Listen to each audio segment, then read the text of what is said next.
In this lifetime, the person Wei Yong wronged the most was his wife Qin Wei. A colossal misunderstanding stood between them. Before Qin Wei married him, she was already pregnant, and Wei Yong had always believed he was merely a man picking up another man's burden. Yet only at the moment of his death did he learn that the child in Qin Wei's womb had actually been his. Back then his mother had brought Qin Wei over saying she had found a wife for him. Although Qin Wei was very beautiful, unfortunately Wei Yong's heart held only the village's famed beauty Wang Xiaoling. Even though Qin Wei was as lovely as a blossoming flower, she stirred no interest in him. Later, after his mother passed away, only the two of them remained in the household. Less than 2 months had gone by when Wei Yong noticed Qin Wei's belly subtly rounding. She was pregnant. Counting the months, it was clear she had conceived before marrying into his family. Wei Yong flew into a rage. Though the household was poor and the village was in a year of famine when they could barely find anything to eat, he could not accept being a stand-in father raising another man's son. From then on, Wei Yong would from time to time vent his fury on Qin Wei with fists and kicks. In order to marry the village beauty Wang Xiaoling, he sold Qin Wei to the son of the deputy director of the township grain station. As Qin Wei was dragged away, the look of utter despair in her eyes became something he could never forget for the rest of his life. After selling Qin Wei, Wei Yong fulfilled his wish and married the village beauty Wang Xiaoling. But the good days did not last. After Wang Xiaoling married into the family, she refused to do any work at all, yet demanded full meals and warm clothing. Those years the Northeast suffered a severe drought, the fields yielding nothing. Every household survived on wild greens and roots, so how could Wei Yong possibly find enough food for her? With no other choice, Wei Yong risked his life going deep into the mountains. In the end, a black bear mauled him and bit off both his legs. Wei Yong lay bedridden, reduced to a useless cripple. After draining him of everything, he had Wang Xiaoling took all the food and belongings in the house, rolled up her bedding and left. She abandoned Wei Yong alone in the house to wait for death. The agony of waiting for death was unbearable. In his final moments, scenes from all those years flashed through Wei Yong's mind. What he remembered most vividly was the day Qin Wei was sold, the despair in her eyes. He had heard that after Qin Wei was purchased, the buyer forcibly made her abort the child. Mother and child both died. Qin Wei met a miserable end. As he hovered between life and death, Wei Yong's mind seemed to become startlingly clear. Many things he had once been unable to recall now appeared one by one in his thoughts like scenes from a film. He remembered that a month before his mother died, the neighboring hamlet held a wedding feast. Wei Yong went to drink at the banquet and got himself completely drunk, then somehow stumbled into the Lao Qin family's house. On the heated brick bed in the Lao Qin household lay a girl, fresh and radiant. Taking advantage of his drunken courage, Wei Yong slipped under her quilt. In that instant, Wei Yong suddenly remembered everything. No wonder Qin Wei had been willing to marry a notorious scoundrel like him of her own accord. It turned out that on that night, he was the one who had crawled into her bed. The child in Qin Wei's belly had truly been Wei Yong's. In the past, when he beat her, Qin Wei had told him the child was his, but he had refused to believe it. The more she said, the more viciously he beat her. Later, Qin Wei no longer dared speak. Every time she was beaten, she simply curled up, holding her head in silence. At this moment, Wei Yong's heart was filled with nothing but boundless regret. Each time Qin Wei was beaten, that despairing look in her eyes was like an arrow piercing straight into Wei Yong's heart. If only Wei Yong could be given another chance. When Wei Yong opened his eyes once more, he suddenly jolted upright. The earthen brick house before him was both familiar and strange. The warm, heated Kong beneath him felt vividly real. The shabby, impoverished room before his eyes had somehow returned to the way it had been years ago. Wei Yong had been reborn. Realizing that he had come back to life, he hurriedly looked toward the calendar hanging on the wall, and then a surge of wild joy rose in his heart. He had returned to 10 years ago. It was the very day he had sold his wife. After 15 consecutive months of drought, the land had yielded no grain. In those years, grain was as solid a currency as gold. He remembered clearly that he had sold Qin Wei in exchange for 2 sacks of millet. Such a flower-like wife carrying his own child, and he had traded her for merely 2 sacks of millet. In his previous life, he had truly been a complete and utter scoundrel. Yet beyond all expectation, heaven had granted him a chance at rebirth. His wish had actually come true. His wife had not yet been sold. There was still room to set everything right. Wei Yong hurriedly pushed open the door. Wife. Wei Yong was beside himself with excitement. Since heaven had granted him another life, he was determined to make amends to Qin Wei. He would never again let her suffer cold and hunger, much less raise a hand against her. He would see that Qin Wei and the child in her womb lived a good life. Recalling the despair in Qin Wei's eyes in his previous life, his heart throbbed with unbearable pain. Pushing open the east room's door, he walked to the west room. There he saw Qin Wei clutching a hatchet, shrinking into a corner, her face filled with terror. When she married him, Qin Wei had been quite fresh and pretty. Life back at her parents' home had not been easy either, but at least she could. After marrying him, however, she had not eaten proper grain for a long time. Every day she survived on wild greens mixed with a little cornmeal until her face turned sallow and thin. Yet even so, Qin Wei's eyes still shimmered with moisture, and her skin remained fairer than frost and snow. Aside from her worn and patched clothes, she was still a radiant beauty. In his previous life, he had been blind. He had cast aside such a good wife only to insist on marrying that scheming green tea woman Wang Xiaoling. Wei Yong, don't come any closer. Come any closer, and I'll fight you to the death. Qin Wei gripped the knife with both hands. Like a frightened little rabbit, she looked pitiful and delicate, yet every glance from her eyes felt like a blade gouging into Wei Yong's heart. This scene had occurred in his previous life as well. Back then, though Qin Wei had resisted, she was after all a woman who had long been half-starved. How could she possibly be a match for Wei Yong? Wei Yong walked toward Qin Wei step by step and said, "Wife, I was wrong. I won't sell you. You can beat me instead." Qin Wei froze, unable to believe what she was hearing. Just last night, Wei Yong had beaten her. The bruising around her eyes had yet to fade. How could a man change overnight? Qin Wei knew she was no match for Wei Yong. Suddenly, she knelt before Wei Yong, tears streaming down uncontrollably. "Wei Yong, I beg you, don't sell me. I'll work like an ox or a horse for you. You can have all the food. In life, I am a member of the Wei family. In death, I will be its ghost. I'm begging you." As she spoke, Qin Wei began kowtowing to him. Tears welled in Wei Yong's eyes as well. He too dropped to his knees before Qin Wei and gave himself a resounding slap across the face. "Wife, I was a bastard before. I wronged you. From this day on, I, Wei Yong, swear, I will make sure you live a good life." Seeing the sincerity on Wei Yong's face, Qin Wei's pupils trembled slightly. She had once imagined that Wei Yong might one day mend his ways, but her hopes had been repaid only with beating after beating. Gradually, she had stopped hoping for his change of heart, wishing only that when he beat her, he might strike a little more lightly and not hurt the child in her womb. Yet today, Wei Yong's attitude truly made her feel as if she were dreaming. Could this man really have changed? Just then, a rough male voice from outside the door dragged her back to reality. "Wei Yong, I've come to fetch your wife. The 2 sacks of millet are ready. Hurry and bring her out." Hearing that voice, Qin Wei's face grew even uglier. She lifted the chopper and pressed it directly against her own neck. "Wei Yong, if you sell me to him, I'll kill myself right in front of you." Her hand gripping the knife was trembling. The chopper was far too heavy, and she was so starving and faint that she could barely hold it. Wei Yong snatched the knife from her hand. He was not afraid she would chop him. He knew she could not truly bring herself to do it. Once the knife was taken away, Qin Wei's legs gave out, and she collapsed to the ground sobbing until her face was a mask of tears. "Wei Yong, I beg you, the child in my belly really is yours." Normally, Qin Wei did not dare to say this. Every time she spoke of it, Wei Yong beat her all the more viciously. After explaining several times, and seeing that he refused to believe her, she had stopped mentioning it. That night, when Wei Yong came home drunk, he had crawled into her bed, and she had become pregnant. If not for the pregnancy, she would never have taken the initiative to marry him. She had never imagined that after marrying in life would turn out like this. Wei Yong helped Qin Wei up and said, "Wife, I know. I will take good care of the 2 of you, mother and child. I will be a proper husband, a proper father." Qin Wei lifted her head, hardly daring to believe her ears. If Wei Yong could truly turn over a new leaf, she would be willing to trade 20 years of her life for it. Just then the voice outside the door grew even more impatient. "Wei Yong, hurry up. Can't handle your wife. Open the door and let me in, I'll deal with her." Qin Wei panicked at once. "What do we do? Xue Yan has come to take me. We can't afford to offend him." Xue Yan was the son of Xue Fuguwei, deputy director of the township grain station. In recent years, famine had swept across the province. Many places had harvests that yielded not a single grain. People everywhere were going hungry, and the state issued relief grain every month. And that grain naturally was in the hands of people like them. Xue Yan was someone they absolutely could not afford to offend.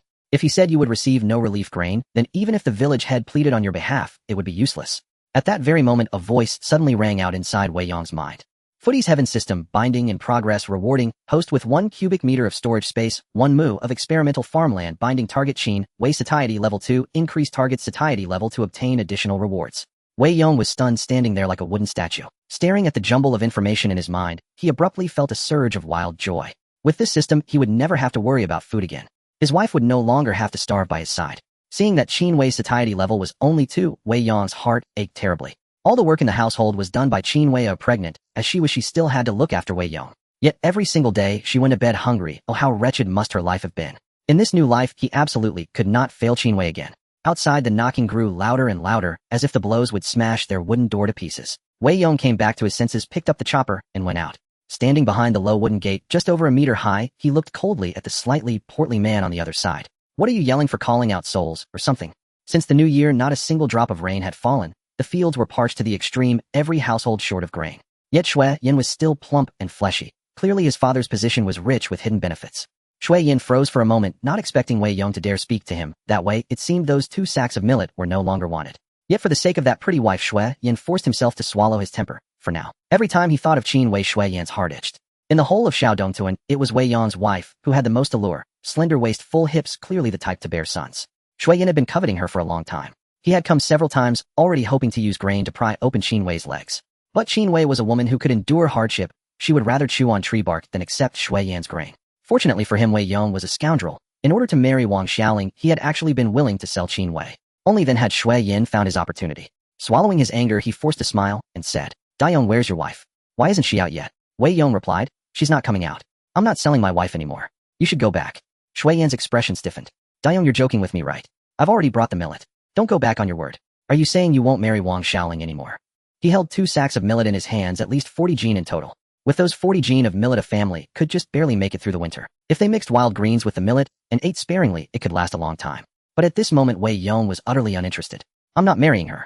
I already have a wife. What do I need her for? Xue Yan's face completely darkened. Wei Yong, are you playing me? Let me tell you this, in 3 days I'll be the one distributing the relief grain to your village. Are you saying you don't want any grain anymore? At those words, Wei Yong brought the chopper down hard on the wooden gate. Fortunately, Xue Yan reacted quickly and jerked his hand back, otherwise that blow would surely have severed his hand. Listen, Xue, Wei Yong snarled. I'm not selling my wife, and not a single ounce of grain can be missing. If you dare cheat me of so much as half a gene, I'll chop off one of your hands. Wei Yong was tall and powerfully built, and most of the family's grain had gone into his stomach, so he was still robust. When he lost his temper, Xue Yan could not help feeling a little afraid. In times like these, the barefoot were not afraid of those wearing shoes. Wei Yong was a man who could barely fill his own belly. Xue Yan, as the child of a cadre, found it hardly worth getting into a real conflict with him. Xue Yan's face turned ashen. Fine, Wei Yong, I'll remember this. Just you wait. He grabbed the sacks of millet and stormed off in a fury. There was no need to ask. When relief grain was handed out 3 days later, Xue Yan would certainly make things difficult for Wei Yong. If this had been the Wei Yong of his previous life, he might have swallowed the insult and perhaps even vented his anger on Qin Wei. But now Wei Yong had been reborn, and with a system in his hands, how could he allow this little wretch Xue Yan to bully him? Wei Yong hurried back into the room, where Qin Wei was still clutching the knife and huddling in a corner. Wei Yong said, "Wife, I've driven Xue Yan away." She had heard their exchange just now. Wei Yong was still as rough as ever, but this time it had been in order to protect her. Qin Wei looked at Wei Yong with a complicated gaze, unable for the moment to tell whether he had truly changed for the better. Wei Yong did not explain much. He knew that words alone would be hard for Qin Wei to trust. Given some time, she would naturally see that Wei Yong had truly turned back from the brink. For now, Wei Yong's mind was entirely occupied with his footy's heaven system. Whenever he closed his eyes, a space would appear in his mind within which there was a patch of dark soil a bit larger than a basketball. Outside, the earth was so parched it had cracked open, nothing at all could be planted. But the soil within his space was not only black and rich, it was also moist. At a glance, it was clearly fertile land. If he could grow some food there, they would have something to eat. At the very least, he could let Qin Wei eat her fill and safely bring the child into the world. And with this system, he believed he could surely let Qin Wei live a life where she was well fed and warmly clothed. Wife, we still have potatoes at home, don't we? Qin Wei nodded instinctively. There are still some in the cellar. No sooner had she spoken than she regretted it at once. Almost all of the family's grain had been used by Wei Yong to curry favor with Wang Xiaoling. Those potatoes were what she had set aside to survive the winter. If those were given to Wang Xiaoling as well, then she would truly have no way to go on living. Wei Yong, you can't touch those potatoes. Before Qin Wei could finish her words, Wei Yong had already rushed out in excitement. The house was now practically bare, with not even a single seed left. The only thing that could be planted were potatoes. But Qin Wei misunderstood, thinking he was going to use them to curry favor with Wang Xiaoling. Potatoes were their only food supply. If they rationed them, they might just survive the winter. There were still some wild greens and roots on the mountain to tide them over, but come winter nothing would be left but potatoes. Without them, they would likely starve to death. Wei Yong retrieved the potatoes from the cellar, and Qin Wei dropped to her knees before him, pleading through tears. Wei Yong, I beg you, don't give the potatoes to Wang Xiaoling. If you do, well, I'll starve this winter. Wei Yong gave a helpless, bitter smile, realizing his wife had misunderstood. Potatoes were the only thing he could plant now. He intended to sow them in the experimental field. If successful, they wouldn't just survive the winter. They'd have enough to eat every meal. Wei Yong helped Qin Wei up. Wife, you've got it wrong. I'm not giving them to Wang Xiaoling. I want to go to the fields and try planting the sprouted potatoes from the cellar. Hearing this, Qin Wei was taken aback. When had he ever worked the land? According to her mother-in-law, even before the famine, it was always the mother-in-law toiling alone in the fields. Wei Yong was either fawning over Wang Xiaoling or enjoying himself, never lifting a finger for farm work. After his mother died, all the farm chores fell to Qin Wei, who had just married into the family. Now with the famine upon them, he suddenly wanted to go to the fields. It was too strange. Wei Yong, don't fool me. These potatoes are my lifeline. With them, she wouldn't have to worry about the baby in her belly starving. Wei Yong said, wife, rest assured he'll do it right in front of you. He carefully picked out the potatoes, selecting only those with long sprouts, and returned the unsprouted or short-sprouted ones to the cellar. He cut the sprouted potatoes into small pieces, each with one sprout, to increase the survival rate. Seeing him actually working with the potatoes, Qin Wei began to believe him a little. Wei Yong, don't waste your effort. The ground is bone dry, even if you plant them they'll die. Wei Yong replied, it's fine. At worst, it'll carry water to irrigate. Whatever survives, survives. Hearing his words, Qin Wei fell silent. Some industrious families did indeed carry water to irrigate their fields, but the effort was immense, and the results meager, so few bothered. Most only cultivated a tiny plot, growing a scant amount of crops for their own consumption. Qin Wei couldn't carry water, so the land had lain fallow. Wei Yong, usually so lazy, was actually willing to do this. He didn't take too many potatoes to avoid worrying his wife. Carrying a basket and a hoe, he headed straight for the fields. Arriving at the parched earth, Wei Yong first planted a potato. Then he quickly checked the system. In the system's experimental field, a small mound had indeed appeared. His heart surged with joy. This experimental field was real.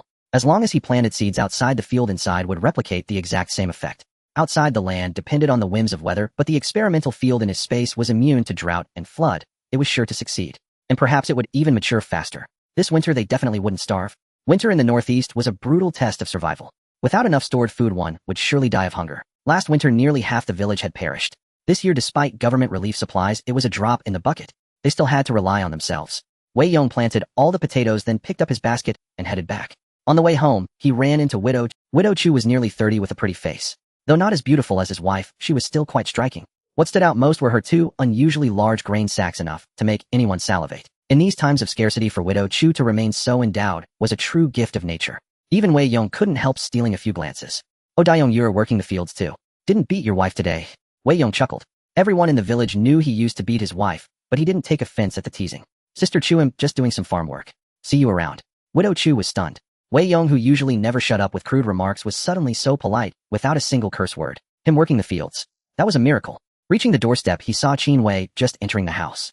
Wei Yong smiled bitterly. She must have followed him, afraid head, give the potatoes to Wang Xiaoling. He had been reborn into a new life. The mistakes of his past would not be repeated. In his previous life, he had long seen Wang Xiaoling's true face. She wanted a obedient slave to keep her fed and warm, draining him dry. Once drained, she'd move on to the next victim. Wei Yong had been so foolish back then, causing Qin Wei's death for her sake. Just as he was about to enter the house, a silvery voice called from behind. Daiyong. Wei Yong turned to see a pure and lovely girl. It was Wang Xiaoling. Though called the village beauty, she was really just better at dressing up. That beautiful red dress would look 100 times better on Qin Wei. Wei Yong said indifferently, what is it? Seeing his expression, Wang Xiaoling was taken aback. What was wrong with Wei Yong today? Usually he'd be overjoyed at the sight of her, eager to strike up a conversation. Why was he so aloof today? Wang Xiaoling toyed with her braid, feigning shyness. Didn't you say you'd get 2 bags of millet to marry me? How's that going? She cast a furtive glance at Wei Yong with her watery eyes. She knew his marriage to Qin Wei was against his will. In these rural parts, there was no such thing as a marriage certificate. She cast a furtive glance at Wei Yong with her watery eyes. She knew his marriage to Qin Wei was against his will. In these rural parts, there was no such thing. In his past life, Wei Yong had been bewitched by that very look, becoming Wang Xiaoling's devoted follower. But this life, everything was different. Wei Yong looked at this scheming woman and gave a faint smile. I was thinking about it, but I changed my mind. Wang Xiaoling frowned. Why? In his previous life, even when Wei Yong brought back 2 bags of millet, Wang Xiaoling hadn't agreed readily. She had squeezed out every last potato from their home before consenting to marry him. In her eyes, she always called the shots, and Wei Yong never dared to defy her. But today he seemed like a different person. What did he mean by changing his mind about the 2 bags of millet? Wei Yong gave a faint smile. Because I think you're not worth 2 bags of millet. You're not worthy. As Wei Yong's words fell, Wang Xiaoling was utterly stunned. She had never expected him to speak in such a manner, catching her. After a few seconds, she came to her senses, her face flushing crimson. Wei Yong, what do you mean by that? But unfortunately, during those few seconds of her daze, Wei Yong had already opened the gate and entered the courtyard. Wang Xiaoling's eyes reddened, instantly tears streaming down her face. She was both aggrieved and furious.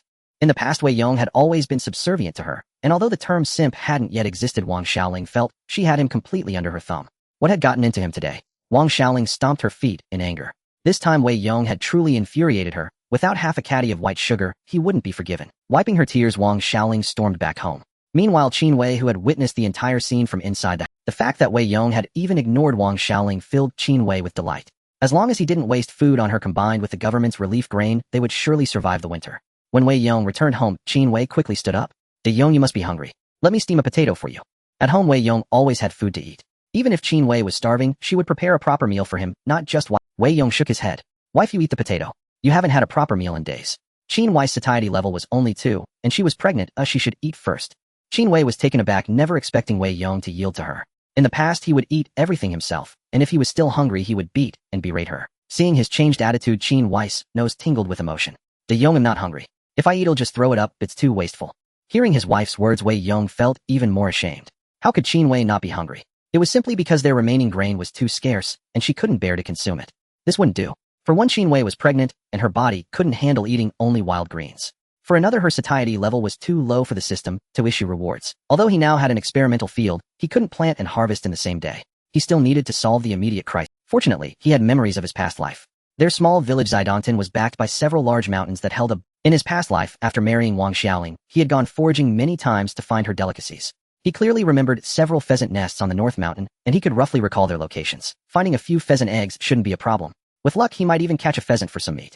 It was daytime now, and the pheasants were likely foraging. He would wait until nightfall to go. Seeing that Wei Yong didn't take the potato, Qin Wei was somewhat surprised. She put the potato away as winter approached. Every bit saved counted. For now she could survive on wild vegetable porridge and save the potatoes for winter. That evening Wei Yong went to bed early. Qin Wei lay beside him, but kept her distance. Wei Yong had always been disdainful of her, as sometimes when she wanted to warm herself by the heated brick bed, he would slap her. So she dared only to stay far away. Fortunately the weather wasn't too cold yet, and she could endure it and fall asleep. Just as Qin Wei closed her eyes, Wei Yong suddenly spoke. "Wife, come over here. It's warm by me." Qin Wei was startled and shook her head like a rattledrum. "No need, I'm fine." Wei Yong said, "Wife, come here. If you don't, I'll get angry." His commanding tone immediately frightened Qin Wei. Biting her lip, Qin Wei inched over. Then turning her back to Wei Yong, she slipped into his bedding. He lifted the covers, pulled her into his arms, and wrapped the blanket tightly around her. The warmth of the bed instantly relaxed Qin Wei's tense body. It was so warm. Holding her tightly, Wei Yong spoke with some guilt. "Wife, I remember now. That day I was drunk and got into your bed. I know this child is mine. From now on I will make it up to you." Qin Wei said nothing, only sobbed silently as tears trickled from the corners of her eyes, as if releasing all her pent-up grievances. After a long while, Wei Yong whispered in her ear, "Wife, are you asleep?" Qin Wei shook her head. "I dare not sleep.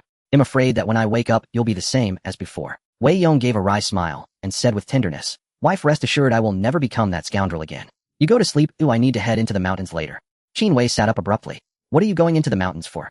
"To hunt, to see if I can find some food." Qin Wei was worried. "It's too late. The mountains are too dangerous." Now that Wei Yong had finally changed for the better, if anything happened to him, she wouldn't be able to go on living. Wei Yong ruffled Qin Wei's hair. "Don't worry, your man is very capable. I'm going to see if I can find some pheasant or bird eggs to nourish you." Qin Wei nodded. "All right, come back early." After all, there was truly no food left at home. They had to rely on the mountain. Qin Wei dared not venture deep into the mountains. She only dug wild vegetables at the foot. She had been eating them for days, and her stomach was constantly churning with acid. The baby in her womb couldn't endure it either. Wei Yong left the house around 11 o'clock. The Wei family had been hunters for generations, and their skills were inherited. However, during the famine years, many inexperienced people also went foraging, and too many had died in the mountains, leaving Qin. But there was no need to worry about Wei Yong in this regard. Although he hadn't gone often, he had accompanied his father several times. There was still a hunting rifle hanging in the cellar, so going up the mountain wasn't difficult for him. The moon was bright that night, and with light, he wouldn't get lost. Relying on his past life memories, Wei Yong arrived at the North Mountain. In a tree hollow, he indeed found a pheasant nest with 4 smooth eggs. Wei Yong was overjoyed. He quickly collected the eggs, and with a thought they vanished into his space. Seeing the 4 eggs lying quietly in the space, he was ecstatic. This space was incredibly convenient. If he encountered a large beast like a wild boar, he could just store it in the space. Of course, this was just wishful thinking. He hadn't even brought a gun. If he met a boar, he would only be able to flee. After collecting those 4 eggs, Wei Yong ventured deeper. He could roughly recall 5 or 6 pheasant nests on this mountain. Although he had come earlier than in his past life, the eggs might already be there. Wei Yong searched 6 locations consecutively, but only found 2 nests. Fortunately, both had plenty of eggs, and now he had 13 pheasant eggs in his space. When he got back, he could boil them for Qin Wei to supplement her nutrition. The only regret tonight was not catching any chicken. Qin Wei's satiety was so low that her face was sallow from hunger. Without some meat, she wouldn't recover quickly. No help for it. Today's luck was poor. He would come again in a few days. Just as Wei Yong was about to leave, he heard a rustling sound behind him. Wei Yong froze in place. The sound was definitely not human, and the creature was larger than a rabbit. Could it be a large... Wei Yong wasn't particularly afraid. If it were a bear or a tiger, he would have smelled its stench from afar. He slowly turned his head and saw a creature over a meter tall. His eyes lit up instantly. A roe deer.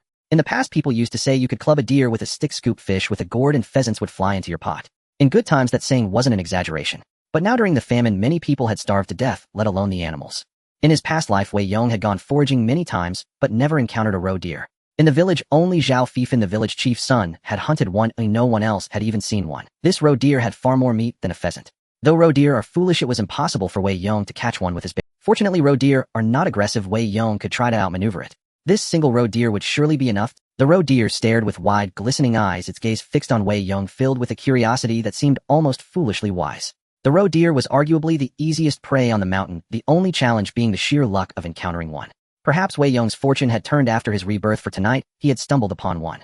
He stood still, his mind racing, and finally settled on a plan. Not far up the northern slope, there was a trap set by Zhao Fifan, the village head's son. It was a simple contraption, a pit with a steel trap at the bottom.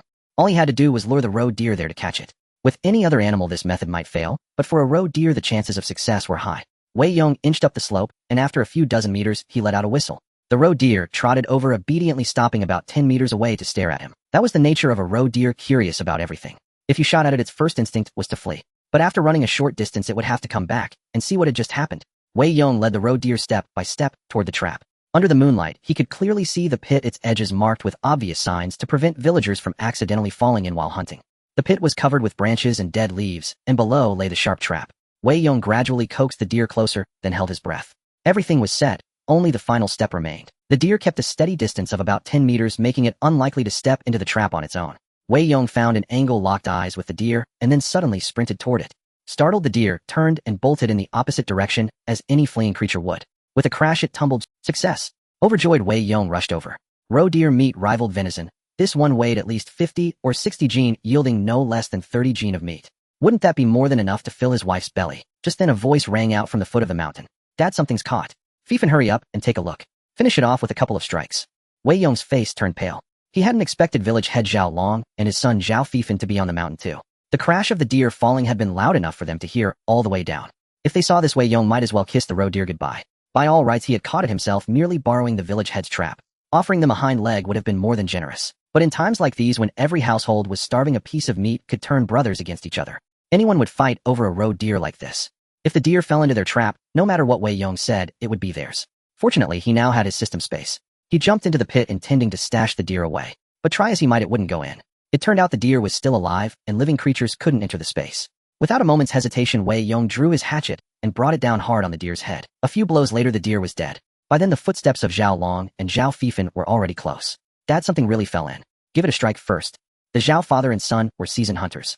Though the trap was powerful, it rarely killed outright. If it were a wolf or a wild dog that had fallen in, it might turn and attack them, and that would be a disaster. Just as Zhao Fifen raised his blade, Wei Yong shouted, "Brother, Zhao, don't strike. It's me." Zhao Fifen paused, looked closely, and was instantly filled with disappointment. "Wei Yong, what are you doing up here in the dead of night?" Wei Yong's acting skills kicked in. "I was starving, so I came out to look." The village head rolled his eyes in exasperation.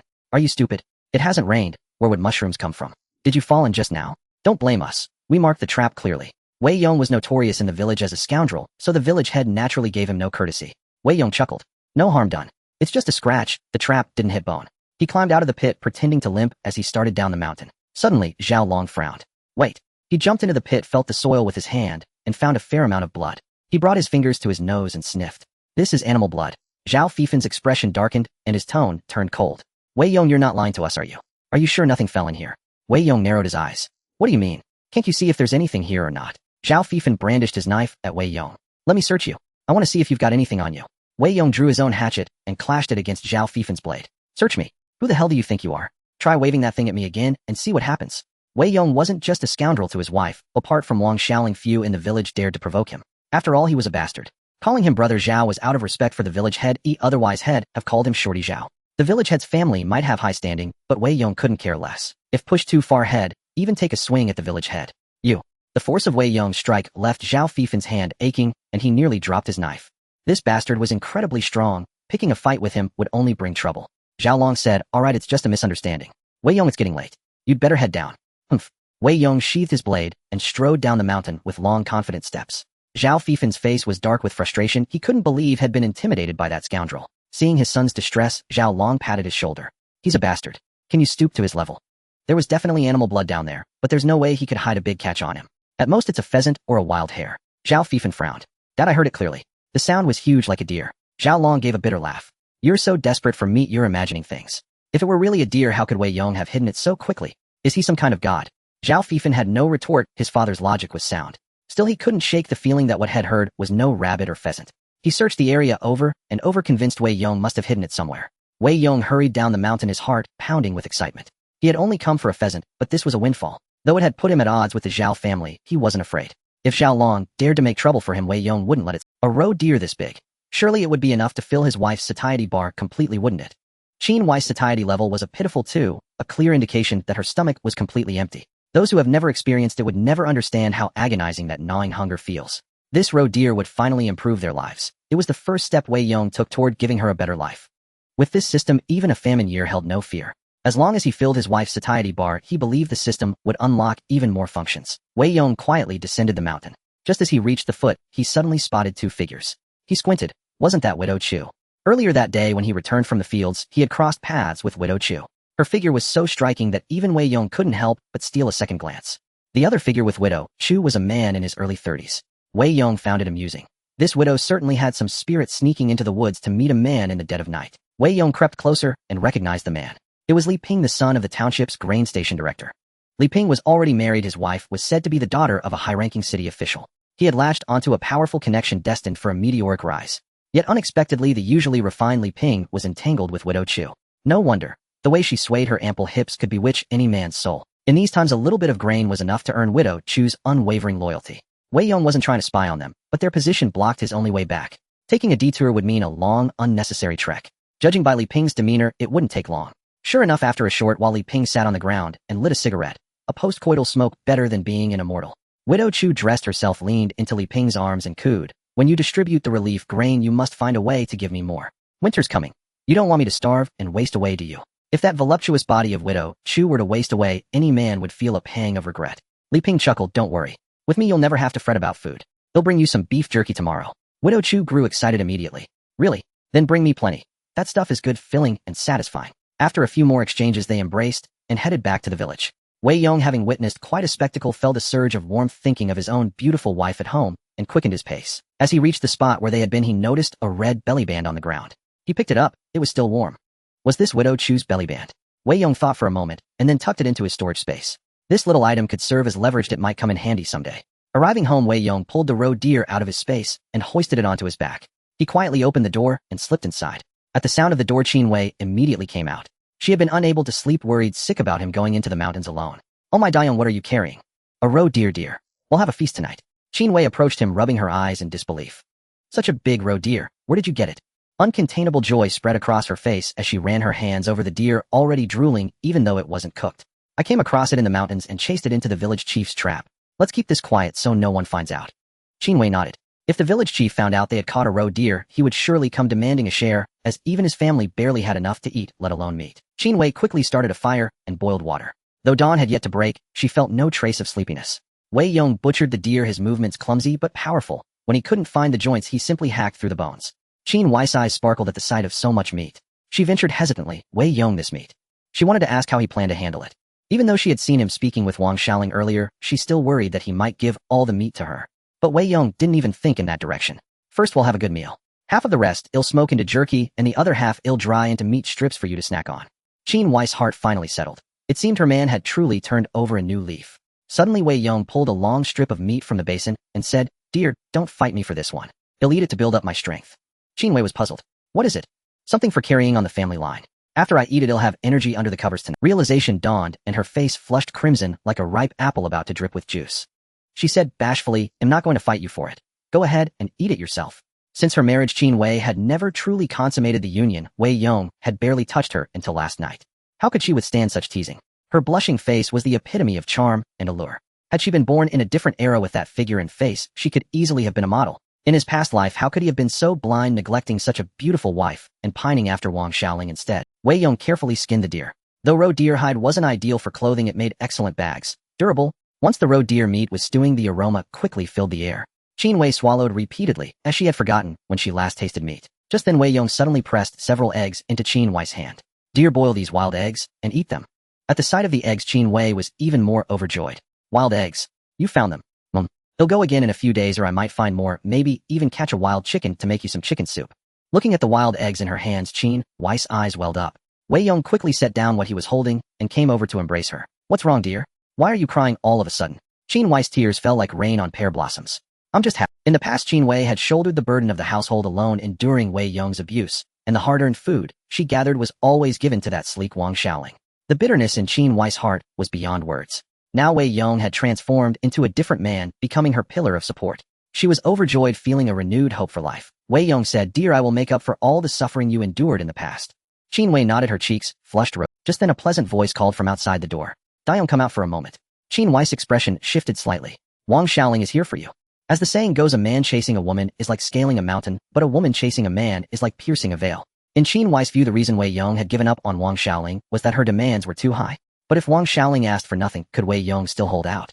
Having finally glimpsed hope, Qin Wei now became plagued by anxiety. Even though the meat was fully cooked in the pot, she had no appetite to eat. Wei Yong walked into the yard, looked at Wang Xiaoling through the fence gate, and said, What is it? His indifferent attitude made Wang Xiaoling extremely displeased. Having been angered by Wei Yong earlier, she had returned home and cried. The more she thought about it, the angrier she became. Why did Wei Yong treat her this way? He had been fine before, but today he was like a completely different person. Could it be that he had misunderstood her meeting with Xue Yan yesterday? If it was a misunderstanding, she had to clear it up. Someone as obedient as Wei Yong was not easy to find. Wei Yong, did you see me talking to Xue Yan yesterday? Don't misunderstand. The relief grain will be distributed the day after tomorrow. I was just asking him about it. Wei Yong frowned. Talk to whoever you want, Wang Xiaoling. Let me make this clear, I have a wife. Stop coming to me. If you're not afraid of gossip, I am. After Wei Yong said this, Wang Xiaoling's face darkened. What did he mean by that? He was afraid of gossip. Did that mean everyone in the village knew that Wei Yong beat his wife, and many had heard he wanted to sell her to marry Wang Xiaoling? What did he mean by saying this now? Was he trying to cut ties with her? Having been humiliated twice by Wei Yong today, Wang Xiaoling was furious. Wei Yong, have you made up your mind? If you say yes, then from now on, well, act as if we never knew each other. Don't expect me to say another word to you. In the past, if Wang Xiaoling had said something like this, Wei Yong would have scrambled to appease her, willing to offer everything edible in his home just to win her favor. But now Wei Yong didn't even listen to what Wang Xiaoling said. Qin Wei had been watching by the door, listening to their conversation outside. Only then did her hanging heart finally settle. Wei Yong had truly turned over a new leaf. Not wanting them to talk any longer, Qin Wei quickly wiped her tears, pushed open the door, and said, "Dayong, dinner's ready." As soon as she opened the door, the rich aroma of meat wafted out. Wang Xiaoling, standing right at the entrance, was hit by the fragrant scent. In these times, even coarse grains were hard to come. The smell of meat instantly stirred Wang Xiaoling's cravings. "Wei Yong, did you stew meat?" Where had Wei Yong gotten meat? She had no idea. "Yes. Where did you get the meat?" "How come I didn't know?" Wang Xiaoling's earlier arrogance had softened considerably. Wei Yong replied coldly, "Where I got the meat, I don't need to tell you, do I?" Suppressing her anger, Wang Xiaoling bit her lip and put on what she thought was an innocent expression. "Then give me a bowl, and I won't be mad at you anymore." Even though Wei Yong had been truly outrageous today, if he specially made a bowl of meat for her, she might let it go. Wei Yong was amused by her audacity. "What are you thinking? Do I need your forgiveness? This meat is for my wife to build up her strength. Who do you think you are?" In his past life, Wang Xiaoling had squeezed Wei Yong until he could barely breathe. In this life, if he showed her even a hint of kindness, his name wouldn't be Wei. Wang Xiaoling's face flushed red with rage. She had already softened her words, giving him a way out. If he had just given her a bowl of meat, today's matter would have been settled. But she never expected Wei Yong to be so harsh. "Wei Yong, remember this, from now on we are strangers. If I ever say another word to you, I'll take your surname." Wang Xiaoling stormed off, furiously wiping her face with her sleeve. Though her back was turned, it was clear she had been crying. As Wei Yong was about to return indoors to eat, a man approached. "Dayong stewing meat at home. Smells great." This man was Chun Rongmao, the village's notorious miser. Chun Rongmao was a lazy good-for-nothing who always shirked farm work and was incredibly stingy, using all his cunning to take advantage of others. Yet by sheer luck, he had married a beautiful wife, Wang Yu. Wang Yu was renowned far and wide for her fair skin and stunning looks, and most striking of all, her 2 grain sacks were even more exaggerated than widow Chu's. Wang Yu was young and radiant, and everyone in the village envied the man. But he was a disappointment. After all these years, they still had no children. Wang Yu was left with 2 great storehouses, yet no one could partake. "What's up, brother Chun?" Though he knew the man's character, Wei Yong maintained a polite facade. The aroma of meat made Chun Rongmao's mouth water. He longed for a bowl, but couldn't bring himself to ask. "Dayong, where did you get this meat?" "I hunted it in the mountains." "Really? Take me with you next time. We can look out for each other." Hunting was indeed better with a partner, but Chun Rongmao looked like a dead weight. His laziness in the fields was proof enough that bringing him along would be useless. However, his lovely wife was another matter. Not that Wei Yong had designs on her, but Wang Yu kept a fierce wolf dog that was terrifyingly aggressive. No one but Wang Yu could control it. Chun Rongmao's family also had a bow and arrows. With a bow, the chances of a successful hunt would be much higher. Wei Yong had a hunting rifle at home, but bullets were hard to come by. Even buying them in town wasn't guaranteed. So he had to conserve them for when a big game appeared.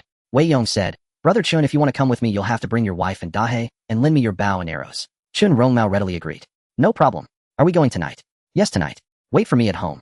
After settling the plan, Chun Rongmao left reluctantly.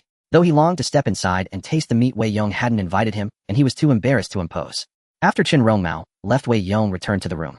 By now the venison and wild eggs had been served. Today Qin Wei had even made some millet porridge, thin and watery, but it was proper grain, far better than wild vegetable paste. Qin Wei sat at the table, not daring to pick up her chopsticks until Wei Yong returned. Though her mouth watered from the delicious smell, she held back. Pregnancy naturally made her crave food, and after days of hunger, the fact that Qin Wei could still restrain herself showed just how important Wei Yong was to her. "Wife, eat quickly." With Wei Yong's permission, Qin Wei finally picked up her chopsticks. Wei Yong meanwhile grew excited. He wanted to see how much this meal would increase Qin Wei's satiety. Qin Wei carefully picked up a piece of meat and placed it into her mouth. In truth, the meat had little seasoning, lacking even oil and scallions to release its aroma. Yet in these times when everyone subsisted on grass roots, a piece of tender roe deer meat was so delicious it could make one's tongue seem to melt. Qin Wei's eyes curved into crescent moons. It had been so long since she had tasted anything so wonderful. "Wife, don't just smile, eat more. You're not allowed to leave the table until it's all gone." Wei Yong had prepared at least 3 jin of meat and 4 wild eggs, determined to fill his wife's belly. After more than half an hour, they had devoured everything with lightning speed. Having been hungry for so long, they finally enjoyed a full meal.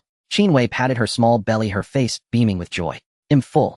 Qin Wei's satiety 5 experimental field growth rate 5 reward map of the Northern Mountain X1. Wei Yong was overjoyed. He never imagined that feeding his wife would yield such rewards, and these were incredibly useful. Although the potatoes in the experimental field could grow, they couldn't solve their immediate crisis. But if the growth rate could be accelerated, everything would change. If Qin Wei's satiety could continue to increase, the growth rate would likely rise as well. If the potatoes could mature in a month, they would have an endless supply. With potatoes, they could trade them for other grains at the village, ensuring a comfortable winter. The second reward was even better, a map of the northern mountain. Wei Yong silently activated it in his mind, and instantly a map appeared in his thoughts. It was a complete view of the northern mountain, and within it several small red dots moving clearly stood out. These dots varied in size, but were all in motion. If his guess was correct, these red dots represented prey. With this map, hunting in the mountains would be effortless for Wei Yong. With potatoes from the experimental field and meat from hunting, wouldn't life be overflowing with abundance? The thought made Wei Yong so excited he slapped his thigh. After cleaning the dishes and washing up, they climbed onto the heated brick bed. In the countryside, nights offered little entertainment. As the saying goes, a full belly stirs carnal desires. With plenty to eat and drink, his thoughts inevitably turned to such matters. Recalling the seductive image of Widow Chu in the woods and Chun Rongmao's wife with her enormous grain sack-like figure, Wei Yong felt an itch in his heart. Once on the bed, Qin Wei lay in her usual spot. No sooner had she settled than Wei Yong lifted the blanket. The previous night, she had slept in his arms. Since he occupied the warmest spot and radiated great heat, the sleep had been wonderfully warm. But tonight she felt a bit shy. Wei Yong had even consumed the roe deer's organ earlier, claiming it would give him strength in bed. What if he truly wanted to be intimate? What would she do? Qin Wei hesitantly came over, turning her back to him. Wei Yong wrapped his arms around her, pulling the blanket tightly over them both. Even in the darkness, the deep blush on Qin Wei's face was evident. Wei Yong slipped his hand inside her clothes. Qin Wei tensed up instantly. What are you doing? Wei Yong replied. I'm checking if the baby's pantry has enough to eat. Qin Wei's face flushed so deeply it seemed ready to drip. Now that she was well fed and warm, though embarrassed, she also felt inclined to be affectionate with her man. Wei Yong marveled inwardly. His wife was truly gifted. Though she was gaunt from hunger, the size of the baby's pantry was... If her nutrition improved, wouldn't she surpass even Widow Chu in size? Wife, what do you think about having a proper wedding night? Qin Wei wriggled her hips. No, the first 3 months are risky. Let's wait a few more days until the third month is over, okay? She couldn't bear to refuse Wei Yong, but for the baby's sake, the critical first 3 months truly were dangerous. She knew well Wei Yong's vigor. With the fetus still unstable, his roughhousing could easily cause trouble. Wei Yong sighed in resignation. All right, wife. Let's sleep like this then. You rest early, you'll go night hunting. Qin Wei protested. Why are you still going? We have enough meat to last a while. Don't go, but it's too dangerous. Don't worry, wife. I'm going with Chun Rongmao and his wife. Sister Yu is bringing her dog too. Well, look out for each other. Qin Wei climbed out of bed. All right, I'll boil some wild eggs and roe deer meat for you to take. Wei Yong didn't refuse. Although Qin Wei had always been good to him, she was never as attentive as now. Sincerity begets sincerity. Because Wei Yong treated her well, Qin Wei naturally cherished him in return. After the wild eggs and roe deer meat were boiled and left simmering in the pot, Qin Wei slipped back into the warm bedding. Wei Yong held her until she fell asleep. When the time was right, Wei Yong got up. The entire room had grown very cold. That was the nature of burning firewood, warm in the first half of the night, but freezing in the latter half. If winter arrived, they would have to sleep in cotton-padded clothes and trousers. That wouldn't do. The basic standard for a good life was to have enough to eat, and where, before winter, they needed to buy at least half a ton of coal. Right now, Wei Yong didn't have even 5 cents in his pocket. He had to accelerate the experimental field. With all the food tonight, Qin Wei's satiety had only increased by 5 points. Clearly, this satiety wasn't achieved by just one full meal. Qin Wei had gone without proper meals for so long that her nutrition was severely lacking. Likely her satiety would only increase gradually as her body recovered. Wei Yong pocketed the warm eggs and roe deer meat and headed to Chun Rongmao's doorstep. He didn't need to knock. As soon as he arrived, the big black dog started barking and the couple quickly emerged. Wang Yu was dressed in white, strikingly visible in the darkness. Before he could even see her face, his eyes were drawn to the grain sack-like figure. Its size was simply astonishing, straining her clothes taut. No wonder Wang Yu rarely went out. If she walked through the village, every man would probably come out to stare. Wang Yu's delicate face was also incredibly fresh and fair. That miser Chun Rongmao was truly blessed. Sister Yu. Wei Yong greeted her. Wang Yu was very warm-hearted. Leading the big black dog, she pointed at Wei Yong and said, "This is one of us. You mustn't bite him, understand?" Since they were going with Wei Yong to get meat tonight, the couple was quite enthusiastic. But Wei Yong had to dampen their expectations. Sister Yu, brother Chen, let me make this clear beforehand. I'm the main hunter tonight, and I'm taking you two along. So the catch won't be split equally. If we catch something, I'll give you 2 gene. If not, I'll give you 5 wild eggs, so your efforts aren't wasted. If you agree, we'll set off. If not, it's still fine to back out now. Night hunting was a skilled craft. Having more people didn't mean a larger share. If they could bag prey on their own, they wouldn't have begged Wei Yong to lead them. So the distribution had to be settled up front. Wei Yong had just glanced at the map and spotted several large red dots on the northern mountain. Tonight there were big game. Wang Yu had nothing to say as she understood this reasoning. Experience in the mountains was paramount. Finding prey and taking the lion's share was only fair. Chun Rongmao readily agreed. If they succeeded, he'd get 2 caddies of meat. If not, he'd still have 5 eggs. Either way, the trip into the mountains wouldn't be a loss. Let's hurry, Chun Rongmao said. The township officials are handing out relief grain tomorrow morning. We can't miss it. Having settled matters, the three headed into the northern mountains. This time Wei Yong didn't take the wild eggs. Those nests might yield eggs from time to time. Now that they weren't desperate for meat, he preferred to leave the nests be gathering eggs to nourish his wife. When winter came, they'd deal with the wild chickens.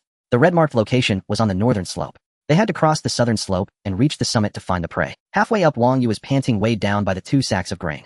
Her sweat-drenched visage offered Wei Yong a pleased. Qin Wei was even worse off. After just a few steps, he plopped down, gasping. I'm exhausted. How much farther? Aren't there any prey around here? Wei Yong replied. People come here often. The animals are smart and rarely venture this way. Brother Qin, pick up the pace. There's still a long way to go. Qin Wei shook his head vehemently. No, I can't go on. Wang Yu shot him a glare. What a waste. Look at Wei Yong. Not even a flush on his face or a heavy breath. And you. Though Wei Yong had a poor reputation in the village, his physique was undeniably impressive. Qin Wei was speechless. Wei Yong had just eaten meat tonight, while Head had wild vegetable porridge. How could they compare? Dayong, maybe I won't go with you. The round trip might take too long. If I miss tomorrow's relief grain, it'll be a disaster. He'll head back and wait for it. You two go ahead. Qin Wei was too exhausted to continue. Since Wei Yong only wanted the bow and Dahe having Wang Yu go along was fine. Wei Yong wouldn't give them extra shares just because there was another person. Why should both of them suffer? Wang Yu was furious at his words. Qin Wei was a spineless coward, letting his own wife go hunting in the mountains with another man in the dead of night. He was far too trusting. Wei Yong didn't mind. Qin Wei was useless anyway. Alright, if Sister Yu has no objections, neither do I. Wang Yu shot Qin Wei a dirty look. I have no objections. Qin Wei stood up, dusted off his pants, and said, Alright, I'm heading back. Come home early, dear. He was a bit worried. Alone in the woods at night, a man and a woman. Who knew what might happen? But he craved meat, and everyone in the village knew Wei Yong pined for Wang Shaoling. His wife should be safe with him. After Wei Yong left, Wang Yes' cheeks flushed. This was her first time spending the night with another man. The villagers all said Wei Yong was a scoundrel. What if he tried? Sister, you give me the bow. When we spot prey, keep Dahe quiet. Wei Yong's mind was solely on hunt. Wang Yu blushed, realizing she had been overthinking. Taking the bow, Wei Yong tested its weight. It was an excellent bow. The map showed several red dots clustered together. 2 large red dots and 4 smaller ones. Clearly a family. Barring surprises, they were likely wild boars. But he didn't know their size. If they were too large, a bow alone wouldn't suffice. Fortunately, Wei Yong had a hunting rifle, though it had been in use for years. He wasn't sure if it still worked. They drew closer to the boar's lair. Wang Yu was breathless. A woman carrying 2 heavy loads persisting this long was, Sister Yu, you must be tired. Let's rest a while. There should be prey nearby, but we'll need patience. Alright, I am tired. Wang Yes' calves ached, a rest was welcome. As she was about to sit, an accident occurred. She stepped on a stone which rolled away. Wang Yes' foot slipped, and she instinctively reached out. Wei Yong reacted, quickly grabbing her hand and pulling her into. Wang Yes' round, firm bottom landed solidly in Wei Yong's lap. The sensation was full of flesh. That was Wei Yong's first thought. In this famine year, for Wang Yu to maintain such a figure was truly a gift of nature. If she had proper nutrition, it was hard to imagine how voluptuous she might become. Wang Yu yelped and quickly stood up. Her face burned. Dayong, I'm so sorry. Wei Yong savored the lingering sensation and smiled. No harm done. I didn't realize, Sister, you had such curves. Wang Yu shot him a coquettish glare. Are you flirting with me? He'll tell your wife. Wei Yong chuckled. Though Wang Yu usually stayed indoors, she had a surprisingly cheerful disposition. That wasn't flirting, it was a compliment. Brother Qin must feed you well. Wang Yu snorted. Him? He can't even save a bowl of millet porridge for himself. He stuffs everything into his own belly. Does he ever think of me? Their brief exchange eased the earlier awkwardness. Just then a cold mechanical voice echoed in Wei Yong's mind.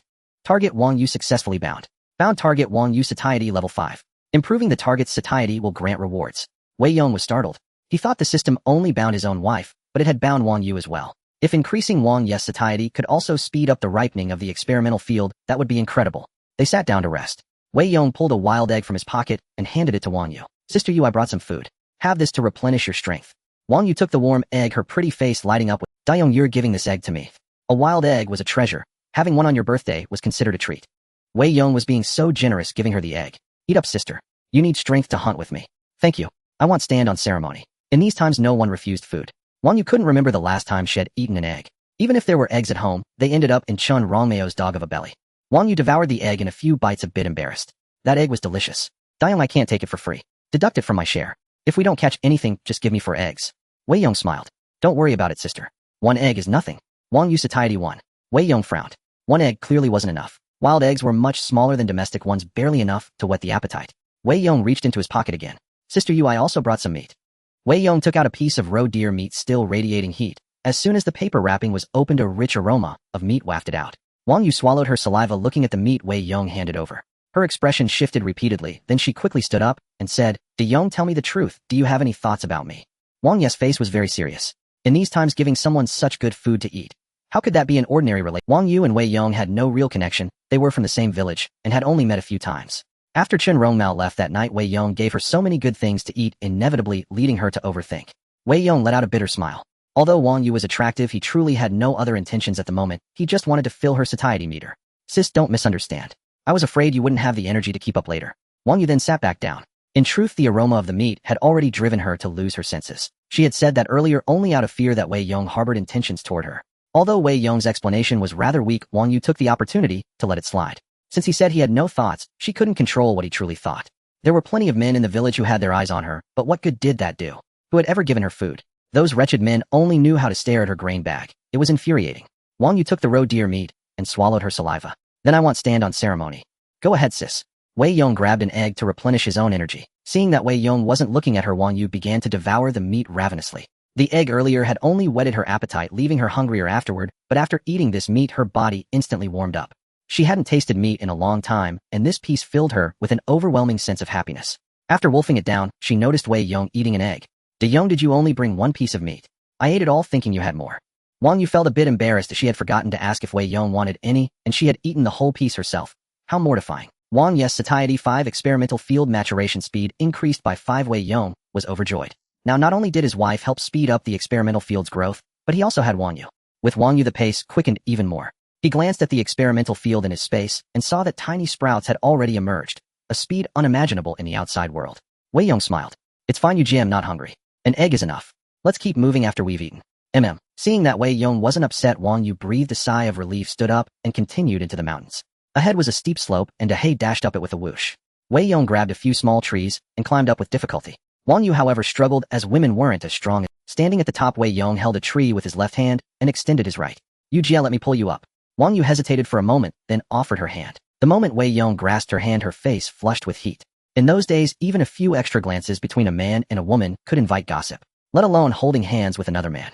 If it were anyone else, Wang Yu would rather grab the dirty rocks on the ground to climb up than let another man touch her hand. But Wei Yong was different. Having just eaten his meat and egg, she felt a certain fondness for him. After pulling Wang Yu up, Wei Yong didn't dare linger. He immediately let go. That young woman's hand was so soft and warm, smooth as silk, incredibly pleasant to touch. Yu Jie, your hand is so smooth. It seems Brother Chen doesn't make you work much, huh? Hearing Wei Yong's teasing, Wang Yu replied crossly, are you flirting with me again? Chen Rongmao is such a lazy good for nothing. Ooh, all the field work is done by me and my mother-in-law. Wei Yong chuckled, and the two chatted as they walked. There's no denying that a man and a woman working together lightens the load.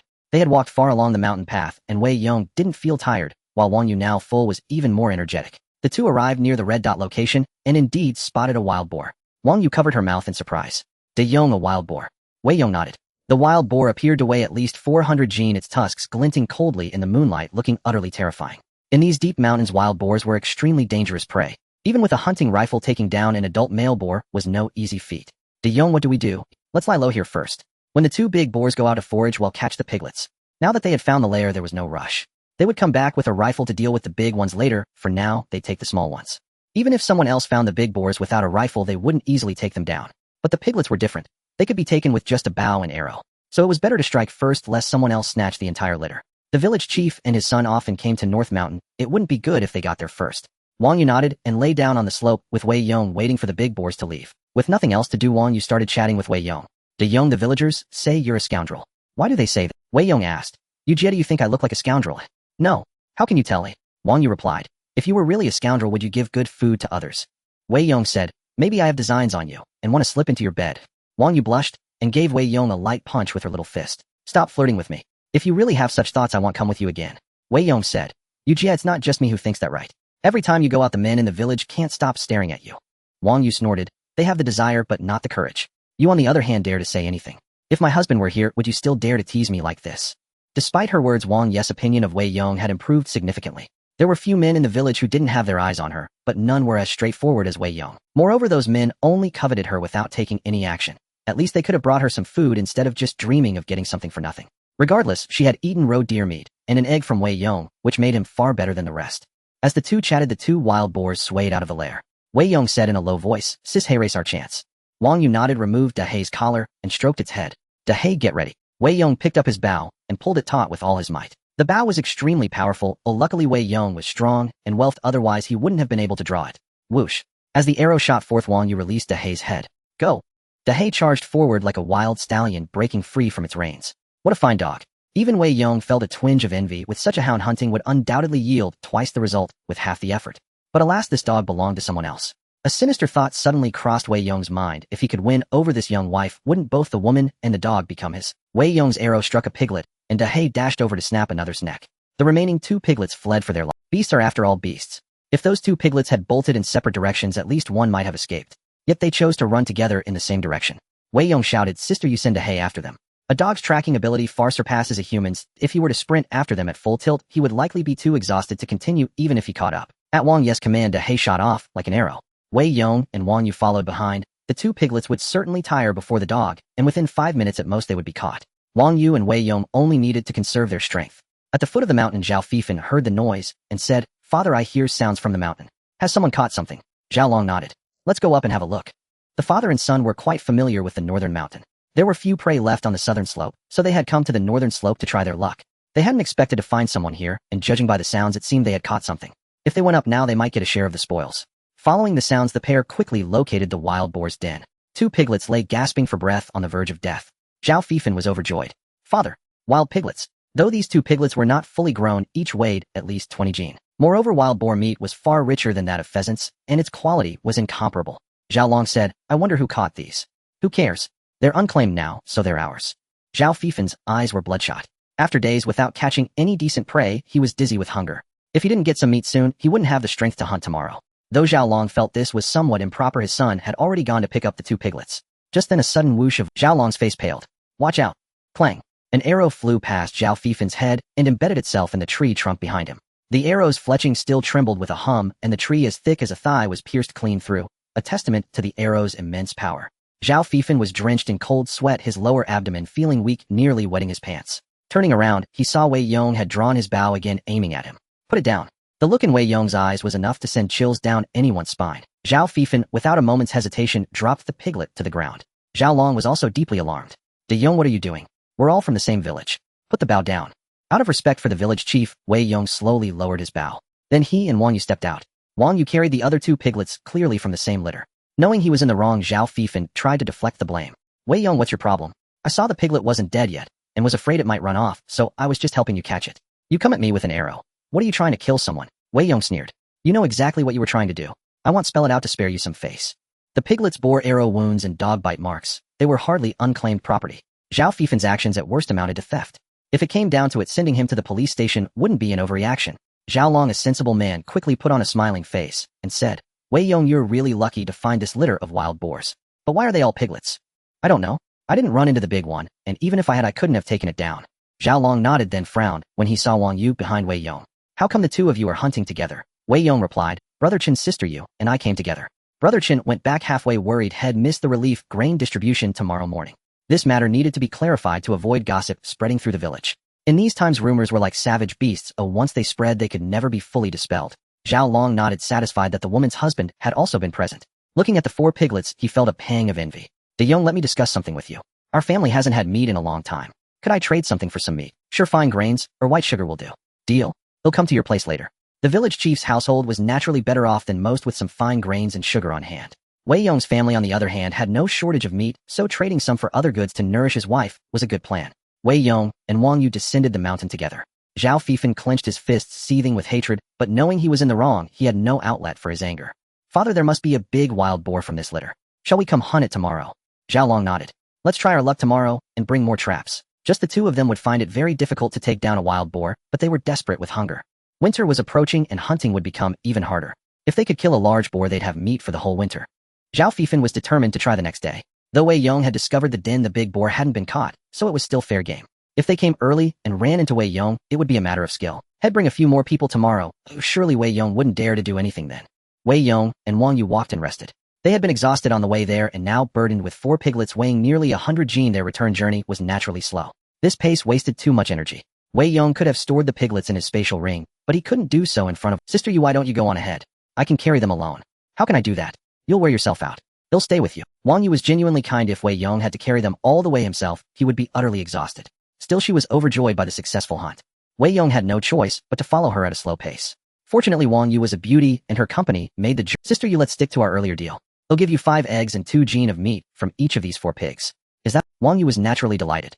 She had thought Wei Yong would only give her 2 gene total, but 2 gene per pig meant 8 gene. Enough for several hearty meals. Alright, no problem. Wei Yong added, sister, you've helped me so much. Besides this reward, I'd like to thank you separately. Come to my place for dinner later, and I'll make you some braised ribs. But we have an agreement, you must come alone. Wang Yu was taken aback, then said with a hint of coquettish reproach, what do you mean inviting me to your place for a meal? Not letting me bring my man. Are you plotting something against me? Wei Yong gave a wry smile. Sis, where are your thoughts wandering? My wife is at home. Oh, what mischief could I possibly get up to with you? It's just that we have to come back tomorrow, and you need to replenish your strength to work. This braised ribs are my treat for you, nothing to do with Brother Chun. Hearing Wei Yong's explanation, Wang Yu finally agreed. The mere mention of braised ribs had already made her mouth water. But going to Wei Yong's home for a meal without a clear reason, especially without Qin Rongmao, required some justification. Wei Yong's words made it legitimate. First, his wife was at home, so her visit was nothing improper. Second, Qin Rongmao hadn't done any work, so why should he be treated to a meal? After a moment's thought, Wang Yu finally agreed. Sister, could you go back and help my wife start the fire? When I get home, well, stew the meat. My wife is pregnant, and it's inconvenient for her to work. Alright, I'll head back first. Since Wei Yong had put it that way, Wang Yu naturally stopped declining and quickened her pace to help. After Wang Yu left, Wei Yong stored all the piglets into his space, then found a place to rest for a while before heading. Meanwhile, at the village head's doorstep, a horse-drawn cart stopped on the road. All the villagers gathered around not to see the horse, but to gaze at the sacks of grain on the cart. Today was the day for distributing relief grain. Though the amount was not large for the current Zidongton, it was life-saving food. Otherwise, many would starve to death again this winter, just like last year.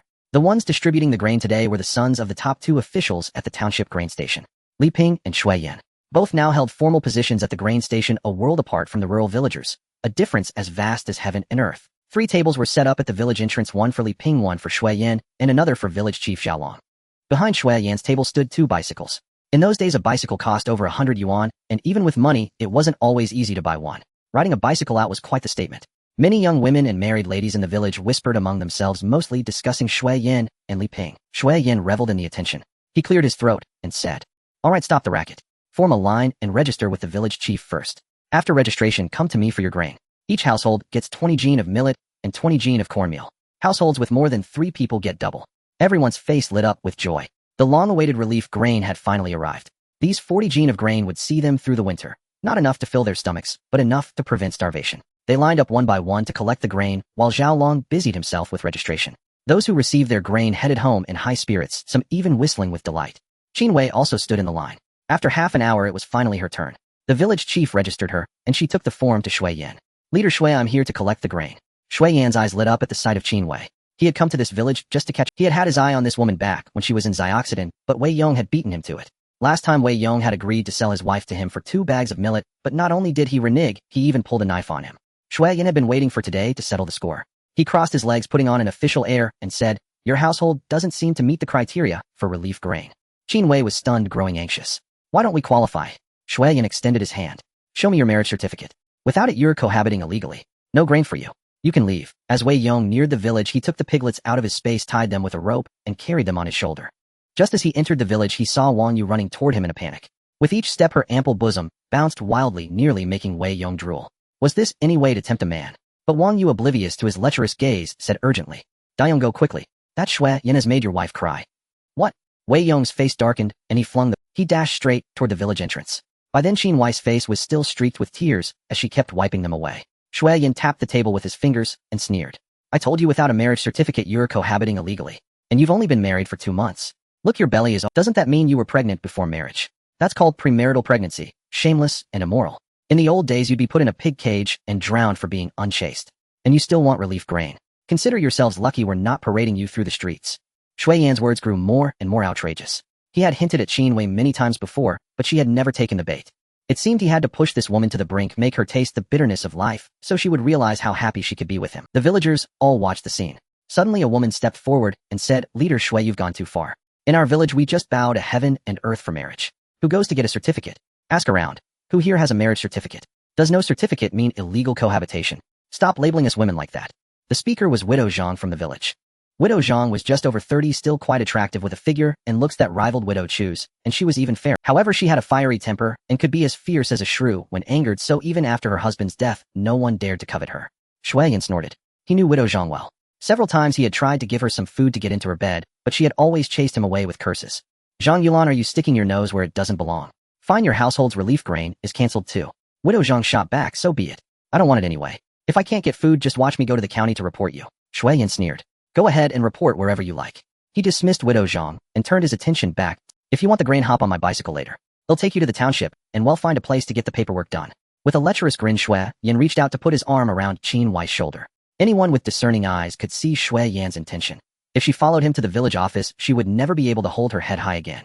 Just then a sharp, whistling sound pierced the air. Xue Yan reacted swiftly, dodging backward. An arrow grazed past the tip of his nose and embedded itself into the ground. Wei Yong stood with his bow resembling an ancient general, his face dark and stormy. Xue Yan, try laying a hand on her again if you dare. Xue Yan's face turned pale, thoroughly shaken by what had just happened. That Wei Yong was truly a reckless brute. If he had dodged, even a fraction of a second later, that arrow would have pierced his skull. The moment Wei Yong appeared, Qin Wei seemed to find her anchor standing beside her man as tears streamed down her face. After composing himself for a moment, Xue Yan said, Wei Yong, don't try that act with me. You two have no paperwork, and without it you're not a family. I can't give you relief grain. It's as firm as a turtle's backside, the rules. No matter how much you argue, you're not taking this grain today. The villagers watched coldly from the sidelines. In these times, every household struggled to fill their own bellies, caring only for their own snow, not the frost on others' roofs. That Wei Yong's family couldn't get grain was his own failing, having nothing to do with anyone else. Wei Yong sneered, then suddenly slammed his hatchet onto the table. The hatchet embedded into the wood with a sharp crack. Xue, do you believe I'm taking this grain today whether you like it or not? Xue Yan laughed coldly. You're bluffing. If I say no, do you think you dare touch it? Xue Yan's temper flared as well. With so many watching, if Wei Yong so much as laid a finger on him, he'd ensure the man rotted in prison. He couldn't believe this brat had any real nerve. Li Ping sat to the side, arms crossed, watching the scene with a cold gaze. He had witnessed such scenes many times before. Xue Yan was always like this, clutching at a shred of authority to take advantage of young wives or widows.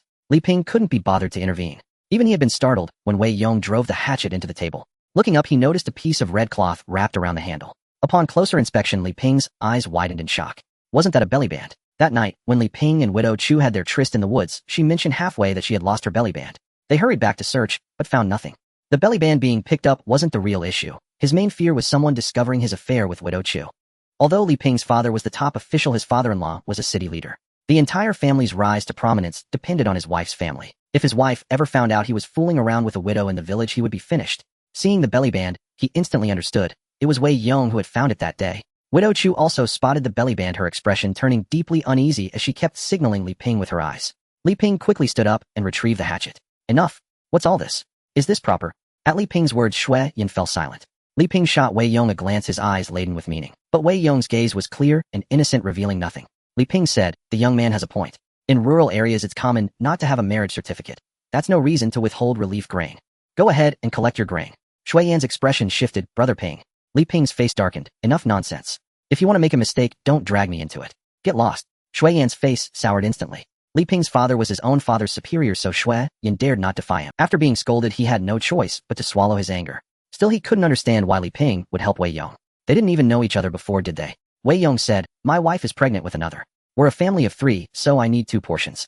Xue Yan's eyes bulged. Don't push your luck. Li Ping cut in. Shut up. Give it to him. Xue Yan clenched his fists, deeply resentful, but he obediently handed over double the grain. Wei Yong took the grain, then grabbed 2 more bags and passed them directly to Widow Zhang. Sister Zhang, let me help you with that. Widow Zhang accepted the grain, beaming. Thank you to Yong. Xue Yan glanced at Li Ping, who remained stone-faced, so he dared not speak.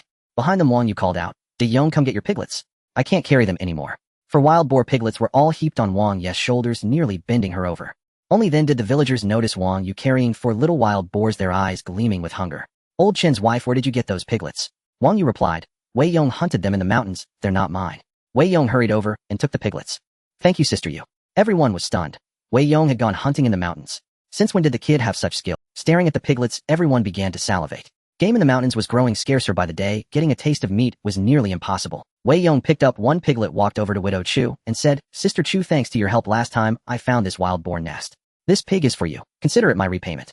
We're even now. Widow Chu was taken aback, instinctively looking toward Li Ping. Li Ping nodded for her to accept. Wei Yong wasn't really giving the pig for Widow Chu's sake, but for Li Ping's. He had essentially pressured Li Ping into helping him this time. Without some gesture, a grudge would surely form. Li Ping and he had little connection, so it was better to build goodwill. Moreover, Wei Yong's mention of being even was also directed at Li Ping, a promise that he wouldn't bring up their relationship. Li Ping was quite satisfied with Wei Yong. The kid wasn't bad, he knew how to handle people. Everyone else grew envious. A piglet weighed over 20 Jean and Widow Chu had only pointed the way to get such a reward. This Wei Yong was truly generous. Not wanting to remain under everyone's scrutiny, Wei Yong called out to Widow Zhang, Sister Zhang, come by my place later to help me butcher the pigs. They'll save 2 trotters for you. Widow Zhang's face split into a wide grin. Alright, I'll tidy up and head over. With that they picked up the grain and watching the scene, everyone felt a pang of envy. If only they had spoken up for Qin Wei earlier, a few words wouldn't have cost them anything. Widow Zhang had gotten 2 trotters just for saying a bit, and that was the most flavorful part of the pig. The thought alone made mouths water, but there was no helping it now. They hadn't stood up for Qin Wei. Among the crowd, none wore a more complicated expression than Wang Xiaoling. A girl beside her nudged Wang Xiaoling. Xiaoling, Wei Yong caught so many wild boars. He'll definitely come running to bring you some soon. Save me a bowl of meat, will you? Wang Xiaoling's expression was truly a spectacle at that moment. Wei Yong had indeed brought back a great deal of pork, but would he share any with her? She had approached Wei Yong twice before, but each time his words grew harsher, nearly pointing at her nose and cursing. Though she envied the goods in his hands, she knew he would never give her any. Yet before her good friend Su Xiaowei, she still had a save face. He'll definitely sneak some over to me. Su Xiaowei chuckled, of course, just don't forget to save me a bowl to satisfy my craving. We'll see. Wang Xiaoling wished it were true. Yesterday when Wei Yong's family stewed meat, she had asked for a bowl, and was utterly humiliated by his sarcasm, let alone for Su Xiaowei. Back home Wei Yong said, wife, start the fire. Sister Yulia will stay for dinner, well stew some ribs. Qin Wei nodded and agreed without much thought. She knew her man wasn't that capable, and must have relied on Wang Yu's dog, so it was only natural to entertain Wang Yu. Wang Yu said, sister-in-law, rest yourself. You're with child. Let me start the fire. While she was tending the fire, Widow Zhang arrived. Rolling up her sleeves as she entered, she said, where's the piglet? Let me help you handle it. Widow Zhang's father had been a butcher, so she knew a thing or two about dressing pigs and oxen, working much faster than Wei Yong. After the piglet was butchered, Wei Yong gave her 2 hocks and 5 eggs.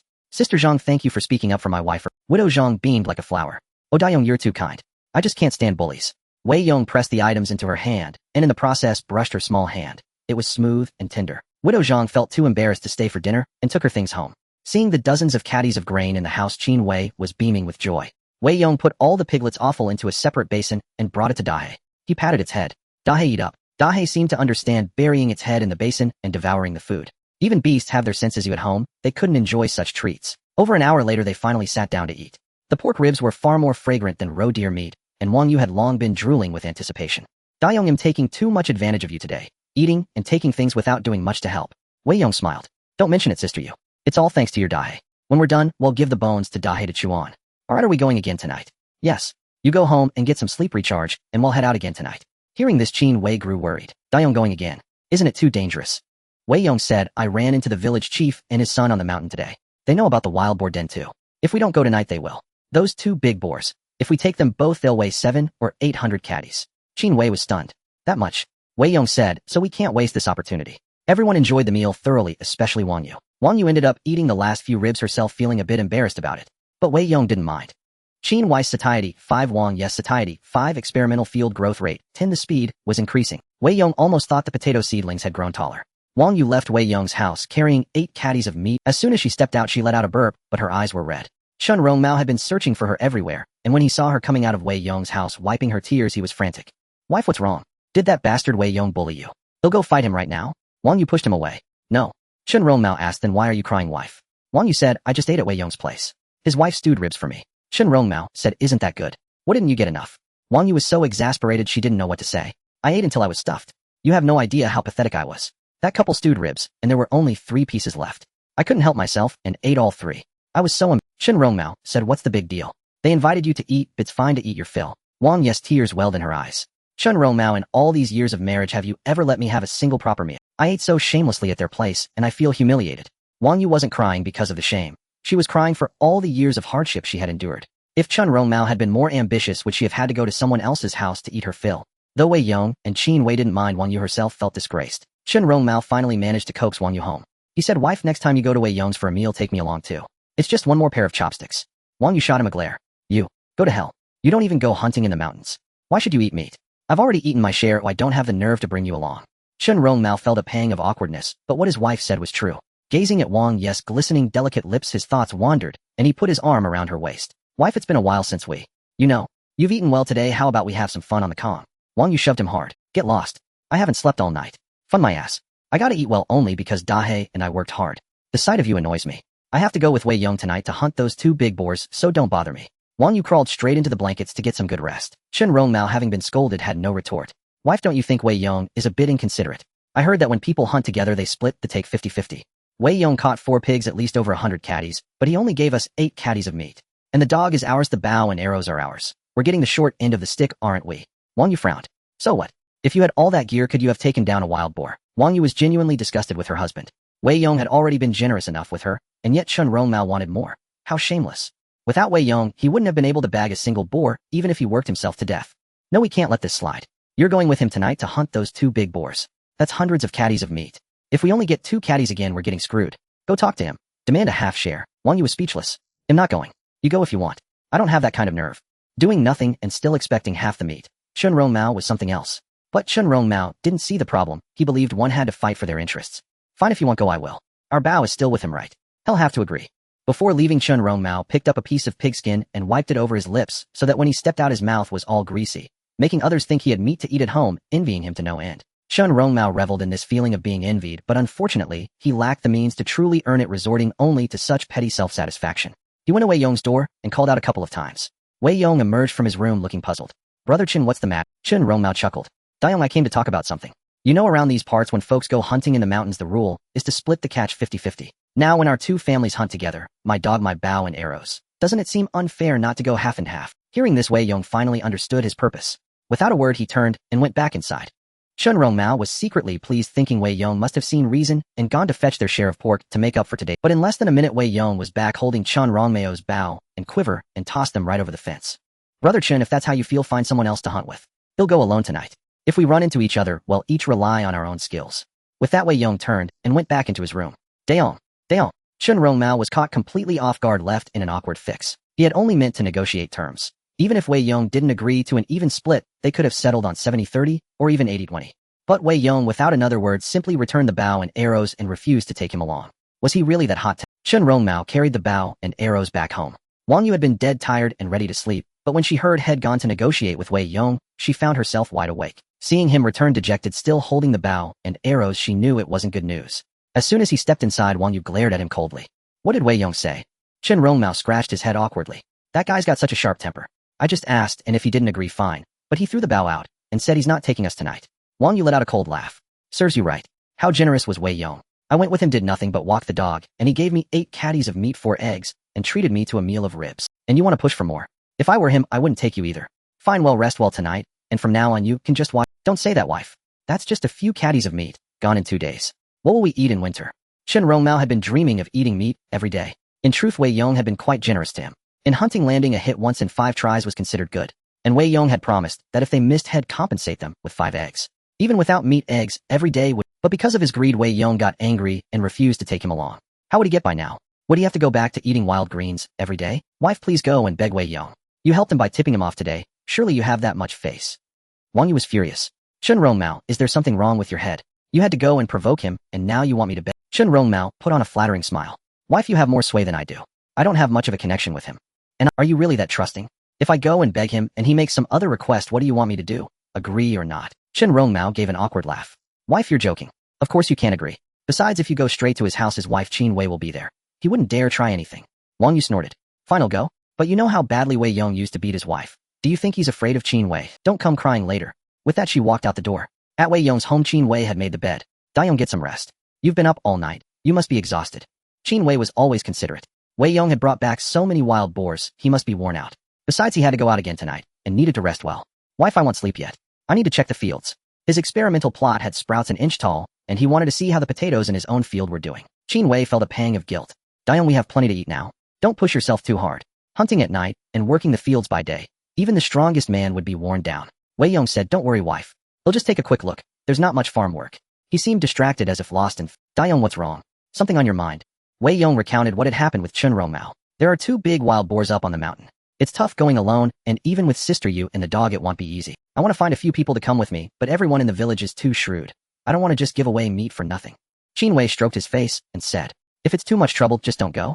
We have enough to eat now. We'll manage through winter if we're careful. Wei Yong smiled. Though they weren't short on food, he had found that boar's nest himself. If someone else beat him to it, it would gnaw at him. No sooner had Wei Yong left than Wang Yu arrived. Sister-in-law is Dayong around. He's gone to the fields. Something up, Sister Yu. Yes, I want to talk to him about tonight's hunt. They'll find him at your field. Wang Yu felt too embarrassed to bring it up with Qin Wei. It was easier to speak to Wei Yong directly. When Wei Yong reached his field, he saw the potatoes had sprouted small shoots, but they were much shorter than those in the experimental plot, at least 1 stage behind. Everyone else's fields had also sprouted. Growing corn was out of the question these days. Most people planted potatoes, sweet potatoes, and radishes. Though the shoots above ground looked decent when dug up, the potatoes were pitifully small, some no bigger than a thumb smaller than. Wei Yong pulled up one shoot and was filled with delight. Beneath it hung 5 potatoes, each the size of a grape. It had only been a few days since planting, and they had already grown this big. In 2 months they'd surely be larger than a fist. This year would be a bumper harvest. The land was still as dry as ever. It couldn't be a change in weather, it must be the influence of the experimental plot. He would have to plant more, radishes, sweet potatoes, fill it all up. When harvest time came it would surely be a huge surprise for the whole village. Wei Yong could even imagine the expressions on the faces of the other villagers when they dug up their potatoes and compared them to his. It would definitely be a sight to behold. After inspecting the field, Wei Yong was about to leave when he suddenly saw a graceful figure approaching. From a distance he could see Wang Yu swaying her hips. It was quite a sight. The fields were lined with ridges forcing Wang Yu to walk with a cat-like gait, which only made her voluptuous curves sway even more. Sister Yu, what brings you here? Wang Yu looked a little embarrassed. Dayong, I'm here to apologize. My husband's not right in the head. He insisted on coming to say those things to you. Now he regrets it, and asked me to come and make it right. A playful smile crossed Wei Yong's face. Sister Yu, you come to apologize, empty-handed. Wang Yu rubbed her hands together. I didn't have time to prepare anything. Dayong, just tell me what you want and he'll get it for you. Wei Yong thought for a moment and said, I've been craving tofu lately. Really badly. Wang Yu was taken aback. Dayong, soybeans are hard to come by these days. Where would I find tofu for sale? Unless I go to the township. Wei Yong replied, no need, Sister Yu. You've got some yourself. Huh. Where? Wang Yu looked down, then her face flushed crimson as she realized Wei Yong wasn't talking about the snow-white bean curd, but something else equally pale and soft. Blushing, Wang Yu said, go ahead and eat if you want. If you dare, I'll let you do it right here. In broad daylight, she didn't think Wei Yong would actually do anything to her. Wei Yong said, forget it. Since you're not sincere, I'll be going. With that he turned to leave. Wang Yu grabbed his hand. Her soft little hand grasped his, and Wei Yong instinctively held it. Wang Ye's hand was incredibly soft. Nothing like the hands of someone who worked the fields. Wang Ye's blush crept all the way down her neck, but she didn't pull her hand away. Instead, she swayed it gently, almost like a child begging, and said, don't be mad at your sister. He'll go with you again tonight, and I won't take anything from the wild boar. Wei Yong rubbed Wang Ye's hand, wanting to hold it longer, but anyone could see them here. It wouldn't be good if others noticed, so after a few caresses he let go. Alright, I'll come find you tonight. Great'll be waiting at home. Wang Yu returned home in high spirits, her ears still burning by the time she reached her doorstep. But when she looked up she saw Chen Rongmao standing at the door staring at her like a lovesick stone. Wang Ye's face immediately darkened. What are you staring at? Afraid I might have something going on with Wei Yong. Chen Rongmao gave an awkward smile.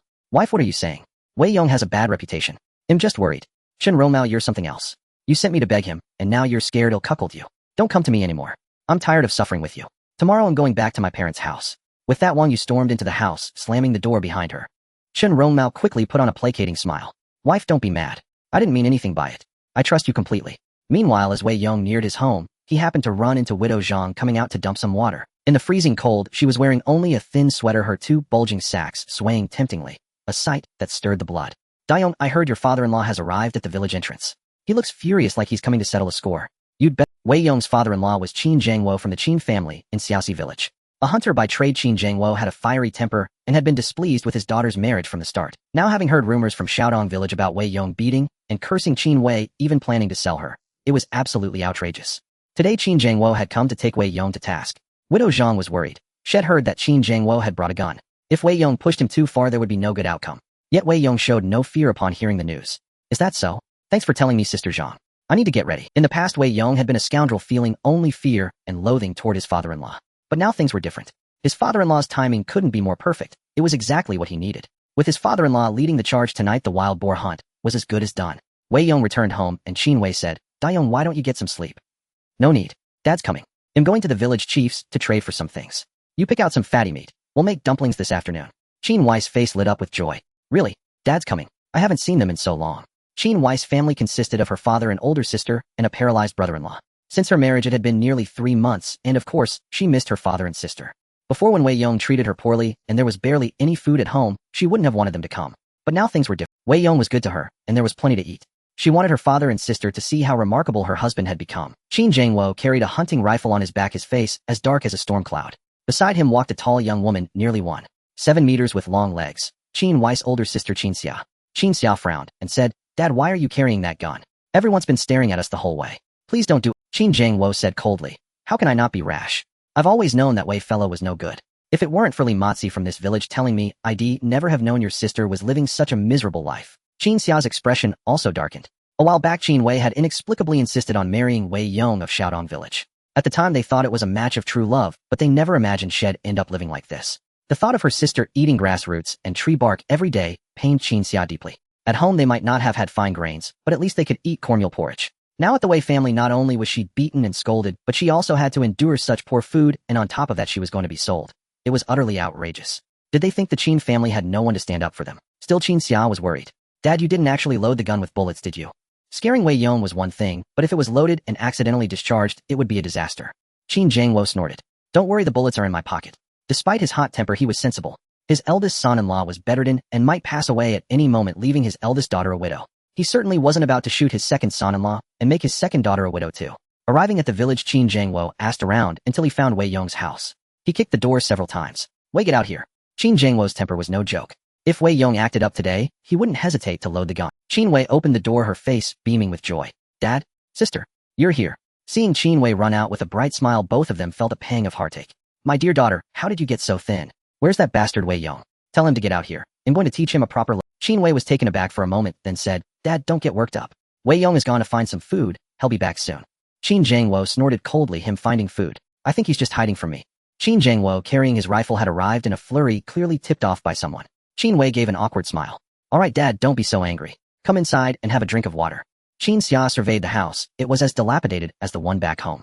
The corn storage bin was empty, suggesting that last year's corn had likely withered from drought.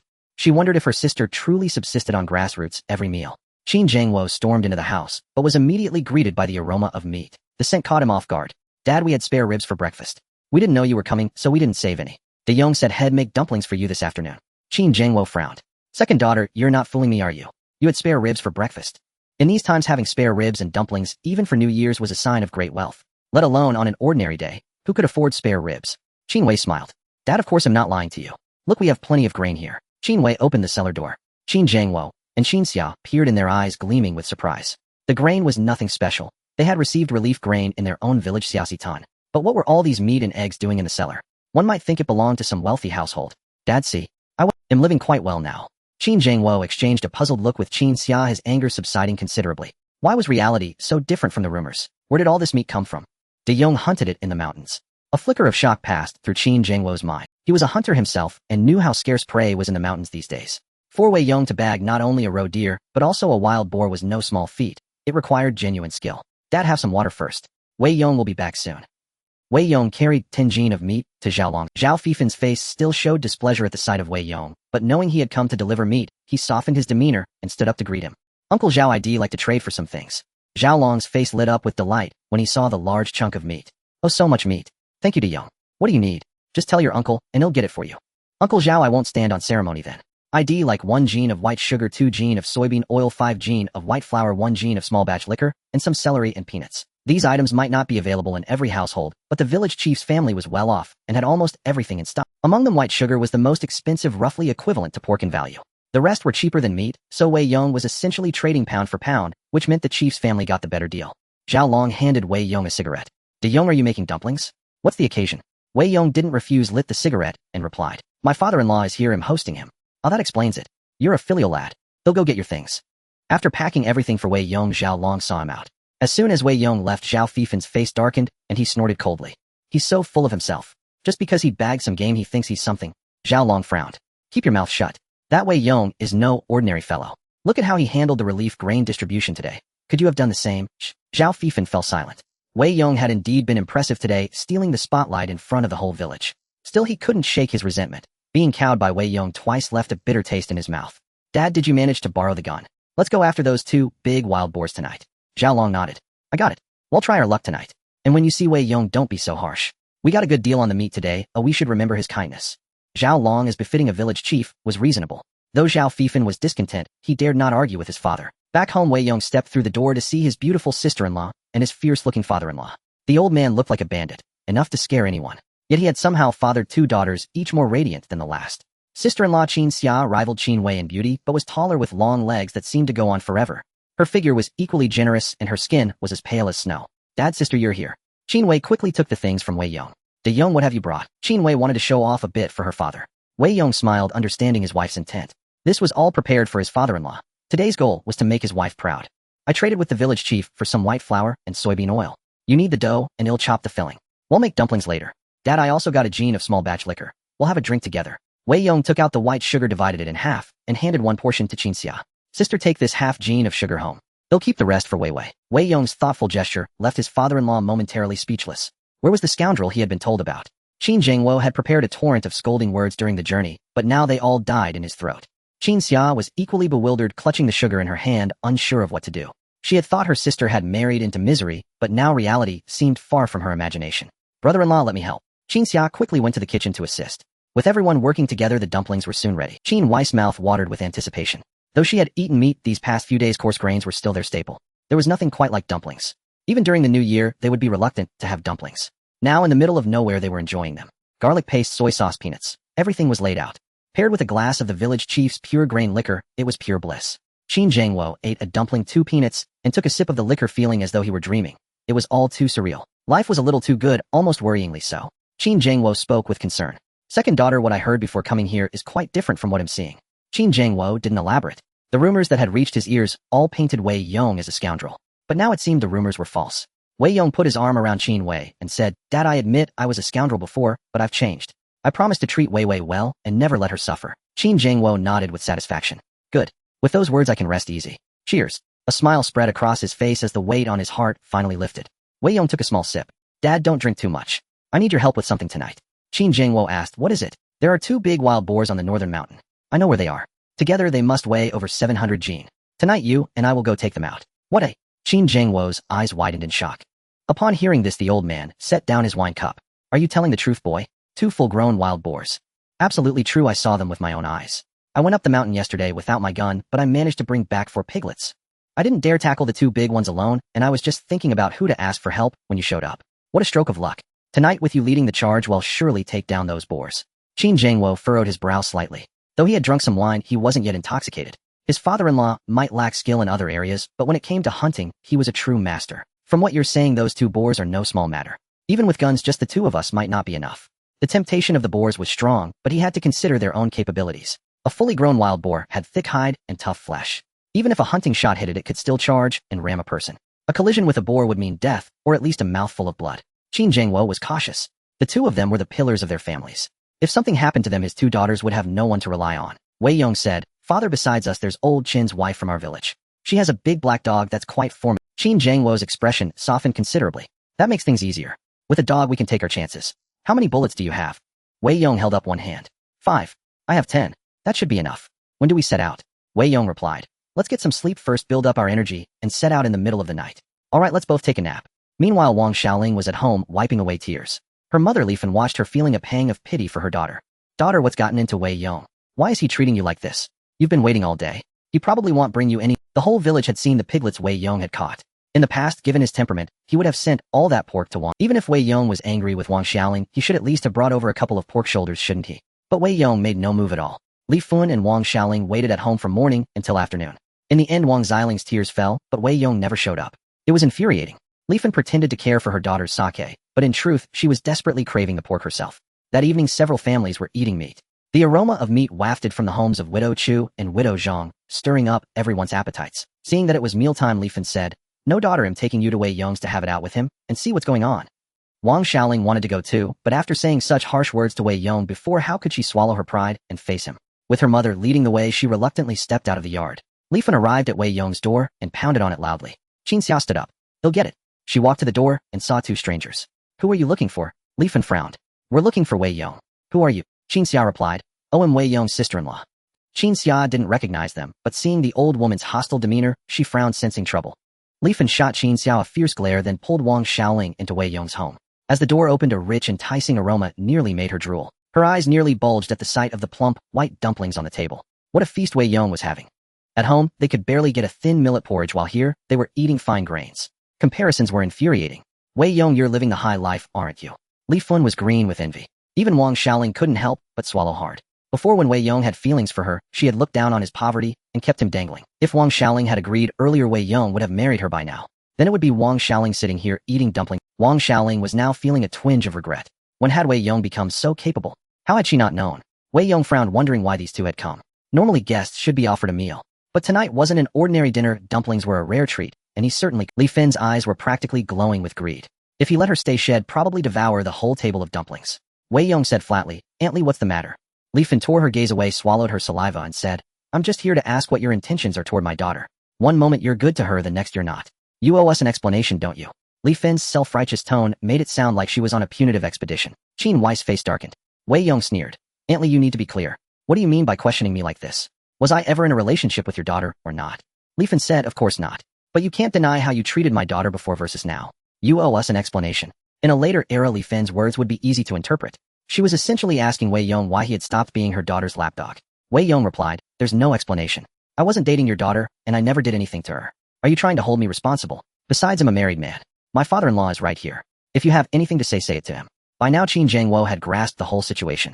So this old woman was here to poach. Seeing dumplings on the table, she couldn't tear herself away and brought her daughter along. Qin Wei put down his chopsticks. Do you have business or not? If not, get lost. We haven't finished our wine. Li Fen raised her voice. You're throwing me out before we've settled things. Who do you think you are? He was so good to my daughter before, and now he's not. He has to make amends. I won't ask for much. Just 10 caddies of pork, and we'll call it even. Wei Yong said nothing, just folded his arms and watched the show.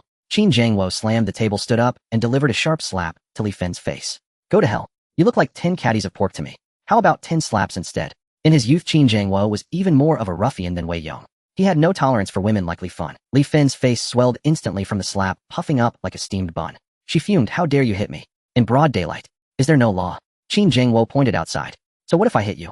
I'm from the Qin family in Xiaxi village. If you've got a problem, come at me. I'm having a drink with my son-in-law, so get the hell out. Li Fen trembled with rage. Wang Xiaoling helped her mother up and glared at Wei Yong.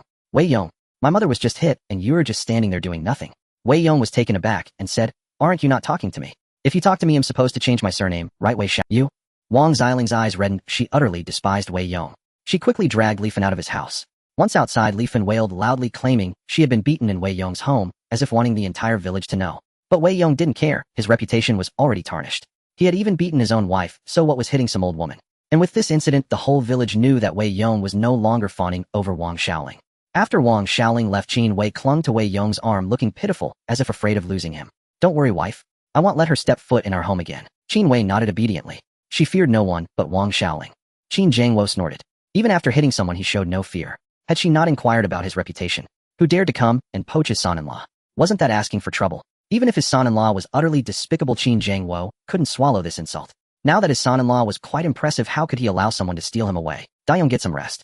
Recharge your energy. Wei Yong and Qin Wei climbed onto the Kong and quickly dozed off. Meanwhile, Qin Wei and Qin Xia were in the kitchen tidying up the dishes and whispering to each other. Little sister, was this scene today not staged just for us? Qin Xia had a considerable grudge against Wei Yong, as she was the only one who knew the truth. 3 months ago, when Wei Yong got drunk and crawled into Qin Wei's bed, Qin Xia had dragged him out by the ear. At that time, Qin Xia knew Wei Yong was a scoundrel, but Qin Wei was too traditional. She didn't want her innocence tarnished, so she had no choice but to marry him. As the elder sister, though unwilling, she accepted it as a done deal. She knew life wouldn't be easy after marriage, but hearing from Chun Matzi, she hadn't expected it to be this hard. But upon meeting, she sensed something was off. Qin Wei smiled. Sister, to put on a show you need the means. How many families can afford meat-filled dumplings now? Qin Xia fell silent. That was true. Even to put on an act, you needed the resources. Borrowing grain from others was impossible, let alone flour and pork. Qin Wei asked, Sister, how is brother-in-law? Qin Xia's eyes reddened. Not good. Even in a bountiful year, his disability is fatal. Now with poor nutrition, it's even worse. The doctor says he has at most 3 months. Qin Wei sighed, her heart aching as she stroked her sister's hand. Sister, if brother-in-law passes, come live with us. We have plenty of food, you won't go hungry. Qin Xia's face changed. What would that be like? Even if I live alone, I can't come stay with you. As long as you're doing well, that's enough. Don't worry about me. Sister. Enough, don't say anymore. Wei Yong slept soundly, unaware of the sisters' conversation. He woke up he called his father-in-law, and they checked the hunting rifles ready to set off. Qin Wei prepared 2 metal lunchboxes for them filled with dumplings and garlic paste. Tonight would be a tough battle. They needed to conserve their strength. Leaving the house, Wei Yong arrived at Chun Rongmeo's home. Before he could knock, the big black dog started barking. Previously, it barked at Wei Yong as if challenging him. But this time its tail wagged like a rattledrum, clearly excited. Wei Yong had given it a large basin of pig offal during the day, and the dog had never eaten such good food, so it naturally grew closer to him. Dogs are the most intuitive. If Wei Yong fed it a few more times, even its owner might not hold more sway than him. Wang Yu swayed her hips as she came out, her seductive figure as alluring as ever. Recalling how Wang Yu had acted coy with him in the fields today, Wei Yong felt a stirring in his heart. If they were in a secluded spot, he would have taken some liberties. But tonight was out of the question. With his father-in-law around, he dared not overstep. Wei Yong introduced them, and Wang Yu quickly called out, Uncle Qin. She had heard of Qin Wei's fearsome reputation. Before the famine, Qin Wei had hunted big game in the mountains, rumored to have killed a black bear. In those days, black bears weren't protected animals. How formidable must he be to take down a black bear? Qin Jingwo's eyes lit up at the sight of the big black dog, and he praised it as a fine hound. The trio and the dog ascended North Mountain. Wei Yong glanced at the map. 2 red dots were still roaming the area. The map was incredibly convenient as searching for them on the vast mountain would have been no easy task. Not long after climbing they encountered the village head and his son at a den. The village head also carried a hunting rifle clearly prepared for the day. Dayong, you're here. Old Qin, long time no see. Qin Jingwo greeted the village head. They had met a few times. Having eaten Wei Yong's pork earlier that day, the village head was quite amiable. However, Zhao Fifan didn't greet them as a competitor tonight. He wore his emotions plainly on his sleeve. The village head said, Dayong, these beasts are tricky. How about we team up and split the catch? Wei Yong smiled, forget it. We're just here to try our luck. We might not even hunt a boar. Alright, be careful then. The village head was just being polite. Since Wei Yong declined, so be it. Wei Yong certainly didn't want to share. They had 3 people, 2 guns, and a dog, plus he had the map to precisely locate the 2 beasts. If the village head joined, he wouldn't mind giving them 40 or 50 pounds of meat, but an equal split was out of the question. The 2 groups exchanged pleasantries, and then parted ways. Wei Yong had already locked onto the 2 red dots, but to avoid startling his father-in-law too much, he decided to wander around a bit first. Qin Jingwo constantly searched the ground for footprints and droppings, slowly closing in on the wild boars. His father-in-law was indeed an experienced hunter. Even without Wei Yong's system map, he was getting closer to the boars. After a while, Qin Jingwo's ears perked up. We should be close so I can hear them. Yeah, about that. Wei Yong knew one of the boars was only about 100 meters away. Qin Jingwo said, let's see. If there are 2, we'll take them together. If it's just one, well, wait. Wang Yu was puzzled. Why, Uncle Qin? Wouldn't a lone boar be easier to hunt? Qin Jingwo explained, wild boars in the mountains are cunning. If you shoot one, the other will sneak up from behind and attack you. It's hard to defend against. Safety comes first. Wei Yong nodded. With his system map, he wasn't worried, but his father-in-law's experience was invaluable. It looked like tonight would bring a bountiful harvest. Gradually, the trio approached the massive wild boar. With Wei Yong deliberately guiding the way, coupled with his father-in-law's expertise, they quickly located one. The boar's tusks glinted coldly under the moonlight, instilling fear at first sight. Qin Jingwo crouched down. Hold on, wait for the other one. Having hunted all his life, Qin Jingwo knew that caution was paramount. Returning empty-handed was far better than losing one's life on the mountain. Like his eldest son-in-law who spent the rest of his days bedridden. That was worse than death. Wei Yong glanced at the map. His father-in-law's concerns were not unfounded. The other boar lurked nearby. If one was harmed, the other might well circle around and strike them. None of them could withstand a boar's charge. Just as they were observing, 2 figures appeared not far ahead. It was the village chief and his son. Wei Yong frowned. If it were just the 3 of them, they could wear down the 2 boars tonight no matter what. But with the chief and his son, now present, matters grew complicated. If the chief acted rashly, they might not bag any boar at all. Once the beasts fled beyond the map's range, Wei Yong would lose track of them. The chief and his son also spotted Wei Yong's group. Clearly this was no time for greetings. Since they had seen each other, it was every man for himself. First to strike claims the prize. Zhao Fifan raised his gun, aiming at the boar. Dad, I'm shooting first. Hold on, wait. Zhao Long had some experience. Though they spotted the boar, haste was unwise. Wei Yong's group had also seen it, and were within range, yet they held fire. There must be a reason. But Zhao Fifan, eager and fearing Wei Yong would snatch the prize, believed in striking first. If he fired a shot, he'd have a claim to the boar. Bang. However, Zhao Fifan was too nervous. A hunting rifle wasn't so easy to handle. It wasn't a simple point-and-shoot affair. Many old hunting rifles were poorly maintained with crooked rifling. These were relics passed down from old hunters, so accuracy was lacking. Besides, Zhao Fifan was no sharpshooter. His first shot went wide. Damn it. Qin Jingwo frowned, cursing the troublemaker under his breath. Startled, the boar began to flee wildly. Zhao Fifan's face darkened. The chief shouted, chase it. This was no time for blame. With the boar spooked, it could run anywhere. Losing these 2 prizes meant wasting hundreds. Zhao Fifan felt a pang of regret. His plan had sounded good, but execution was another matter. Wei Yong also frowned. If those beasts fled North Mountain, he'd lose his map. Checking the map, he saw the 2 red dots hadn't left, but were circling North Mountain. Frowning, Wei Yong noticed both boars charging toward the same spot, seemingly heading for the chief's group. Wei Yong grabbed his gun and dashed over. Qin Jingwo's face changed. Slow down, boy, be careful. At such moments, boars were most ferocious. One misstep could cost a life. A wild boar in the primeval forest was no less dangerous than a tiger. Caution was essential. Better to return empty-handed than to fight heated. A boar suddenly appeared, charging straight at Zhao Fifan. He raised his arm and fired, but alas, the boar was too fast, leaving him little time to react. The shot went skyward. The boar grazed Zhao Fifan, knocking him to the ground. Even a glancing blow sent searing pain through him. If it had struck his belly, the tusks would have gutted him. Zhao Fifan had barely sat up for 3 seconds when a wave of danger made his skin crawl. Zhao Long yelled, son, run. Another boar charged from behind, had low tusks aimed forward. This strike would surely pierce Zhao Fifan's back. Zhao Fifan turned and saw it, his face drained of color. His legs went weak, his stomach knotted. How could he stand? Just then Wei Yong lunged, grabbing Zhao Fifan and rolling to dodge the attack. One boar missed, and the other charged again. Boars were clever creatures. The 2 attacked in turns, giving no respite. Zhao Fifan was utterly terrified. As the boar bore down on him, he felt death's approach. At that moment, Wei Yong lay on the ground, raising the gun barrel. The boar charged, and the barrel jammed into its mouth. Bang! A gunshot rang out. The rifle flew from Wei Yong's hands, the stock slamming into his shoulder, making him wince in pain. The boar let out an agonized squeal, stumbling away. Though tough-skinned Wei Yong's shot had hit its throat, it was doomed. Qin Wei slapped his thigh. Good lad. This son-in-law was truly courageous, a real man. The other boar charged again. Qin Wei aimed and fired. With a grunt, the boar turned and fled. Wang Yu calmed down, patting the big black dog's head. Chase. The wounded boar wouldn't last long. With the dog pursuing, it would be worn down to death. Wei Yong scrambled up, retrieved his rifle, and glanced at the boar in the distance. Having taken a shot to the throat, it collapsed after running a few dozen meters. Wei Yong approached, fired an arrow as a precaution, then examined it. Dad, it's dead. Qin Wei said. Good, bleed it. He'll handle the other one. Wei Yong plunged a machete into its neck, draining the blood while it was still fresh to avoid a gamey taste. The other boar, hit by his father-in-law and chased by the dog, wouldn't escape. As Wei Yong bled, the boar Zhao Long approached, his old face pale, with fear, hands trembling. Dayong, Uncle Zhao. With that, Zhao Long knelt before Wei Yong. Startled, Wei Yong quickly helped him up. Uncle Zhao, you're shortening my life. Zhao Long said. He's my only son. If he died, I wouldn't want to live. You are our family's savior. Wei Yong smiled. Uncle Zhao, you're too kind. We're from the same village. It was just a small favor. Zhao Long glanced at the still shaken Zhao Fifan behind him. You brat. Get over here and kneel to thank Dayong. As Zhao Fifan was about to kneel, Wei Yong quickly stopped him. Hold on, don't do that, Uncle Zhao. You're the village chief, and you've always helped me out. It's only right that we look out for each other. Wei Yong's words filled Zhao Long with a deep sense of shame. Despite Wei Yong's family being so impoverished, he had truly done little to assist them. The last time relief grain was distributed when Qin Wei was being harassed, Zhao Long had remained silent. But after this incident, Zhao Long resolved to support him in whatever way he could from now on. Zhao Fifan's face was still pale with fright. Dayong, I was narrow-minded before. Thanks for not holding a grudge this time. If you ever need anything from me, just say the word, and I won't hesitate. Wei Yong nodded. Brother Zhao, you're too kind. As they exchanged pleasantries, his father-in-law had already finished his task and called out loudly. Dayong, come over and bleed it. Wei Yong grabbed a cleaver and hurried to the other side. Both wild boars were down. This was an incredibly bountiful harvest. Though the village chief and his son coveted the prize, they had nearly died moments ago. If not for Wei Yong's desperate rescue, Zhao Fifan would surely have perished, so neither felt any envy now. Zhao Long said, these two boars are heavy. Let's carry them down the mountain together. We'll put in the effort and ask for nothing. Wei Yong replied, no, everyone who sees gets a share. Don't worry, I'm not stingy.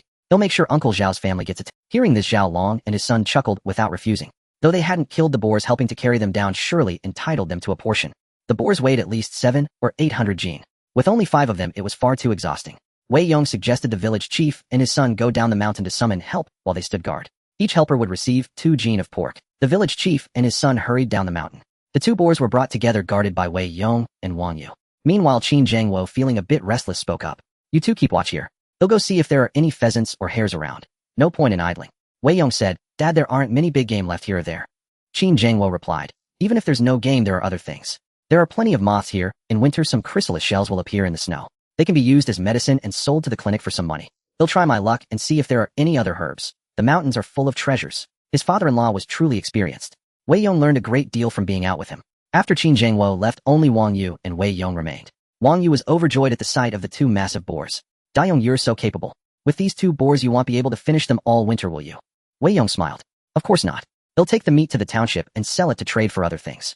His wife was deficient in too many nutrients. Meat alone couldn't restore her health. He needed to exchange it for other goods, and he also planned to buy some seeds in the township. Wang Yu didn't ask how much she would get. She knew Wei Yong wouldn't shortchange her. Wei Yong took a lunchbox from his pocket and handed, Sister, you have some to replenish your strength. Wang Yu said, I brought my own cornbread. I'd feel bad, always eating. Wei Yong opened the lid. Don't be polite, sister, you. Eat up. As the lid lifted, Wang Yu was speechless. The lunchbox was filled with plump, white dumplings. The rich aroma of celery and pork filling made her involuntarily swallow. Even though she had eaten meat the past couple of days, the sight of these dumplings made her unable to resist. But remembering how embarrassingly she had eaten at Wei Yong's house last time, she was too ashamed to accept them now. She quickly pushed the lunchbox back. Dayong, I can't eat these. Your wife made them for you. You go ahead, just have my cornbread. Wei Yong pushed it back. Sister, you, there's plenty. Let's share. Eat your fill and leave the rest for me. As they went back and forth, Wei Yong naturally found himself touching Wang Yu's delicate hand. He hadn't gotten enough of that soft hand back in the fields. Wang Yu knew exactly what he was up to. Though her cheeks flushed, she pretended not to notice, holding the lunchbox and saying, then just try a couple. All right, there's garlic paste and soy sauce inside. Wang Yu said, skip the garlic. I'm afraid my breath will smell. Wei Yong chuckled. Sister, are you planning to kiss me after we eat? Afraid I'll mind the garlic smell. Wang Yu shot him a fierce glare, her expression brimming with allure. Always running your mouth, aren't you? Why didn't you dare tease me when your father-in-law was here just now? Wei Yong reached out and took her hand. Sister, isn't it just us now? The moment he touched her, Wang Yu felt a jolt like an electric shock. Yet she didn't pull her hand away immediately. Instead, she glanced into the distance to make sure Qin Zhangwo wasn't coming back, then breathed a sigh of relief. Wang Yu slowly withdrew her hand, her cheeks flushed. Are you going to let me eat or not? Wei Yong said. Then eat quickly, sister Yu, and let me touch you for a while after. Wang Yu glared at him. I'll take my sweet time, and I won't let you touch me. Humph. Her coy resistance was utterly irresistible. The fact that she hadn't refused outright earlier meant she was okay with a little hand-holding. And her first instinct wasn't to pull away but to check if anyone was watching. It seemed winning over this young wife was within reach. While Wang Yu ate, Wei Yong busied himself by slitting open the boar's belly, pulling out the innards, and tossing them to Dahe. Dahe's tail practically wagged to the sky. He rubbed against Wei Yong's leg for a while before finally going to eat. Wang Yu was surprised by Dahe's reaction. Dahe is so close to you. He's never even rubbed against old Chun like that. Wang Yu wasn't exaggerating. At home, Dahe was lucky not to bite Chen Rongmao, let alone be so affectionate. Wei Yong smiled. Dahe understands people. He knows who the man of the house is.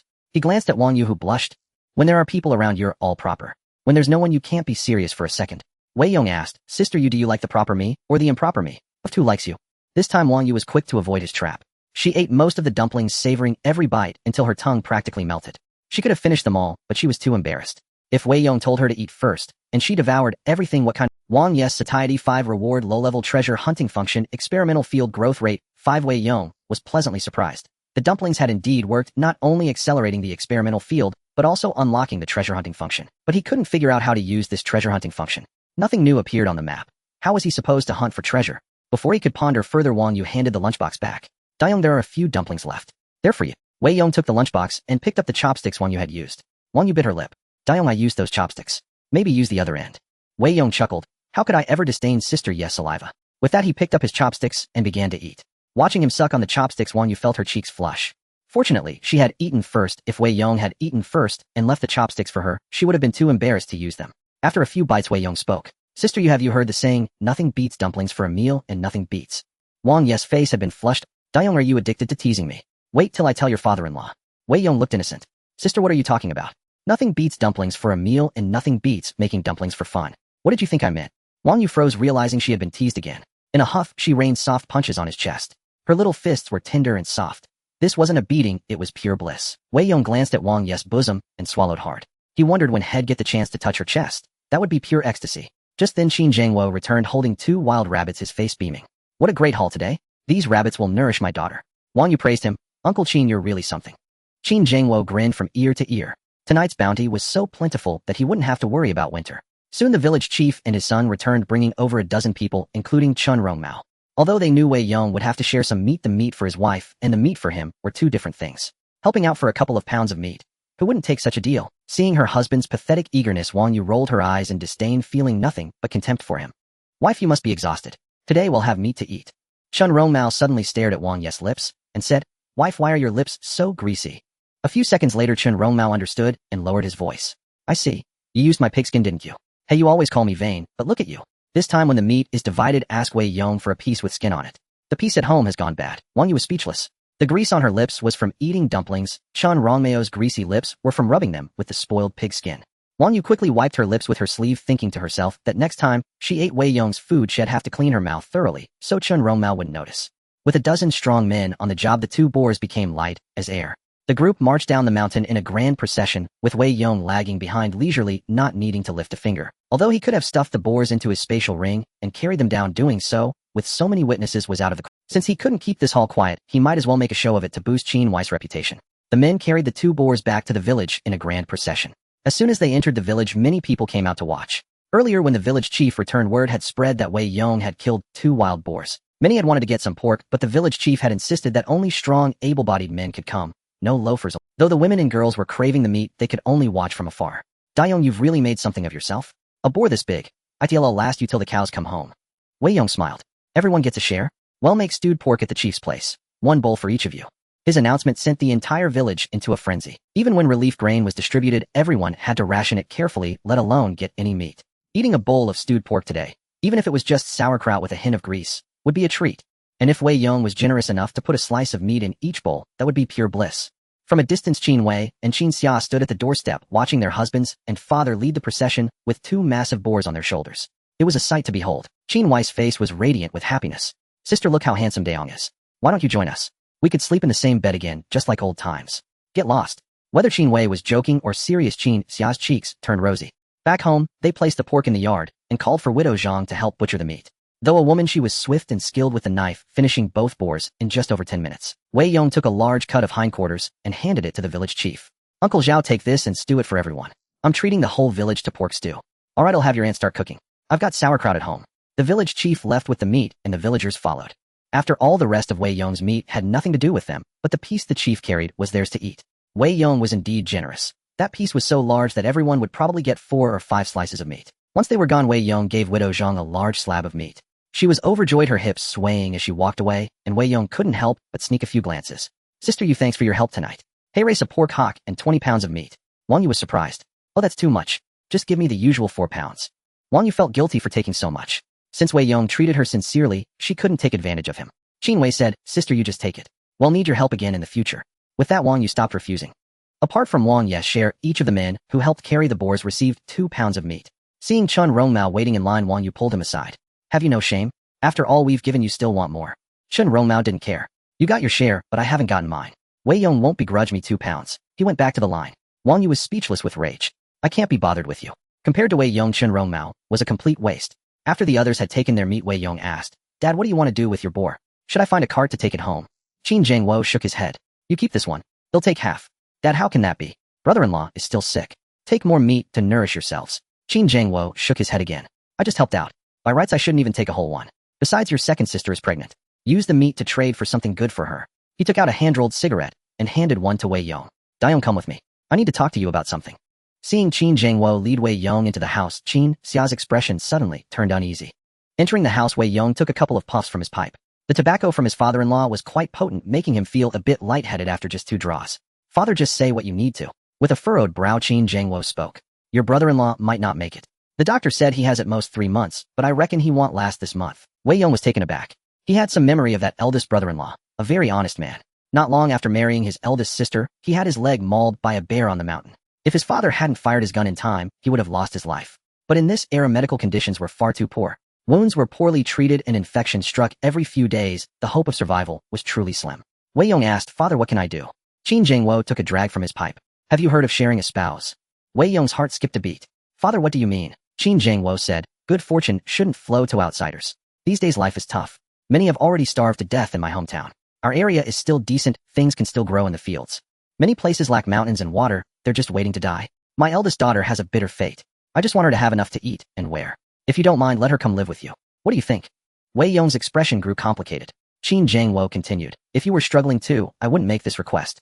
But I see you're a man of substance, strong and decisive and generous too. If the 2 sisters follow you, their lives won't be bad. I entrust both daughters to you. My only request is that they never go hungry. The pain of hunger is unbearable. Wei Yong fell silent. To be honest, in this era, even the exchange of children for food had occurred. The practice of sharing a spouse was all too common. Wei Yong said, Father, I can support the sisters, no problem. But is eldest sister willing? Qin Zhangwo replied, if you agree, that's a start. They'll go home and discuss it with her. She has no other choice. After your brother-in-law passes, I'll return to my hometown. My younger siblings there are starving you, I need to help them. Qin Xia will be in your care. Wei Yong nodded. As long as eldest sister is willing, I have no objections. Even if Qin Xia weren't beautiful, he would still have to agree out of respect for his father-in-law. Besides, Qin Xia's beauty was in no way inferior to Qin Wei's. The 2 sisters were both exquisitely lovely. How could Wei Yong refuse such a request?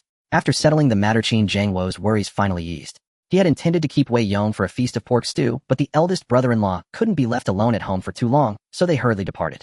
As she left, Qin Xia turned back and cast a profound, complicated glance at Wei Yong, her thoughts inscrutable. Qin Wei said, Dayong, is my sister beautiful? Wei Yong replied, still a bit less than you. Don't be glib. Your eyes were practically glued to her earlier. Wei Yong scooped Qin Wei into his arms. It's not just my eyes that can go straight. Qin Wei's face flushed instantly. Let go, it's daytime. Tonight. The last 3 words were as faint as a mosquito's buzz. Counting the days, it had been nearly 3 months. Her man had been without intimacy for so long, as his wife, she had to fulfill her duty. Wei Yong grew excited, instantly kissing Qin Wei before the couple headed to the village chief's home. The area outside was packed. The village chief's wife was stewing meat in the yard, and the aroma had already wafted out. Though it was mostly pickled cabbage, the cabbage soaked in meat broth made the scent even more mouth-watering. Just as Wei Yong was about to approach, Li Fun and Wang Xiaoling suddenly emerged. Li Fun said sarcastically, Wei Yong, you've really stolen the show. Killing 2 wild boars, and you want the whole village to know. Wei Yong replied indifferently. I said I'd treat the whole village to pork stew. You 2 count too. If you— Li Fun snorted. We won't eat it. I'm taking my daughter to the township for a matchmaking. Someone's treating her to 3 noodles. Li Fun looked smug. Wei Yong was momentarily startled. In his past life, Wang Xiaoling had ended up marrying Xue Yan. Although Xue Yan was a philanderer and Wang Xiaoling couldn't control him, he had good prospects and could provide a comfortable life, so Wang Xiaoling had eventually compromised. But in this life, he hadn't married Wang Xiaoling. Could that have altered her choices and changed her fate? Wang Xiaoling looked at Wei Yong, her face as cold as frost, and said, Wei Yong, I'm going for a matchmaking. Oh, I wish you success. Toward Wang Xiaoling, Wei Yong felt nothing anymore. Wang Xiaoling's face darkened further. Wei Yong, don't regret this. With that, mother and daughter ambled out of the village. Wei Yong shrugged. In this life, he would never do anything that would make him regret. Arriving at the village chief's home, he gave everyone a bowl of pork stew each with at least 4 fatty slices. The villagers were all thoroughly satisfied. After everyone had eaten their fill, Wei Yong brought 2 pork hocks and 20 caddies of meat from home and left them at the village chief's. Uncle Zhao, you helped with the boar hunt. A share for each of you. These are for you. Zhao Long quickly declined. This is too much. We barely avoided causing trouble. I haven't even thanked you for saving our lives. How can I accept your pork? Uncle Zhao, don't be polite. Without you two, we might not have succeeded so smoothly. Wei Yong didn't give them a chance to refuse, setting down the meat and leaving. Zhao Fifan hurried after him and pressed a pack of Lotus cigarettes into Wei Yong's hand. Dayong, thank you. Come to me if you need anything. Don't hesitate. Wei Yong accepted the cigarettes, thanked him, and departed. Back inside, Zhao Fifan eyed the pork, drooling. Father Wei Yong really knows how to handle things. Even if he hadn't given us this meat, we couldn't have complained. Zhao Long nodded. Indeed. I never noticed it before, but now I see. He's just like his father, generous in his dealings. His temper is rough, but that kind of person is worth knowing deeply. From now on, if Qin Wei needs any help, lend a hand. Zhao Fifan nodded. Got it, father. Back home, Wei Yong and Qin Wei laid all the pork on the ground. With so much meat it would spoil if kept at home, so they needed to sell some at the township. Dayong, how much can this meat sell for? At the township market it's 50 cents a caddy, but since we don't need ration tickets we can sell it for 60 cents. That's a lot of money. Be careful on the road. Wei Yong pulled Qin Wei into his arms. Shouldn't you take care of what you promised me first? Qin Wei's face flushed instantly, and she whispered. Then be gentle. Wei Yong carried his wife onto the heated brick bed and slipped under the quilt. Qin Wei's face blushed so deeply it seemed ready to drip. Big Yong, blow out the candle. Wei Yong said, no way. Last time I didn't get a good look at you. Tonight I'm going to save her ever. Qin Wei covered her face with both hands, utterly embarrassed. I won't let you look. You're so annoying. His wife was pregnant, so Wei Yong dared not be too rough. He simply held her and fell asleep. While his wife slept, Wei Yong stored the meat in his space to keep it from spoiling. Though leaving it out overnight in this weather would be fine, it wouldn't preserve as well as the system space. While Wei Yong was comfortable, Chen Rongmao was miserable. Wang Yu was still angry from their earlier quarrel, and today Chen Rongmao had shamelessly asked for 2 more pounds of meat, infuriating her. That night the Chen family finally had meat. Chen Rongmao's mother Xin Guifang sat on the brick bed beaming. My son has made something of himself. We're eating meat tonight. Wang Yu rolled her eyes. Her son had made nothing of himself. Without her they wouldn't have any meat. Chen Rongmao took out 2 boiled eggs, giving 1 to Wang Yu and 1 to his mother. Wife, we have 4 eggs at home. 1 for each of you, and I'll fry the other 2 to go with my drink. Chen Rongmao fried himself some eggs, poured a cup of liquor, and stewed a pot of meat. Life was quite comfortable. Wang Yu's heart suddenly ached. Wei Yong had given her most of a box of dumplings, and on that first trip up the mountain had given her the meat while he ate the eggs. But her own man kept 2 of 4 eggs for himself. He cared less for her than Wei Yong did. Wang Yu sometimes felt pathetic for marrying into this family. Without Wei Yong, she'd probably still be eating wild greens, and Wang Yu put down her chopsticks. You 2 eat. I'm not hungry. She returned to her room. Chen Rongmao was stunned, wondering why she was angry again. Had given her 1 less egg, but there was meat tonight. He craved it, and 1 egg wasn't enough to fry a plate. He thought she wouldn't mind, but had upset her again. Xin Guifang snorted. You spoil her. She was fine when we had nothing to eat, but now that we have meat she's throwing a tantrum. If she won't eat, then you eat more.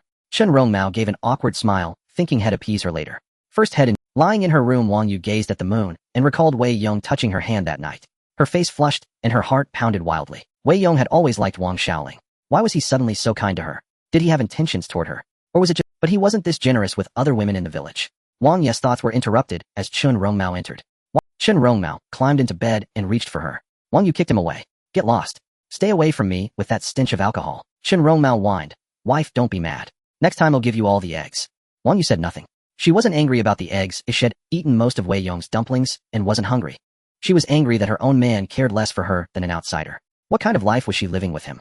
Seeing her silent, Chen Rongmao dropped the topic. Wife, we have so much meat we can't finish. Should we sell some in the township? Wang Yu frowned.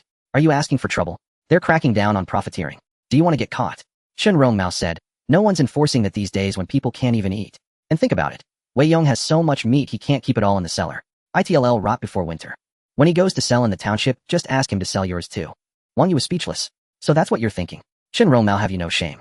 Wei Yong gave you the meat, and you want him to sell it and give you the money. Why not just ask him for cash? Why don't you take the risk yourself?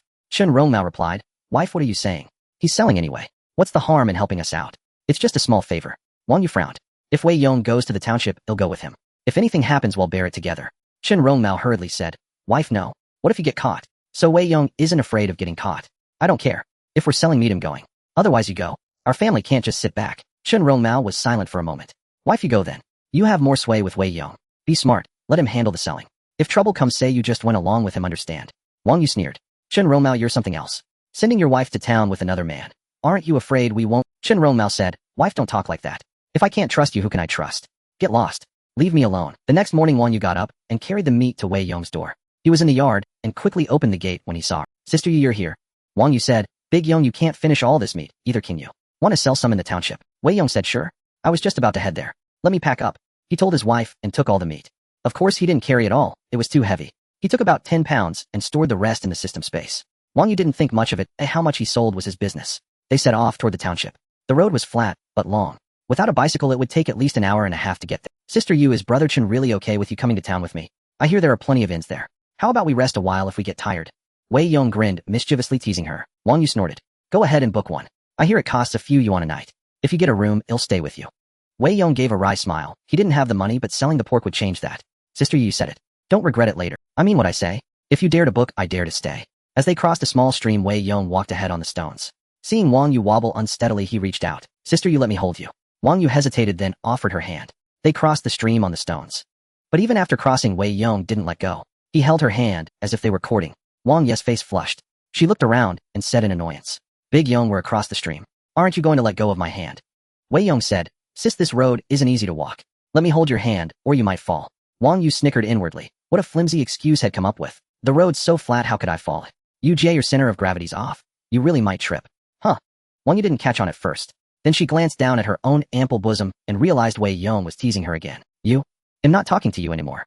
Wang Yu tugged twice, but couldn't free her hand from his grip, so she let him hold it. All the way Wang Yu's heart raced, terrified of running into someone they knew. Luckily in those days, everyone was too starved to venture out much, so they didn't see a soul. As they neared the township, Wang Yu pulled her hand away.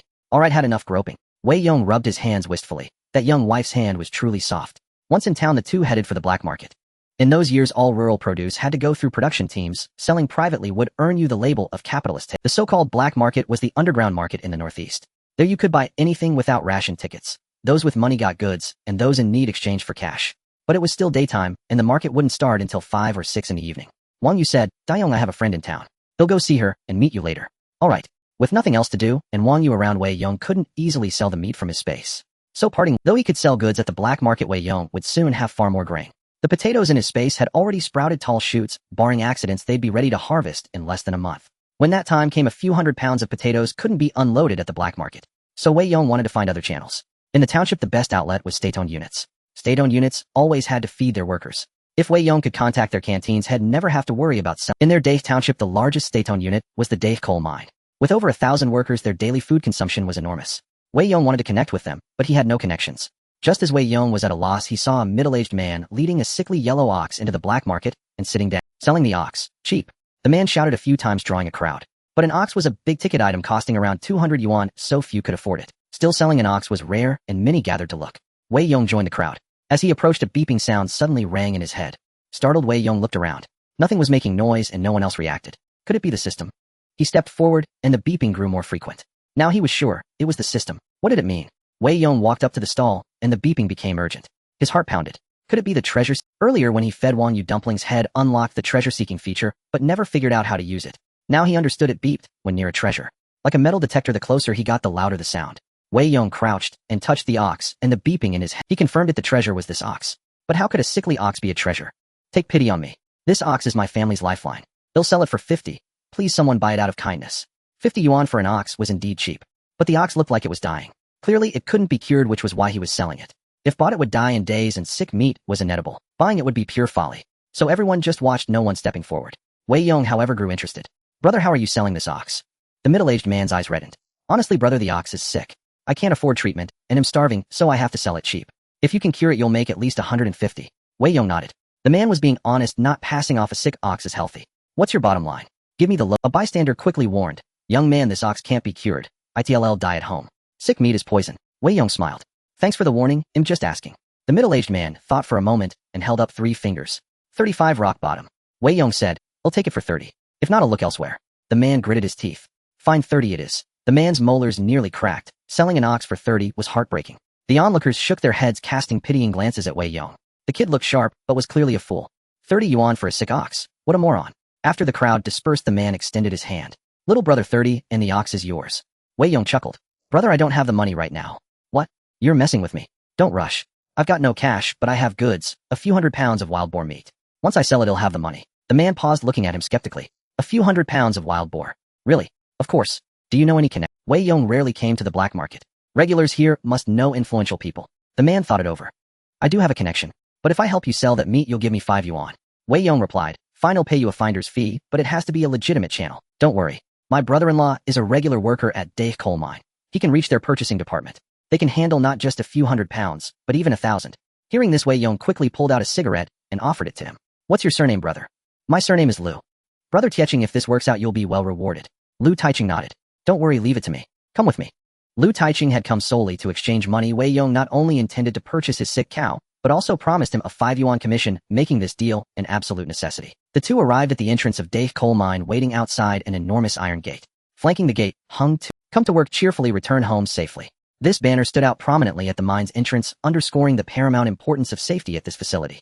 The workers here earned exceptionally high wages, a source of envy for rural villagers. However, the risks were equally immense, with countless lives claimed by the mine each year. Yet driven by the allure of hefty salaries, many still clamored to get in. The two waited there for a long time, until past 4 o'clock, when workers began to trickle out after their shifts. A middle-aged man emerged, covered in coal dust and wearing a safety helmet. Liu Taiching immediately called out, brother-in-law. The man approached, somewhat surprised. Tieching, what brings you here? Brother-in-law, let me introduce a friend. Brother Wei Yong from Xiaodongtan. This is my brother-in-law Gao Fei. Gao Fei shook hands with Wei Yong, accepted the cigarette Wei Yong offered, and inquired, brother, is there something you need? Wei Yong explained his purpose, and Gao Fei's eyes widened in surprise. Hundreds of caddies of pork. Did you stumble upon a wild boar's nest? Yes, lucky break. Brother Gao, could you make an introduction for me? I won't let you help for nothing.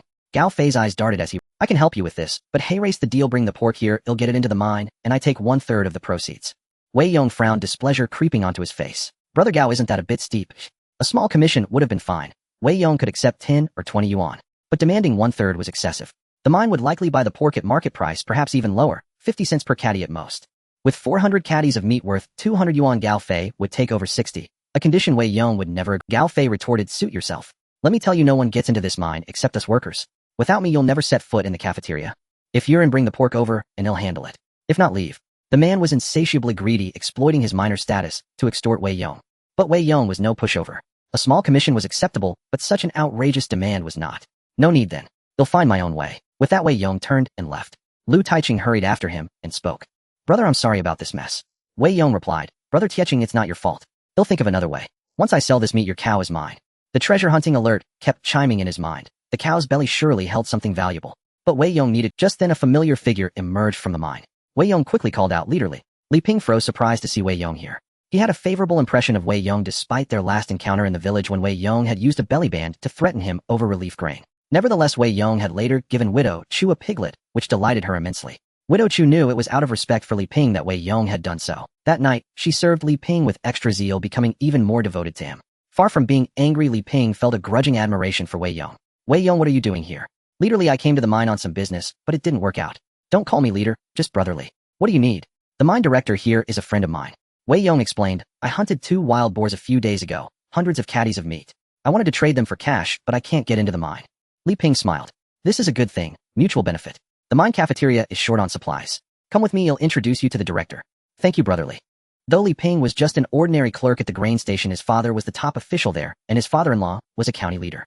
Thus, Li Ping wielded considerable influence in Dave Township. Following Li Ping, Wei Yong met a burly man in his 40s.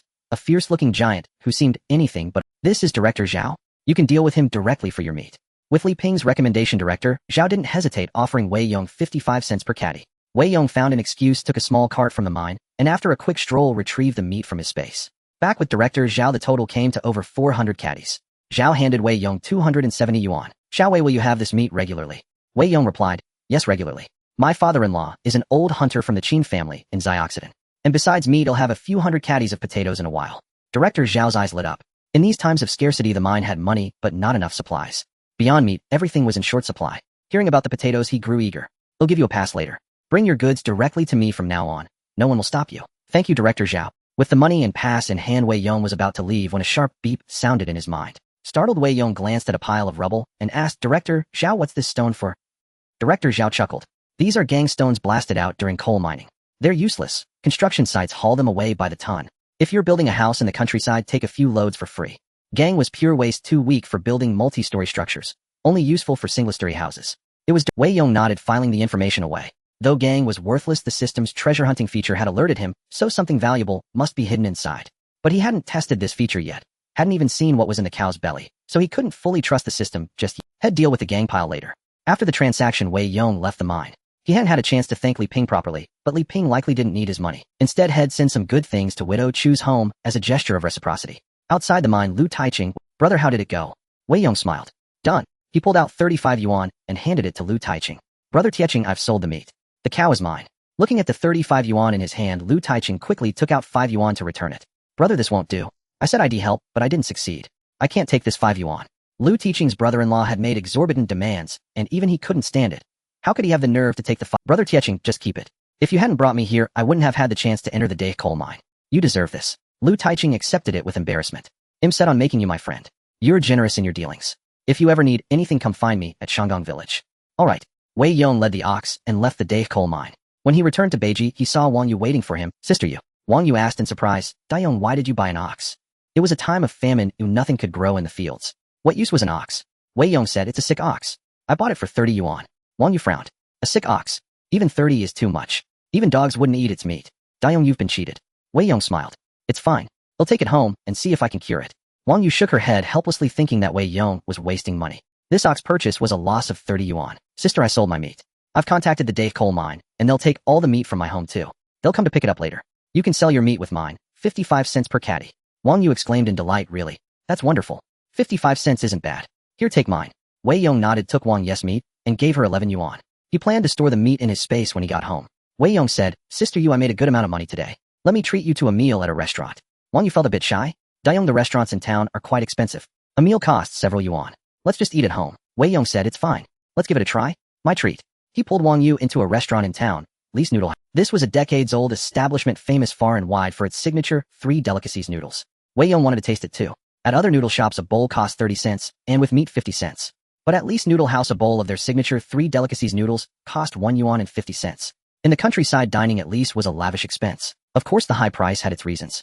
After they sat down, Wei Yong said generously, boss, 2 bowls of 3 delicacies noodles and 2 plates of pickled vegetables. Restaurants in the countryside were expensive, especially this famous Li's. Wang Yu glanced at the price board. 1 bowl of 3 delicacies noodles cost 1 yuan and 50 cents, which was simply outrageous. 1 yuan and 50 cents could buy 3 caddies of pork. It was only because Wei Yong brought her here. If it were Chun Rong Mao, even if he had money, he'd spend it on himself and never treat Wang Yu to noodles. Dayong, your wife hasn't even been to this restaurant, has she? No, it's too far. She can't walk that far.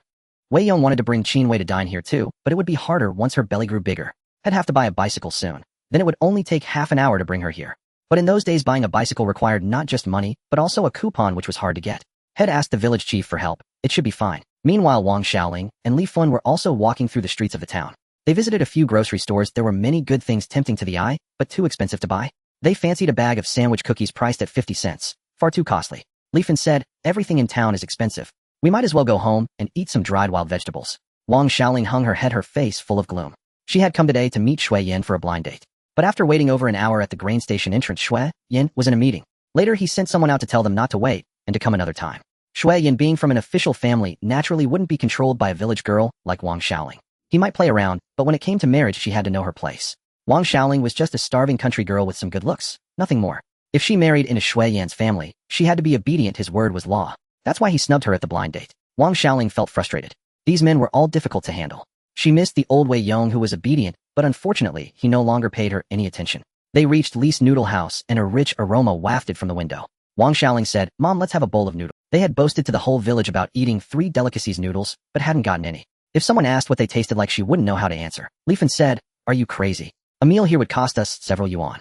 Let's wait until Xue Yan treats us. Wang Xiaoling pouted, feeling deeply wronged, and refused to leave the door. Just then a waiter poked his head out.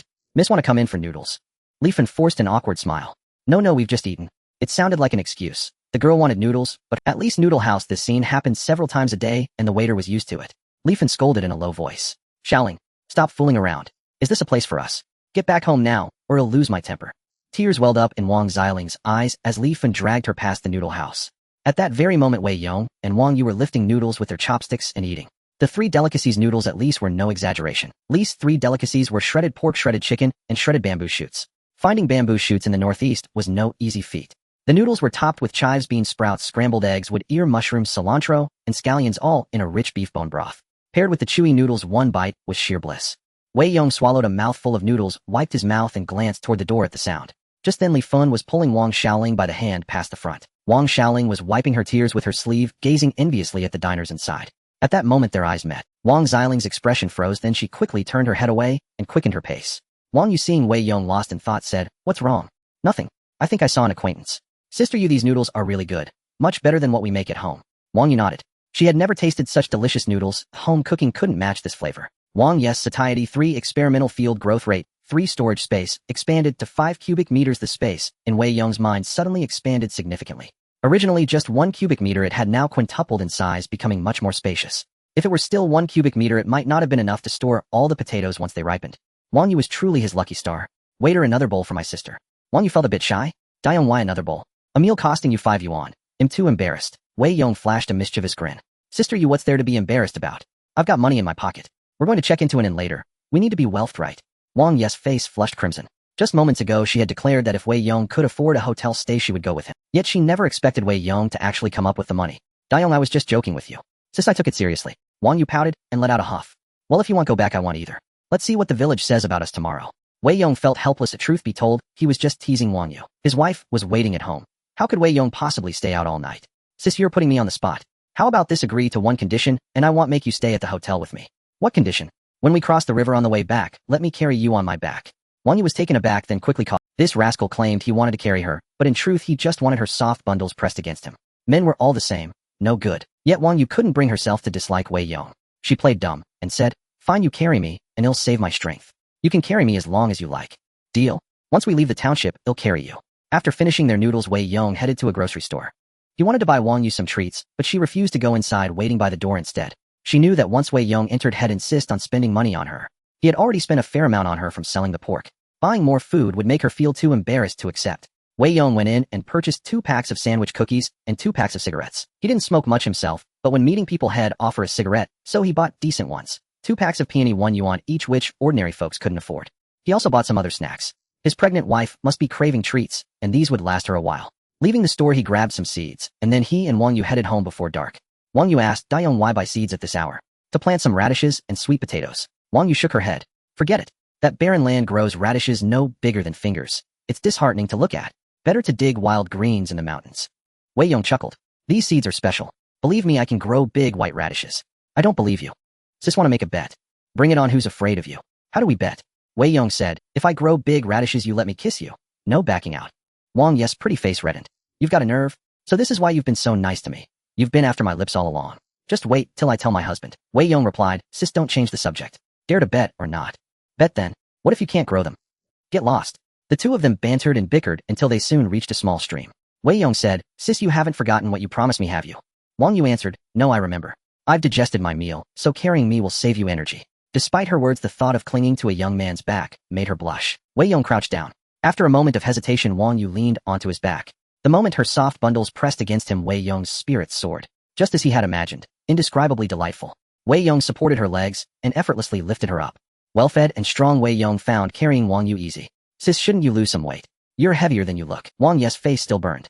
"Are you complaining about me? Who stuffed me full until I got this fat?" As Wei Yong's hands held her thighs, crossing the stream, they slyly wandered elsewhere. Wang Yu protested coyly, "Dayong, where are your hands going?" Wei Yong replied, "Sis, I'm carrying you. If I don't hold, is that how you hold? You weren't holding there before. Sis, tell me. Do you want me to touch your leg or your backside?" You rascal Dayong. I don't want you touching anywhere." They frolicked and teased, and Wei Yong was overjoyed.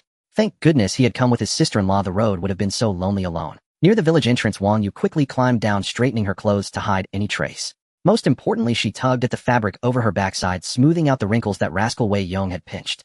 Even while leading the ox, that fellow Wei Yong couldn't resist copping a feel. Wang Yu wiped the grease from her lips, so Chun Rongmao wouldn't notice. As soon as they entered the village, they saw Chun Rongmao waiting at the entrance, standing on tiptoe and peering into the distance. Before she left, his wife had joked about staying overnight with Wei Yong in the township. It was clearly a joke, but Chun Rongmao still feared the worst. What if they really had stayed? Then his head would be He hadn't touched his wife in ages, and she had grown fairer and softer. If Wei Yong had taken advantage of her head, have no one to blame but himself. Fortunately, they were back. Wife, you're finally home. Why so late? Wang Yes irritation flared at the sight of Chun. Nonsense. The round trip to the township takes 3 hours on foot. You won't even buy me a bicycle. I'm exhausted from walking on my own 2 legs. Chen Rongmao was left speechless. If they had a bicycle, would his wife have been this late? He said, wife will farm hard next year and definitely get you a bike. By the way, did you sell the meat? Did you buy me any Wang Yu snorted. Sold it for 11 yuan. No cigarettes. We can barely afford food, why smoke? Wife, have mercy and give me 2 yuan. A pack lasts me over a month.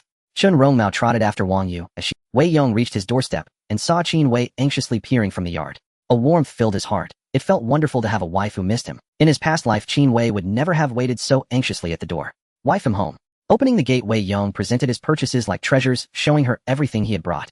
Qin Wei's eyes lit up at the pile of snacks. Oh, my hawthorn slices. Dayong, you're amazing. I've been craving these. Qin Wei tore open the package, carefully nibbled a few slices of hawthorn, and her eyes curved into crescents like the moon. Qin Wei's satiety 5 experimental field growth rate, 5 reward map of 2 wasteland mountains. Wei Yong's heart leaped with joy. He hadn't expected a single hawthorn slice to boost his wife's satiety so much. Buying all these snacks was the right call. Putting away the treats, Qin Wei frowned at the ox. Dayong, why did you buy an ox?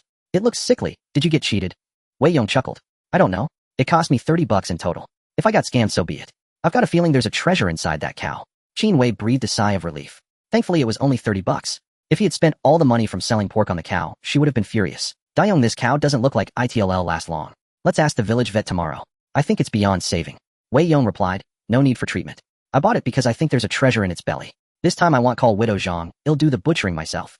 Wei Yong ended the yellow ox's suffering swiftly with a cleaver. After bleeding it out, he carefully slit open its belly, afraid of damaging the treasure inside. Ever since he returned, the voice urging him to seek treasure had never stopped.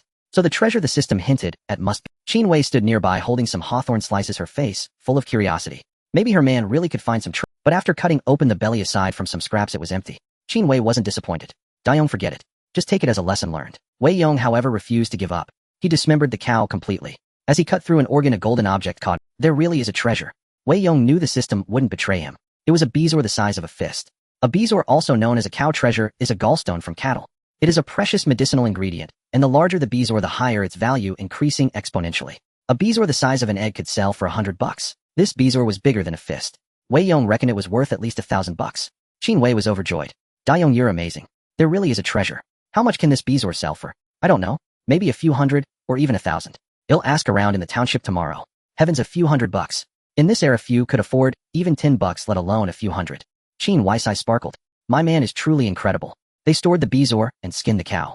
The sickness wasn't from the bezoar, but from a plague making the meat inedible and deadly, so they discarded it. The couple returned to their room, cuddling on the warm Kong bed. Suddenly Qin Wei spoke. Today Chinmatsi at the village entrance said my brother-in-law might not make it.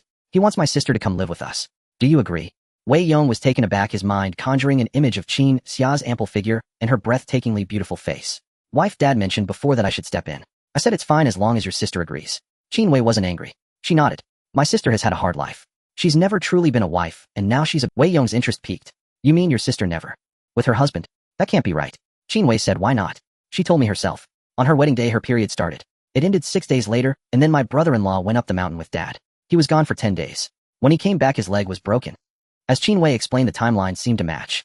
How pitiful for that brother-in-law. He married a beautiful bride, but never touched her before breaking his leg. Could such a stunning sister-in-law still be untouched? Qin Wei sighed. I'm just worried my sister won't have enough to eat at home. She's too proud to shed, rather eat bark than come to us. So you need to take the initiative. Go to Xiaoxi village tomorrow and check on her. Wei Yong hesitated. You're not coming with me, eh? Qin Wei said. No, my stomach's been hurting lately. I'm afraid to Wei Yong nodded, realizing he needed to get a bicycle sorted out soon. Alright, I'll go see Dad and your sister tomorrow. That night Wei Yong closed his eyes and studied the map of Erhuang Mountain in the system. There were some red dots moving about, small ones that indicated minor prey. But on the map of Erhuang Mountain, there were also some green dots. They flickered, but remained stationary. He had no idea. Wei Yong decided that tomorrow on his way to Xiaoxi village he would invite his father-in-law to explore Erhuang Mountain. The next morning he grabbed some snacks and headed for Xiaoxi village. Entering Xiaoxi village, many recognized him. Oh, if it isn't Wei Yong. What a rare sight. The villagers' eyes held a hint of mockery. Wei Yong's reputation in Xiaoxi village had never been good. Though he had recently been doing well, word hadn't spread yet. In their eyes he was still a shiftless good-for-nothing. Wei Yong smiled. Yeah, I'm here to see my father-in-law. As he spoke he lifted the items in his hands for everyone to see. Seeing the biscuits, hawthorn slices, and even a few candies, people couldn't help but swallow their saliva. This guy sure knows how to spend money. A few young wives quickly covered their children's eyes lest they start crying for the treats. Wei Yong arrived at the Qin family home, knocked, and entered. As soon as he stepped inside, he saw Qin Xia wiping away tears while hanging laundry. Her pitiful appearance was heart-wrenching. "Big sister, I'm here." Qin Xia quickly turned away, dabbed her eyes, and pretended to be composed. "Oh, brother-in-law, come in. Is my sister doing well?" Though she forced a smile, it was clear she had been suffering. Her eyes were dark-circled and her cheeks were swollen. "Big sister, have you been feeling unwell?" Qin Xia gave an awkward smile. "A little. Go on in, Dad's in the room." Wei Yong pushed open the door and entered. Qin Zhengwo was smoking, the smoke swirling around his furrowed brow, his face etched with worry. "Dad, Dayong, have a seat." Wei Yong set down the gifts and handed Qin Zhengwo a pack of peony cigarettes. "Where's brother-in-law?" "In the room." The old man had no heart for the fine cigarettes. Wei Yong walked in and saw his brother-in-law lying on the kong, coughing incessantly. He could barely open his eyes to speak. The broken leg had started to fester. Seeing him like this, even a divine healer couldn't save him. "Dad, should we start preparing for the funeral? Is there anything I can help with?" Qin Zhengwo shook his head. "Don't run back and forth. Just take care of your wife. And after your brother-in-law is buried, take your elder sister-in-law home with you." The old man's house was small, and Qin Xia, hanging laundry outside, heard every word. Her face flushed crimson to the tips of her ears. Wei Yong nodded. "Dad, don't worry. They'll make sure to bring big sister home in a proper and honorable way. Don't be too extravagant, the situation is special now. We must be frugal," said Qin Zhengwo. "Don't worry, Dad. Since sister is coming to live with me, I won't let her suffer. Even if we don't hold a wedding ceremony, it must still be grand." "I'm willing to spend this money," said Wei Yong. Qin Zhengwo sighed. "Arrange it as you see fit, just don't be too lavish." The father-in-law naturally wished for his daughter to have a grand affair, but in these times filling one's stomach was paramount. Qin Xia had long finished hanging the laundry, but how could she dare to enter the house at this moment? She knew she couldn't escape. In these years, a shared marriage arrangement wasn't shameful, starving to death was.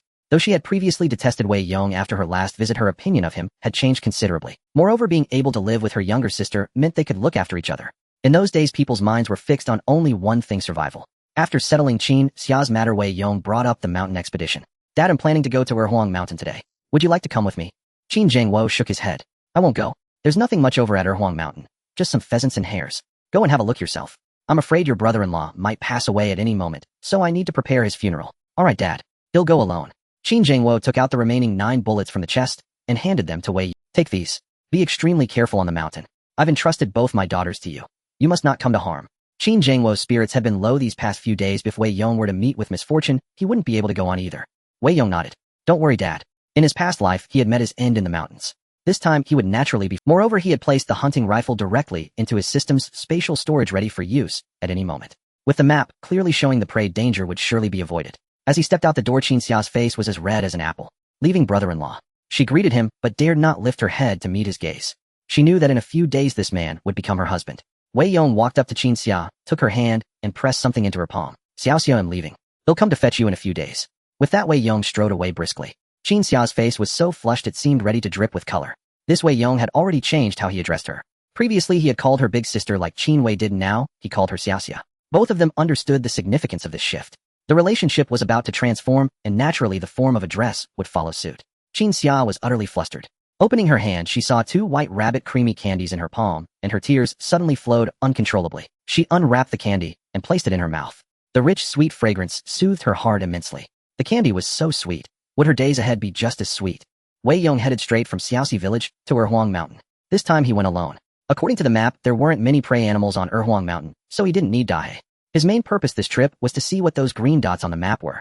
HerThen mountain was farther than North mountain, and it took him a full 2 hours to reach it. He eagerly approached a green dot and examined it closely. The area was overgrown with weeds and thick trees. Because it was so remote, few people ever came here. Wei Yong crouched down, searched carefully, and dug into the soil. His eyes lit up. There really was something good. He unearthed an object about the size of a potato with a finger-sized plant growing on top. This was gastrodia. Gastrodia was a very valuable medicinal herb. Though not as precious as ginseng or lingzhi, once you found one you could find a large patch. Moreover, the unit price of gastrodia wasn't extremely high, making it easier to sell than ginseng. Wei Yong was thrilled, so everything marked on the map was gastrodia. With so much gastrodia, if he harvested it all, he could sell it for at least 1 or 200 yuan. Head struck it rich again. This time, he owed it all to Wang Yu for unlocking the North Mountain map. It seemed he really needed to feed these 2 women well and increase their satiety. The rewards were simply enormous. Compared to this gastrodia bounty, the few bowls of noodles Head treated Wang Yu to were nothing. Wei Yong quickened his pace, hastening to gather all the gastrodia. With the system's spatial storage, he didn't need to worry about transportation. One by one, the gastrodia tubers fell into the space. After about 3 hours, he had harvested all the green dots on North Mountain. By the time he got home, it was nearly dark. Wei Yong first went to the village chief's house to ask for a bicycle voucher.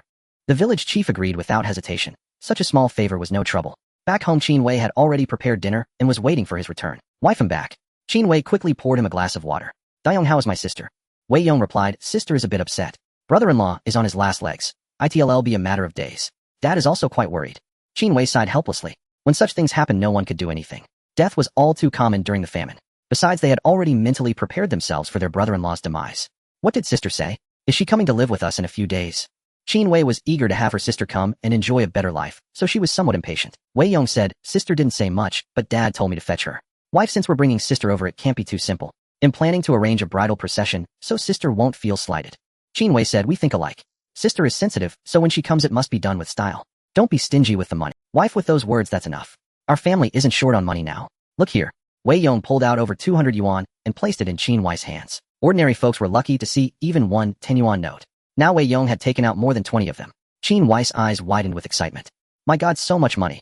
I got in touch with the coal mine director, and he bought all my pork. Tomorrow we'll go buy some coal, so we can stay warmer this winter. Qin Wei nodded. Even with so much money, we still need to spend it carefully. Like a little miser, she counted the money over and over. Wei Yong smiled. Tomorrow morning, he would head to the township to see if he could sell the gastrodia. That would be another sum of money. He needed to hurry and buy a bicycle, then bring Qin Xia over in grand style. Just as the couple was counting the money, the untimely voice of Wang Xiaoling sounded from outside the door. Wei Yong, are you home? Upon hearing that Wang Xiaoling had come again, Qin Wei felt a surge of irritation. What does she want with you now? Wei Yong replied, I don't know. Let me go see. Rest assured, my dear. Qin Wei's life had finally started to improve, and now she dreaded Wang Xiaoling ruining it again. Yet Qin Wei also felt a newfound confidence. With her elder sister arriving soon, the two of them together could surely outmatch Wang Xiaoling. Wei Yong walked to the courtyard gate, and through the fence addressed Wang Xiaoling. What's the matter? Wang Xiaoling's eyes were filled with complex emotions. I'm getting married. She didn't mention what had happened at the noodle shop earlier that day. It was her most humiliating moment. Standing outside the shop, she had been reduced to tears by the aroma, only to have Wei Yong witness it. To make matters worse, Wei Yong was inside the shop, eating the very bowl of 3 delicacy noodles she craved most. That image would be etched in her memory forever. Why should he deserve such fortune? How could it be that Wei Yong, a lazy good-for-nothing, could afford 3 delicacy noodles, while she stood outside utterly pathetic and tearful? How could such a ridiculous thing happen? In the past, Wei Yong would have eagerly ordered a bowl for her and watched her eat. But this time he not only ate the noodles himself, but also shared them with Wang Yu. It was understandable that he treated Qin Wei. She was his wife. But why did Wang Yu get to enjoy the same luxury? Did she mean even less to Wei Yong than Wang Yu? The incident at the noodle shop had profoundly shaken Wang Xiaoling. She resolved to live a better life, and to have a man who would obey her. Though Xue Yan was wealthy, she refused to live under anyone's thumb. Thus Wang Xiaoling chose to marry someone else. Wei Yong furrowed his brow. Who are you marrying? He didn't care about her marriage, he was merely curious about her choice. Wang Xiaoling said, Liu Taiching from Shangang village. He's offered a 30 yuan bride price. Wei Yong was taken aback. What a coincidence. Wang Xiaoling actually knew Liu Taiching. That very day he had bought an ox from Liu Taiching, who had turned out to be a decent fellow and had done Wei Yong a considerable favor. It never occurred to him that the 30 yuan from selling the ox was meant for a bride price. And the bride was none other. In those days, a 30 yuan bride price was remarkably high. Most men could marry with just 20 caddies of fine grain, and 20 of course plus miscellaneous expenses, often totaling less than 10 yuan. It seemed Liu Taiching was genuinely smitten with Wang Xiaoling. Wei Yong couldn't help but feel sorry for him. That woman was a blood-sucking specter, marrying her would surely lead to no good. Oh, that's good. They'll give you a red envelope when you get married. Out of respect for Liu Taiching, Wei Yong felt obliged, had Wang Xiaoling come all this way in the dead of night just to tell him this. Wang Xiaoling said, Wei Yong, I don't know why you're still angry with me. This is your last chance. Once I'm married, you'll never have another opportunity. Wei Yong was speechless. Don't give me any chances, I don't want them. Just go back now before the villagers see us and start gossiping. How embarrassing. With that, Wei Yong turned and went back inside. Wang Xiaoling clenched her fists in fury. Gossiping about her was embarrassing. Wasn't it more embarrassing for him to be eating noodles with Wang Yu at the shop? Was she really so terrible that Wei Yong would despise her this much? Wang Xiaoling stormed home, having intended to tell him the news to provoke him and see if he'd regret it. Instead, she ended up returning with a belly full of anger. Li Fan saw her daughter's state and asked, so, was Wei? No. Wang Xiaoling couldn't bring herself to repeat what Wei Yong had said. It was too humiliating. Li Fan snorted. That Wei Yong has clearly given up on you. Stop pining after him. Liu Taiching from Shangang village isn't bad. Who else these days can come up with 30 yuan? Once you marry him, even if you don't live in luxury, at least you'll have a comfortable life. He'll save that 30 yuan for you.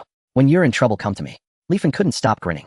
30 yuan was enough for her retirement. Since Wang Xiaoling did nothing at home anyway, she was eager to marry her off, so she fully supported this match. Wang Xiaoling sighed, her gaze vacant and uncertain about whether this decision was right.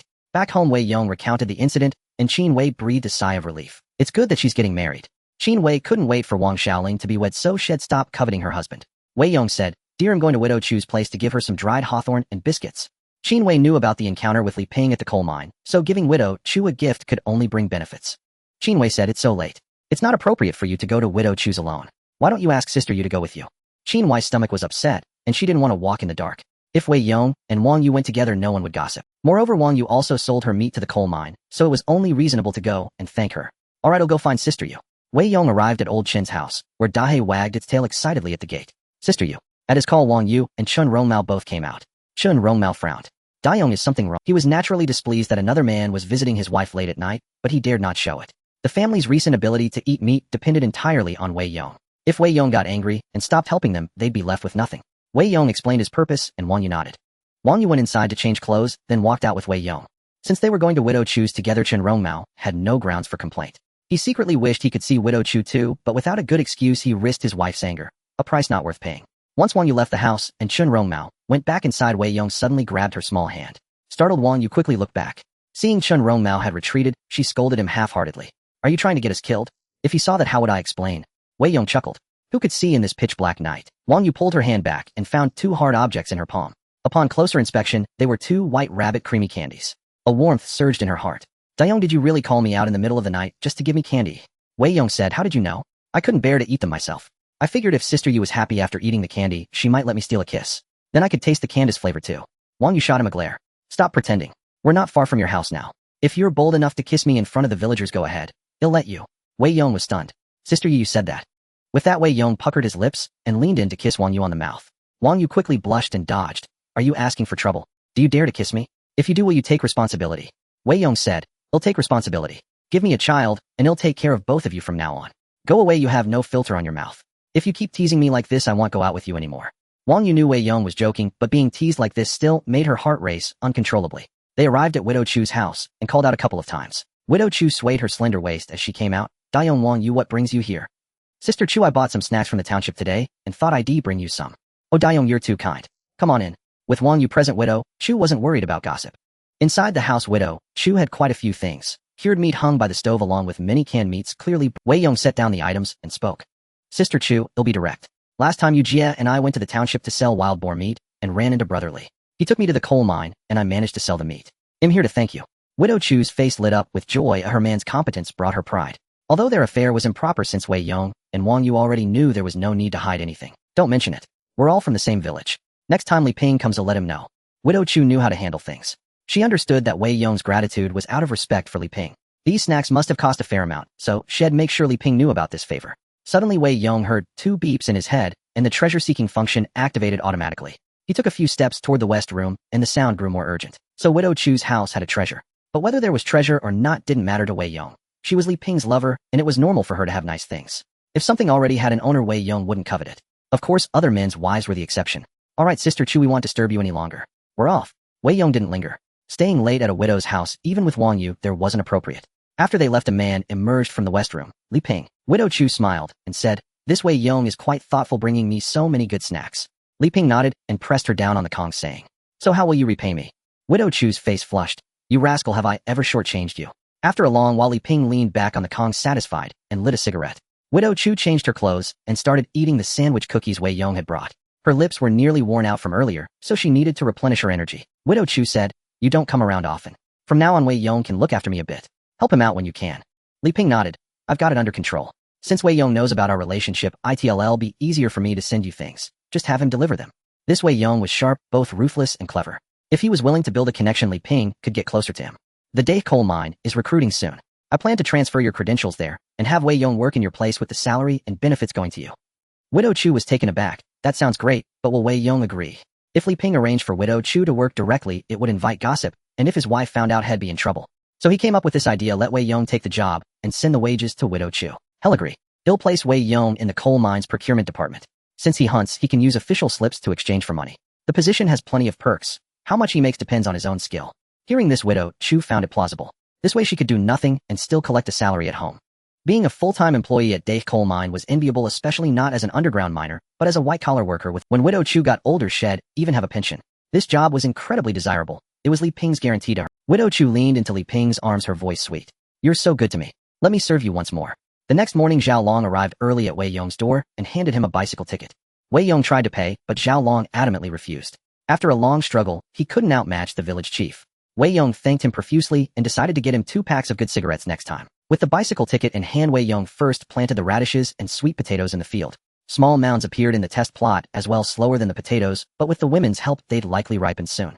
After finishing that, Wei Yong headed straight for the township. Once there, he went to the black market hoping to spot Lu Taiching, and unfortunately Lu Taiching wasn't there this time, and he saw nothing worth acquiring. Wei Yong proceeded directly to the Dahe coal mine. At the gate he ran into the shift change. The mine operated on 3 shifts. Some workers were clocking in, others out. Among those heading to work, Wei Yong spotted Lu Taiching's brother-in-law Gao Fei. Their last encounter had been unpleasant. Gao Fei was arrogant, looking down on country boys like Wei Yong as a formal employee of Dahe coal mine. So he snorted and didn't even greet him. Wei Yong approached the gate where the security guard stopped him. He showed his pass and Gao Fei frowned, wondering how Wei Yong had gotten in. He walked up to the security guard and said, "That kid isn't from our mine. Why did you let him in?" The security guard frowned and retorted, "Nonsense. He has a pass, so of course we let him in. Who do you think you are meddling in our business?" The security guards wouldn't be nice to Gao Fei. Was it any of his business as a regular miner? Gao Fei didn't dare talk back and quickly went to change for the underground shift, still puzzled about how Wei Yong had gotten in. Wei Yong arrived at the mine director's office, knocked, and entered. He saw Li Ping drinking tea with the director.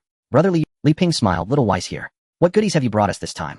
Wei Yong took a gastrodia elata tuber from his pocket. "This time it's not food but medicine. I don't have any connections, so I was wondering if Director Zhao or Brother Li know anyone." Seeing the tuber, Director Zhao's eyes lit up. He took out glasses from his breast pocket and put them on. "Little Wei, you're really lucky. This gastrodia is excellent quality. A pound goes for about a dozen yuan now, and with this size, 1 tuber could sell for at least 2 yuan. Wei Yong was delighted. At 2 yuan per tuber with over 100 in his space, he could make more than 200 yuan this time. And he still had a large bezoar which would surely fetch even more than the gastrodia.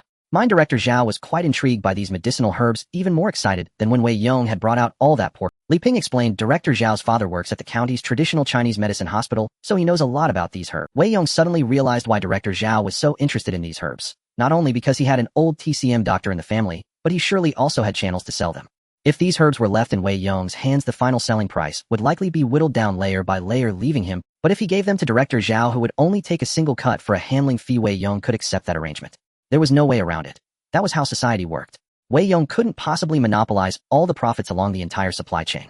Director Zhao calmed his excitement and said, "Xiao Wei, you've really surprised me. He'll take these gastrodia roots at 2 yuan each regardless of size. Bring as many as you have. Alright, I'll get them for you in a bit." As Wei Yong turned to leave, Li Ping quickly followed him out. Xiao Wei, how's life at home late? Wei Yong knew Li Ping must have something to discuss. He had only visited Widow Chu last night with gifts, and now Li Ping was seeking him out. It seemed Li Ping frequented her place quite often. "Brotherly, thanks to you we received relief grain last time. My family has enough to eat and warm clothes now." Li Ping nodded. "The weather likely won't improve for years. Farming isn't a viable path. Have you considered finding a job?" Wei Yong roughly guessed Li Ping's intention. "Brotherly, are you arranging a job for me? Just tell me what you need from me." Li Ping smiled faintly, knowing Wei Yong was sharp and understood things with just a hint. Li Ping wouldn't help Wei Yong for nothing. He must have something in mind. Li Ping organized his thoughts and painted a rosy picture for Wei Yong, telling him about Widow Chu's situation. Wei Yong had to admire Li Ping's eloquence. The man was born to be an official. The prospect was so tempting that even Wei Yong felt drawn to it, as if he'd take the position even if he had to pay for it. After Li Ping finished, Wei Yong agreed on the spot. It wasn't just for the position in the procurement department. There were many things he could do with it. From now on, the produce from his experimental plot in the space would have a ready market. Moreover, having a formal job in these times would earn him respect, and his wife would be proud. After finalizing the arrangements, Li Ping returned to his office to wait. Wei Yong went out for a while, retrieved the gastrodia roots, and carried them back in a cloth bag. Director Zhao was overjoyed to see so many. Good. Next time you have more, bring them straight to me. He'll give you a high price." Besides the gastrodia, Wei Yong also brought out the bezoar. This item was valuable, and Wei Yong couldn't find a suitable buyer on his own. It was better to let Director Zhao handle it. It didn't matter if Zhao took a small cut. "Director Zhao, what do you think of this?" Zhao was stunned at first, then his face lit. "Such a large bezoar. Where did you get it?" Wei Yong replied, "A few days ago someone sold a sick cow, and I bought it cheap. When I butchered it I found this inside." Director Zhao patted Wei Yong on the shoulder. "You're incredibly lucky. I don't know what to say. This bezoar could sell for 1,000 yuan if you're fortunate." Wei Yong said, "Director Zhao, please help me sell this." Director Zhao thought for a moment. "For something worth over 1,000 I can't help for free. How about this? He'll buy it for 900. Whatever I sell it for beyond that is mine." Wei Yong nodded. Although it could fetch over 1,000, finding a buyer quickly on his own would be tough. Director Zhao only took 100 off, which was within Wei Yong's acceptable range. "Alright, it's yours. They'll bring you—" Fine. Don't call me Director Zhao. Just call me Brother Zhao. Once you start working at the coal mine, come to me if you need anything." Li Ping had already discussed Wei Yong's employment with him. With Director Zhao handling it personally, Wei Yong quickly became a formal employee of the procurement department. Director Zhao led him to the department office. In the coal mine, few places were clean, but the office was the cleanest spot. Entering the office, 3 men were sitting inside. They greeted Wei Yong. Director Zhao made a brief introduction, and Wei Yong's job was simple. Go to the countryside and purchase agricultural products at market prices. Newcomers like him had a monthly quota of at least 200 yuan worth of goods. This job was a breeze for Wei Yong. The produce from his own farm alone would exceed 200 yuan. It was tailor-made for Wei Yong. Didn't linger in the office. Since the procurement department's work involved running around, no one would mind if he left. With cash and a bicycle voucher, he first bought a Phoenix brand bicycle. Then he went to a grocery store and bought a pile of snacks. His sister-in-law was coming, and the family would need treats. Wei Yong guessed that his sister-in-law would also become a binding target. Increasing her satiety would earn him system reward. Then his experimental plot would grow faster, and if they could harvest a batch of potatoes before winter, they'd have plenty to eat. Of course, Wei Yong was already 1,000 yuan man now. The Gastrodia and Bezor had brought in over 1,100, so even without potatoes they wouldn't starve. He spent a hefty 150 yuan on the Phoenix bicycle. Then he bought a tiger head flashlight and some batteries for 10 yuan. It would be handy for his mountain expeditions. Wei Yong stashed everything into his space. Then he returned to the coal mine and bought 2 tons of coal from Director Zhao for 50 yuan. Normally coal cost 40 yuan per ton, but as an employee he got a discount. The mine even delivered it by horse cart, so he didn't have to worry. After finishing everything, Wei Yong left the mine, got on his bike, and rode out of the township. Instead of going home, he headed to Xiaoxi village. His sister-in-law was about to become his woman, so he wanted to see her. Head build some rapport to avoid awkwardness later. He also wanted to check on his brother-in-law's condition. Not that he was in a rush, but a man in that state suffered more with each pass. His suffering was one thing, but seeing his sister-in-law suffer along with him pained Wei Yong as well. After the afternoon meal, the folks of Xiaoxi village sat by their doorsteps, idly gossiping. Qin Wei also sat at his doorstep smoking his pipe, though his mood was poor, and he spoke little. But the others cared little about his mood. Old Qin, last time your second son-in-law visited, he brought you quite a few gifts, didn't he? I've heard his reputation in Shaodong village isn't so good. Was he just putting on a show when he came to see you? Last time Wei Yong came, he brought hawthorn slices and sandwich cookies, making several village kids drool with envy. The villagers wondered how that Wei family boy had become so impressive. Qin Wei grunted, pulling a pack of Lotus cigarettes from his pocket. Putting on a show? This very cigarette was bought by Oh, old Qin, really? Don't brag. I've heard that your second son-in-law does nothing in Shaodong village. Lets his fields lie fallow, and even beats his wife. Aren't you too embarrassed to mention it? Qin Wei's face darkened. Who the hell started that rumor? Step forward, and let me see. They'll shoot you dead. It's all lies. Don't speak ill of my second son-in-law again, or he'll turn hostile. Seeing Qin Wei truly enraged, everyone fell silent. His temper was well known throughout the region, and they had only been teasing. There was no need to provoke him further. Just then a child came running. Someone's riding a bicycle into the village. At the child's words, all eyes turned toward the village entrance. In those days, a bicycle in the countryside was a rare treasure. Whoever rode one through the village would undoubtedly draw everyone wondered if some township official had come for an inspection.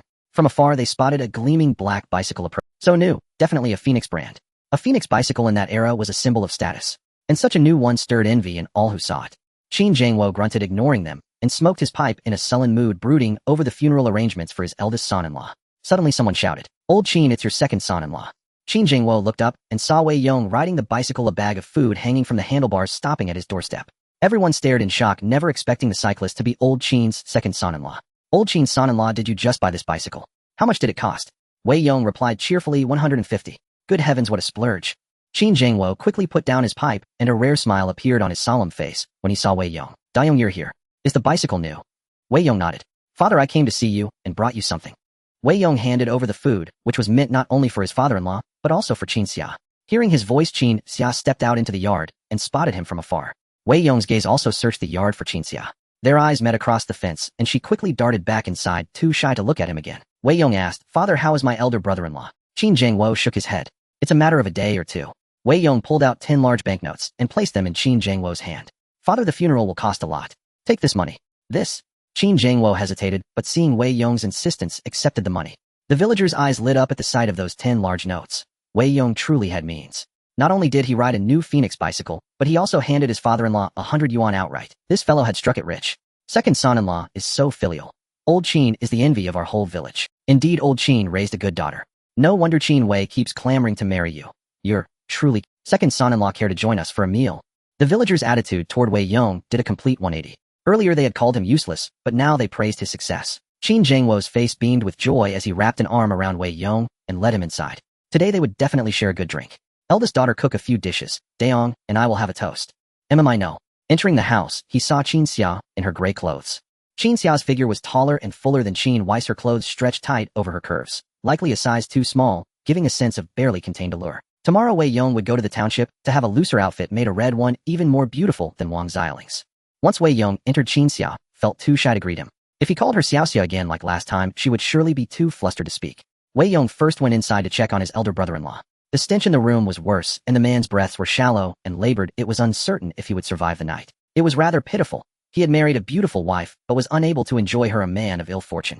Wei Yong's 100 yuan would at least ensure a proper burial, a fair exchange for taking over his wife. Qin Wei said, Dayong Yu and the eldest girl cook at home. They'll go to the village entrance to buy some liquor. They'll be back in about half an hour. With that, Qin Wei took his gourd and left. He had deliberately mentioned the time, clearly creating an opportunity for Wei Yong and Qin Xia to be alone. As soon as Qin Wei left, Qin Xia's cheeks began to burn. She kept her head down, fussing with the big black wok, not daring to look at Wei Yong. Her bashful demeanor was a stark contrast to her former self. She remembered the time Wei Yong had crawled into Qin Wei's bed. She had grabbed him by the ear and dragged him out. Back then she had been fierce enough. Now she was like a startled rabbit, too timid to speak. Xiaoxia, Wei Yong called out. Qin Xia bit her lip, not daring to answer. He approached her, and as before took her hand and pressed something into her palm. Qin Xia was startled. Last time Wei Yong had grabbed her hand, embarrassing her terribly, and now he did it again. She wanted to refuse, but found the words stuck in her throat. Looking down, she saw a glass jar with 4 slices of yellow peach. Canned peaches. The sight of it made her mouth water uncontrollably. Such a treat could make any child cry with envy. Some had never even tasted one, only heard tales of how sweet can be. Qin Xia bit her lip and whispered, give it to the second sister. She's pregnant and must be craving sweets. But Wei Yong insisted, pressing it firmly into her hand. This is for you. Wei has hers, and from now on whatever she gets you'll have a share too. Qin Xia's face flushed once more. Wei Yong's meaning was crystal clear. If the 2 sisters were to live with him from now on, he would treat them equally, without favoritism. Qin Xia would never be denied the same treatment as Qin Wei just because she came later. Although Qin Xia wouldn't vie with Qin Wei for anything, living under the same roof with constant differential treatment would surely weigh on her heart. Wei Yong's words, however, were like a soothing balm, filling her with hope for the days ahead. Qin Xia clutched the can of preserved fruit, her head bowed in silence. Wei Yong said, why don't you open it and eat? They'll save it for when I'm sick. I heard that eating canned peaches helps with it. Wei Yong let out a wry smile, snatched the can from her, popped it open, and set it on the table. Eat. They'll buy you more. Qin Xia pursed her lips, but still shook her head. Just eat it. If you don't, I'll sit here and stare at you until you do. Qin Xia twisted the hem of her clothes, glanced up at Wei Yong, then quickly looked down as if shocked. She picked up a spoon, carefully took a bite of the yellow peach, not letting a single drop of syrup escape. Binding target. Qin Xia's satiety. 6 rewards are granted upon increasing the target's satiety. Hearing the system's cold mechanical voice, Wei Yong's heart leaped with joy. Just as had suspected, the system had bonded with Qin Xia. After taking a single cautious bite of the yellow peach, Qin Xia stopped. She couldn't bear to finish it all at once, wanting to say. Wei Yong said, Xia, once a can is opened it won't keep long. If you don't finish it today, it'll go bad by tomorrow. Qin Xia was taken aback, then said with some resignation, then you have one too. They'll pass. They're all for you. They'll just watch you eat. Qin Xia's cheeks flushed a rosy red. Under Wei Yong's unblinking gaze, she reluctantly finished off all the canned yellow peaches. She had no choice. Wei Yong wouldn't let her stop. Qin Xia's satiety. 5 experimental field growth rate, 5 daily shop, unlocked 1 item per day, available for 24 hours. Today's item, 5 gene of oranges, 3 yuan. Wei Yong was overjoyed. His sister-in-law was truly a blessing. The very first time he boosted his sister-in-law's satiety had unlocked such an incredible feature. In this era of scarcity, even when it wasn't a famine year, buying things was a struggle. It required not just money but ration tickets. For pork, each person could only claim half a gene per month. Coupled with the severe drought in the northeast, supplies were even more meager. But the shop allowed purchases without tickets. Only cash was needed. This made things far more convenient. Since the prices were roughly the same as market rates, Wei Yong didn't hesitate and bought 5 gene of oranges. 3 yuan vanished from his system space, replaced by a dozen or so oranges. Seeing that Qin Xia had finished the canned fruit, Wei Yong said, Xia, close your eyes. They'll show you a magic trick.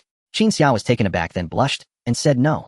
Qin Xia thought Wei Yong was using such a flimsy excuse to kiss her. Seeing her reaction, Wei Yong realized she had misunderstood and chuckled. Xia, I'm not going to kiss you. I'm really going to perform a trick. If I wanted to kiss you, there'll be plenty of chances later. Hearing this, her face grew even redder. She bit her lip, wanting to say, who said you could kiss me? But then she reconsidered. What Wei Yong said wasn't wrong. They would be living under the same roof, and he would be her man.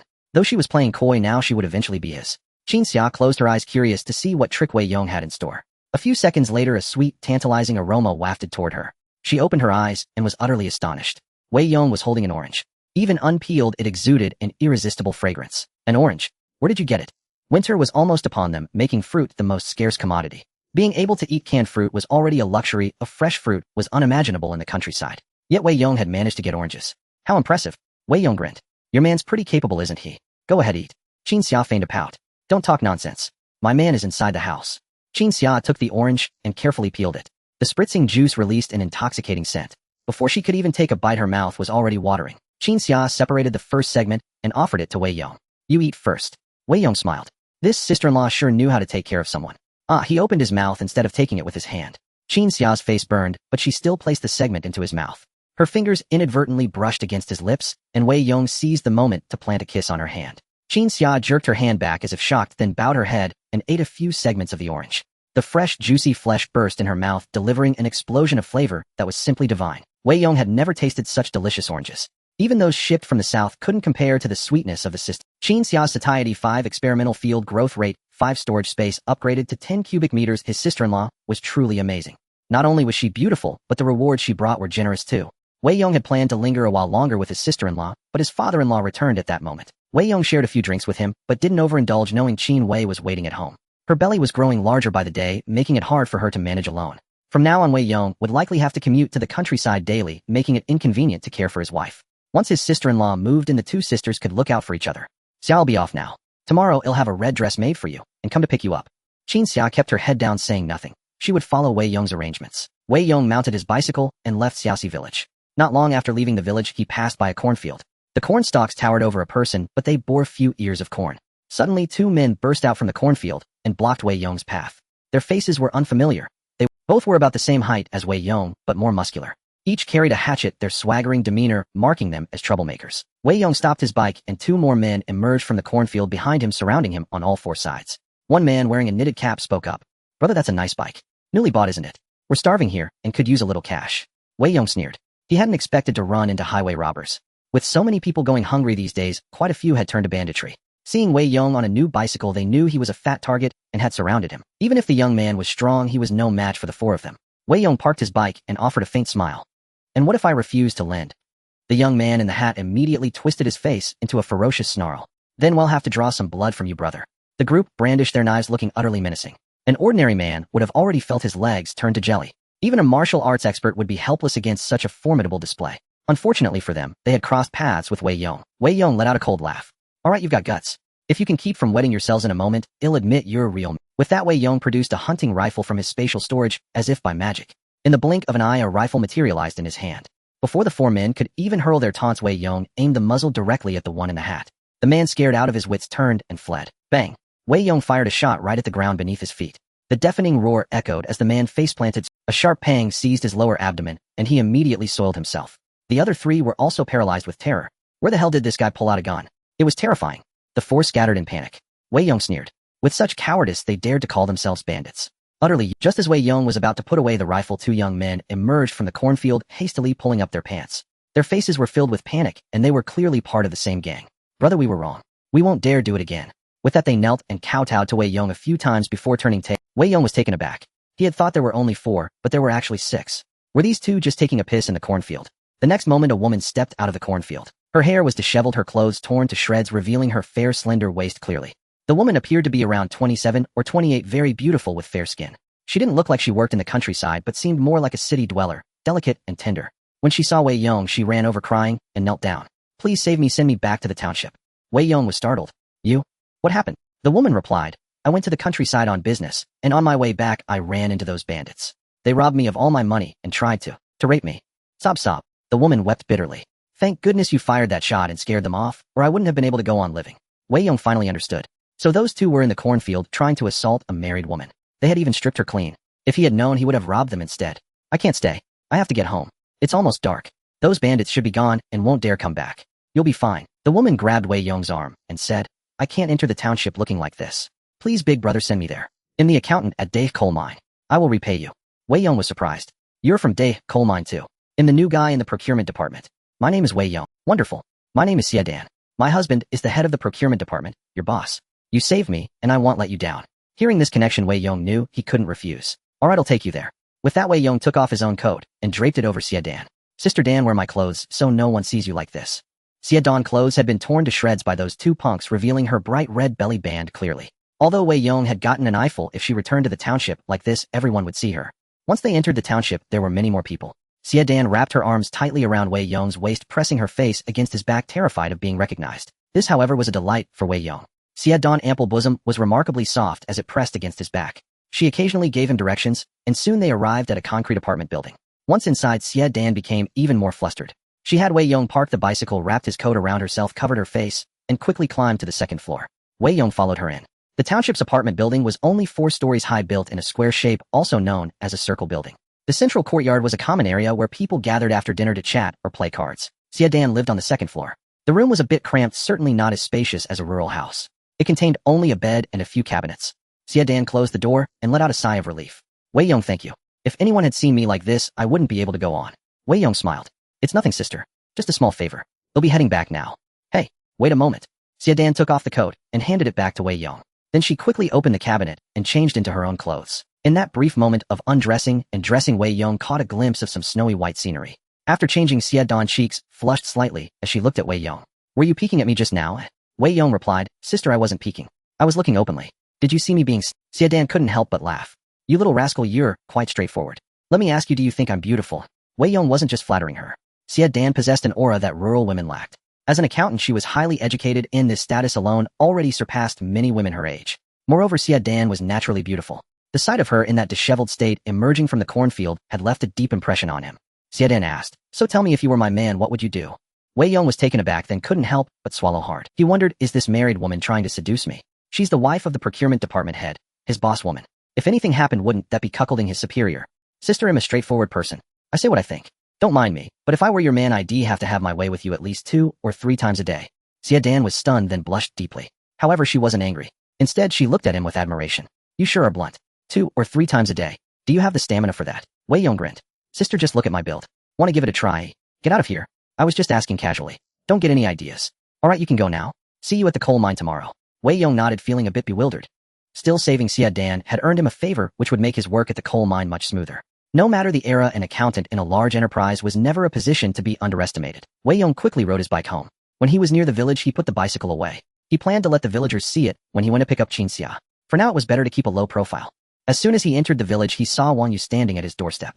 This pretty young wife looked more charming and alluring with each passing day. The city had its virtues, but the countryside had its own delights.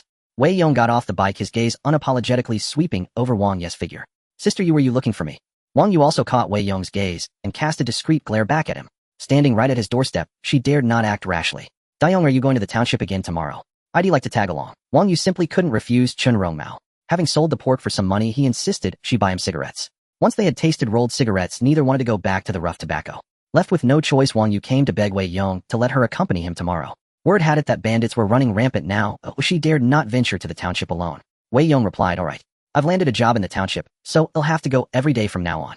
Tomorrow, wait for me by that little creek outside the village, and we'll meet there. Wang Yu was taken aback, puzzled as to why Wei Yong insisted on meeting at that little creek. Still, she didn't overthink it. Whatever Wei Yong said went. Perhaps he too feared the villagers seeing them leave together. After Wang Yu left, Wei Yong returned home. As he stepped through the door, Qin Wei had already prepared the meal and was waiting for him. A warmth flooded Wei Yong's heart. He opened his arms and said, wife, come, let your man hold you. Qin Wei's cheeks flushed slightly, but since they were already married, there was nothing to be shy about. She threw herself into Wei Yong's embrace, letting him cherish her thoroughly. Wei Yong said, wife, you go ahead and eat. I already ate at Dad's place. You went to Dad's? How's brother-in-law? He's failing. I don't think he'll make it through the night. Qin Wei nodded. So when will you go pick up big sister? After brother-in-law's funeral. According to rural custom, the burial takes place on the 3rd day after death.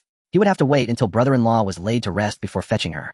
Though this was bound to invite gossip, when one couldn't even put food on the table, who had the luxury to care about such things? Those who wagged their tongues were merely jealous that Qin Xia could enjoy fine food and drink at Wei Yong's place. If it were them, they'd be leaping at the chance. In these times, just living a good life was enough. Besides, brother-in-law had been in that half-dead state for ages, not just a day or 2. Qin Xia had already done her utmost. Wei Yong took out oranges, canned peaches, and all sorts of snacks to stuff into his wife's hands. Qin Wei's eyes sparkled. So many goodies. My man is so capable. As Qin Wei munched on an orange, she couldn't stop smiling, utterly delighted. Now Qin Wei was no longer as famished as before. Her satiety level had already reached over 40, and improving it further was becoming difficult. Thus, to raise Qin Wei's satiety, he had to use other foods to supplement the various nutrients she lacked. In short, by constantly varying what he fed her, he was determined to fill her up eventually. Wife, I need to tell you something. Wei Yong recounted his entry into the coal mine and his agreement with Li Ping. Qin Wei was overjoyed. Getting into the Dahe coal mine was a matter of great pride. Though it came with no salary, her man could hunt, providing a decent way to earn money. Dayong, won't you be exhausted going back and forth? Do they have dormitories there? They should. Once big sister comes, I'll move into the dorm and come back once every 2 or 3 days. With big sister here, you won't have to worry about me. Though Qin Wei was reluctant, she knew this job was hard one for who knew what the weather would be like next year. If the great drought continued, they wouldn't be able to farm again. In the countryside, if you couldn't till the land, you had to live off the mountains. But folks in the township with their iron rice bowls had no such worries. Wei Yong had to hold on to this job no matter what. Receiving his wife's support brought him great comfort. Lying on the Kong, his mind couldn't help but drift back to Xue Yan, whom he had met today.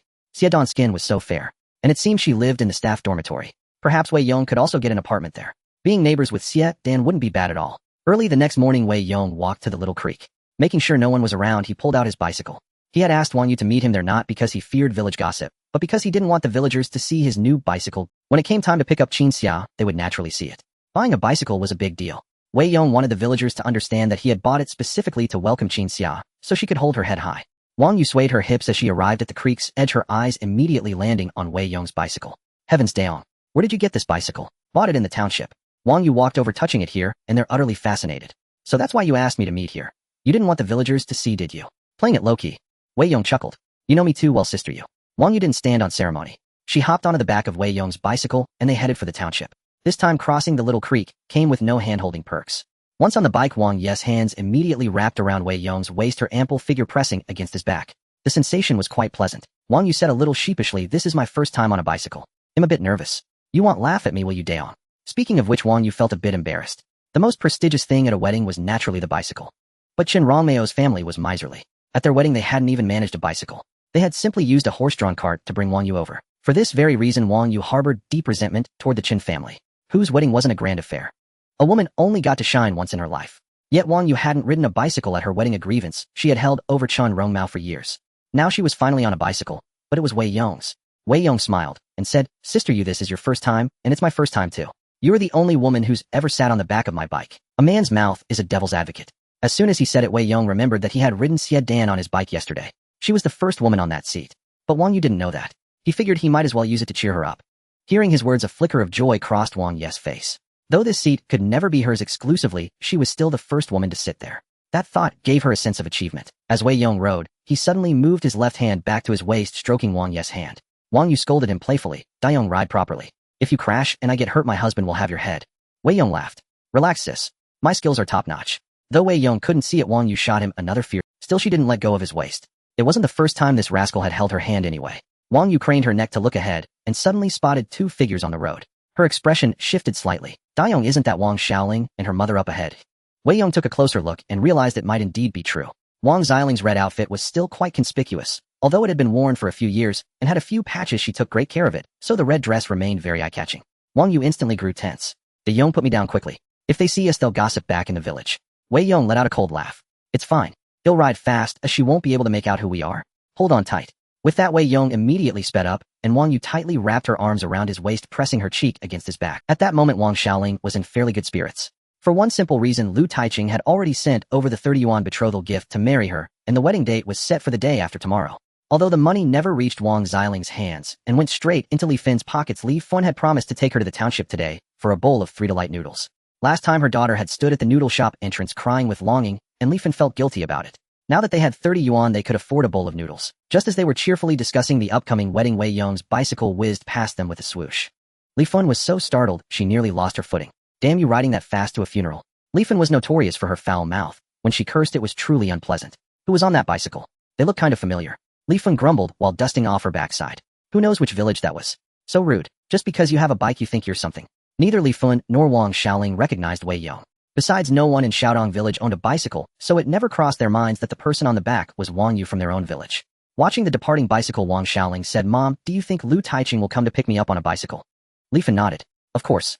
That boy is so generous, his family must be well off. A bicycle is definitely... A blissful smile spread across Wang Xiaoling's face. Somehow she found herself thinking of Wei Yong. If he saw her being taken away on a bicycle, she was sure he wouldn't remain as indifferent as before. It would be too late for him to regret it. Mom, this red dress of mine is a bit old. Can we buy a few meters of fabric and make a... Li Fen frowned. Daughter, this dress isn't old at all. Look around the village. Whose clothes are as pretty as yours? We have to spend this money wisely. I'm saving it for my future grandson when you have children. You want 3 delight noodles and new clothes. How can this little bit of money cover all that? After marrying off her daughter, Li Fen would be left alone. This 30 yuan was her retirement fund. Every extra cent spent made her heart bleed, so she would never agree to Wang Xiaoling's request. Wang Xiaoling's expression turned gloomy. Her dress, though relatively new, was hardly suitable for a bride. What bride had patches on her wedding dress? Moreover, after repeated washing and sun exposure, the color had faded significantly. What was once red had turned a shade of pink. But since Li Fen refused to buy her new clothes, there was nothing she could do. At least she would finally get to enjoy a bowl of 3 delight noodles today, and that was enough to satisfy her. Once they entered the township, Wang Yu got off the bicycle and walked on her own. Yujia, I have to go to work at the coal mine during the day. Wait for me at the entrance when I get off. Okay. Earlier on the road, Wei Yong had mentioned that he now worked at the Dave coal mine. Wang Yu was incredibly envious. Look at Wei Yong. He had only been to the township a few times and already landed a formal job. Not only that, but he was an employee of the Dave coal mine, and he didn't even have to go underground to dig coal. It was a perfect job.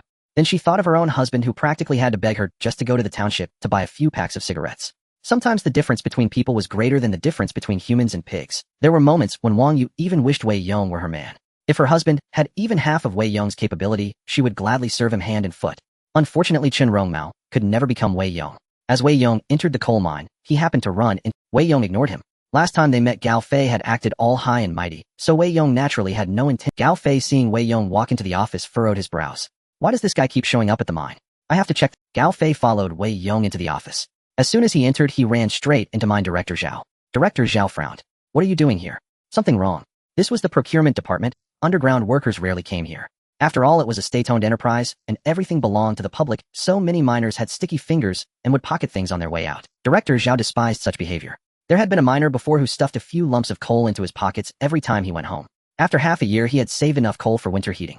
Seeing Gao Fei wandering around, Director Zhao naturally showed no kindness. Gao Fei's face paled. He dared not talk back to Director Zhao. Director Zhao, this guy isn't one of our miners. He sneaked in several times before. I'm afraid he might steal something. Director Zhao's expression darkened. Nonsense. Wei Yong is our new procurement department employee. Stop talking rubbish and get out of here. Gao Fei's face froze. He hadn't expected that in just 2 days Wei Yong had become a regular employee, and in the procurement department no less. Which underground miner didn't envy those surface workers? They dressed cleanly, sat in an office, and still got paid. Unlike them, who toiled underground in dangerous conditions for similar wages. How did this guy get so lucky? Gao Fei didn't dare provoke Director Zhao's wrath, and quickly scurried away with his tail between his legs. Director Zhao patted Wei Yong on the shoulder, clearly in good spirits. Xiao Wei, I've already sold that batch of gastrodia from last time and made a tidy profit. Let me treat you to lunch today. Call everyone from your department. I want to properly introduce you to them. Director Zhao was obviously quite fond of Wei Yong. The Bezoar and gastrodia had made Wei Yong a 1,000 yuan household overnight. Once those items passed through Director Zhao's hands, he likely made no less than Wei Yong. That was why Director Zhao was so delighted and willing to treat the entire procurement department to a meal. All right, ill trouble, brother Zhao, to foot the bill. No trouble. Go and inform everyone. Noon at least, Noodle House. I'm reserving the whole place. All right, brother Zhao. Wei Yong pushed open the door and stepped into the office. As he entered, he saw a middle-aged man wearing glasses addressing the team. This man was none other than the director of the procurement department, Wei Yong's direct superior, Wei Yong. Wei Yong appeared to be around 34 or 35, but his hair had already developed a noticeable bald patch, giving him a somewhat greasy look. Wei Yong thought to himself, Director Wei is so unattractive, yet he managed to marry a beautiful wife like Xue Yan. What incredible luck. Xue Yan's demeanor far surpassed his ew. When they stood together, one could easily mistake them for father and daughter. Upon seeing Wei Yong, Wei Yang's eyes emitted a cold glare, and he spoke with an unpleasant tone. Late on your first day? Do you have any respect for the rules? Don't you want your salary? Wei Yong frowned. Why was Wei Yong targeting him so specifically? Could it be that he had found out about Wei Yong escorting his wife home yesterday? Even if he knew, so what? Wei Yong had merely glanced at his wife and done nothing improper. After all, he was Xue Yan lifesaver. Instead of showing gratitude, this man was treating him so poorly. In truth, it wasn't what Wei Yong suspected. Last night, after Wei Yong returned home, Xue Yan hadn't mentioned the incident, planning to introduce Wei Yong the next day before bringing it up. When Wei Yong got home and saw his beautiful, alluring wife, he felt the urge. But at the critical moment, Wei Yang's name was reversed. Such occurrences were frequent. Wei Yong had a congenital issue.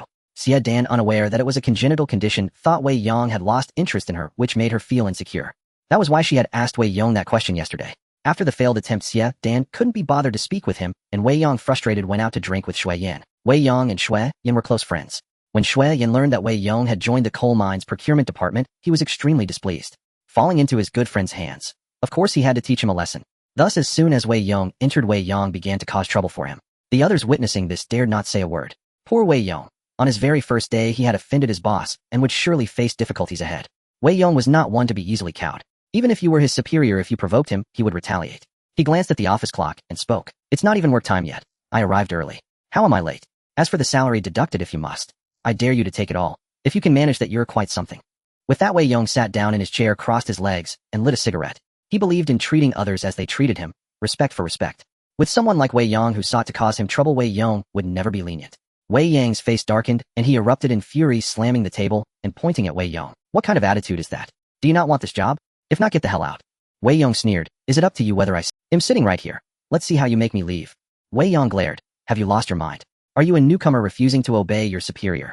You mother. Wei Yong shot up, grabbed Wei Yong by the collar, and pinned him against the wall. Who are you calling mother? What makes your title so special? I'm here to work, not to be cursed at. If you utter another swear word at me, you'll cripple you.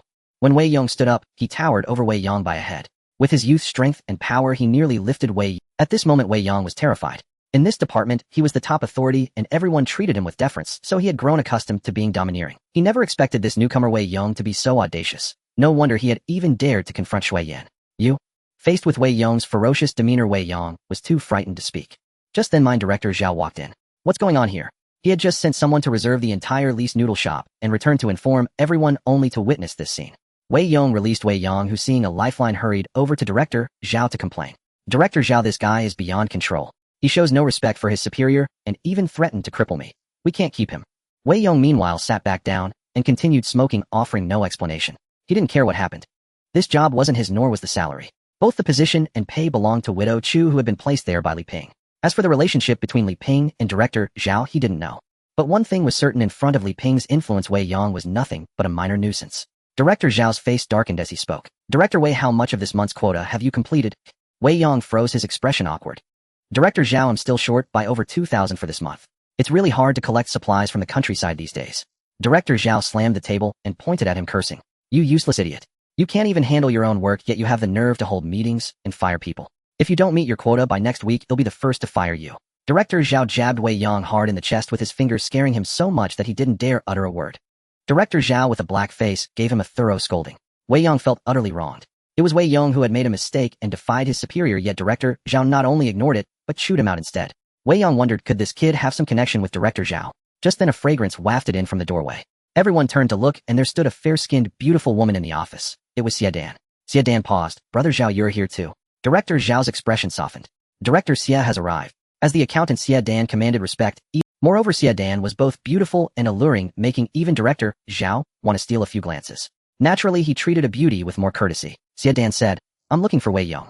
Wei Yong, are you busy? Wei Yong stood up. Not at all. Sister Dan, is something? Xue Yan replied. I have a few flower pots in my office that I need to move, but I can't lift them. Could you give me a hand? Sure, no problem. Everyone was somewhat surprised. Since when did Wei Yong know Xue Yan?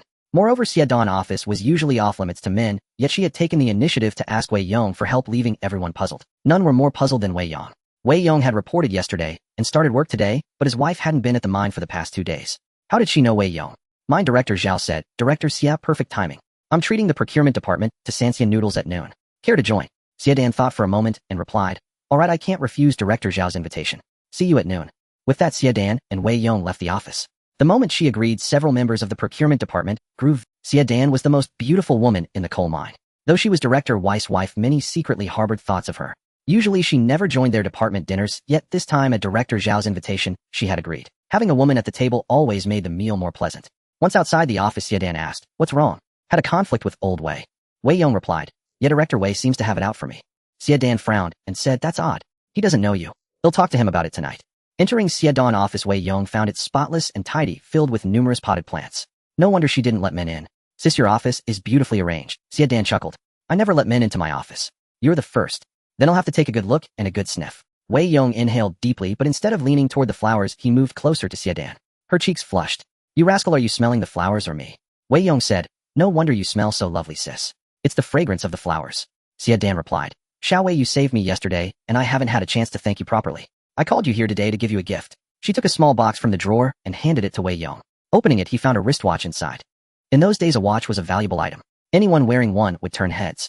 Sis, isn't this gift too precious? This watch must have cost over 100 yuan. Even Wei Yong wouldn't have splurged on it himself. That Xue Yan would give him such a gift was truly generous. Xue Yan said, you saved my life. This is nothing. But don't tell Wei Yong about it. He doesn't know. Wei Yong put on the watch, admiring it from every angle with satisfaction. Dan Jie, did you buy this with your secret stash? You're not harboring some feelings for me, are you? Xue Yan shot him a coy glare. What if I am? Would you look down on me? Think I'm too old? Her tone carried a hint of grievance, like a young wife playfully sulking at her husband. Wei Yong replied, how could I? You're so beautiful, sis. If you didn't mention your age, I'd think you were my younger sister. If you had feelings for me, I'd be overjoyed. Xue Yan's pretty face reddened as she rolled her eyes at him. You smooth talker. How many young girls have you deceived? Wei Yong retorted, I never deceive young girls. I only deceive young wives. They chatted and laughed as Wei Yong helped rearrange her flower pots. When the time came, he reluctantly left the office. As soon as Wei Yong stepped out, he came face to face with Wei Yong. Ignoring him completely, Wei Yong walked past. Wei Yang's face turned ashen with rage as he stormed into the office. The moment he entered, Xue Yan brow furrowed. Who told you to come in? Get out. Wei Yong clenched his fists. You're my wife. That kid can enter your office, but I can't. Xue Yan snapped. Nonsense. I asked him in to help. Look at you reeking of smoke. What if you kill my flowers? Wei Yong demanded. Tell me the truth. Is there something going on between you and that kid? Xue Yan was taken aback, then her face darkened. Yes, we just cuckolded you right on this desk. Satisfied. Let's get a divorce tomorrow. People in town were more open-minded than those in the countryside. A divorce wasn't such a big deal. Wei Yang's face fell, and he stammered awkwardly. Wife, I was wrong. I lost my head just now. Don't be mad. I shouldn't have doubted you. I apologize. No matter what he said, Xue Yan ignored him. At that moment, Wei Yong truly regretted his actions. He already felt inadequate toward his wife due to his own shortcomings. He had sought treatment for his condition for a long time, but to no avail. His wife was in the prime of her desires. If she ever turned her thoughts to another man, he would be utterly humiliated. Unable to satisfy her in that way, he had to compensate in other areas. Fortunately, as the procurement director, their home never lacked food or drink, and he always deferred to Xue Yan, thus maintaining their marriage. Otherwise, if Xue Yan truly divorced him, where would he find such a beautiful and charming wife? Xue Yan said, Yesterday when I went to the village on business, 2 thugs dragged me into a cornfield and nearly assaulted me. Luckily, Wei Yong showed up and saved me. She recounted the incident calmly, but Wei Yang's heart pounded with fear. Going to the village was too dangerous these days. With people starving, they were capable of anything. If Xue Yan had been violated, he would never be able to hold his head up again. Xue Yan continued, Wei Yong is my savior. Be respectful to him. Wei Yong retorted, that's one matter. Xue Yan is my brother, and he has a serious conflict with Wei Yong. Xue Yan slammed the table. Are you saying I'm less important than your brother? Wei Yong forced an awkward smile. Wife, that's not what I meant. It's just that I already promised Xue Yan. Xue Yan snorted coldly. Promise whoever you want. Wei Yong is my friend from now on. In this mine, no one messes with him. Now get out. You reek of smoke. It's disgusting. Wei Yong left the office helplessly. He never imagined that this Wei Yong would cause such a rift between him and his wife. It wasn't that he wanted to oppose Xue Yan, but he needed Xue Yan's favor. Soon Li Ping's father might be transferred away, and then Xue Yan's father would become the top leader. By aligning himself with Xue Yan, Wei Yong could secure a bright future. Being the procurement director at the coal mine had its perks, but it was limited. If he could get into the grain station, things would be different. So even if it upset his wife, he had no choice. He had to teach Wei Yong a lesson. At noon, Wei Yong arrived at least noon. A waiter recognized him and said, Sir, I'm sorry, but the place is booked for a private event today. Wei Yong replied, I know. It's for Dave Coal Mine. I'm here for the gathering. The waiter immediately showed respect. A leader from Dave Coal Mine. Please come in. Meanwhile, Wang Xiaoling and Li Fen approached from a distance. Wang Xiaoling and Li Fen, having come on foot, walked a long distance before reaching Li's noodle house. The aroma of 3 delicacies noodles wafted from afar, making Wang Xiaoling's mouth water with craving. When she returned yesterday, Su Xiaohui had asked her how the 3 delicacies noodles tasted, but she was too embarrassed to answer. Now she could finally savor them properly and boast about it to the villagers back home. Most importantly, if Wei Yong had eaten 3 delicacies noodles, why shouldn't she? She had to live a better life than him. Just as the two reached the entrance, they saw Wei Yong walking inside. Li Fen said, Daughter, isn't that Wei Yong? Wang Xiaoling nodded. Yes. Li Fen's brows furrowed tightly. That rascal is eating out again. What a spendthrift. Those 2 wild boars might fetch 100 or 200 yuan at best. Yet he's splurging on dumplings one meal and noodles the next, even treating everyone to dinner. How pretentious can he get? Li Fen and her daughter were deeply displeased with Wei Yong's newfound prominence in the village. Once the poorest man in the village, his sudden rise to a comfortable life stirred jealousy in Li Fen. Wang Xiaoling snorted. Last time she had been caught wiping away tears outside the door by Wei Yong, which was utterly humiliating. She least wanted him to see her in distress, yet fate had been cruelly ironic. So this time she was determined to hold her head high before Wei Yong. Mom, let's eat noodles too. Li Fen and her daughter strutted in with an air of superiority. Today they were paying customers. Though 2 bowls of noodles cost 3 yuan, Li Fen considered it a worthwhile expense to restore her daughter's pride. Upon entering the noodle house, a waiter immediately approached and blocked their way. Sorry, but the place is booked for a private event today. Li Fen was taken aback. What do you mean? The moment we come to eat, someone has booked the place. The waiter said, Unfortunately, the director of the Dai coal mine has reserved the venue. Please come another time. Wang Xiaoling's expression shifted. She knew well the stature of the Dai coal mine director. The largest enterprise in Dai Township was the coal mine, and its director was someone who could sit at the same table as the township head. If he had booked the place, what could they do? Yet she wondered why Wei Yong had been allowed in. Li Fen said, If we can't get in, why did you let that fellow in? The waiter replied, He's an employee of the coal mine here for the meal. Li Fen cursed, Nonsense. He's from our village. What coal mine employee? You can't even lie properly. If he can— Li Fen could never have imagined that Wei Yong was now an employee of the Dai coal mine. Moreover, someone dining with the director couldn't be an ordinary worker, could they? Among the thousands of miners underground, how many could share a meal with the director? Others aside, Wei Yong certainly didn't have. The waiter lost patience. He recognized these 2 rural women. Weren't they the ones who had come a few days ago? The daughter wanted noodles, but the mother stubbornly refused to buy, leaving the girl crying at the door. The waiter sneered. I told you he's an employee. Stop causing trouble here. Get out now, or when the director arrives, you'll— The waiter saw no need to be polite. Two rural women, likely one-time customers, didn't deserve much respect. Just Li Fen launched into a quarrelsome tirade. What do you mean? Are you looking down on us? They can eat here, but I can't. I'm not trying to dine and dash. Li Fen grabbed the waiter and began scuffling with him. Enraged, the waiter shoved her out. You old hag causing trouble here. Looking for a beating. Li Fen fell hard on her backside outside, crying out in pain. Wang Xiaoling panicked. We came to eat noodles. Wang Xiaoling rushed forward to argue with the waiter, but several waiters converged, jostling her and knocking her out. Wang Xiaoling also landed on the ground, her red top tearing open with a rip. Covered in dust, she looked utterly disheveled and pitiful. The waiter stood at the door, hands on his hips, looking smug. What trash dares to make trouble in our shop? Get lost now, or I'll beat you every time I see you. Wang Xiaoling's eyes reddened with anger. They had come to spend money, not to freeload, so why weren't they allowed in? Just then Director Zhao arrived with a large entourage from the procurement department. Spotting him, the waiter rushed over to greet him, his face breaking into a fawning smile. Another waiter kicked Wang Xiaoling. Move aside. When Director Zhao comes, you'll be in deep trouble. At that moment, Wei Yong descended the stairs. Hearing the commotion, he came down and saw Director Zhao. Everyone crowded around Director Zhao, making it obvious who held the highest status at this meal. Wei Yong approached, pulled out a pack of cigarettes, and offered one to Director Zhao. Brother Zhao, you're here. Director Zhao took it with a smile, then pulled a silver lighter from his pocket. In those days, everyone used matches to light cigarettes. Such an advanced lighter was rare, only owned by someone of Director Zhao's standing. Wei Yong handed out cigarettes to all the men present. Director Zhao lit his cigarette and extended the lighter to Wei Yong. Wei Yong quickly leaned and shielding the flame with his hand. Director Zhao lighting his cigarette was a mark of respect. Who else present received such treatment? Meanwhile, Wang Xiaoling sat on the ground staring at Wei Yong mingling with Director Zhao, like brothers, utterly stunned. She was frozen as if time had stopped. Just days ago, Wei Yong was a poor lad in the village, unable to afford food, and planning to sell his wife for grain. Yet now in no time at all he had risen to such heights. The esteemed Director Zhao lighting his cigarette. Wang Xiaoling couldn't believe her eyes, the shock left her mind blank. Just then Wei Yong noticed Wang Xiaoling and her mother lying on the ground. He frowned. What's going on? The waiter said, Sir, I told them the Dahe coal mine has booked the place today, but these two women insisted on causing a scene. Rest assured he'll chase them far away so they won't bother you. The waiter was shrewd. Seeing Director Zhao treat Wei Yong like a brother and light his cigarette, he knew Wei Yong was no ordinary worker. Otherwise, how could he be so close to the director? So he addressed Wei Yong as Sir. Wei Yong frowned and said, forget it. I know these two. Don't make things hard for them. Director Zhao was surprised. Dayong, you know them? Yeah, they're from the same village. Director Zhao said, then let them join us. There's space downstairs. Waiter, give each of them a bowl of 3 delicacies noodles on my tab. We'll be upstairs so it won't interfere. With that, Director Zhao and the others went upstairs. Hearing this, Li Fen grew excited, ignoring the dirt on her clothes as she pulled Wang Xiaoling inside. Xiaoling, did you hear that? Someone's treating us today. We don't have to pay. Wang Xiaoling, like a walking corpse, was dragged into the restaurant by Li Fen. Knowing that she was a friend of Wei Yong, the waiter dared not be as negligent as before, though his attitude improved only slightly and nothing more. The waiter quickly served them 2 bowls of 3 delicacy noodles, charging them to mind Director Zhao's account. Li Fen picked up her chopsticks and began slurping loudly, savoring the flavor immensely. The noodles were fragrant to begin with, but now that they cost nothing, they tasted even better. Li Fen said, daughter, eat up. What are you thinking about? Wang Xiaoling stared at the bowl of 3 delicacy noodles she had longed for yet found no appetite. Mom, I don't want to eat. Though she had craved this bowl of noodles for a long time, she knew deep down that what she truly yearned for was not just the noodles, but the life of enjoying such a meal every day. The person who could afford such a life was upstairs. In the past, she had always kept Wei Yong at arm's length, refusing to commit to him. Though he was obedient, he still fell short of what she desired. Now she suddenly realized that Wei Yong had attained the life she had dreamed of, yet he no longer paid her any attention. This crushing sense of disparity made it impossible for her to move on. Li Fen said, what? You want to eat it since it's free? If you're not eating, I will. She pulled the noodles over to herself and devoured. It was rare to freeload a meal from Wei Yong. Why not take advantage? Wang Xiaoling stood up and walked out step by step. She couldn't bear to stay here any longer. Every second was torture and humiliation.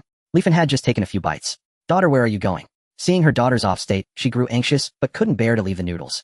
She hastened her pace, stuffing the entire bowl into her mouth in a few frantic gulps. She rushed out of the noodle shop and caught up with Wang Xiaoling. You stubborn girl, why are you leaving? It's a waste to skip a free meal. I still had half a bowl of soup left to drink. No sooner had Li Fen spoken than she suddenly crouched down and vomited. Eating too fast, and then running a few steps caused her to throw up all over the ground. After vomiting, Li Fen was heartbroken. You stubborn girl, look what you've done. I barely ate anything, and now it's all come up. Those 2 bowls of noodles in Li Fen's stomach cost 3 yuan, a fortune she had never spent on a restaurant meal in her life. And now, just because she chased after Wang Xiaoling, it was all wasted. Seeing Li Fen's pained expression, Wang Xiaoling felt even more despair. Without comparison, she had thought her life was, at least in their village, she was the only one with a beautiful red dress. But now, as Wei Yong gradually rose in the world, witnessing his life made her realize she was nothing but a frog at the bottom of a well. Now only regret and melancholy filled her heart. Looking at her own wretched state, The once prized red dress now tattered beyond recognition, and the fact that she needed Wei Yong's charity just for a bowl of noodles. It was utterly unbearable. Li Fen could see her daughter was in low spirits. Daughter, do you still have feelings for Wei Yong? Wang Xiaoling remained silent. If it were before she could accept Wei Yong no longer fawning over her.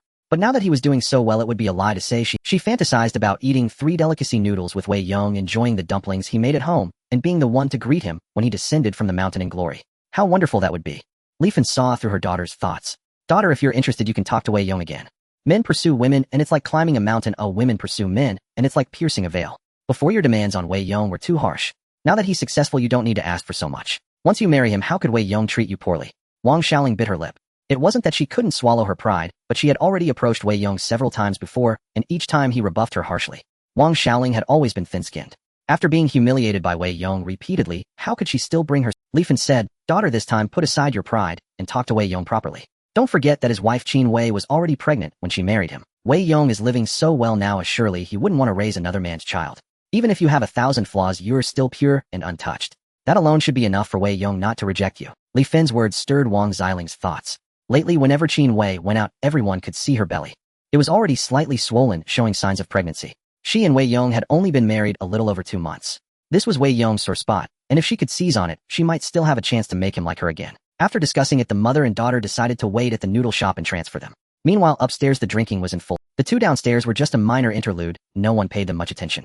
Upstairs, besides a bowl of 3 delicacy noodles for each person, Mine Director Zhao had also ordered some side dishes. Mine Director Zhao was quite generous, and the procurement department staff were all beaming like flowers. When they sat down, Zhao naturally took the seat of honor, and Wei Yong casually sat beside him. Everyone present was from the procurement department, and Wei Yong was its head. Apart from Mine Director Zhao, he held the highest rank, so no one objected to him sitting next to Zhao. Wei Yong was about to sit by the door when Mine Director Zhao called out, Wei Yong, come sit here. Wei Yong didn't refuse, and took the seat on Zhao's other side. This meal was mainly to introduce the newcomer Wei Yong to the procurement department. Since Mine Director Zhao was showing him respect, he naturally accepted. After all the men had sat down, a fair figure suddenly appeared at the door. Director Xue has arrived. Before Xue Yan even entered, her fragrance had already drifted in. Whether it was her perfume or the scent of flowers from her constant gardening, the aroma was intoxicating and evoked endless fantasies. As soon as Xue Yan entered, Wei Yong immediately vacated a seat. After all, she was his wife, and it was natural for them to sit together. But she didn't even glance at him, and plopped down right next to Wei Yong. Xue Yan said cheerfully, Mine Director Zhao is treating us, so I had to come early. You're truly generous, Director Zhao. Today I must drink several toasts to Brother Zhao. Everyone was a bit surprised that Xue Yan sat beside Wei Yong, but she acted casually as if her presence was merely to honor Mine Director Zhao. Mine Director Zhao was all smiles. Sister, you're too kind. When it comes to drinking, I never turn anyone down. He'll make sure to keep you company. Come on, everyone dig in. Just then Wei Yong suddenly felt a soft little hand resting on his thigh. Wei Yong was startled. He didn't need to look down to know whose hand was on his leg. It couldn't be Mine Director Zhao's hand touching his leg, so it must be Xue Yan. Xue Yan quickly pulled her hand back, a flush of crimson spreading across her cheeks. That move just now wasn't intentional. She had simply misplaced it. She was sitting too close to Wei Yong, and she hadn't positioned it properly. While picking up some food, Xue Yan whispered to Wei Yong, I didn't mean to, don't misunderstand. If Wei Yong misunderstood, he would surely think she was trying to seduce him. Although Wei Yong was impotent in that regard, Xue Yan had always remained chaste, and had never done anything improper. Meanwhile, Wei Yong kept a composed facade as he discreetly reached down and placed his hand on Xue Yan's leg. Even through her pants, the firm and elastic feel of Xue Yan's thigh gave him a satisfying squeeze, bringing him Xue Yan's face flushed from her forehead down to her neck. She bit her lip and glanced at Wei Yong, only to find him staring. Xue Yan dared not show any sign of guilt. Acting as if nothing had happened, she picked up a slice of beef tripe and placed it on Wei Yong's plate. Dayong, you must be tired from helping me move the flowers earlier. Have some more meat. While serving him, she subtly pushed his hand. Wei Yong replied politely, Thank you, Sister Dan. On the surface, it seemed like nothing untoward had occurred. At most, it appeared as Xue Yan's kindness to a newcomer. But in reality, no one knew about the secret antics under the table. After a few bites, Wei Yong whispered, Sister Dan, I did. Xue Yan shot him a fierce glare, yet her eyes were brimming with charm. How could he have the nerve to admit it? As if everyone didn't already know, he did it deliberately. He was incredibly bold. At this table, besides her husband, there was also Mine Director Zhao. If anyone had seen, she would have no way to explain. Yet this guy dared to keep up his little tricks under the table. After everyone had eaten a few bites of noodles to settle their stomachs, Mine Director Zhao raised his glass and said, Today I invited everyone to dinner, mainly to introduce my young friend here, Wei Yong. He'll be working in the procurement department from now on, so please look after him. Wei Yong also raised his glass and proposed a toast. Wei Yong gave a cold smile and said, Working in the procurement department isn't easy. Lately the countryside has yielded nothing from the harvest. Even if hunters go up the mountains and catch some pheasants or rabbits, they keep them for themselves and rarely sell them for money. So now what we collect from the villages is mostly wild vegetables or dried greens. We can't possibly feed the workers. Wei Yong, since mine director Zhao thinks so highly of you, our department still has a target of 2,000 yuan left this month. How about you take on a quota of 500 yuan? As Wei Yong finished speaking, everyone put down their chopsticks and turned to look at Wei Yong. They had all witnessed Wei Yong giving Wei Yong a hard time in the office. It was unclear if this was their first meeting, but there seemed to be some tension between them. Although Wei Yong had a good relationship with mine director Zhao, and this unit being close to the mine director didn't guarantee ultimately, everyone had to prove themselves through performance. If you failed to meet targets, even if you were the mine director's own son, you couldn't justify it to the leadership. The leadership couldn't just keep you around for nothing, could they? As a new employee, assigning Wei Yong some tasks was reasonable, so this time mine director Zhao didn't speak up for him and waited for his answer. Wei Yong frowned, genuinely puzzled as to why Director Wei held such a grudge against him. This was their first meeting, they had no prior connection. Yet Wei Yong seemed determined to make his life difficult. Wei Yong had always had a short temper, and even after his rebirth that hadn't changed. With Wei Yong targeting him so relentlessly, it simply wasn't in his nature to back down without a fight. A cold smirk curled on Wei Yong's lips. Director Wei, are you trying to give me a hard time? With so many people here, you can't even meet the 2,000 yuan target, yet you expect me to handle 500 alone. Isn't that a bit too much? Wei Yong sneered. Difficulty is what proves your ability. Since mine director Zhao thinks so highly of you, you wouldn't want to embarrass him, would you? Wei Yong was essentially forcing Wei Yong into a corner. If he failed this task, it wouldn't just be his own face he'd lose, but also mine director Zhao's. Wei Yong asked, then may I ask Director Wei, how much of the target have you completed this month? Me.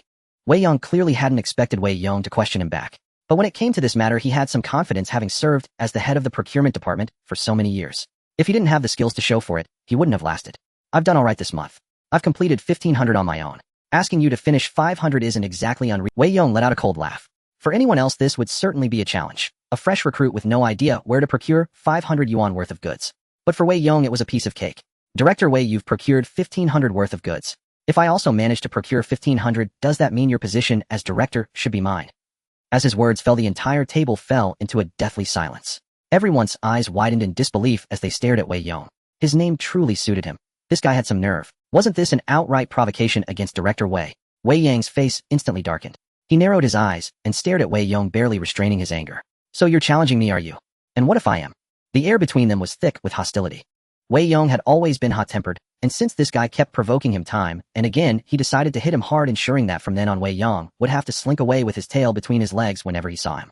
Seeing them at such odds, Xue Yan's expression grew complicated. She reached under the table and tugged at Wei Yong's signal. Regardless, Wei Yong was his direct superior. Even with mine director Zhao's backing, making an enemy of him would only make things harder in the future. Just then Wei Yong suddenly grabbed Xue Yan's hand and held it firmly. Xue Yan's face flushed bright red. Was this kid out of his mind? At that moment, everyone at the dinner table focused their attention on Wei Yong and Wei Yong. The fact that these two were at loggerheads was something no one had anticipated. Meanwhile, mine director Zhao, arms crossed, quietly lit a cigarette, as if he too were waiting to watch the drama unfold. His kindness toward Wei Yong stemmed mainly from the profits Wei Yong had brought him. He had earned over 1,000 yuan just from the Gastrodia Alata, and a certain leader had already placed an order for the Bezor. By reselling it, he would surely make more than Wei Yong. Although Wei Yong had helped him earn a considerable sum, if he continued to protect him at work, people would inevitably gossip. He needed a reason to defend Wei Yong. If Wei Yong's abilities were exceptionally outstanding, then Director Zhao's protection would be entirely justified. Thus today he also wanted to see what Wei Yong was truly capable of. If this young man could indeed defeat Wei Yong on his own merits, that would prove he had real skill. Wei Yong narrowed his eyes, clearly unswayed by Wei Yong's provocations. Wei, you think taking my position is that easy? A mere 1,500 yuan, and you dream of becoming director? Are you that naive? When I became director, I hit a target of 1,800 in a single month. Wei Yong sneered. So you're saying 1,800 is enough to replace you as director, right? Wei Yong frowned. This kid was impossible to reason with. Was he determined to clash with him today? Fueled by alcohol, Wei Yong lost his temper and slammed the table. Wei'll lay it out for you now. You've got your eye on my position. Fine. If you alone complete this month's procurement target, I'll hand over the position. Hearing Wei Yong agree, a smile finally curled at the corner of Wei Yong's mouth. That was exactly what he wanted to hear. As long as Wei Yong dared to make that offer, whether it was 2,000 or even 4,000, Wei Yong could still accomplish it. Alright, Director Wei, with so many witnesses here today, there's no point in you going back on your word later. Wei Yong snorted coldly. Don't worry. A gentleman's word is his bond. But let's talk about it. If you can't meet the 2,000 target, what then? Wei Yong also wanted to take the chance to teach him a lesson. In these times, even items worth 500 yuan were hard to come by, let alone 2,000. Wei Yong was bound to lose. If he could thoroughly humble him this time, it would also fulfill Xue Yan's instructions. Wei Yong directly pulled out a stack of 10 yuan notes from his pocket and slapped them on the table. If I fail, this 500 is yours. Seeing the 50 notes, everyone's eyes lit up. They hadn't expected Wei Yong to be so wealthy. In those days, even among the mine workers, how many could produce 100 yuan? Wei Yong, however, could pull out 500 on the spot, a feat surpassing 99% of ordinary workers. Even Wei Yang's eyes gleamed with greed at the sight of the 500 yuan. Though he was a director and a minor leader at the mine, times were hard for everyone and money was tight. Wei Yang's family didn't lack food, but his entire savings amounted to only about 1,000 yuan. This kid had real nerve. This was a true gamble. Wei Yong stood up and said, "Wei, don't you dare back out. Today Director Zhao is our witness. If you fail, there's no—" Director Zhao frowned, surprised that Wei Yong was playing for such high stakes. If the bet had been made privately, he could have mediated the outcome regardless of who won or lost. But now that they had made the wager in his presence and asked him to witness it, he could no longer intervene to reconcile the matter. If Wei Yong lost, he would have no choice but to hand over the 500. Director Zhao sighed helplessly. Wei Yong was still young and impetuous. Last time he had earned over 1,000 from Director Zhao, and after buying a bicycle and other items, he must have spent a good deal. If he lost another 500 to Wei Yong, his savings would likely be drained. He had been quite well off, but wouldn't this send him straight? Yet the bet was already set, and even Director Zhao couldn't show too much favoritism. Alright, I'll bear witness. Xiao Wei, you'd better work hard. Director Zhao spoke with genuine seriousness. This time, he couldn't even bend the rules for Wei Yong. If he lost, he would have to accept the defeat and hand over the 500. But if Wei Yong won, Director Zhao would naturally have his back. Xue Yan's eyes widened, stunned by the wager unfolding before her. She even forgot that her small hand was still clasped in Wei Yong's. When she came to her senses, her face flushed crimson. She shot Wei Yong a fierce glare and silently withdrew her. This guy was outrageously bold, arguing with Wei Yong while secretly flirting with his wife under the table. Everyone enjoyed the meal immensely, including Wei Yong. While savoring the fragrant 3 delicacy noodles, he also held the leader's wife's hand, a delight beyond words. Wei Yong too wore a smug expression. With less than 10 days left to meet the monthly target, how could Wei Yong possibly fulfill a 2,000 yuan quota? While everyone ate, Wei Yong glanced at the day's marketplace. Apples 10 jin, 5 yuan, a hint of joy spread across Wei Yong's face. Even without mentioning his planted potatoes, the items sold in the system marketplace alone could net him a few hundred yuan. Apples were quite expensive back then. The system priced them at 50 cents per jin, the same as pork, but in reality buying them at that price was nearly impossible. In the winter of Northeast China, fresh fruit was a rarity. Such out-of-season fruit naturally wasn't meant for the mine workers, but the mine had many leaders who deserved special treatment. So even if he bought back such fruit at a high price, the leaders would have no complaints. Instead, they would praise Wei Yong for his At this rate, his potatoes would soon be ready for harvest, and the 2,000 yuan target would be easily met. When the time came, he would certainly force Wei Yong out of his position as department director. After the meal, everyone left Li's noodle house. As soon as Wei Yong stepped out, he saw Li Fun and Wang Xiaoling waiting for him at the door. Wang Xiaoling was still too embarrassed to speak, but Li Fun, thick-skinned, chuckled. "Dayong, come here. Xiaoling has something to—" Wei Yong frowned. He glanced at Director Zhao, but restraining himself, walked over patiently. This mother-daughter pair was up to some trick again. Best not to let his colleagues see. "What is it? Spit it out," Wei Yong said indifferently, his tone carrying a note of distance. Wei Yong and the other two moved to a secluded spot. Li Fun tugged at Wang Xiaoling, urging, "Xiaoling, speak up. Didn't you have something to tell Wei Yong?" Wang Xiaoling fidgeted with the hem of her clothes, hesitated for a moment, then finally gathered her courage. "Dayong, do you still have any feelings for me?" Hearing Wang Xiaoling's question, Wei Yong was speechless, and even found it a bit amusing. "Wang Xiaoling, what are you thinking? Aren't you getting married soon? Why are you bringing this up now? Besides, I've already made it clear to you before, I'm a married man. I have no feelings for you. Haven't you understood that yet?" Wang Xiaoling's face flushed again. She clenched her fists and bit her lip, her eyes reddening. Being spoken to like this by Wei Yong was hard for a young woman to bear. Seeing Wang Xiaoling fall silently, Fun grew anxious and interjected, "Wei Yong, you should think it over carefully. Weren't you quite interested in my Xiaoling before? And regardless, my Xiaoling is a pure, untouched girl. That Qin Wei from Xiaoxi village may be pretty, but when she married, she was already carrying another man's child. Now that you're doing so well, do you really want to raise someone else's child for life?" Wei Yong narrowed his eyes, his expression darkening. So this was why these two were still fixated on this matter. His face turned icy. "The child in my wife's belly is mine. They'll say this once, and you'd better hear it clearly. If I hear any more gossip, don't blame me for being rude." With that, Wei Yong turned to leave. Wang Xiaoling panicked and, "Wei Yong, would you rather wear a cuckold's crown than marry me? I may have ignored you before, but that was a test. Now I think you've passed the test. Why are you being so difficult? Qin Wei is just a slut. Am I a decent girl, not better than a slut?" Wang Xiaoling was desperate. She felt that if she didn't make herself clear now, she might never have another chance. So she laid her feelings bare, hoping Wei Yong would reconsider and acknowledge her affection. But after she finished, Wei Yong's expression turned utterly grim. He swung his arm and slapped her hard across the face. With a sharp crack, Wang Xiaoling stumbled and fell to the ground. Her cheek went numb, stars danced before her eyes, and she was dazed from the blow. "Wang Xiaoling, if you insult my wife again, I'll beat your face until it's ruined."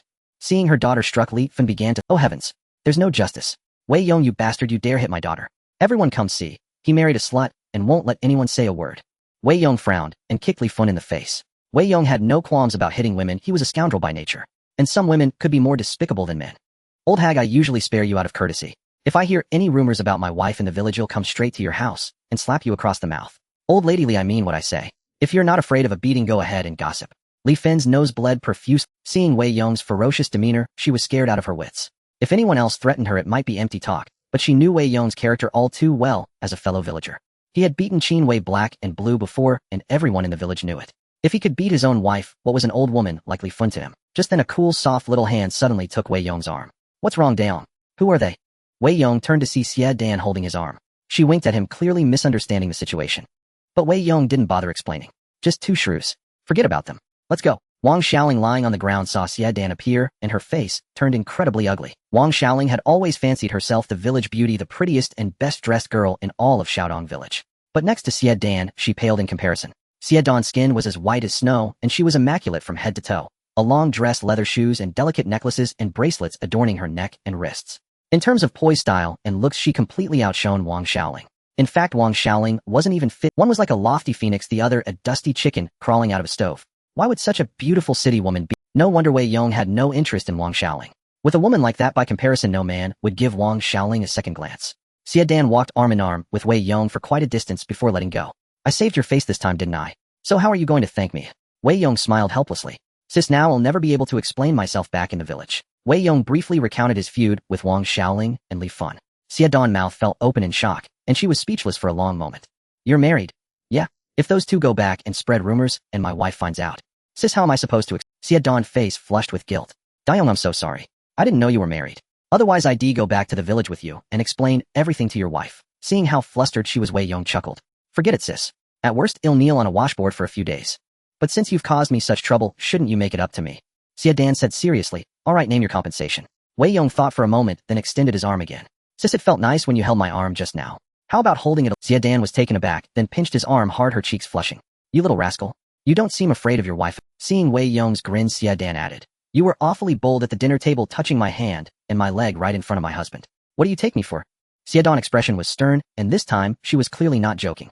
She was a proper woman despite the minor flirtations with Wei Yong in the past. Those were exceptional circumstances. If because of today's events Wei Yong took her for a frivolous woman who would allow him to touch her freely, she would never stand for it. Thus, she had to make things clear with Wei Yong today. Wei Yong chuckled and said, Sis, don't be so serious. You're making me. Wasn't it you who touched my leg first, and I just retaliated? Besides, you touched my hand first, so I touched yours. You can't say it's fine for you to touch me, but when I touch you it's harassment, can you? Isn't that unfair to men? Hearing Wei Yong's reasoning, Xue Yan found it both exasperating and amusing. You're so good at twisting words. What do you mean I touched you? I was just reminding you. If you just work hard in the procurement department, your future would be limitless. Why must you pick a fight with Wei Yong? Wei Yong said helplessly, Sis, Dan, you can see it's not me who wants to clash with your director Wei. He's been targeting me at every turn. If I don't strike back hard this time, he'll keep stepping on me. Xue Yan sighed in resignation. She knew Wei Yang's intentions well. He was merely trying to curry favor with Xue. Even Xue Yan couldn't stop this matter, so she could only do her best to help Wei Yong. Though it might stir up marital discord, her conflicts with Wei Yong were nothing new. At worst, they'd resort to the silent treatment. As they passed a tailor's shop, Wei Yong suddenly called out to Xue Yan. Sis Dan, can you do me a favor? What favor? Wei Yong pulled Xue Yan into the tailor's shop, asking her to help him pick out a fine piece of red fabric and have a beautiful dress. Xue Yan's taste in clothing was very stylish, completely different from that of rural women. Qin Xia was about to come and live with him, and he wanted her to have a grand entrance. Even without a bridal veil, she should at least wear a gorgeous red dress. Xue Yan asked, Are you buying this for your wife? Wei Yong didn't elaborate. Xue Yan nodded. You're a good man. You've come to the right person. He'll make sure you're satisfied, but you'll have to spend generously. Wei Yong smiled. Don't worry, sis. No budget constraints. Spend freely. All right, then I have room to work my Xue Yan selected the fabric and buttons, carefully discussing the style and measurements with the tailor. She was a regular here, so Tailor Zhao was quite familiar with her. Director Xie really knows how to pick clothes. He'll have this dress ready by tomorrow morning. Wei Yong was thoroughly pleased with Xue Yan's choices. Thank goodness he had brought her along. If he had come alone, he'd probably have ended up with something like Wang Xiling's outfit. Sis, there's one more thing. I need to borrow or buy some coupons for a sewing machine, a watch, and a radio. Preferably 2 watch coupons. Hearing Wei Yong's request, Xue Yan frowned. De Yong, are you getting married again? In this era, the ultimate wedding splurge was the 3 turns and 1 sound. The 3 turns were a bicycle, a watch, and a sewing machine. The 1 sound was a radio. In the countryside, anyone who could afford this standard for a wedding was considered wealthy. A woman whose wedding boasted such luxury would be proud for a lifetime. Wei Yong was getting a red dress and the 3 turns and 1 sound. Clearly a wedding plan. But wasn't he already married? Wei Yong made up an excuse. When I got married, I was too poor and had nothing. Now I'm making it up to my wife. Xue Yan gave him an approving look. I didn't expect you to be so good to your wife. You've earned my respect. I don't have those coupons you need. I already used one for the watch I gave you. But if you want to buy them, I can help you find some, though it might cost a pretty penny. Just for the coupons you need, it could be dozens of yuan. Wei Yong said, no problem. As long as I can get the coupons money, isn't it? Xue Yan looked at him with curiosity. I thought you were a poor guy, but it turns out you're a secret rich man. Don't spend all your money. What if you lose to Wei Yong and can't pay up? Wei Yong laughed. Sis Dan, don't worry. He'll never lose. Besides, even if I offered you money, you wouldn't take it right. Xue Dan quickly turned serious. Don't you even think about it. Wei Yong and I keep our finances separate. If you lose to him, don't expect me to get your money back. If you're not confident, just concede early. He'll take you to apologize, and he'll speak up for you. He won't dare to do anything. Wei Yong burst out laughing.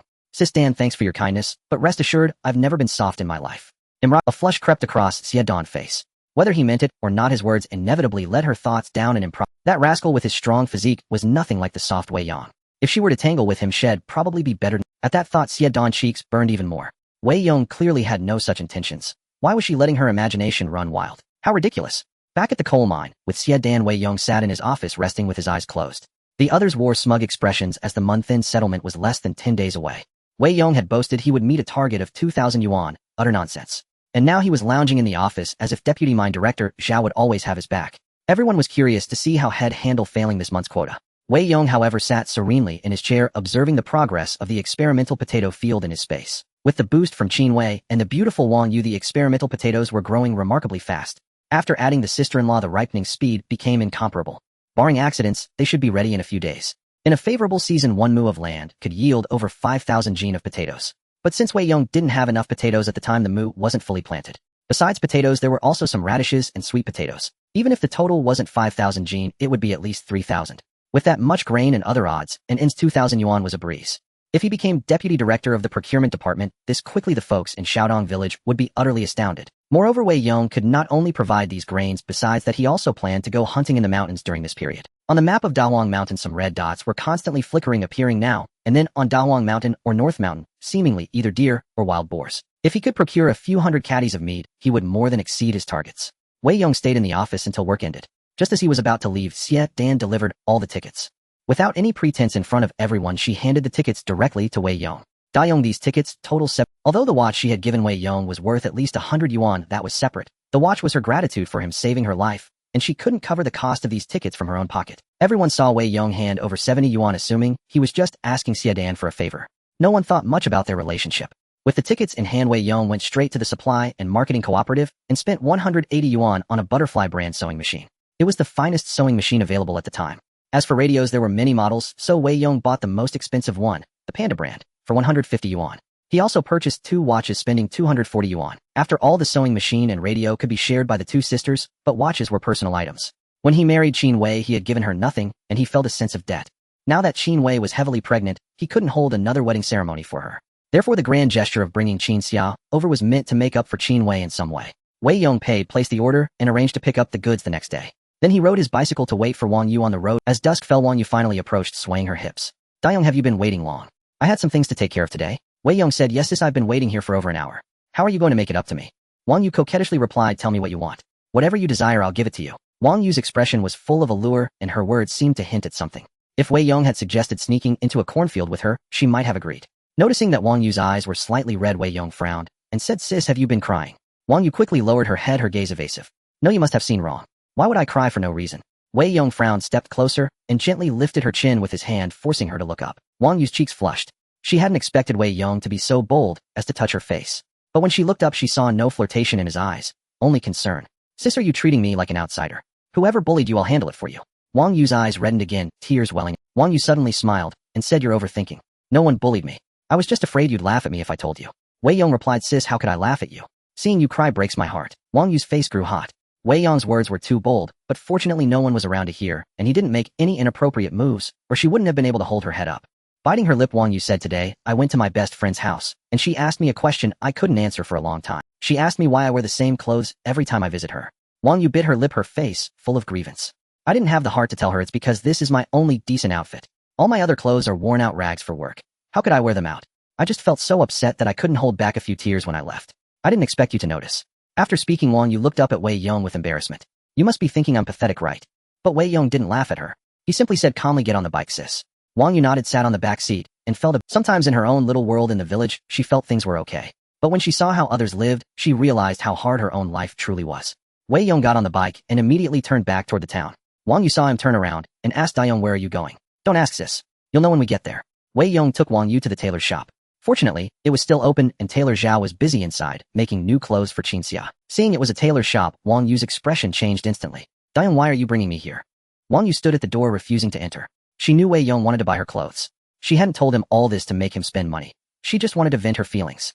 But she hadn't expected Wei Yong to turn around and bring her straight to the tailor's shop. She absolutely couldn't accept it. However, Wei Yong didn't give her a chance to refuse. He took her hand and led her inside. Although her small hand was held tightly by Wei Yong, she didn't resist. As soon as she entered the tailor's shop and saw the colorful, beautiful fabrics, her eyes couldn't look away. Women are naturally like this. No matter the era, they love beauty. Especially now that Wang Yu had enough to eat and drink, she longed even more for a new dress. She certainly couldn't count on Chun Rongmao to buy her clothes. Any money he had went to cigarettes or liquor wasted on his dog of a. But letting Wei Yong buy her clothes made her feel too embarrassed to accept. Seeing Wei Yong bring another girl, Tailor Zhao's eyes narrowed into a smile. Wei Yong had spent quite a bit at his shop earlier, and now he was bringing someone else, surely to buy more things. Master Zhao, make her 2 floral outfits. Can they be ready to take tomorrow? Tailor Zhao quickly took off his glasses and said with a grin, don't worry, I'll work through the night if I have to. Alright then sis, pick out the styles you like. Wang Yu's eyes sparkled. Diong, 2 outfits are too many. Just buy me one. Consider it a loan from you. I'll pay you back when I have the money. Wei Yong chuckled. What are you saying?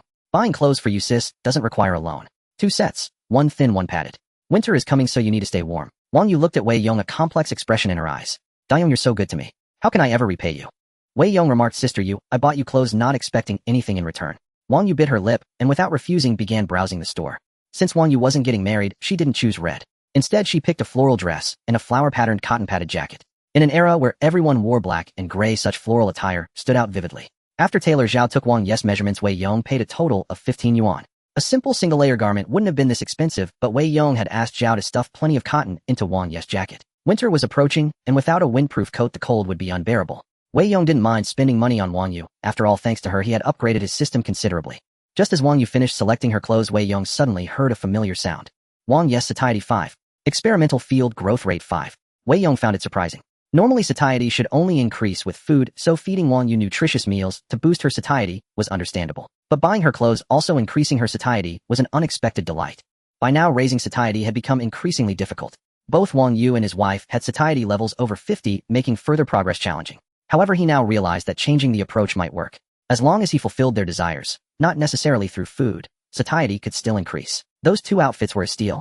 Leaving the tailor's shop, Wang Yu sat on Wei Yong's bicycle, and they headed back to the village. Once out of the township, Wang Yu wrapped her arms around Wei Yong's waist, pressing her entire body against his back. The intimacy felt like a young wife clinging to her husband. Wei Yong could sense Wang Yu's unusual initiative tonight.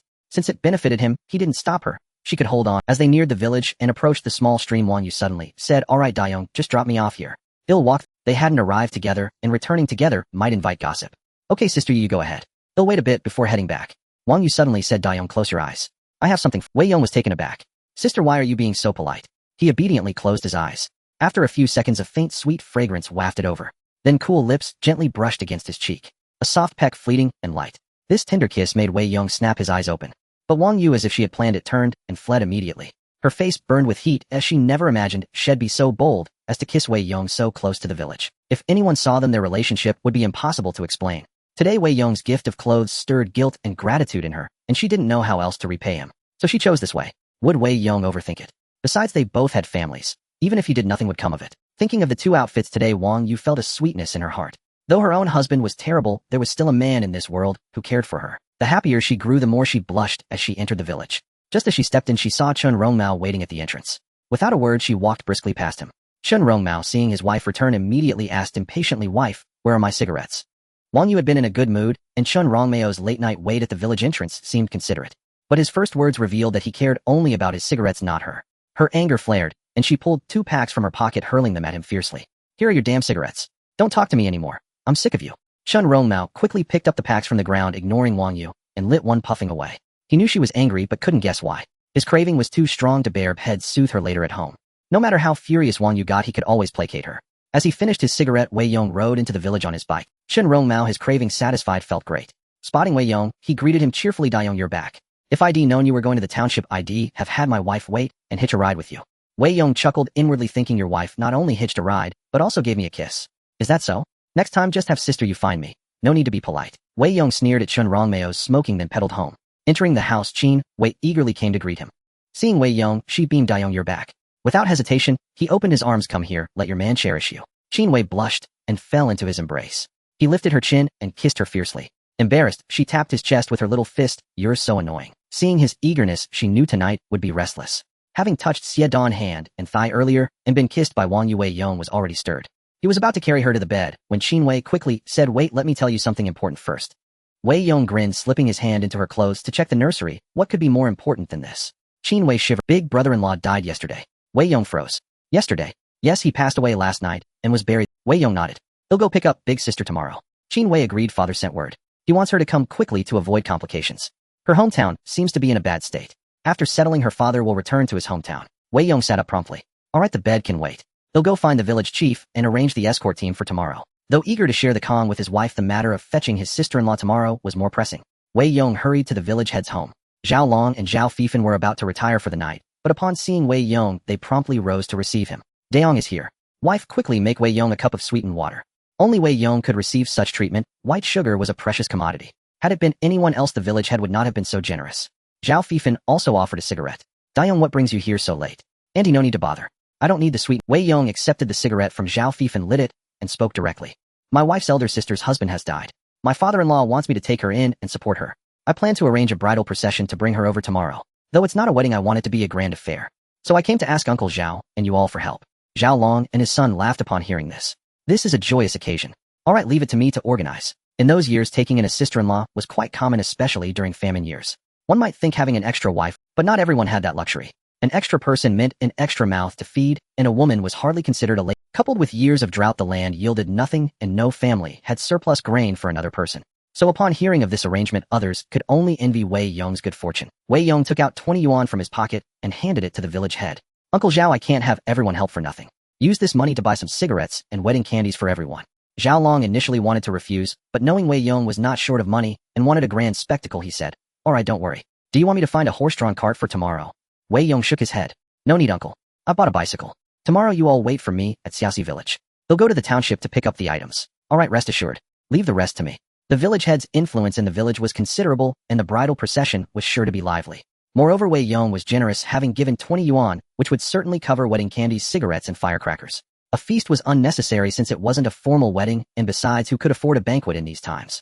Even if Wei Yong insisted on hosting one, the village head wouldn't allow it. Wei Yong had worked hard to hunt those 2 wild boars. He needed to save his resources, not squander them all at once. Returning home, Wei Yong finally felt at ease. He embraced his wife and headed to the Kong. Qin Wei lay under the quilt and said, Dayong, the day coal mine sent people today to deliver the coal. When sister arrives tomorrow, well, heat the west room until it's toasty, and you two can stay there. Wei Yong gave a wry smile. Will sister agree so quickly? Qin Wei replied, isn't it just a matter of time? Don't worry, you'll talk to her. At that moment, Wang Xiaoling and Li Fan lay in bed, unable to sleep. Li Fan had been cursing Wei Yong ever since she returned, almost cursing his ancestors for 8 generations. Wang Xiaoling's face was still swollen and painful. She had cried for a long time after returning home. She never expected Wei Yong to strike her today. She had only cursed Qin Wei a few times. How could Wei Yong bear to lay a hand on her? Li Fan, tired from cursing, mended Wang Xiaoling's red dress. The garment had been torn, and in the end, she had to. The dress was not new to begin with, and the patches made it look even more worn. Daughter, just make do with this dress. Taiching will come to fetch you tomorrow. Go to sleep early. Once the bridal party arrives in the morning with drums and gongs, you won't be able to sleep. Wang Xiaoling nodded. Today's events had completely dashed her hopes for Wei Yong. From now on, they would be strangers, and she would never bother with him again. Though Wei Yong was doing well now, Lu Taiching should be no less, having paid her family 30 yuan as a betrothal gift, a sum few could afford. Wang Xiaoling lay on the Kong, covered with a quilt, dreaming of a grand wedding tomorrow. Few people knew about her upcoming. Li Fan was not well liked in their village, and since they were the bride's family, the groom's party from Shangang village would handle the procession. They only needed to wait at home. Despite this, Li Fan was awakened early in the morning by the commotion outside. Pulling back the curtain, she saw people gathering and muttered irritably, it's not their daughter getting married. Why are they so excited? Still, Li Fan quickly got up, washed, put on her best clothes, and dressed herself up meticulously. Today was her daughter's wedding day, as she couldn't disgrace her. Wang Xiaoling also rose early, donning her red dress. Seeing the patches, her heart sank with gloom. The dress already looked old, and after yesterday's fall, the patches made it even less like a bride's attire. Wang Xiaoling sighed, silently comforting herself that at least she had a red dress, which was more than others in the village could boast. Meanwhile, Wei Yong had already arrived in the township and collected all the items. He hired a horse-drawn cart and headed straight for Xiaoxi village. Upon entering Xiaoxi village, he saw Zhao Long and the others at the entrance. They were all young men from Shaodong village, their faces beaming with spirit. Using Wei Yong's money, Zhao Long had given each of them a pack of cigarettes and 2 pieces of candy, and they were all overjoyed. Usually they could only smoke rough homegrown tobacco. These store-bought cigarettes, though not top-notch, were far superior. All thanks to Wei Yong's generosity, today, they would surely give their all. Wei Yong pushed his bicycle followed by the cart loaded with a sewing machine and a radio. The group marched into the village in a grand procession. Qin Wei was waiting at the door early. Seeing the approaching procession, he was taken aback. This lad, what a spectacle. Dayong has come to fetch you. Inside the room, Qin Xia's face was as red as an apple. She didn't know if it was from nervousness. All she knew was that her heart was racing as if a deer were frantically bumping inside her chest. Wei Yong parked his bicycle at the door, greeted his father-in-law, and holding a red dress, shouted loudly, "Xiao, I've come to take you away." Qin Xia in the room dared not utter a sound, busying herself with some useless needlework, pretending to be occupied. Wei Yong walked into the house carrying the red clothes, and upon entering the room, saw Qin Xia sitting properly on the com. Yet she dared not lift her head to look at him.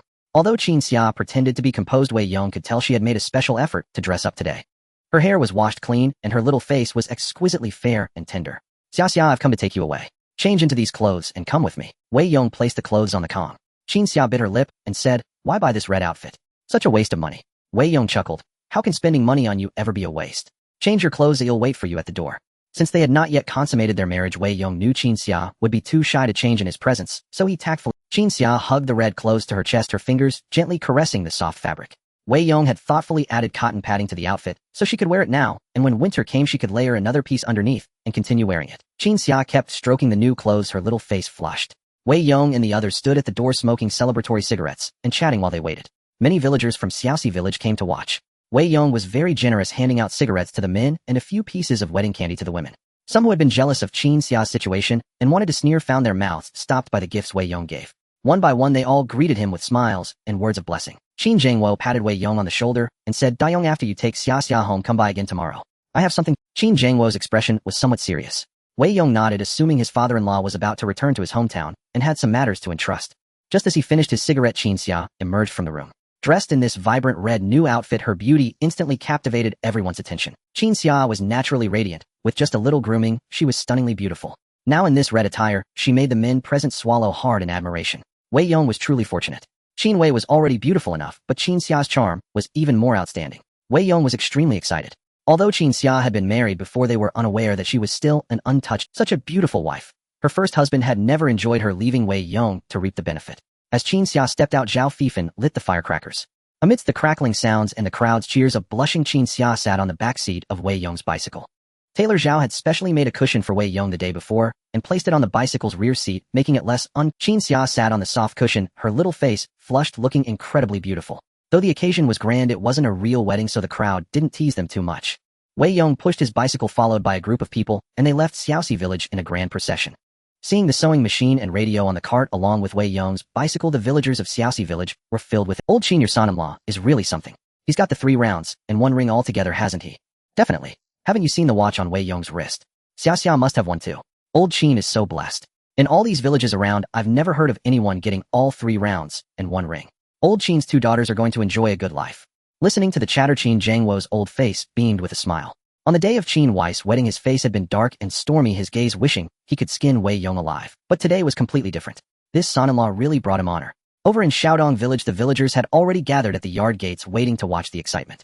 Everyone knew Wei Yong was going to fetch Qin Xia today, and they waited hoping to get some wedding candy or cigarettes. The village children especially were eagerly looking forward to the sweets. Wang Yu was tidying up the house when Chun Rongmao opened the door and came in with a sly grin. "Wife, Wei Yong is off to get his sister-in-law. Don't you want to come out and see? Maybe we can get some wedding candy." Wang Yu's face darkened, and she remained silent as if she hadn't heard him. She hadn't spoken to him since returning last night. Chun Rongmao had smoked several cigarettes outside the previous day, his head dizzy, before finally going home. He had planned to coax her, thinking she would be less angry, but no matter what he said, Wang Yu ignored him. Chun Rongmao was at his wit's end. He had gotten up early this morning to prepare breakfast, hoping to appease her first. It had been a while since he had been intimate with Wang Yu. Before, they had been too hungry to think about it. Now that they had enough to eat and wear, and even cigarettes to smoke, and his wife was becoming more fair and plump, he felt an itch in his heart, always looking for a chance to get close to her. But Wang Yu's temper had been terrible lately, getting angry at the slightest thing, leaving Chun Rongmao utterly helpless. Thinking back, last night's incident wasn't a big deal. He had just been too eager to get a cigarette when he saw her without showing concern first. Was that worth getting so angry over? "Wife, are you still angry? I know I was wrong. From now on, when you come back, I'll care about you first, okay?" Wang Yu snorted. Finally, this Chun Rongmao realized his mistake. Actually, Wang Yu wasn't that angry. She just didn't want to talk to Chun Rongmao. She knew exactly what kind of person he was. Besides, her new clothes would be delivered today, so Wang Yu was in a pretty good mood. But this good mood wasn't because of Chun Rongmao, it was thanks to Wei Yong. "Stop talking nonsense. If someone gives you candy or cigarettes later, take them. But if they don't offer, don't you dare ask for any. Don't embarrass me." Seeing that Wang Yu was finally speaking to him, Chen Rongmao breathed a sigh of relief. Wife, don't worry. I promise I— With that he sidled up and put his arm around Wang Yu's waist. Wife, it's been a long time since we— How about tonight? Wang Yu shoved Chen Rongmao away. Now whenever he touched her she felt annoyed. The smell of smoke on you is suffocating me. Don't even think about touching me until you quit smoking. It was the same smoke, but the smell on Chen Rongmao disgusted her, while the faint tobacco scent on Wei Yong always seemed— Chen Rongmao's face twisted with awkwardness. Quitting smoking would be easier said than done, akin to death itself. It was clear that the anger in his wife's belly had yet to dissipate. He resolved to find an opportunity to buy her something to soothe her temper. With little money in his pocket, he could afford at most a scarf. His wife had already clamored for new clothes several times, though he couldn't manage that a scarf was within reach. Surely a new scarf would thaw the icy relations between him and his wife. At least it might grant him some amorous liberties on the heated brick bed at night, for what other entertainment was there in this rural village? Besides, with a wife so beautiful that every man in the village coveted her, how could he not be tempted? In recent days, with better nutrition, she had grown noticeably fairer and plumper, her figure more alluring, stirring his passions. Yet to have such a stunning wife who could be seen but not touched, who would believe it? Wang Yu tidied her hair and also came to the doorway to watch the commotion. She too felt a twinge of envy for Qin Xia. Though Qin Xia's husband had been ill-fated, Qin Xia herself was fortunate. With her man dead, she could immediately move into Wei Yong's home and become its mistress. Wang Yu had once dreamed of living in Wei Yong's home as his wife. But now that scenario was clearly impossible. Still, Wei Yong was kind to her, buying her gifts even though she was another man's wife. Recalling the kiss by the river last night, Wang Yu's cheeks flushed with warmth. Soon the sound of firecrackers echoed from the village entrance. The villagers stood on tiptoe, peering into the distance, knowing it was Wei Yong and his party returning. The children were especially thrilled. Once Wei Yong passed, they would dash over to collect the unexploded firecrackers for play. Meanwhile, Li Fan climbed down from the brick bed and spoke. Daughter, Lu Taiqing is here. You should go out and wait. Wang Xiaoling pouted. Why should I go out and wait? Li Fan said, look at our home. Not even a cloth on the ceiling, so shabby.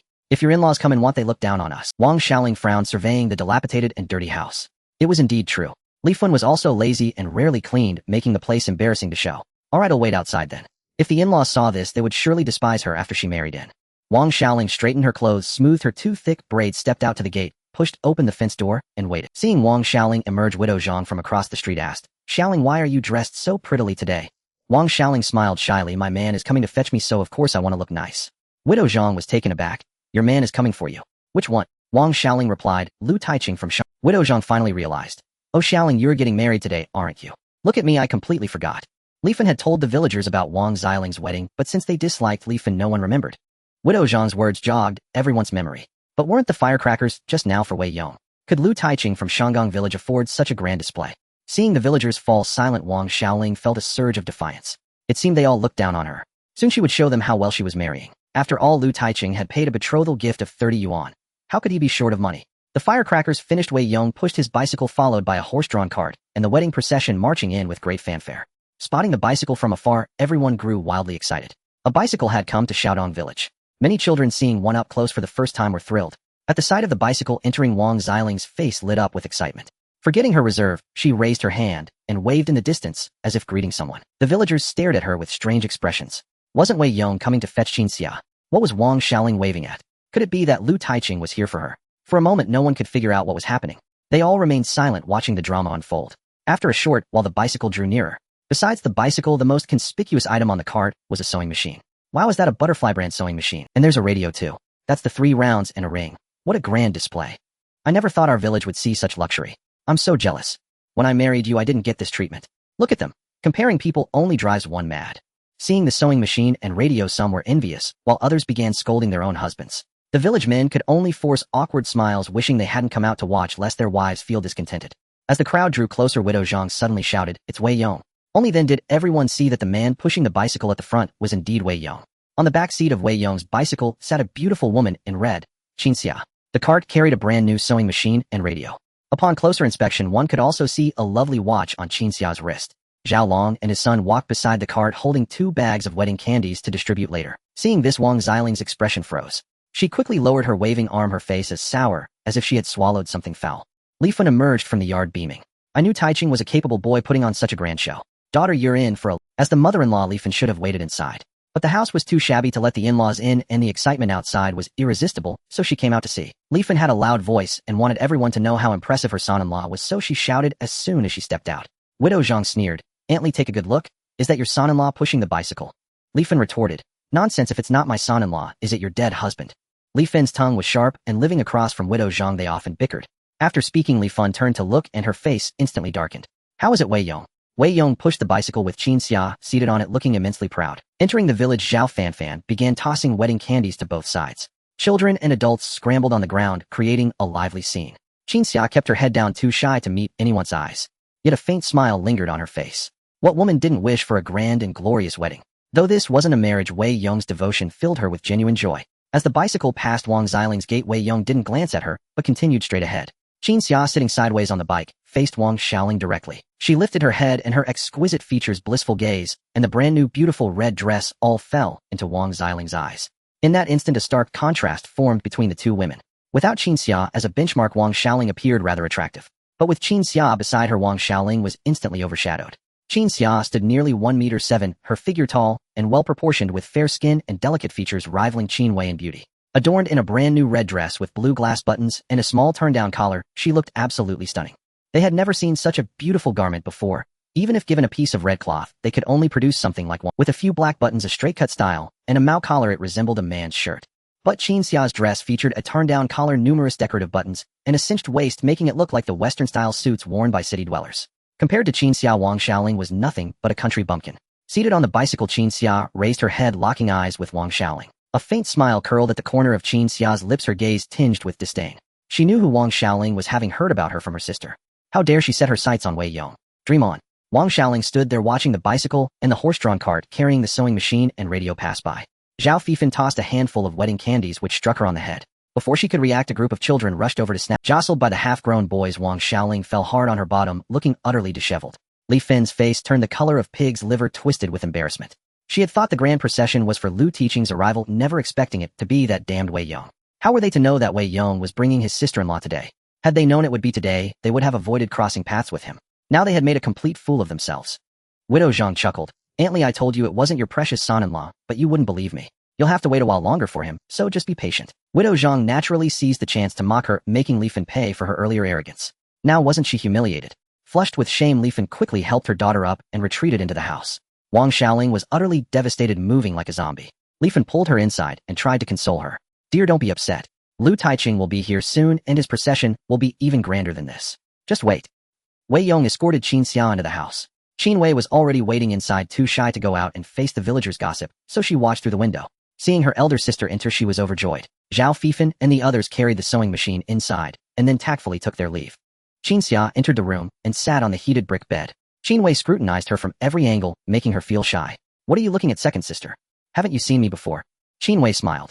I'm just admiring how beautiful my big sister is. This red dress is truly lovely. Wei Yong placed several floral outfits on the bed. Honey, these are for you. I had the tailor make them larger, knowing your belly will grow. Qin Wei grumbled. Look at you, buying for big sister is enough. Why buy for me? After I give birth, how will I wear these clothes?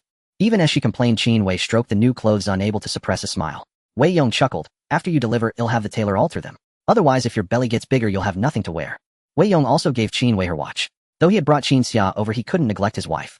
Qin Wei's eyes curved into crescent moons, utterly adorable. Qin Wei's satiety 5 experimental field growth rate, 5 Qin Xia satiety, 10 experimental field growth rate, 10 daily shop items, 1 Wei Yong's heart leaped with joy. It seemed buying clothes for them also increased satiety, just as he had tested with Wang Yu. His sister-in-law seemed quite satisfied with him today, her satiety increasing by 10 points, and the daily shop items expanded to 2, a tremendous boost. He had made a bet with Wei Yong, and was in dire need of supplies. This reward came just in time. He glanced at the 2 items. Rice 0. 3 yuan per jean, rock sugar 0. 5 yuan per jean. Seeing these, Wei Yong was momentarily. The items in the shop were quite different from before. It wasn't just an additional product. When he had bought oranges earlier, he clearly remembered there was a purchase limit. He could only buy 5 jean at a time, or less, but never more. This time, however, the system only listed the unit price without specifying a quantity. Did that mean he could buy as much as he wanted? Wei Yong tested it. He had over 300 yuan left and planned to spend it all on rock sugar and rice. After some experimentation, he confirmed that he couldn't spend more than 100 yuan in the shop per day. He had purchased large quantities of both items, but once his spending reached 100 yuan, he could no longer buy more. Although limited in quantity, it was still sufficient for Wei Yong. Over the next few days, if he bought out the entire shop each day, he would easily meet the procurement department's target of 2,000 yuan. The potatoes in the experimental field should be ready for harvest today. Then he'd see how Wei Yong could still boast. Though Wei Yong was absorbed in the system from Qin Wei and Qin Xia's perspective, he was just staring at Qin Xia with a silly grin. This made Qin Xia blush deeply, utterly embarrassed. Qin Wei, on the other hand, couldn't stop smiling. She was genuinely happy that her husband liked her elder sister. After all, they would be living under the same roof, and if he didn't like her, how could they get along? Qin Xia bit her lip, her face so flushed it seemed ready to drip. Qin Wei said, "Big sister, you two chat. They'll go tidy up the west room." Qin Wei made an excuse to leave, giving them some privacy. Qin Xia looked up and said, "Stop staring." Wei Yong snapped back to reality. Seeing Qin Xia's crimson face, he knew she had misunderstood. But it didn't matter. Qin Xia was indeed beautiful, and he had stolen many glances during the journey. "Hee Xiaxia, you're so beautiful. I could never tire of looking at you." Qin Xia retorted playfully, smooth talker. Now that he had brought her over, Qin Xia had accepted him as her man. Wei Yong grabbed Qin Xia's hand and said, "Xiaxia, rest assured I will make sure you and your sister live a good life." Qin Xia felt a jolt as if struck by lightning. Even though no one was watching, she quickly withdrew her hand. They'll go help second sister with the cooking." Qin Xia hurried to the outer room and busied herself at the stove. Qin Wei whispered, "Sis, tonight you and Dayon can sleep in the west room. I'll add more coal to keep it warm and toasty." Qin Xia's face instantly turned bright red. "How can that be? Better let him sleep with you. He'll sleep alone." Qin Wei said, "Sis, tonight is your wedding night. Why keep me company? Besides being heavily pregnant, sharing a blanket with Dayon makes him uncomfortable. He tosses and turns and I worry about the baby. Just take my shift." Since Qin Wei was already pregnant, she spoke more openly about such matters than her sister. Qin Xia, still an untouched maiden, blushed furiously at her words. "You naughty girl, what nonsense are you talking? What do you mean by take your shift? I'm not here to work." Qin Wei said, "Sis, isn't it just a matter of time?" Qin Xia bit her lip. "We'll talk about it tonight." She knew she would inevitably belong to Wei Yong, but having no experience in such matters, she had no idea what to do. Just as the two sisters were bustling about, Wei Yong walked out. "I'm going out for a bit. I asked the village chief to buy me some things. He'll fetch them and prepare a few more dishes today." Wei Yong intended to retrieve the rice and rock sugar from his space to improve the sisters' meals. But to avoid suspicion, he needed an excuse to step out. Wei Yong loitered near the village chief's door. When no one was around, he produced a bag of rice and 10 caddies of rock sugar, rare commodities. Even with money, such items were hard to come by. Normally, each household received only half a caddy of sugar rations per month. Rock sugar was even scarcer. These 10 caddies of rock sugar could fetch a high price on the market. Fortunately, with his job, even if he paid a premium for some rock sugar, his superiors would not object. As Wei Yong reached his doorstep, he saw Wang Yu. She had been waiting at home, knowing he had gone to the township to retrieve Qin Xia's clothes, and likely her own as well. But since Wei Yong hadn't brought them over, she felt too embarrassed to ask, as they were purchased with his money. "Dayon, what are you carrying?" "No need, sister, you. Just some rice and rock sugar. He'll share some with you later. Haven't had lunch yet. Come eat at my place." Wei Yong wasn't just being polite. Feeding Wang Yu good food would increase her satiety, and since he had to cook anyway, feeding all three women together was more efficient. Wang Yu hesitated. "You just brought Qin Xia home. Isn't it inappropriate for me to come over for a meal?" Wei Yong replied, "It's fine. I happen to have hawthorns at home. I heard you can make candied hawthorns. Could you make some for my wife? She's been craving them." Hearing this, Wang Yu didn't refuse. "All right, I'll make the candied hawthorns. I promise you'll be satisfied." She followed Wei Yong into the house. "Honey Xia, I bought some rock sugar and invited sister Yu to make candied hawthorns for us." At the mention of candied hawthorns, Qin Wei's eyes lit up. "Wonderful. Thank you, sister Yu. Stay for lunch, and you can make them afterward." Qin Wei harbored no suspicion about any relationship between her and Wei Yong. Instead, she felt grateful to Wang Yu for her help. Wei Yong went to the west room, pretended to search for something, and brought out Wang Yu's clothes. "Sister Yu, a friend of yours from the township, asked me to give these to you." Wang Yu took the new clothes, beaming with joy, careful not to show any unusual expression that might betray her to the sisters. "Thank you, Dayon." She put the clothes away and began preparing the candied hawthorns. Wang Yu was quite skilled, and knowing how precious the rock sugar was, she dared not make any mistakes. She boiled a pot of sugar syrup, dipped the skewered hawthorns into it, coating them thickly, then placed them on a steel plate. Though winter hadn't yet arrived, the weather was already cold enough that the candied hawthorns would be ready to eat in no time. Qin Wei stood by, drooling with anticipation. Pregnancy made her crave sour foods, but eating too many hawthorns gave her acid reflux. These candied hawthorns looked delicious, even more tempting than dumplings. Qin Xia cooked a pot of rice, stir-fried some meat, and stewed cabbage and potatoes. Soon the four of them were seated at the table. Qin Xia's cooking was excellent, rivaling Wang Yu's. Everyone ate heartily, their mouths glistening with oil. Lately their meals had been good with meat at almost every meal, but they hadn't enjoyed rice in a long time. This bowl of gleaming white rice was incredibly fragrant. Every grain seemed to burst in the mouth, releasing an irresistible aroma. Qin Wei asked, "Dayon, where did you get this rice and rock sugar?" These were hard to come by, mainly due to the lack of ration tickets. Wei Yong, bringing back several tins of caddies, was bound to raise questions. Wei Yong replied, "The coal mine issued them. Our workplace has great benefits and often gives out good food." Qin Wei and Qin Xia smiled, feeling proud of him. Their man was truly remarkable. While other families in the village relied on relief grain for coarse staples, Wei Yong's workplace supplied him with rice and rock sugar. Qin Wei said, "Dayon, shouldn't we give some to Sister Chu? Can we keep it all for ourselves?" She hadn't forgotten that the job belonged to the widow Chu, so the benefits should also go to her.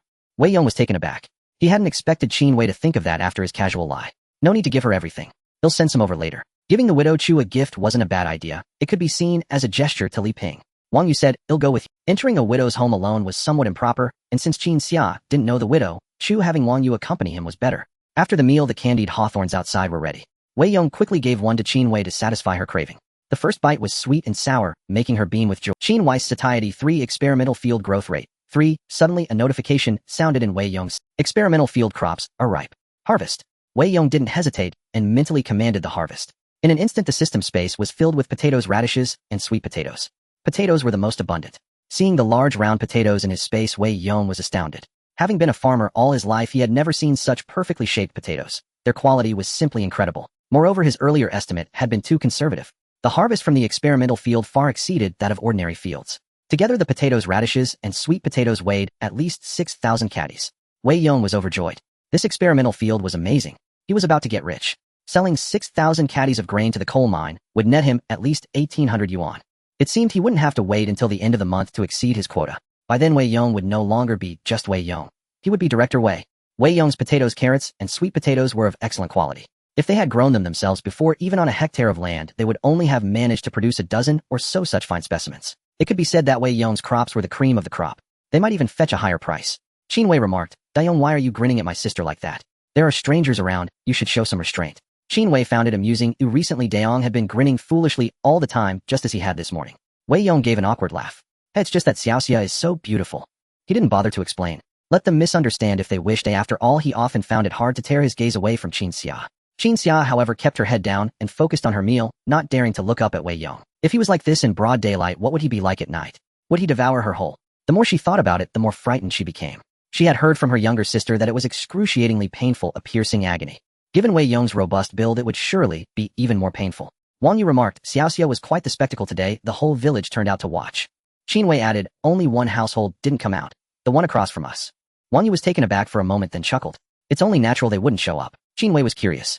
In the 3 months since she had arrived, she had never seen anyone emerge from the house opposite. She had assumed it was uninhabited, yet at mealtime smoke could always be seen rising from its chimney. The smoke was the only indication that someone lived there, but they never ventured outside, which was quite peculiar. Having lived in the same village for so long without ever laying eyes on them, she wondered what kind of people they were. Wang Yu said, "Come to think of it, the man from that house and Dayong work at the same place." Wei Yong's interest was piqued. The people opposite work at the Dahe coal mine too. In those days, landing a job in a coal mine was a matter of great pride, something to boast about. Yet the neighbors were so low-key, never once showing their faces, which was undeniably strange. Wang Yu continued, "I saw the man once. He had a fierce, menacing look, and he walked with a limp. He works underground at the Dahe coal mine, always on the night shift. His wife, however, I've seen a couple of times. She's stunningly beautiful, but she never speaks a word. I heard from some of the village women that she was either bought with money, is mute, or fled here from a foreign country, and doesn't speak." Wei Yong and the others nodded. So that was it. The situation next door was quite complicated. Initially, Wei Yong had considered getting to know them. Since they were from the same workplace and village, they might be able to look out for each other. But upon learning how complex their circumstances were, he abandoned the idea. If the wife had indeed been bought, it was understandable that she was kept out of sight. If she struck up a conversation with someone and managed to escape, the loss would be immense. Having eaten her fill, Wang Yu left Wei Yong's house, clutching the new clothes, and returned home. At the gate of the courtyard, she carefully wiped the grease from her lips with her sleeve before pushing open the door. Meanwhile, Chen Rongmao stood at the doorway, smearing a piece of pig skin over his lips until they glistened with fat. Then, a cigarette dangling from his mouth, he sauntered out, blowing smoke rings. "Wife, you're finally back. I waited ages, but you didn't show, so Mom and I ate without you. There's half a cornbread left for you in the pot. If that's not enough, I'll fix myself something else." The sight of Chen Rongmao, in such a state, filled Wang Yu with disgust. "I'm not hungry." It was quite ironic, really. Wang Yu would feast outside until her mouth dripped with oil, then scrub her lips clean before returning home, terrified of being discovered. Chen Rongmao, on the other hand, would eat plain cornbread at home, but before stepping out would rub a piece of rancid pig skin over his mouth to make it gleam with grease. Spotting the new clothes in Wang Yu's arms, he asked, "Wife, when did you buy those? Where did you get the money?" Wang Yu had her story ready. "My best friend bought them for me. She got tired of seeing me in the same outfit every time I visited, so she gave me these 2 sets. Chen Rongmao was pleasantly surprised. He knew Wang Yu's friend in the township was well off, but he hadn't expected her to be so generous as to have 2 new outfits made, one of which seemed to be padded. "Wife, your friend is too kind. Next time, take me along. Could she make me a suit too? Have you no shame? Why don't you think about working hard to make your wife new clothes yourself? You're always looking to freeload off others. She only gave them to me out of pity. You should be embarrassed. Maybe I should just go live with someone else. Even being someone's concubine would be better than this life with you." Chen Rongmao was left speechless by her tirade. "Wife, it's just that the past couple of years have been dry and the crops failed. Otherwise, I'd have bought you new clothes every year, wouldn't I?" Wang Yu retorted, "So what if there's a drought? Can't you find some work in the township? Look at the man across from Wei Yong. He went to work in the coal mine and earns dozens of yuan a month. Why can't you do the same?" Chen Rongmao shook his head like a rattledrum. "Wife, that job is too dangerous. People die in coal mines all the time. What would you and my mother do if I died down there?" Wang Yu snorted. You're not dead yet, and my life is already miserable enough. With that, she stormed back into the house. Qin Wei sighed helplessly. His wife's temper was getting worse by the day, but it was fine. That was just her nature. A little coaxing in a couple of days would smooth things over. Though they weren't as well off as before, thanks to Wei Yong, they now had enough to eat and wear. With Wei Yong's help and his wife's friend's generosity, he considered himself quite fortunate. With that thought, Qin Wei felt pleased, puffed contentedly on his cigarette, and began to strut around the village, brimming with self-satisfaction. At that moment, Lu Taiching's bridal procession arrived at Xiaodong village in full force. Leading the way was Lu Taiching himself, wearing a large red flower and a black mouse suit. Behind him came a horse-drawn cart, the horse's head also adorned with a big red flower. The cart carried several brand-new quilts and a few sacks of grain and nothing else. Accompanied by a dozen or so young men, this procession was typical for a rural wedding. But after witnessing Wei Yong's bridal party, Lu Taiching's seemed rather lackluster. Moreover, they distributed neither wedding candies nor cigarettes, and there wasn't even a single firecracker. The onlookers, losing interest, drifted away. Lu Taiching stood at the entrance to Wang Xiling's home, his face alight with excitement, and shouted, "Wife, I've come to fetch." Wang Xiling's face darkened at the sight before her. She had assumed that LV Taiching's bridal procession would at least be on par with Wei Yong's, if not equally grand. Yet to her astonishment, the disparity between them was immense. Even Wei Yong's non-wedding affair had been so splendid. And here she was, Wang Xiaoling, truly getting married, yet reduced to such shabbiness. What would the villagers think of her after this? Where would she hide her face? A woman only has this one moment of glory in her lifetime. This was her lifelong event, and she absolutely refused to settle. Wang Xiaoling sat inside the room, refusing to come out no matter how much he called. Li Fen frowned and said, "Daughter, you make your own life. You can't always compare yourself to others. Why don't you go out and take a look?" Wang Xiaoling shook her head. "If LV Taiching is really like this, then I won't marry him." "Child, aren't you just making trouble? I've already accepted the betrothal gifts. Do you think they'll let you off if you refuse now?" Li Fen grew anxious and pushed the door open to step outside first. Seeing his mother-in-law emerge instead of his wife, LV Taiching suddenly had a foreboding feeling. "Mom, why isn't Xiaoling out yet?" Li Fen forced a smile and said, "Xiling's in a bit of a bad mood today, Taiching. Isn't your family well off? How come you don't even have a bicycle for the bridal procession?" But now the whole village was waiting for a spectacle. Wei Yong had brought her elder sister over in such style, while Wang Xiaoling was to be married off in a slapdash. But now the whole village was waiting for a spectacle. Wei Yong had brought her elder sister over in such style, while Wang Xiaoling was to be married off in a slapdash manner. Wouldn't that be utterly humiliating?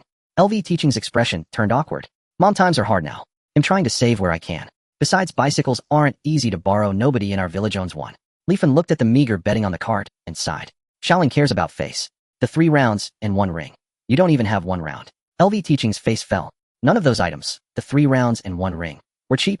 Each cost his entire wealth was that old yellow ox. After selling it, he had given all the money to Li Fen. Where was he supposed to find the money for those items now? "Mom, those things are flashy but impractical. Times are tight now. Having enough grain at home is a blessing.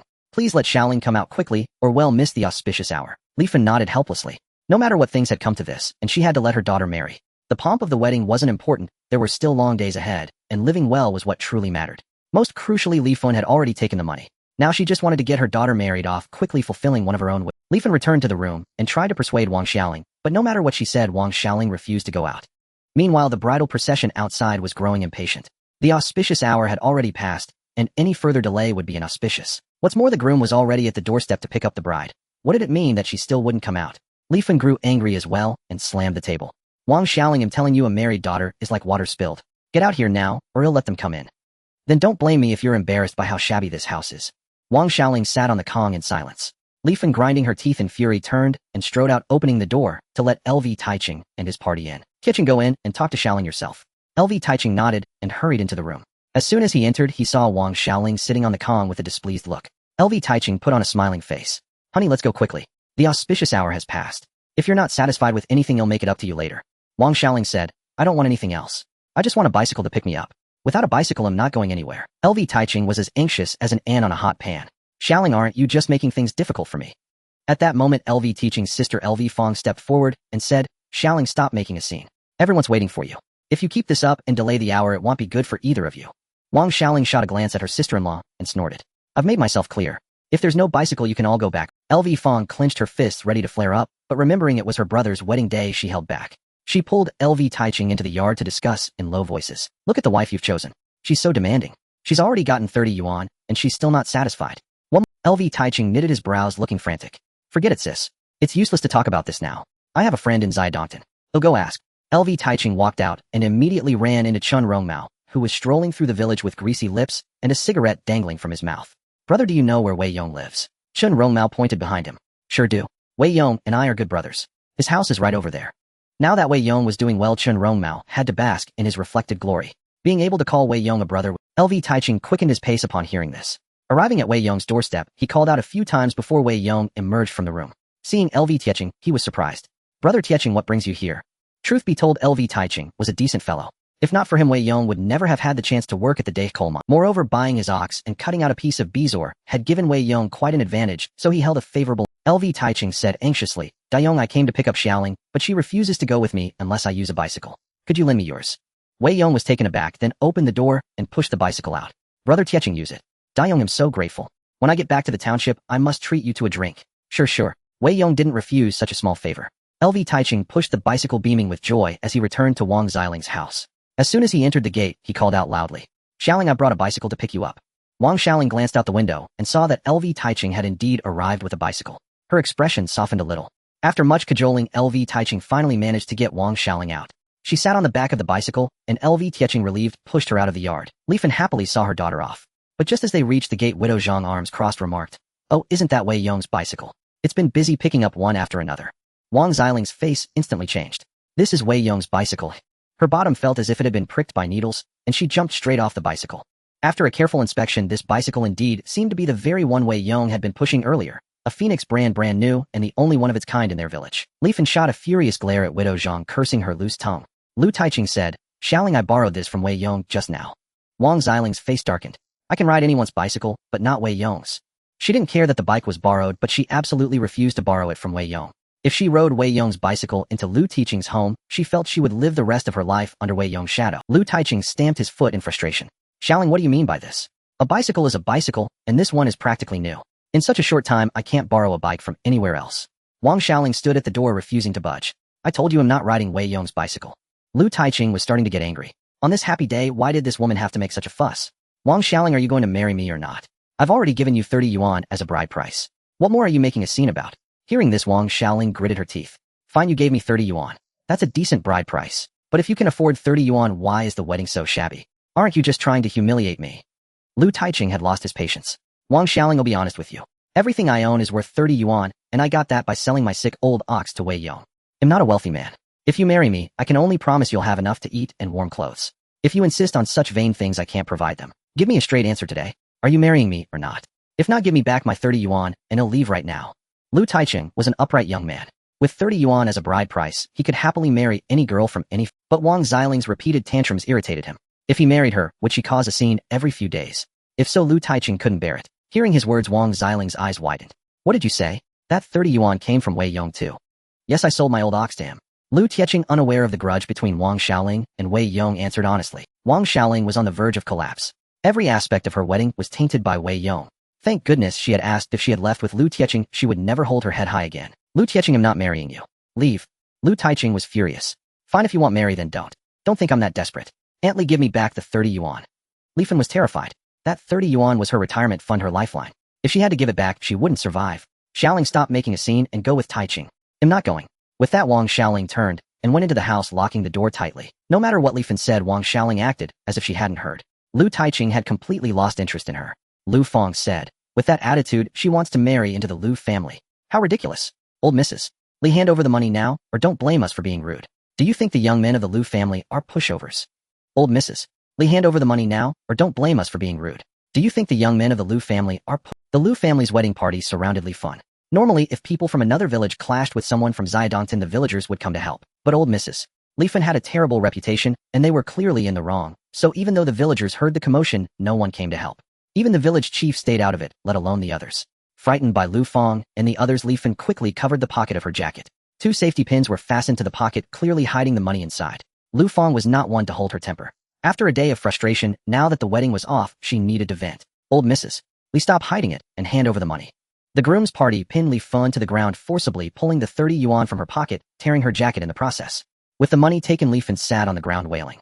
You're ruining me. I might as well die. But her hysterics had no. The money was the bride price. Since the bride refused to go with them, it was only right to return it. No matter how she argued, Li Fan was in the wrong. Let's go. Lu Taiching pushed the bicycle back to Wei Yong's house.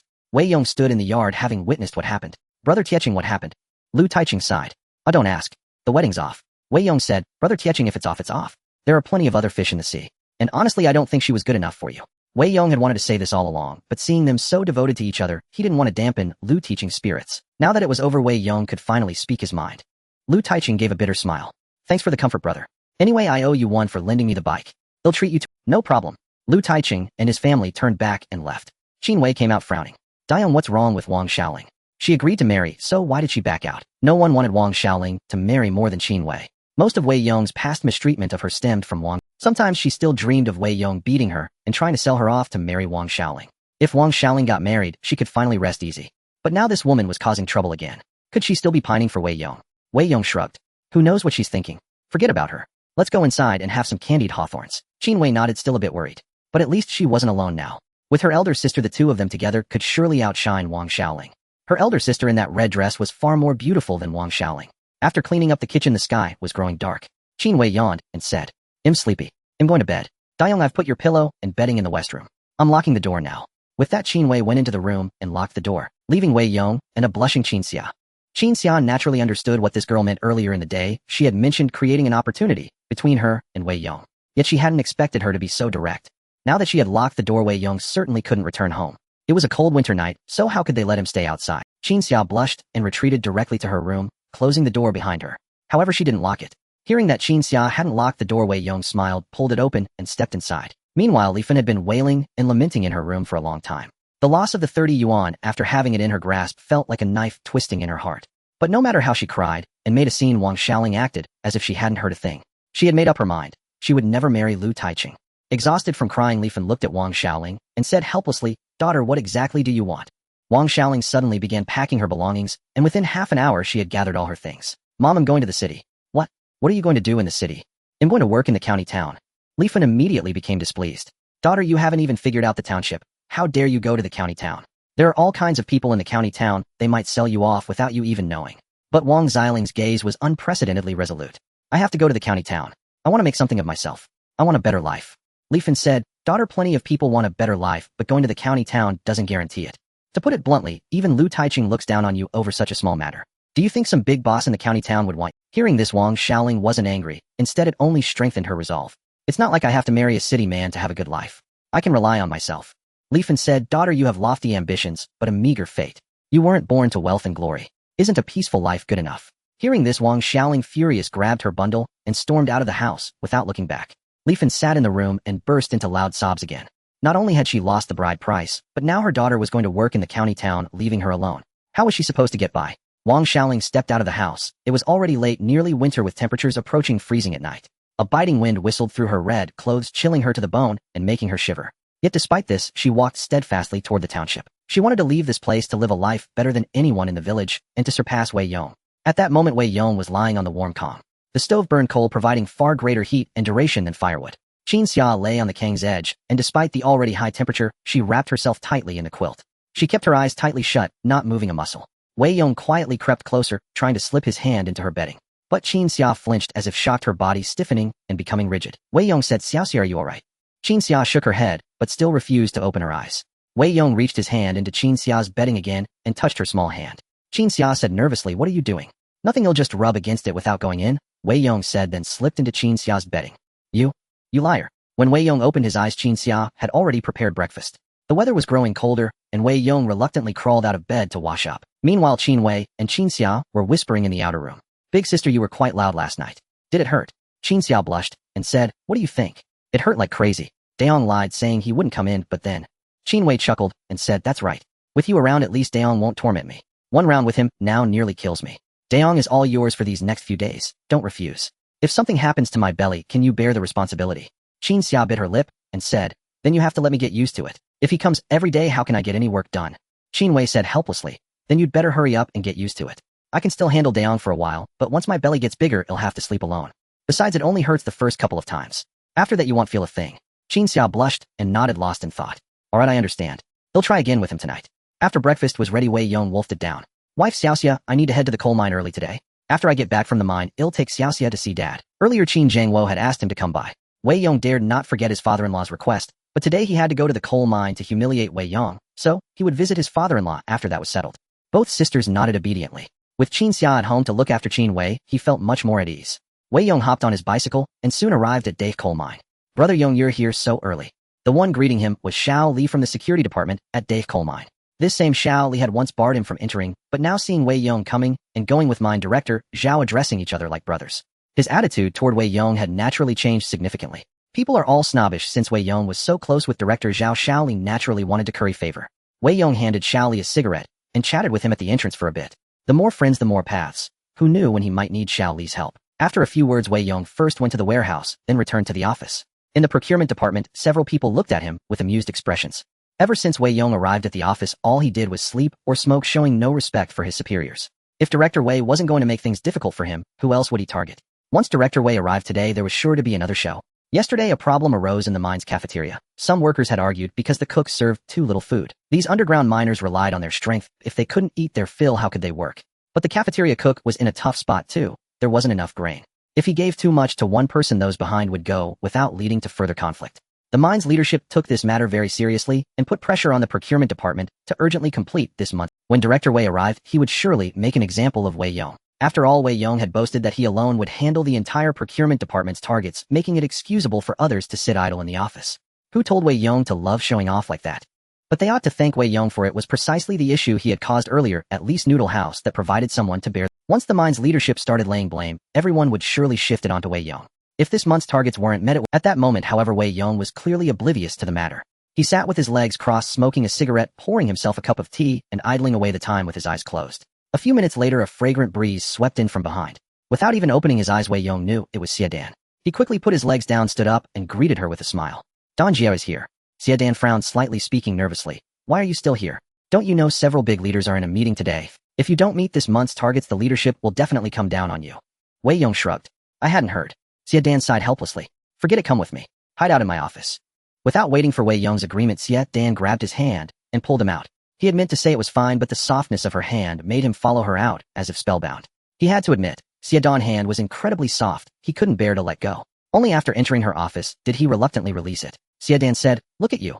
Why did you have to make that bet with Wei Yong? On an ordinary day, it might not matter. At worst, you'd lose 500 yuan. But now the big leaders are paying attention to this issue. If you still fail to meet the performance target, it won't just be about 500 yuan anymore. You might even lose this job. And even Director Zhao won't be able to protect you then. Wei Yong smiled faintly. Dongjia, rest assured. Since I dared to boast, I naturally have confidence. Xue Yan shook her head helplessly. For one person to complete a target of 2,000 yuan was nothing short of a fantasy. Winter was approaching, and almost all farmers were stockpiling grain. Those with surplus grain had already traded it for other goods. Everyone was preparing for winter. Even if Wei Yong ran his legs off, he couldn't collect 1,000 yuan worth of goods, let alone 2,000. But yesterday Wei Yong had boasted before the big leaders that Wei Yong and his department had taken on a target of 2,000 and guaranteed completion, otherwise he would resign. That boast had already reached the big leaders' ears. If something went wrong, even Director Zhao's intervention would be futile. Wei Yong's job was as good as gone. Xue Yan sighed and said, Dayong, if you lose this job, I'll help you find something else. If all else fails, you can do manual labor. At least you won't starve. Wei Yong chuckled. Thanks, Dongjia. If I lose my job, I'll be your driver. He'll bike to pick you up and drop you off. You don't have to pay me. Just let me catch a whiff of your fragrance. Xue Yan's face flushed instantly, and she shot him an exasperated glare. You brat, you're so carefree. At a time like this, you still have the nerve to joke with your sister. Better think about your own situation. Just then the door to Xue Yan's office was suddenly pushed open. Wei Yong entered with a dark face, followed by the rest of the... A sneer of mockery hung at the corner of Wei Yang's mouth. Even without Wei Yong, they wouldn't have met this month's targets. But after Wei Yong's arrival and his outrageous boast, Wei Yong could now shift the blame onto him. As soon as he entered and saw Wei Yong said coldly, Hey, Wei, did you think hiding here would get you off the hook? I'm telling you, you're in big trouble today. Wei Yong sat with his legs crossed, not bothering to stand. What's up? What's up? You're young, but your memory's terrible. Need me to remind you of our bet? Wei Yong picked at his ear. What bet? Wei Yong let out a cold laugh. I'm telling you, Wei Yong, playing dumb won't help. Everyone in procurement witnessed it, and so did Director Zhao. Wei Yong turned to the people behind him. Go fetch Director Zhao. The procurement staff were more than happy to see Wei Yong get his comeuppance. He was the odd one out, and daring to offend the leadership was asking for trouble. They scurried off to call Director Zhao, spreading the word to everyone they met.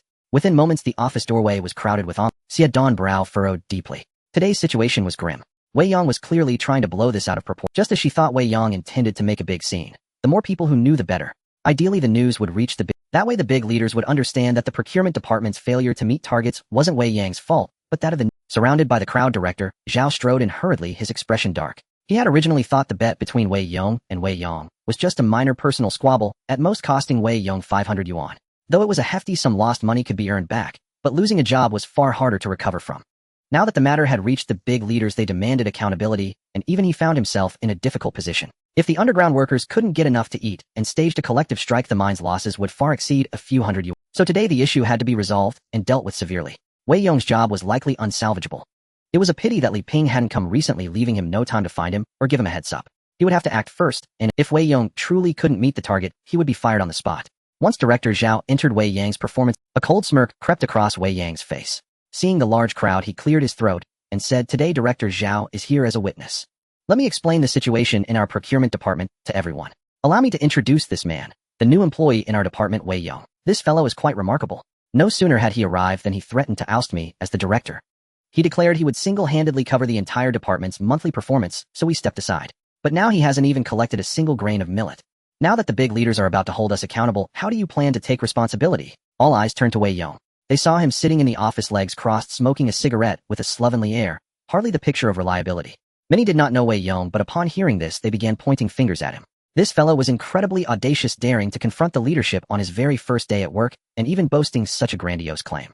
With the current grain shortage, even the grain supply station was struggling to meet demand. For him to single-handedly take on the burden of the procurement department, if that wasn't sheer bragging, what was? Seeing the crowd's emotions ignited, Wei Yang's face revealed a hint of smugness, a treacherous gleam flickering in his eyes as he looked at Wei Yong. "Wei, this matter must be settled today. When the higher-ups come down on us, someone has to take the blame. It's simple. If you can deliver 1,000 yuan worth of grain today, they'll consider you passable. Otherwise, pack your things and get out." Director Zhao, this request isn't excessive, is it? Though Wei Yong intended to deal with Wei Yong today, he was also aware of the close bond between Director Zhao and Wei Yong. So he lowered his demands, setting the target at half for Wei Yong to be deemed qualified. On the surface it appeared lenient, but in truth, it was still a deliberate provocation. In these few days, let alone 1,000 yuan worth of grain, even 500 yuan was impossible for anyone to produce. Any discerning eye could see that Wei Yong was out to humiliate Wei Yong today. The procurement department folks were also reveling in the spectacle. So you think you're tough, do you? Thinking that with Director Zhao's backing you could swagger through the coal mine unchallenged? Let's see how he gets out of this today. Xie Yan's brows were tightly furrowed. She hadn't anticipated Wei Yong blowing things up to such proportions. If she stepped in to defend Wei Yong now, the mine workers would surely gossip about her, and then she might lose her position as accountant. With an anxious expression, Xue Yan looked at Wei Yong, hoping he would relent. Yet Wei Yong remained utterly composed, as if the matter had nothing to do with him. "Wei, I'm talking to you, damn it. Did you hear me or not?" Wei Yong dropped his cigarette on the ground, stubbed it out, stood up, walked over to Wei Yong, and grabbed him by the collar. "Didn't I tell you last time to stop cursing at me? Have you learned nothing?" Wei Yong, with his burly frame, showed no sign of intimidation even in the face of the entire procurement department. He lifted Wei Yong until his heels left the ground, a testament to his formidable strength. A flicker of panic crossed Wei Yang's face. He hadn't expected Wei Yong to be so ferocious, daring to resort to violence in such a situation. He quickly shouted, "Director Zhao, you must stand up for me." Director Zhao frowned. Though he was inclined to favor Wei Yong's current actions were clearly not the way to resolve the issue. Wei Yong stopped immediately. "We're here to solve problems today, not to fight." At Director Zhao's command, everyone in the crowd, Gao Fei squeezed his way in. Seeing it was Director Wei denouncing Wei Yong, he perked up immediately. Gao Fei harbored a deep resentment toward Wei Yong. Earlier at the mine entrance, he had hoped to make a quick profit off the meat, but Wei Yong had been uncooperative and Gao Fei missed out on that profit. As the saying goes, cutting off someone's livelihood is akin to killing their parents. So today Gao Fei wasn't just there to watch, he sided with Wei Yong, fanning the flames. Gao Fei declared, "You folks might not know this, but this guy Wei Yong is from Zidongton. He's notorious as a scoundrel. I don't know how he wormed his way into our mine as an employee, but I do know one thing: he loafs around all day, lazy and gluttonous. Since starting at the mine, I've never seen him do a lick of work. We're all slogging away underground mining coal, while he lies around in the office all day sipping tea and smoking without a care whether we have enough to eat. This man is a parasite in our Daich coal mine. Don't you all agree?" These words from Gao Fei instantly stirred up the crowd's emotions. The recent poor meals in the cafeteria had already bred discontent among the workers. Moreover, they harbored deep-seated jealousy toward the white-collar workers in the procurement department. Upon learning that Wei Yong was coasting through his days in such comfort, everyone was deeply resentful. One by one, they grew agitated, demanding that Wei Yong give them an explanation. Wei Yong shot a cold glance at Gao Fei, not expecting this buffoon to seize the chance to speak. Lu Taiqing was such an honest man. How could he have such a brother-in-law? Director Zhao said impatiently, "Everyone quiet down." Then he turned to Wei Yong, inwardly troubled, but pressing on. "Wei Yong, about the matter between you and Director Wei, I was one of the witnesses. You said you'd meet this month's target." Wei Yong replied, "Director Zhao, the bet Director Wei and I made was for the end of the month, wasn't it? There are still a few days left until then, right?" Wei Yong couldn't help but interject, "That's true, there are still a few days. But the cafeteria stock is running out, so we need to speed things up. After all this time, you must have some progress to show, don't you?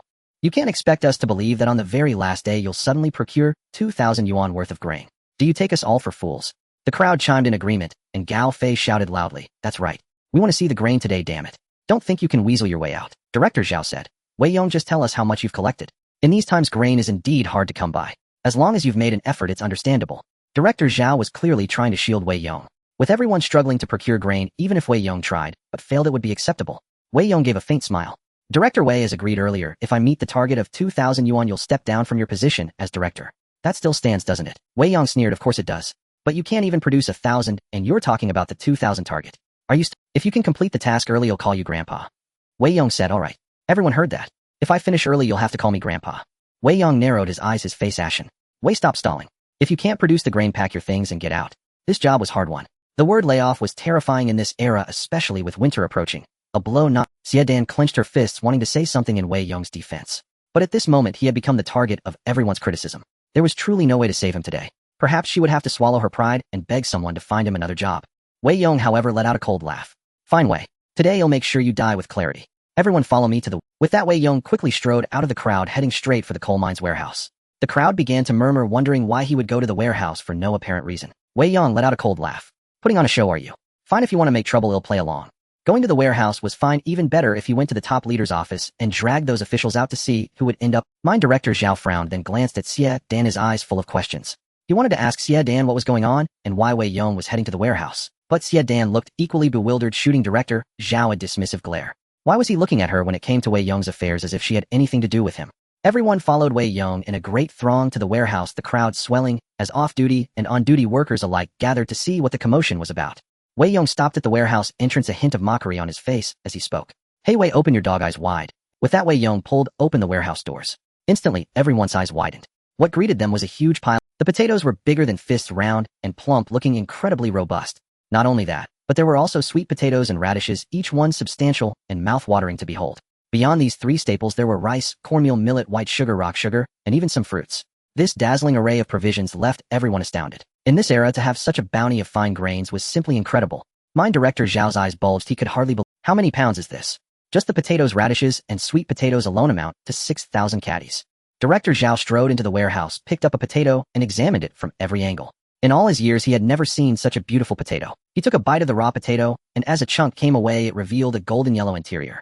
Everyone swallowed hard. Though raw potatoes weren't particularly tasty, this one's golden hue was enticing. If stewed, it would surely be finger-licking good.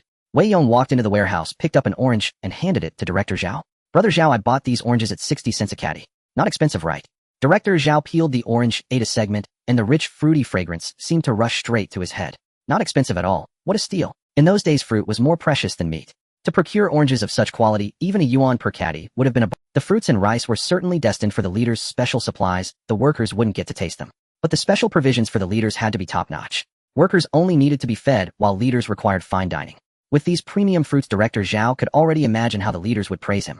Wei Yang's face turned incredibly sour, as if he had just swallowed a lump of dog feces. "This is impossible." Wei Yong rushed into the warehouse, picked up a potato, broke it open, then grabbed a radish, and took a bite. The sweet taste of the radish left him ashen-faced. Wei Yong said coldly, "Hey Wei, open your dog eyes wide and look. All these goods cost me 2,300. Now call me Grandpa." Instantly, the whole place fell silent.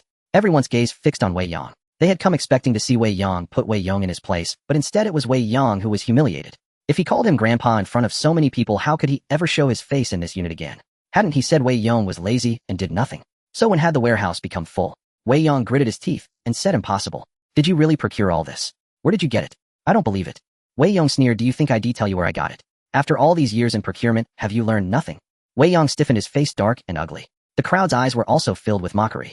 For all his years as head of the procurement department, Wei Yong's ability to gather so many goods was a testament to his skill. Why would he reveal his sources? If he told you, wouldn't you just swoop in and steal the credit next month? The question was utterly brainless. Wei Yang's face burned with shame, knowing he had made a fool of himself. Still, he couldn't believe Wei Yong had managed to procure. "When did you bring all this in? How come none of us noticed?"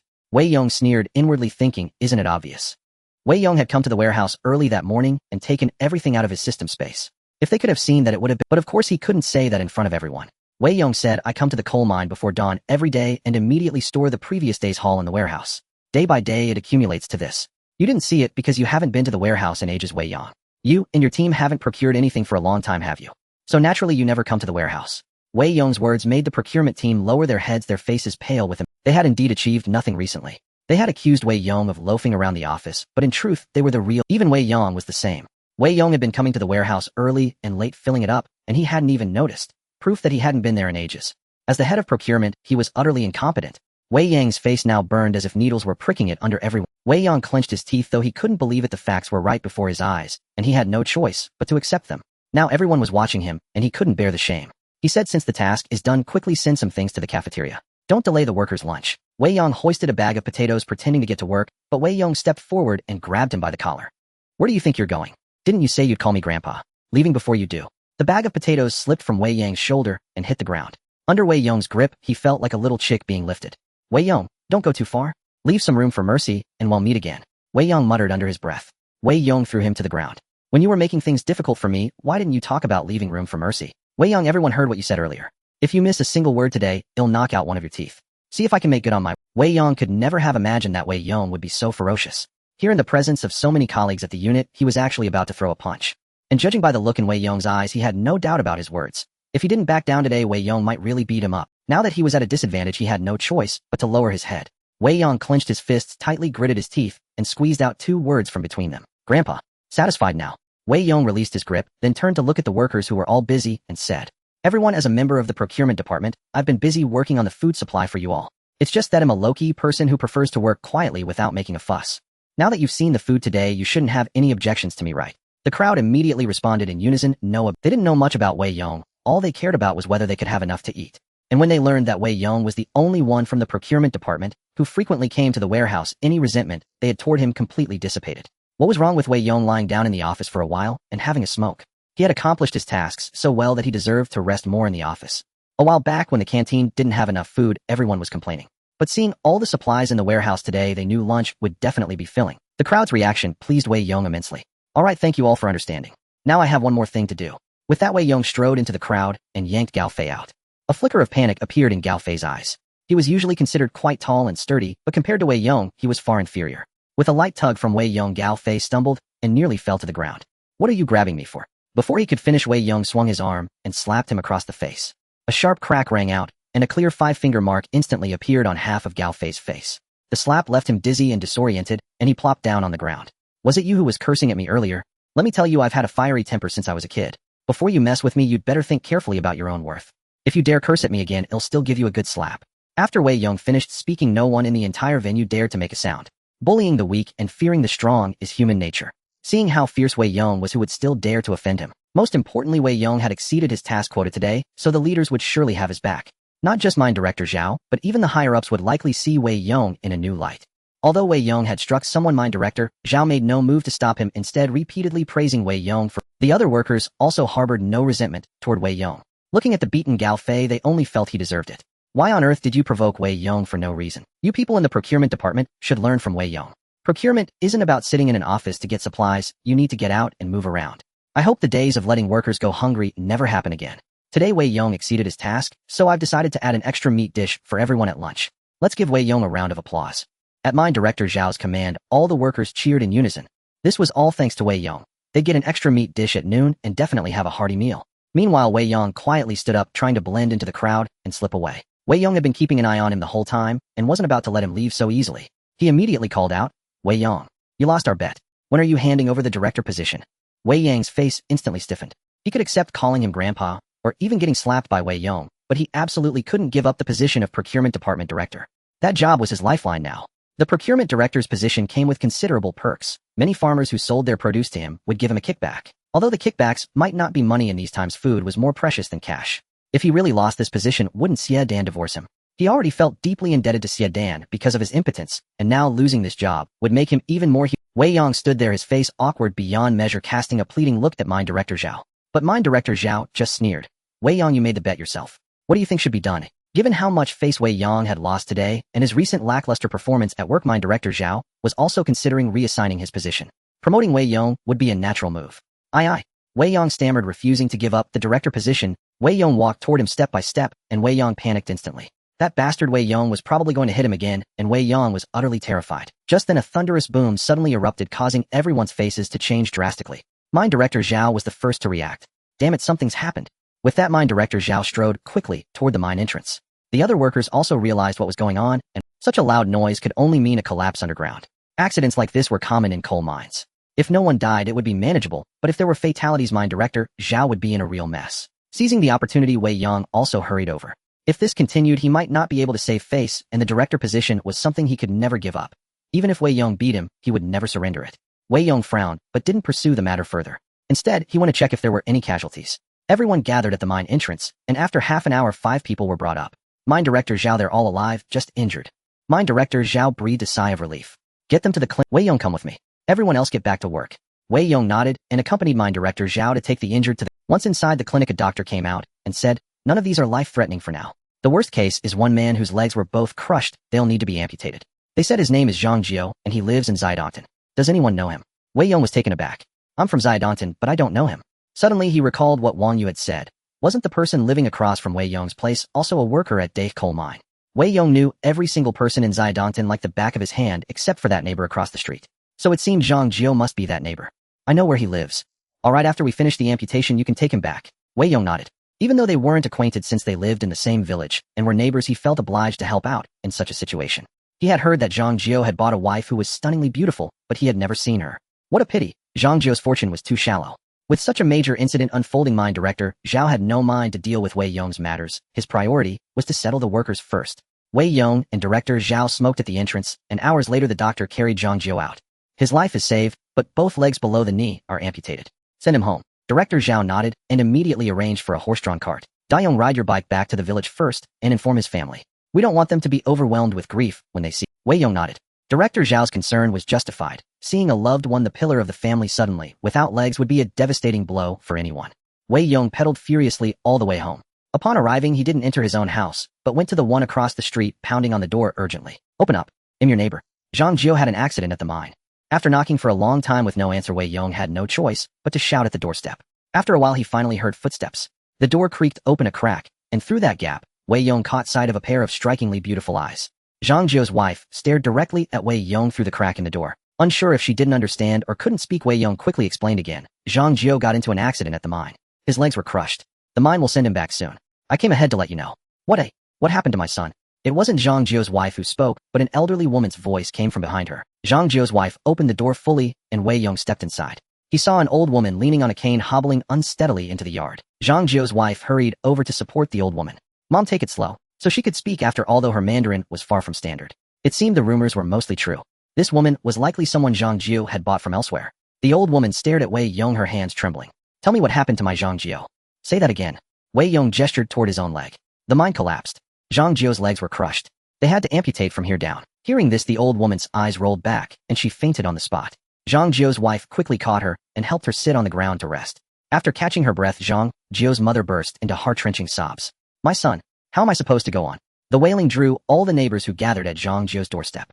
Aside from the village elders, no one had ever really seen Zhang Jiao's family. During planting season, Zhang Jiao might occasionally be spotted, but the old woman, crippled, rarely left the house. And his wife was a complete recluse. No one had ever laid eyes on her. Now that they finally saw her, she was just as the rumors said, stunningly delicate. Her skin was as white as snow, a thick mane of jet black hair cascading down her back, and she wore a gray outfit faded from countless washes. The clothes didn't fit well. Her chest was so generously endowed that the buttons seemed ready to pop off at any moment. The village men's eyes nearly bulged out of their sockets. Xiaodong village had only a handful of pretty wives: Widow Chu, Widow Zhang, Wang Yu, and the Qin sisters. Aside from Widow Zhang, all were already taken, so the men's fantasies were futile. At best, they could only look and sad, but compared to the other beauties, Zhang Jiao's wife was the most captivating. Since she never emerged from her home, and everyone heard she was a foreign bride, curiosity ran rampant. Today they finally saw her true face, and she was indeed breathtakingly beautiful. That Zhang Jiao was one lucky. Yet upon hearing the news Wei Yong had delivered, everyone lamented. Such a beautiful wife, and now he would never be. More than Zhang Jiao's marital bliss, the family's future was the real cause for concern. Zhang Jiao's wife felt deeply uncomfortable under the stares of the villagers, some men even leering at her without shame. Just then the village chief arrived. Dayong, what's going on? Wei Yong recounted the events. Zhao Long sighed. Mother Zhang, don't take it too hard. At least he's alive. Crying like this won't help. When Zhang Jiao comes back and sees you like this, won't it only make him feel worse? The chief's words, as always, quickly stemmed her tears. Susu, help me to the door. I want to see when my son will be back. It was then everyone learned Zhang Jiao's wife was called Susu. Zhao Long said, all right, everyone, stop crowding around. Go about your business. Though the men were reluctant to tear their eyes away from Zhang Jiao's wife, the chief's order sent them scattering home. Chen Rongmao and Wang Yu had also come out to see the commotion, and upon hearing the chief, they headed home. Wang Yu shot him a glare. Zhang Jiu's wife is beautiful, isn't she? Her grain sacks are even bigger than mine. You couldn't take your eyes off her. Chen Rongmao protested. Wife, I'm innocent. I wouldn't dare look at her. I was just thinking. You told me the other night to go work in the mine. Thank goodness I didn't. If I had my legs crushed, what would you and Mom do? Wang Yu snorted. Did I tell you to go down the mine? I said to find a job in town like Zhang Jiu. There's more than just the day mine in town. You're just lazy. She stormed off home, her hips swaying with indignation. This couple simply couldn't go a day without bickering. Meanwhile, Qin Wei and Qin Xia stepped out, standing beside their own men.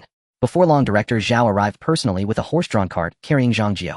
Seeing that both his legs were gone, Qin Wei and Qin Xia shut their eyes in horror. Qin Wei hid in Wei Yong's arms. Dayong, the mine is too dangerous. Don't go to work there anymore. Wei Yong gave a bitter smile. I work above ground, not down the shaft. What are you afraid of? Though Qin Xia said nothing, her face was pale, with fear, her eyes full of worry. Wei Yong took her hand. Xiaoxia, don't worry. I work above ground. It's perfectly safe. After comforting the sisters, Wei Yong sent them home and followed Director Zhao into Zhang Jiu's house. Susu and Zhang Jiu's mother were sobbing, and Zhang Jiu showed no signs of waking anytime soon. Director Zhao said, don't worry. The mine will compensate you. Then turning to Wei Yong, he added, Dayong, on behalf of the mine, keep an eye on this family and help them out. Wei Yong nodded. Don't worry, Brother Zhao. We're from the same village, so of course I'll help out as much as I can. As he spoke, he glanced at Susu. Susu also lifted her head and met his gaze for a brief moment. But just as quickly she averted her eyes, lowering her head once more in silence. Zhang Jiu lay on the kong, not appearing particularly grief-stricken, but with a look of deep concern in his eyes. After all, Zhang Jiu was the pillar of the family. With both legs gone, he would surely lose his job at the coal mine and be unable to work the fields. Zhang Jiu's mother was also disabled, unable to carry heavy loads or do manual labor. The entire burden of the household now fell on Susu's shoulders. Just as Wei Yong finished speaking, a notification sound rang in his system. Bound target Qin Susu satiety 0 increased the target's satiety to receive rewards. Wei Yong was taken aback. The binding was so sudden. Previously, the system had bound Qin Wei. That was only natural, as she was his wife. Later, it bound Wang Yu because of the subtle flirtation and intimate contact between them. The same went for Qin Xia afterward. There was always a moment of emotional entanglement before the binding took effect. But this time, just a single exchanged glance with Qin Susu had triggered it. What surprised Wei Yong even more was that Qin Susu's satiety was a mere 0. Even Qin Wei, who had endured domestic violence and chronic hunger, had a satiety level of 2. Yet this Qin Susu had 0. Could it be that she didn't get a single mouthful of food at home? Mine Director Zhao offered a few more words of comfort, then called Wei Yong alone into the yard and spoke in a low voice. Look after them for a few days. The mine will give them compensation later. Wei Yong asked, Brother Zhao, how much? Mine Director Zhao sighed. Normally, if someone dies at the mine, we give about 1,000. But Zhang Jiu didn't die. He's just disabled. At most, 200. It's not something I can decide. Several others were injured too. If Zhang Jiu gets more, they'll all come asking. There's no way. Mine Director Zhao handed Wei Yong a cigarette, lit one for himself, and began to puff away. No one wanted such incidents, but there was no help for it. Working in the coal mine carried that risk. And the compensation for injuries was pitifully small. Zhang Jiu was the family's sole provider.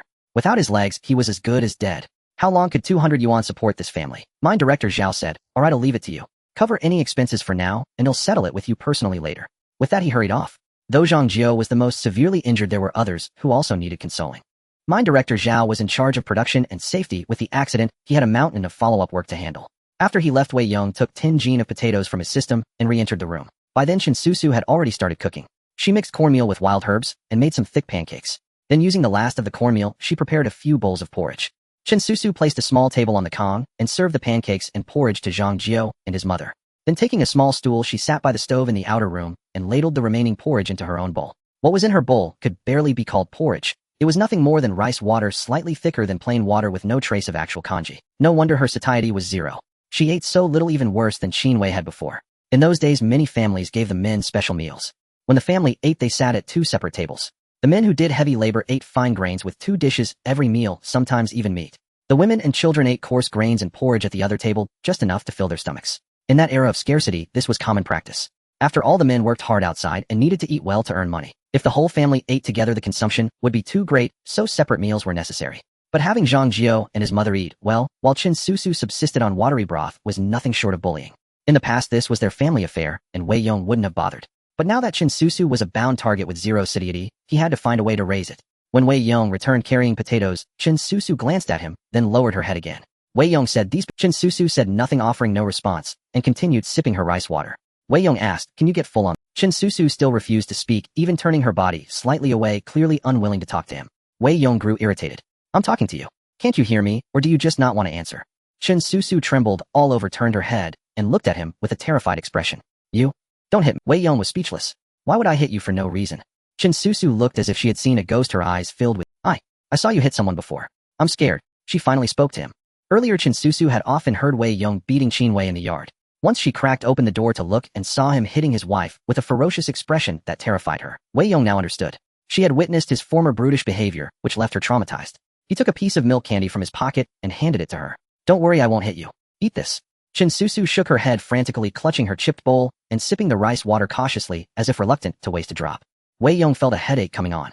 Wang Yu wasn't his wife either, but she would take whatever he offered her. That young woman was much more open. But this Susu was really giving him trouble. If she wouldn't take his food, how could he raise her satiety? And without satiety, where would the rewards come from? Wei Yong gritted his teeth. It seemed he would have to use a different approach with Susu. Come outside with me. He suddenly used a commanding tone, very sternly ordering her out. Susu's face turned pale with fright.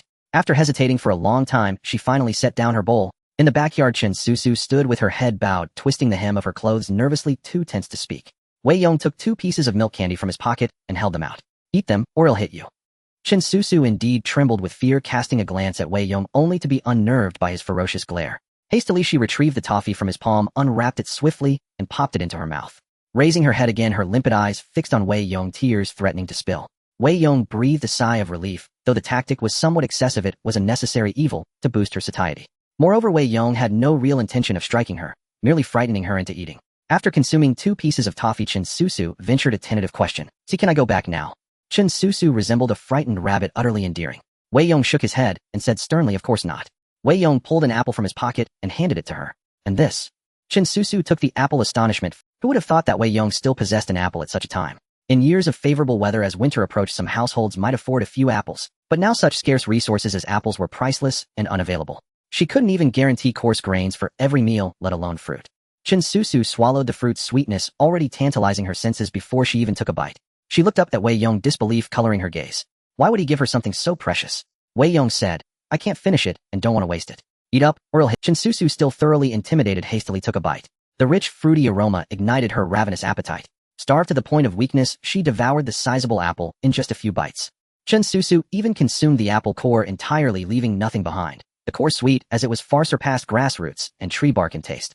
Susu's satiety 5, experimental field growth rate 5, shop inventory, slot 1. Wei Yong was overjoyed. Indeed, newcomers granted the most rewards. Moreover, her satiety increased rapidly. This tool Susu was clearly worth utilizing well. Wei Yong took out 5 white rabbit creamy candies from his pocket and placed them in her hand. I can't finish these either, but you don't have to eat them now. Have them when you're hungry during the day. Don't share them with anyone. Susu nodded, then upon receiving Wei Yong's permission scurried back into the house. Wei Yong stepped outside, a pang of guilt stirring within him. Frightening that young wife so was hardly proper, but it was a necessary, straightforward tactic. Otherwise she would refuse anything he offered.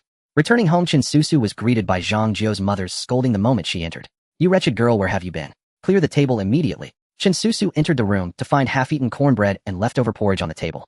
Zhang Jiu's mother said, save these for my son. Don't you dare sneak a bite, or he'll break your legs. Susu remained silent, dutifully clearing the table. Afterwards she retreated to the room, sat on the kong, picked up an old garment, and busied herself with needlework. Zhang Jiu's mother said coldly, Susu, let me make this clear. My son is disabled now, and you must take good care of him for the rest of your life. He used to support you. Now you have to support him, understand? Don't even think about the compensation from the coal mine. That's my son's. Just scrape by this winter. You don't need to do much. When spring comes, you'd better work the fields properly. Got it? Susu bit her lip, tears welling up in her eyes. Previously she and Zhang Jiu had shared the farm work, but she was a woman with limited strength. Zhang Jiu had been the main. Now that Zhang Jiu was crippled, all the farm work fell on Susu alone. Already struggling, and with her mother-in-law withholding food, how could she survive such a life? Tears streamed down Susu's face, silent and unceasing. Zhang Jiu's mother grabbed a feather duster from the kong and struck Susu's leg viciously. Susu curled up in pain. Cry? What are you crying for? Your man isn't dead yet, and you're already putting on a funeral face. My son's condition is all your fault. How dare you cry? I'm telling you, when there's no food at home, you go foraging in the mountains. Don't come back empty-handed. Susu sobbed even harder. Forcing her to go into the mountains was practically a death sentence. How could she manage that? She would surely be devoured by bears. Why was her fate so cruel? After scolding Susu repeatedly, Zhang Jiu's mother's anger finally subsided. Go chop firewood outside. We're almost out unless you want to freeze to death. Susu silently left the house, picked up the icy axe in the yard, and began chopping wood stroke after stroke. After a while her hands grew sore, and she stealthily took out a candy and slipped it into her mouth. So sweet. Susu's satiety 1, experimental field growth rate 1. At home, Wei Yong saw the notification and knew Susu must have eaten the candy. Honestly, this tool was a bit tricky to manage. He spent more time with Wang Yu as having Dahe around meant he could take her along whenever he went foraging. Moreover, he had grown closer to Wang Yu now. Even if he called her alone for tasks, she would comply. Wei Yong had plenty of opportunities to feed Wang Yu, but Qin Susu was different. She seldom left the house, and now that her husband was incapacitated, she was even more. Fortunately, mine director Zhao had previously instructed Wei Yong to look after her on behalf of the mine. This gave him a legitimate reason to care for her. He could simply claim the supplies were from the mine. They wouldn't bother to verify. Dear Xiaoxia, I need to head back to the mine soon. There's plenty to handle there, and I might visit father's place tonight. Don't wait up. It was already afternoon. If Wei Yong made the round trip, it would be late. He might as well stay overnight at his father-in-law's. The main priority was to settle the matter of the procurement department director. A bet made in public couldn't simply be ignored. At that moment in the accounting office, Wei Yong sat opposite Xue Yan, his face ashen, while Xue Yan's expression was equally frosty. Do you have to talk to Wei Yong? You two have a connection. Ask him to go easy on me. I can't afford to lose my director position. Xue Yan let out a cold laugh. Why didn't you think of this before? Why did you have to make things difficult for Wei Yong in the first place? You want me to beg him? How? With seduction. Upon hearing his wife's words, Wei Yang's expression immediately turned awkward. Darling, of course that's not what I meant. You and Wei Yong have some connection after all. Your words carry more weight than mine. Xue Yan let out a cold laugh and said, don't overestimate my influence. My connection with Wei Yong exists because he once saved me. It's not as if I've done him any favors. So if you want me to beg him, I think you're overthinking it. Wei Yong won't grant me any special treatment. In truth, Xue Yan knew that if she asked, Wei Yong would definitely oblige. Yet for some reason, she simply didn't want to help Wei Yong with this favor. The main issue was that her husband had acted disgracefully. Not only had he unnecessarily harassed Wei Yong, but today's incident had also left him utterly humiliated. As the head of the procurement department, a minor leader in the coal mine, he had the audacity to criticize Wei Yong despite neglecting his own duties by failing to collect grain for so long. However, Xue Yan couldn't bear his persistent nagging and finally relented.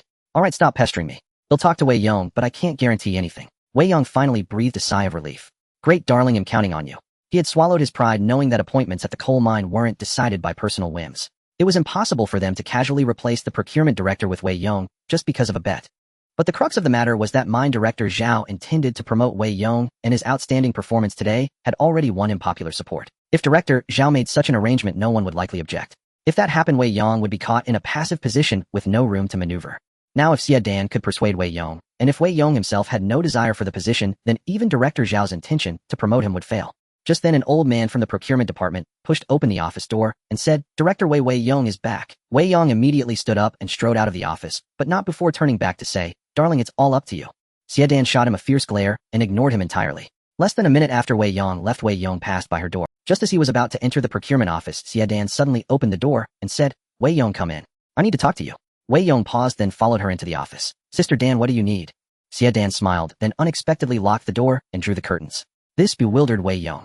Sister Dan, why are you locking the door and closing the curtains? Xue Yan gave him a charming, reproachful look. What are you afraid I might try something improper? Wei Yong chuckled. Not at all. If you did, I'd be more than happy. I remember when I visited your home last time, Sister Dan, you asked me a question. You said, what if I were your man? I was being completely honest. If I were your man, I'd make sure you'd be so weak in the knees you could barely walk. Wei Yong's words caused Xue Yan's face to flush crimson from her forehead to her neck. She had indeed asked Wei Yong that question at home last time, but her intention wasn't to seduce him. She had merely felt insecure and sought his advice. She had regretted it afterward, as it was rather ambiguous for a married woman to ask such a question of a young man. But later, when she learned that Wei Yong was also married, she felt somewhat relieved. Now in the office, he had brought it up again, even more explicitly than before. His gaze roamed over her body, as if he could see through her clothes. Xue Yan bit her lip and steeled herself to speak. I asked you here today because someone asked me to. Wei Yong smiled. I guessed as much. Was it Director Wei? Xue Yan nodded, looking embarrassed. You probably figured it out. He wants to keep his position, but doesn't have the face to beg you, so he asked me to talk to you. I told him I don't have that much influence, but he wouldn't believe me. She lowered her head, too ashamed to meet Wei Yong's eyes. After all, Wei Yong had been the one to provoke him first, and now having lost the bet, he was begging for mercy. It was utterly humiliating. Wei Yong said, Who says that? Sister Dan, you have great influence with me. As long as you ask, this matter is settled. Director Wei stays as he is. Hearing this, Xue Yan looked up at him, even more embarrassed. You agreed so readily. Don't you have any conditions for me? Wei Yong thought for a moment. Alright, I do have one condition. Sister Dan, give yourself to me. Get lost. Xue Yan gave his chest a playful punch with her small fist. This guy was incredibly bold, saying whatever came to mind. Quick as a flash, Wei Yong caught her hand. Xue Yan's face flushed instantly. She glanced nervously at the door, but seeing nothing unusual, and the curtains tightly drawn, she pulled her hand back. What's gotten into you? So handsy. What do you take me for? Wei Yong replied seriously, You're my dear sister. What else would I take you for? Xue Yan shot him a glance that was almost flirtatious. Dayong, consider this a favor I owe you. I won't let you lose out. The finance department at our coal mine is swamped with work, and I can't handle it alone. The leadership gave me a staff position. If your wife wants to work, she can come help me. The pay and benefits will be the same as yours. Consider it repayment for this favor. What do you think? Wei Yong was pleasantly surprised. This was no small favor, but he put on a serious face. Sister Dan, this condition doesn't seem enough, does it? In truth, the offer was already tempting, but he wanted to squeeze out of Xue Dan said, what other conditions do you have? Just say it, and I'll agree. Wei Yong replied. Then invite me to your place for a meal cooked by you. All right, no problem. In fact, Wei Yong was getting the better deal. A job at Day coal mine was extremely valuable. Especially an office job like this. Dozens of yuan a month, various benefits, and 2 meals provided. Where else could you find? Qin Wei was heavily pregnant, so he couldn't let his wife work. Qin Xiao had to stay home to care for her sister who was about to give birth, so he couldn't ask her either. The best choice was naturally to let Wang Yu take the job. But he couldn't just hand over such a good position for nothing. He had to collect some interest. Moreover, once Wang Yu started working, he could legitimately accompany her to and from work every day, giving them more opportunities to be together. Xue Dan breathed a sigh of relief when she saw Wei Yong agree. Just then a knock at the door startled her, leaving her at a loss. Wei Yong, however, remained composed and said casually, Sister Dan, I'll get the door. What are you afraid of? It's not like... Xue Dan took a deep breath, regaining her composure. Wei Yong was right. They weren't doing anything improper. Though the door was shut and the curtains drawn, nothing indecent had occurred save for Wei Yong briefly touching her hand. Still, a blush crept across Xue Dan's face as she straightened her clothes and stood up nervously. She opened the door to find mine director Zhao entering. Brother Zhao, you're here. Zhao showed no surprise at seeing Wei Yong. He had come specifically to find him. Dayong, how do you plan to handle the matter with Wei Yong? If you've made up your mind, I'll inform the higher-ups and have you appointed as the procurement department director. Xue Dan tensed up. If this weren't her office, she would have excused herself immediately. She quickly sat down, picked up a pen and some documents, and pretended to busy herself with her accounts. Wei Yong said, forget it, Brother Zhao. Just teach him a lesson. I've only been at the coal mine a few days. Appointing me as the procurement director would hardly win everyone's respect. Everyone already thinks I'm here because of you. I'd better keep a low profile to avoid causing you trouble. Wei Yong spoke from the heart. Mine director Zhao had treated him well, partly because Li Ping had put in a good word and partly because the medicinal herbs Wei Yong had sold him had earned Zhao a tidy profit. But Zhao's care for him went beyond these reasons.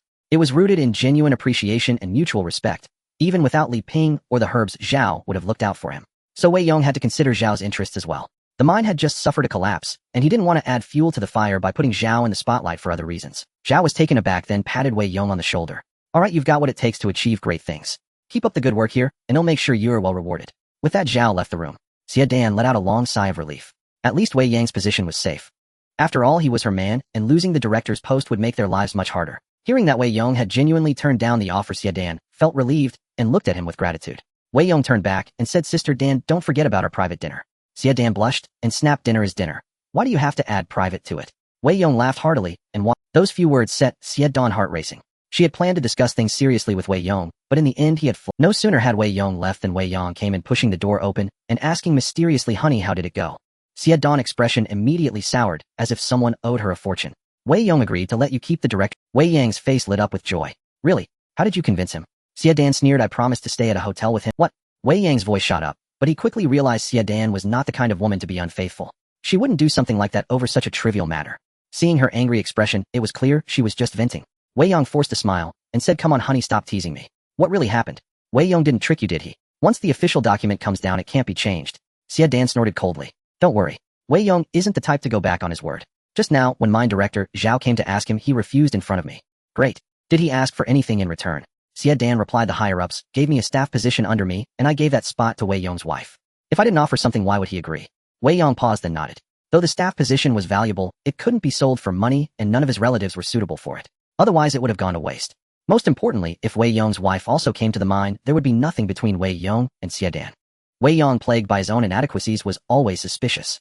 Xue Dan's life had been simple before with no man, but now with Wei Yong entering her life, Wei Yong felt a pang of pressure. That afternoon, mine director Zhao held a formal meeting for the procurement department.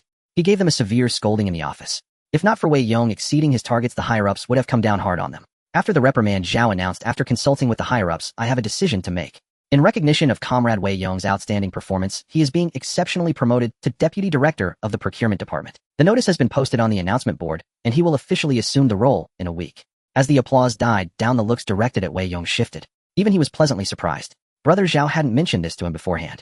He had turned down the offer to be director, hoping to remain an ordinary worker. But after making such a splash and helping the mine through a crisis, it would have been unreasonable not to reward him. The procurement department had no deputy director before, but they created the position specifically for Wei Yong. The role came with little authority, but a significant pay raise, the mine's way of rewarding him. When Wei Yong figured this out, he could only give a wry smile. Though his salary had increased, it wouldn't end up in his hands. It would go to Widow Chu. He was merely a titular deputy director without any benefits. Still, being a director was something to boast about back in the village, bringing pride to Qin Wei and Qin Xia. Given his popularity, even Wei Yong would have to defer to him in the procurement department. After this, Wei Yong's position as the de facto head of the department was all but assured. Wei Yong, aside from keeping his salary, was now essentially no different from an ordinary employee. After finishing his work at the mine, Wei Yong rode his bicycle straight to Xiaoxi village. He had promised his father-in-law he would visit, and he wondered what the old man wanted to discuss. Arriving at Xiaoxi village again, the villagers were friendlier than ever. As soon as he entered, someone asked excitedly, "Old Qin's son-in-law, I heard you're the director at Day Mine." "That's amazing." Wei Yong was taken aback. News traveled that fast. When Director Zhao went to hold a meeting for them, the notice of Wei Yong's appointment as deputy director had already been posted on the announcement wall. All the workers at the Day coal mine could see it when they got off work. Xiaoxi village naturally had workers from the Day coal mine, so the news spread like wildfire. Before Wei Yong even arrived, the news had already reached the village. The last time Wei Yong came to pick up Qin Xia, he had already made a splendid impression, bringing great honor to the Qin family. Now that Wei Yong had become a leader at the Day coal mine, the villagers were even more envious. They had no idea what a deputy director did, but they knew he was a leader. In their minds, leaders from such state-owned units rode bicycles, smoked lotus cigarettes, and drank mitai. This was a completely different life from theirs, where they subsisted on wild vegetable cornbread. And Wei Yong was so young, with boundless prospects ahead. Hearing the villagers' voices, Qin Zhengwo stepped out. When he saw Wei Yong, a rare smile appeared on his face.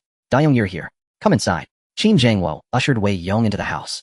In the stove, a large braised pork hock had already been steamed, waiting for Wei Yong to come and drink. Qin Zhengwo sliced the pork hock into thin pieces, prepared a bowl of garlic soy sauce, a plate of peanuts, and bought 2 gin of strong liquor. Today he was determined to drink with Wei Yong until they were thoroughly intoxicated. "Dad, did you call me over for something?" After 2 cups, Wei Yong asked. Qin Zhengwo sighed and said, "There are 2 things. The first is that I'm going back to my hometown tomorrow.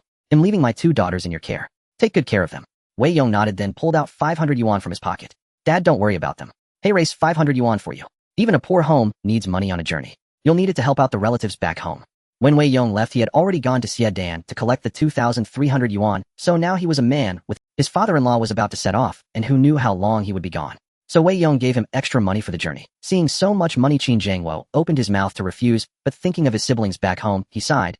"All right, you've made something of yourself. Consider this a loan from you. They'll pay you back when the lean years are over." Wei Yong smiled and said nothing. He didn't mind spending money on his father-in-law. Both of his daughters were married to him. What was a little money compared to that? "Dad, what's the second thing?" Qin Zhengwo lit a cigarette for Wei Yong, and the 2 of them puffed smoke and chatted. "The second thing is, before I leave, I have to tell you the truth. These 2 girls aren't actually my biological daughters." Wei Yong was taken aback, then chuckled.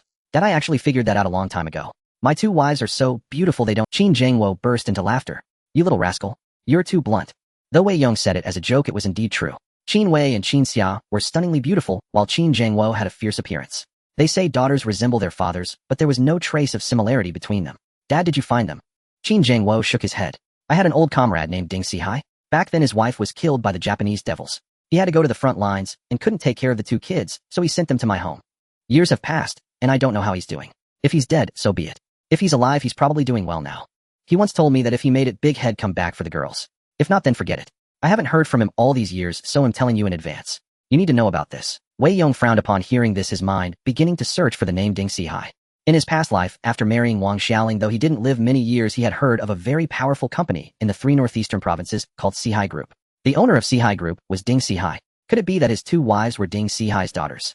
In his previous life, Qin Wei had already died before Ding Sihai rose to prominence, and Qin Xia had followed Qin Zhengwo back to their hometown, disappearing without a trace. So Wei Yong never knew if Ding Sihai ever found Qin Xia. But now, after his rebirth, many things had changed. Perhaps one day Ding Sihai really would come to reclaim his 2 daughters. Originally, Wei Yong had planned to live a stable life, but now it seemed he had to work harder. A man of Ding Sihai's caliber, whose company became a leading enterprise in the 3 northeastern provinces. How could he allow his 2 daughters to marry a nobody like Wei Yong? Wei Yong had thought becoming a deputy director of the coal mine was an achievement that brought glory to his ancestors. But now it seemed that even being a mine director would still be insignificant in Ding Sihai's eyes. Fortunately, he still had a few years. Surely he could grow to a level where even Ding Sihai wouldn't dare to look down on him. Wei Yong kept this matter to himself. Though the system ensured he wouldn't go hungry, he couldn't just coast through life like before. He had to make these 2 sisters the happiest women in the world. After finishing the meal with his father-in-law, Wei Yong drunkenly rode his bicycle home. As soon as he entered, Qin Wei and Qin Xia were waiting for him in the room. After the incident at the coal mine that day, even though they knew Wei Yong worked above ground, they couldn't help but worry. Seeing Wei Yong finally return, both sisters breathed a sigh of relief. As soon as he entered, Wei Yong pulled Qin Wei into his arms and kissed her fiercely several times. This made Qin Wei's face flush crimson. She pounded her small fists against his chest. "What are you doing? Big sister is watching." Wei Yong chuckled. Emboldened by the alcohol, he let go of Qin Wei and pulled Qin Xia into his arms. Qin Xia's face was also bright red. She cast a pleading look at Qin Wei, who simply stared at the ceiling as if she had. Qin Xia's face was so red it seemed ready to drip. But she had no choice and let Wei Yong hold her for a while. When he finally let go, she quickly ran back to her room, flushed, and locked the door. This time she was the one who locked the door first, leaving Qin Wei no chance to do so. She couldn't very well let Wei Yong sleep outside, could she? Seeing Qin Xia's reaction, Qin Wei found it amusing. "Dayong, look how scared you made my sister." Wei Yong smiled, put his arm around Qin Wei, and led her back to the room, whispering in her ear, "Your sister's on strike. Looks like it's your turn tonight, huh?" Qin Wei's face instantly flushed as red as an apple, yet she still nodded, agreeing to Wei Yong's request. Though her elder sister had also arrived, she was after all Wei Yong's lawful wife, and she still had to fulfill her marital duties. Just that the Yong needed to be gentle. The next morning, Wei Yong didn't rush to work. He didn't mention to the two sisters what his father-in-law had told him. The sisters must have known about their origins, but having been raised by Qin Zhengwo since childhood, he was no different from their. With Wei Yong in their lives, they had no other thoughts, never imagining that one day their biological father would come to take them away. After sleeping in, Wei Yong got up and had breakfast with the two sisters. He brought out potatoes, sweet potatoes, and radishes, claiming they were from his workplace. The sisters were overjoyed, especially upon hearing early that morning that Wei Yong had been promoted to director. Qin Wei's eyes curved into crescents. No wonder De Yong had been so delighted last night, insisting on making love to her. There was good news. "Xiaoxia, when you have time today, go check on the fields. No need to do any work, just see how the crops are growing." Qin Wei said, "De Yong, why don't we just give up on the fields? The ground is too dry now. Though there are sprouts above, the potatoes and radishes below are pitifully small. Look at the villagers, they don't care much about their crops either." Now that Wei Yong was director and had plenty of food at home, there was no need to fuss over useless things. Wei Yong chuckled. "No can do. I planted those with my own hands. Others might not grow big potatoes, but your man, that's a different story." Qin Wei shrugged. Since the sisters had nothing to do at home anyway, they could check on the fields when they had time. "By the way, I'm going to Sister Yes' place later. The coal mine's finance department is short-staffed, and I thought I'd ask if she's interested." That's fine. The sisters didn't think much of it. Given their situation, neither could take the job. Though it was a good opportunity, they'd have to let someone else have it. After breakfast, Wei Yong arrived at Wang Ye's doorstep. As soon as he entered the yard, the big black dog barked excitedly. Wang Yu had just finished washing clothes and was hanging them up. Seeing Wei Yong, she greeted him with a smile. "De Yong's here? Need something from your sister?" Wei Yong said, "Sister Yu, how about I come over for lunch at your place?" Wang Yu paused, a little surprised. "Sure, if you're coming, your sister will treat you well. Bring the Qin sisters too. No need ITLL, just be me." "Alright, then I'll start preparing now." Wang Yu immediately went home to get things ready. She first fetched a piece of cured meat from the cellar, then began washing cabbage and potatoes. Seeing his wife take out the cured meat, Chen Rongmao asked, "What's up, dear? What's the occasion for such a feast?" Wang Yu said, "Wei Yong is coming for lunch today. I'm making some dishes to treat him properly." Chen Rongmao frowned. "Why is he coming to eat at our place? Isn't his food better than ours?" Wang Yu shot him a glare. "Just because he eats well doesn't mean he can't come for a meal. He's helped us so much. Can't we even feed him once?" Chen Rongmao thought for a moment. "He won't come empty-handed, will he?" Wang Yu was exasperated. "So what if he does? I go to his place empty-handed too." Chen Rongmao decided not to push further, or else his wife would lose her temper. Shen Guifang, hearing her daughter-in-law, came out and said, "Why does Wei Yong suddenly want to eat at our place? Is something going on?" Wang Yu replied he didn't say, but whether something's up or not, he's helped us a lot. We have to treat him right. Seeing her daughter-in-law take out a large slab of cured meat, Shen Guifang said, "There's no need for so much meat. They eat well at his place, they don't need our meager offerings. Just use a little as a token." Wang Ye's face turned pale with anger. Both mother and son were stingy as could be. Being stingy with others was one thing, but Wei Yong had been so generous to them. These two had no sense of gratitude, utterly heartless. If Wei Yong came, and she served only cabbage and potato, when she went to his house, she was treated to ribs and dumplings. Even if she couldn't make it that lavish, she couldn't be too shabby. Ignoring her mother-in-law, Wang Yu sliced up the entire slab of cured meat, making Shen Guifang wince. But there was nothing she could do about it.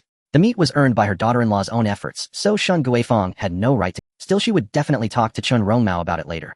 This daughter-in-law was favoring outsiders. The cured meat they usually couldn't bear to eat, yet Wang Yu was so generous when Wei Yong came. By noon, Wang Yu had finished cooking, and Wei Yong arrived at the door carrying a bag. "Brother Chen's sister, you am here to." Wei Yong brought 5 jin of rice and 2 jin of oranges.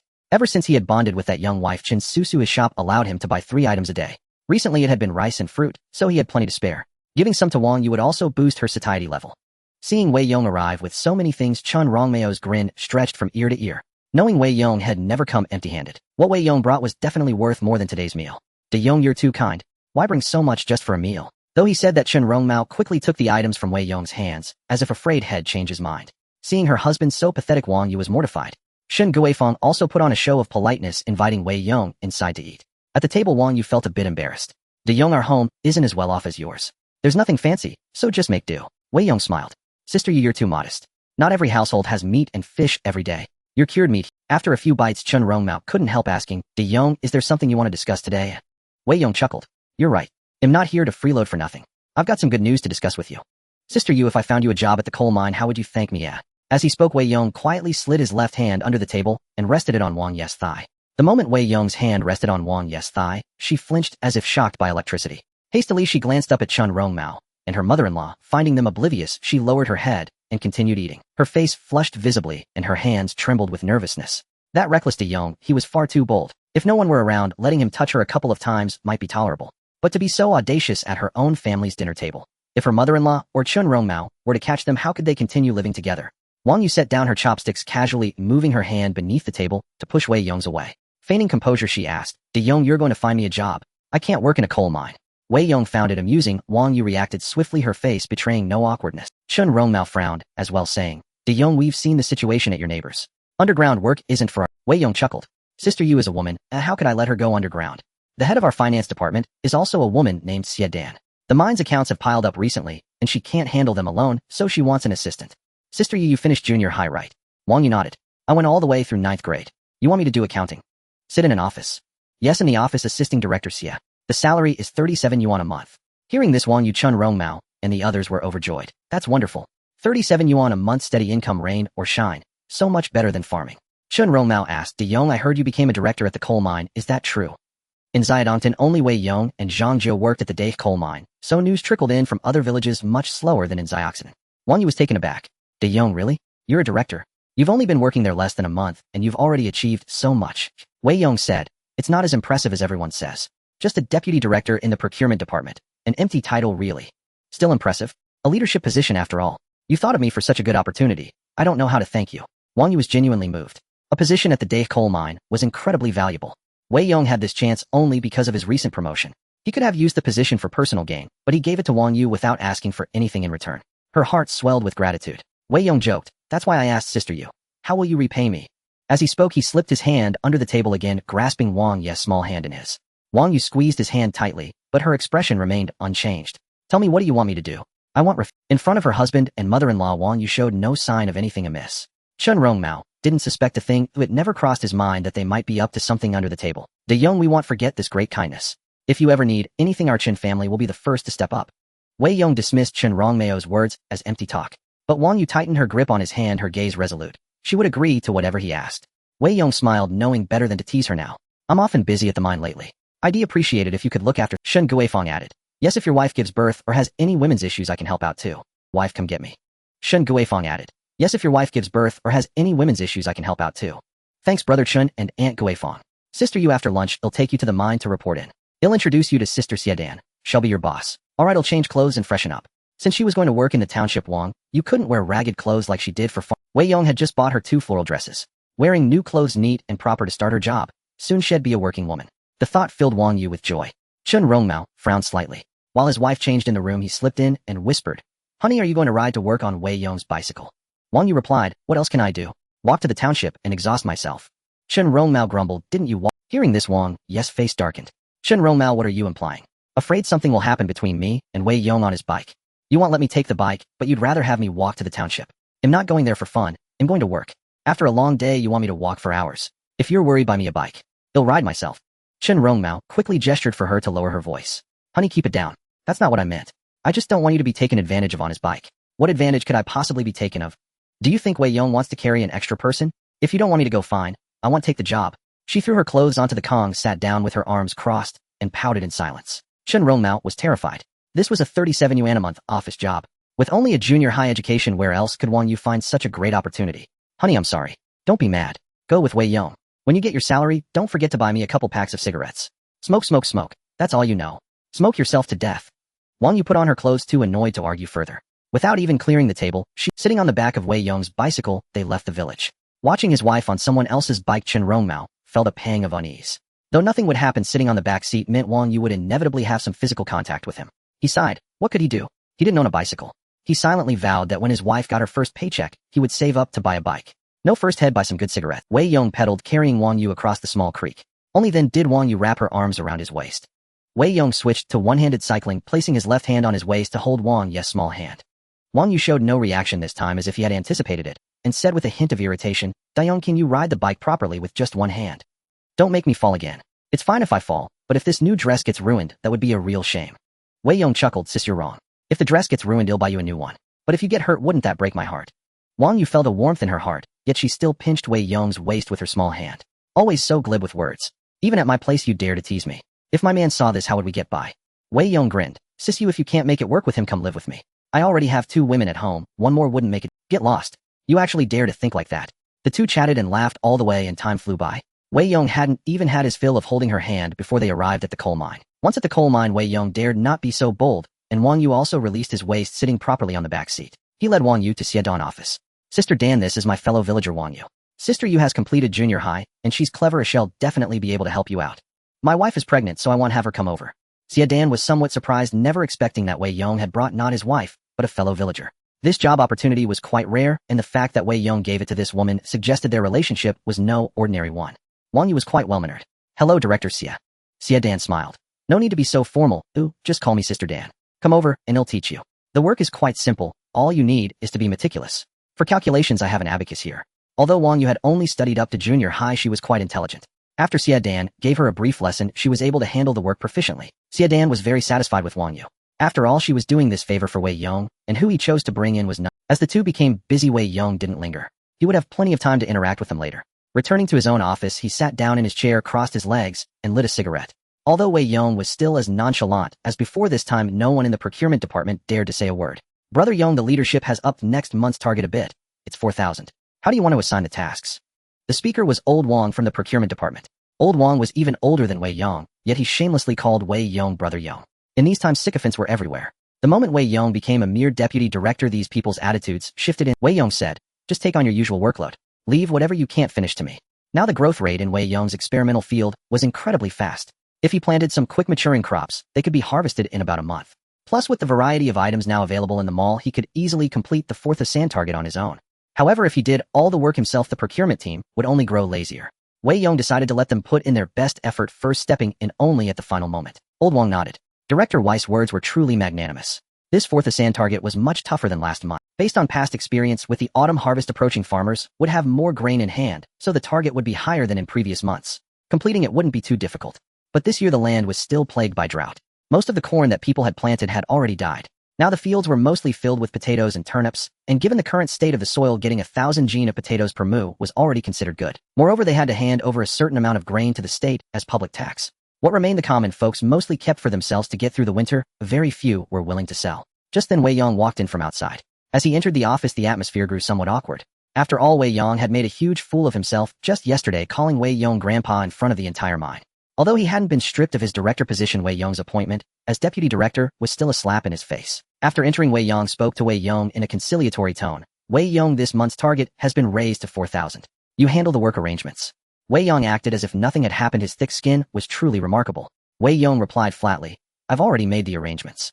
"All right then." A look of embarrassment crossed Wei Yong's face. Although he was still nominally the director, everyone in the procurement department now regarded Wei Yong as the real leader. It was only because his wife had pleaded on his behalf that he hadn't been reduced to an ordinary worker. For now, he had no better option but to keep a low profile. With Wei Yong currently at the peak of his power, even if Wei Yong wanted to curry favor with Xue Yan, he couldn't afford to oppose him anymore. Wei Yong was willing to give him some face, as long as the man didn't provoke him again, he wouldn't go for the kill. After all, there was no deep-seated enmity between them, and they would see each other often. There was no need to become sworn enemies. Wei Yong assigned the task targets to the few people in the procurement department, and then began to wander around the coal mine. He approached the pile of coal gang once more, and the system's treasure hunting function emitted a series of soft beeps. Wei Yong had sensed back on his first visit that something was hidden within that heap. But last time he had only come to sell something, and didn't dare to get too close. Now, however, as a deputy director of the mine, taking a stroll around was perfectly fine, wasn't it? Wei Yong began pacing around the coal gang, trying to pinpoint the location of the treasure. At that moment, a figure hurried past behind him, but he paid it no mind. That person was Gao Fei. Having been slapped hard by Wei Yong last time, losing all face in front of his fellow workers, Gao Fei ground his teeth in hatred whenever he saw Wei Yong. But he dared not do anything. After all, Wei Yong was now the deputy director and a favorite of mine director Zhao. As an ordinary worker, Gao Fei could only take a detour whenever he encountered Wei Yong at the mine. After finishing his night shift, Gao Fei returned home. His wife cooked 2 dishes and warmed a pot of wine. Though life was decent, the anger in his heart remained unquenched. "Old Gao, what's wrong?" In a bad mood. Lu Feng noticed her husband's unusual mood and tried to comfort him. "My brother will be here soon. He can have a few drinks with you." Gao Fei nodded. Drinking with someone was better than drowning him. Soon Lu Taiching arrived. He and Gao Fei each poured a glass of wine and began to drink. Gao Fei brought up the matter of Wei Yong. That bastard surnamed Wei must have stumbled onto some incredible luck. I heard from the miners that he got his hands on a piece of bezoar and sold it to mine director Zhao, which is why they're so tight. Lu Taiching was stunned. Bezoar? Could it be from that old yellow ox I sold to him? Gao Fei suddenly became agitated. What? You sold that old ox to Wei Yong? Lu Taiching recounted everything about his encounter with Wei Yong that day. Over the past few days his spirits had been low, he had been planning to get married, and the entire Shangang village knew he was going to fetch his bride. Some had lent him a carriage, others had helped with clothes, and relatives and friends had given him gifts. But in the end the wedding fell through. When he returned in disgrace that day, he felt he had lost immense face. So today he came to have a drink with his brother-in-law to vent his pent-up frustration. However, when Gao Fei heard his story, he suddenly perked up. You mean you sold that sick old yellow ox to Wei Yong for 30 yuan, and then he found bezoar in it, and sold it to mine? I heard that mine director Zhao's father works at the county's traditional Chinese medicine hospital, so Zhao must have made a tidy profit by reselling the bezoar. That's why mine director Zhao treats Wei Yong so well. Having had a few drinks, Gao Fei's mind became unusually clear, and he quickly pieced the whole matter together. Lu Taiching was taken aback and said, if that's the case, Wei Yong is pretty lucky. Gao Fei put down his chopsticks and said excitedly, are you stupid, kid? Lucky my ass. That yellow ox was yours, and the bezoar should have been yours too. If we didn't know it'd be one thing, but now that we do we have to go get the money back. Lu Taiching frowned. Brother-in-law, that's not right, is it? I already sold the ox to him. Even if he found bezoar, that's his good luck. What's it got to do with me? If I'd known there was bezoar, I wouldn't have sold it. Lu Taiching was a straightforward and sensible man. Back then Wei Yong buying his old yellow ox for 30 yuan had been a great help. After all, the ox was already sick, and even the vet couldn't cure it. At the time, if not for Wei Yong, no one else would have bought it. A sick old ox, its meat ineatable, unable to plow, was probably not even worth 10 yuan. So he was quite grateful when Wei Yong paid 30 yuan for it. Moreover, although the introduction to Gao Fei had ended badly, Wei Yong still gave him a 5 yuan finder's fee. Not only that, but when Wang Shaoling made things difficult for him, Wei Yong lent him a bicycle without a second thought. Wei Yong had been more than decent to him. How could he possibly go ask for money? Gao Fei said, Tieching, you're too naive. Why do you think Wei Yong is so good to you? It's because he found the bezoar in the ox's belly and was afraid you'd ask for a cut, so he's being nice to keep your mouth shut. Why did he spend 30 yuan on that ox? It shows he already knew there was treasure inside. He clearly swindled you. And you still treat him like a brother. Aren't you a fool? Get ready, round up some people, and come with me to Xiaodong village to demand. Lu Taiching put down his cup and said with a frown, brother-in-law, I can't take that money. If I go, wouldn't I be an ungrateful? Besides, that money was never mine to begin with. Gao Fei slammed his chopsticks down displeased. Are you out of your mind, kid? You'd pass up money that's rightfully yours. That bezoar must be worth a few hundred at least. We won't ask for much, just 300.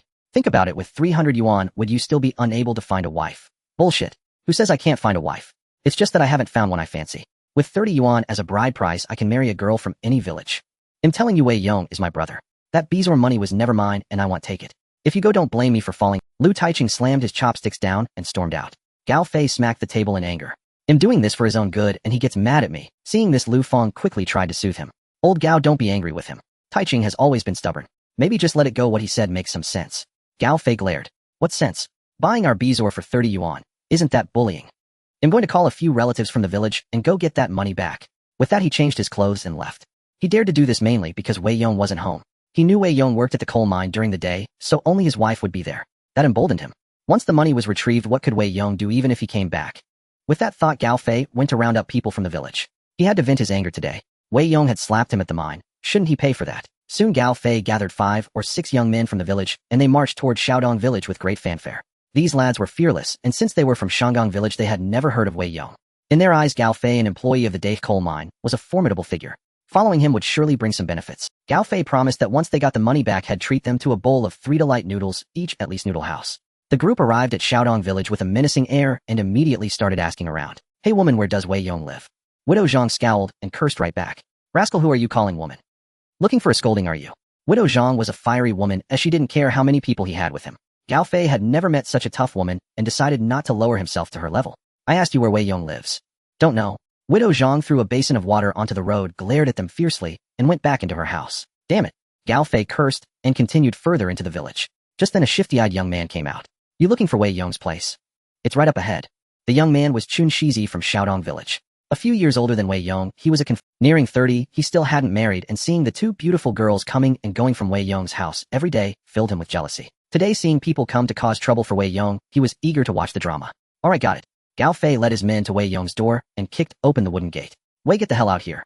Hearing this, Qin Wei and Qin Xia were startled. They quickly opened the door and stepped out, frightened by the sight of several strangers. Who are you looking for? Gao Fei said, I'm looking for Wei Yong. He owes me money. Tell him to get out here now. Qin Wei was so frightened she could barely speak, and Qin Xia quickly shielded her behind herself. Wei Yong isn't home. When did he owe you money? Gao Fei said, didn't you buy an old yellow ox a few days ago? Didn't you find a bezoar inside it? That ox belonged to my brother-in-law. You paid 30 yuan and took our bezoar. Does that seem fair to you? No more nonsense. Give us 300 yuan and we'll call it even today. What?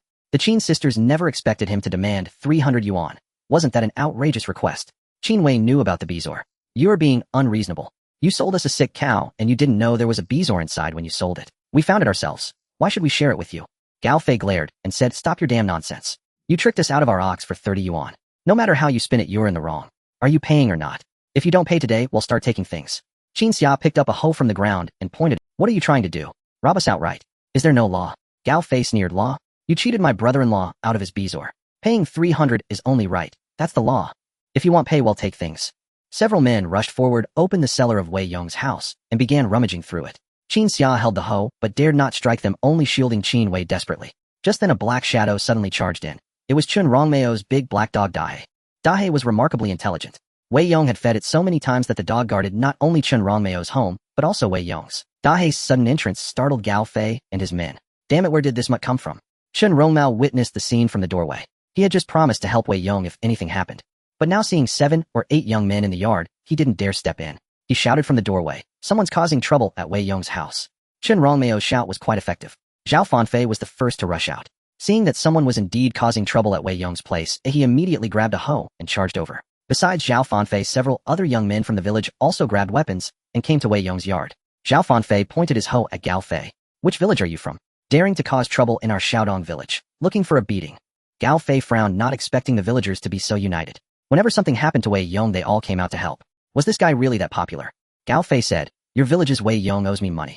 A debt must be repaid. That's only natural. Just then village chief Zhao Long stepped out.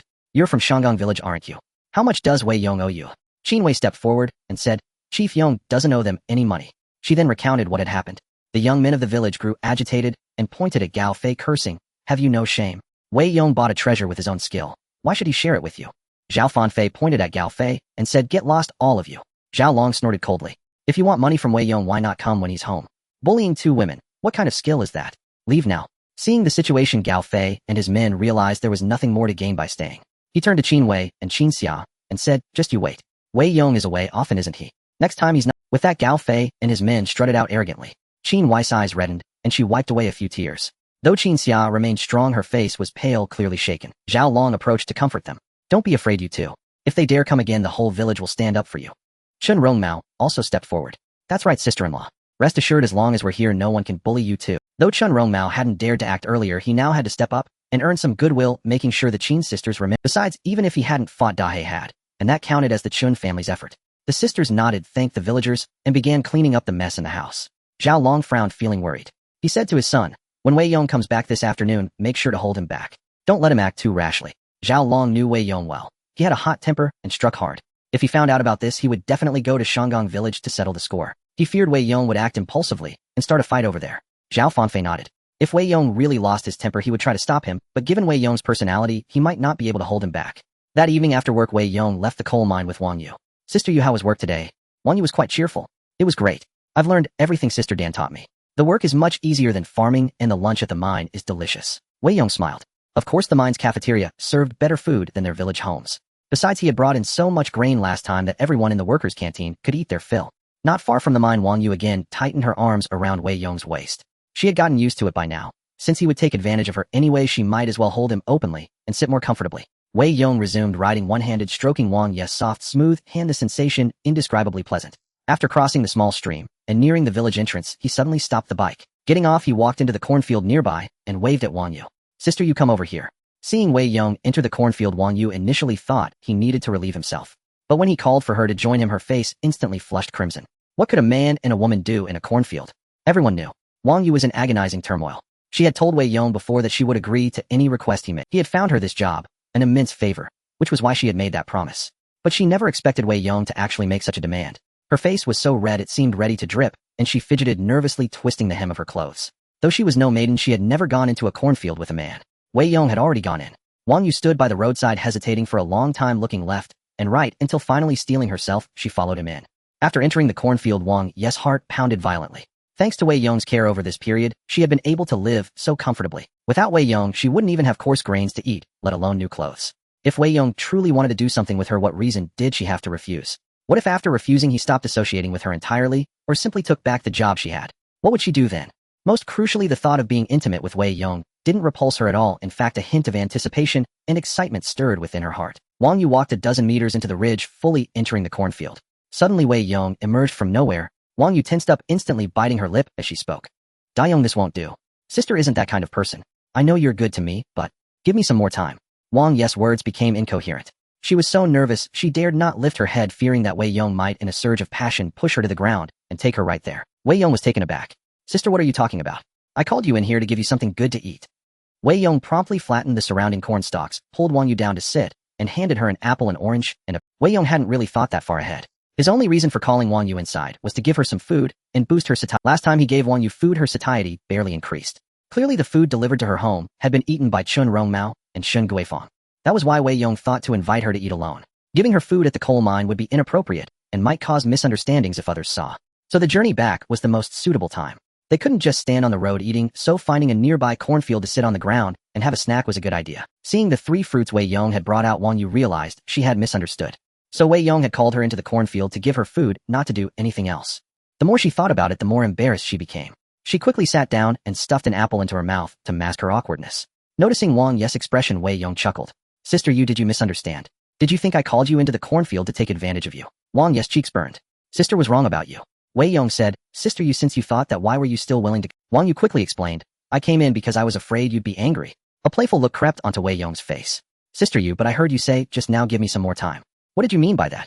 Give you more time, and then you'd be willing to do other things with me in the cornfield. Wang Yes' face instantly turned as red as an apple. She shot Wei Yong a fierce glare. If you keep talking nonsense, Sister won't talk to you anymore. Seeing Wang Yu was too embarrassed to handle it, Wei Yong stopped teasing her and patiently waited for her to finish eating. Fruits were a rare treat. Even if Wang Yu wasn't very hungry, she savored every bite of them. After eating a pear, Wang Yu smiled from ear to ear. Dayong, this pear is so delicious.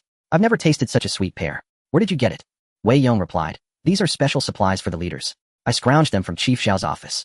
Wang Yu nodded without suspicion, simply praising Wei Yong's resourcefulness. Dayong, aren't you going to eat? I feel a bit awkward with you just watching me eat. You go ahead, sister. I've already eaten. Wang Yu nodded and stopped being polite, digging in with gusto. Watching Wang Yu grow more radiant by the day and her figure become fuller, Wei Yong felt a sense of accomplishment. Even though she was someone else's wife, he had made her this lively and beautiful, and it was nice to occasionally steal a touch. It was just a pity for Chun Rongmao, who did nothing at home, yet had such a lovely wife to hold. But Wei Yong had no idea that Chun Rongmao hadn't touched Wang Yu in a long time.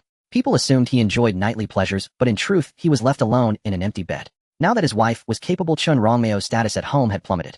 If she was even slightly displeased, Wang Yu would ignore him for an entire day. Moreover, he relied on Wang Yu to buy him cigarettes from the township, so he dared not provoke her. Wang Yes' satiety 5 experimental field growth rate, 5 reward A map of day, coal mine. Wei Yong was overjoyed. Wang Yes' satiety had been stuck above 50 for a while, much like Qin Wei's, and was hard to increase. Only by eating rarely seen items could a significant boost occur. This time, eating 3 fruits at once increased satiety by 5, and as expected, the reward was a map. However, what use did he have for a map of the day coal mine? It was his workplace, and though he hadn't been there long, he was already quite familiar with the entire mine. Wei Yong quickly closed his eyes to examine the map, and then he was ecstatic. This map wasn't of the surface of the day, it was of the underground. Wei Yong could clearly see a red area standing in stark contrast to the surrounding black area. If his guess was correct, the red area indicated the location of coal. The entire underground map was crystal clear with white dots moving back and forth, clearly representing the miners below. With this map, it would be immensely helpful for coal mining. Unfortunately, Wei Yong was neither the boss nor a high-ranking leader. He was just the director of the procurement department. The amount of coal produced by this mine had nothing to do with him unless he one day became the mine director and used this map to boost production, which would significantly enhance his performance. But Wei Yong felt that day was still far off. Chief Xiao came from a wealthy family. His father was a leader at the Chinese medicine hospital, and Chief Xiao himself was highly capable, which had brought him to his current position. It would take Wei Yong a long time to climb that high. Regardless, the map was still valuable. As long as he worked at this mine, he would eventually find a use for it. Just as Wei Yong was about to withdraw his thoughts, he noticed a golden dot flashing on the coal mine map.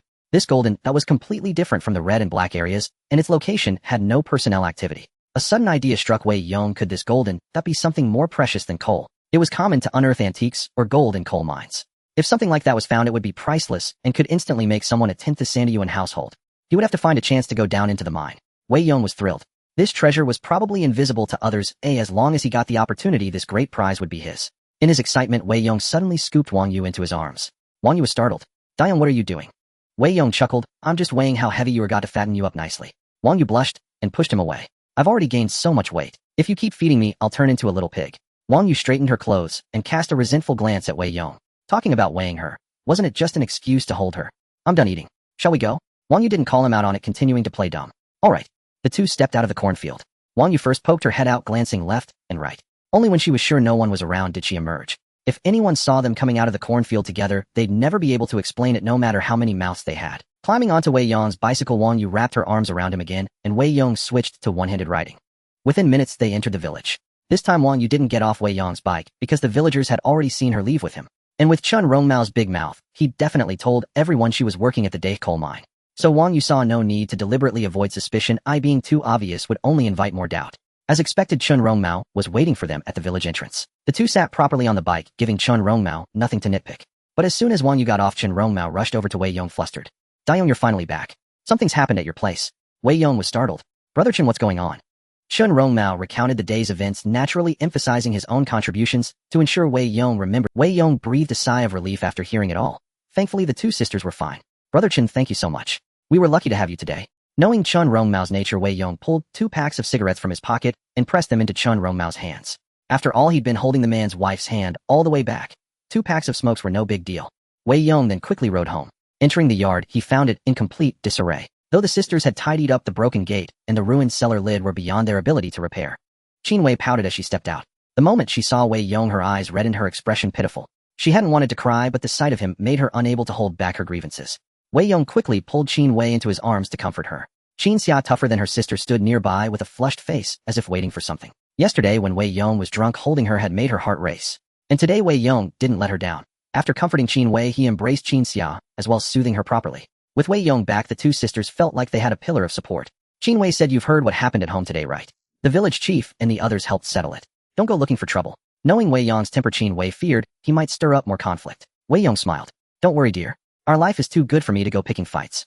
Xia, go tell Brother Zhao that we're heading to the hills tonight to see if we can bag some game." "All right, got it." Qin Xia left the house and headed straight for the village chief's home. Wei Yong meanwhile took out the 2 machetes and began sharpening them. Seeing that Wei Yong wasn't as hot-tempered as before, Qin Wei finally relaxed. "Dear, don't bother with the door. Tomorrow I'll find some people in the township to fix up the house properly and build a tall red brick wall." The wooden fence gate offered too little privacy, and anyone could barge in. It was necessary to replace it with a brick wall and a sturdy iron door. Qin Wei nodded. Such matters were for her man to handle. All she needed to do was take care of the baby in her belly. After Qin Xia informed the village chief's son, she returned to make dinner. Once they had eaten, Zhao Fifan and the others gathered at the gate waiting for Wei Yong. Chun Rongmao and Wang Yu were also in the yard. Seeing the scene, Chun Rongmao said, "Wei Yong's definitely heading out for a fight. I'm going with him." Wang Yu frowned. "With your lousy skills you can fight. Why not? With Wei Yong there we might not even need to lift a finger. And this trip won't be for nothing. He'll at least give each of us a pack of cigarettes." Wang Yu rolled her eyes in exasperation. "I knew that was your angle. Can't you have a bit more ambition?" Chun Rongmao's petty cleverness was all about getting freebies. Afraid his wife would look down on him, Chun Rongmao added, "I'm not just tagging along for smokes. I'll bring our big black dog. If things go south, he can bite." Wang Yu snorted. "You wish. Does Big Black even listen to you?" Chun Rongmao called the dog a few times, but Big Black completely ignored him as if deaf. What a pathetic master. Chun Rongmao didn't care if his wife looked down on him anymore. He had to get those cigarettes. He changed his clothes and went out to stand with Zhao Fifan and the others. Wei Yong retrieved his hunting rifle from his spatial storage and slung it over his back. "Dear Xia, I'm off to the hills." With that, he pushed open the door and stepped out. Seeing Zhao Fifan outside, they exchanged a knowing glance. When Qin Xia had told Zhao Fifan earlier, he'd known instantly that Wei Yong wasn't really going hunting. He was going to Shanggong village for a brawl. Wei Yong had once saved Zhao Fifan's life in the mountains and had often shared supplies with him. So whenever Wei Yong needed help, Zhao Fifan was always the first to step up. Besides Zhao Fifan, there were 6 other young men. Back when Wei Yong was a troublemaker, he hadn't been well liked. But since he started hunting in the mountains, his popularity had grown. Last time these men helped him carry 2 wild boars, and each got 2 caddies of pork, feasting with greasy mouths. Now that Wei Yong had a problem, they naturally wouldn't stand by. Wei Yong nodded and signaled with his eyes. The group headed straight for Shanggong village with Chun Rongmao trailing behind. "Brothers, you saw what happened today? If we don't stand up for ourselves, they'll think folks from Shaodong village are easy to push around. Once we get there, you don't need to do anything. I'll handle it alone." Everyone nodded. With Wei Yong's fierce aura, he could probably scare them shitless without any help. Wei Yong stormed into Shanggong village. Spotting a child playing outside, he pulled a piece of milk candy from his pocket and offered it. "Kid, where does Gao Fei live?" Though Chun Rongmao and the others didn't know Gao Fei. Gao Fei himself had said that Wei Yong bought his brother-in-law's cow. So the man who'd caused trouble at home was undoubtedly Gao Fei. And from what Wei Yong knew of Lu Tieqing, brother Taiqing wouldn't do something like this. Even if he wanted money, he'd ask when Wei Yong was around, not bully his wife when he was away. The boy's eyes lit up at the candy. Gao Fei's house is just ahead. Wei Yong nodded and followed the direction the child pointed. Arriving at Gao Fei's doorstep, Wei Yong raised his rifle and fired at the lock on the gate. Bang! The whole village was jolted by the sound. Gao Fei, terrified, tumbled off the Kong onto the floor. What's going on? He scrambled back onto the Kong, and by then Wei Yong had already charged into the yard, rifle raised, aiming at him through the window. Oh my god! Gao Fei was scared out of his wits. At that moment, Wei Yong stood in the courtyard, separated from Gao Fei by only a single window. In his hands, he held a hunting rifle, its pitch-black muzzle aimed at Gao Fei through the glass pane. Gao Fei was so terrified he nearly wet himself, hurriedly throwing himself onto the Kong. A loud bang echoed. Wei Yong wasn't just brandishing the gun to scare him, he had already fired a shot at the door, shattering it, and the second shot blasted through the window. Had Gao Fei not reacted swiftly by diving onto the Kong, that bullet would have surely blown his head off. His legs went weak and a warm stream trickled down his pants. Gao Fei was just an ordinary miner. How could he have ever witnessed such a scene? Who would have thought Wei Yong was so audacious that he actually dared to pull the trigger? Wei Yong kicked open the door and strode in, with Zhao Fifan and the others, their presence menacing. He then reloaded the gun and aimed it directly at Gao Fei's head. Lu Fang stood nearby, her face already pale with fear, unable to utter a single word. The icy barrel of Wei Yong's gun pressed against Gao Fei's forehead. You wretched cur, did I give you too much leeway? You dare to come to my home and bully my wife? Gao Fei's knees buckled and he dropped to the ground.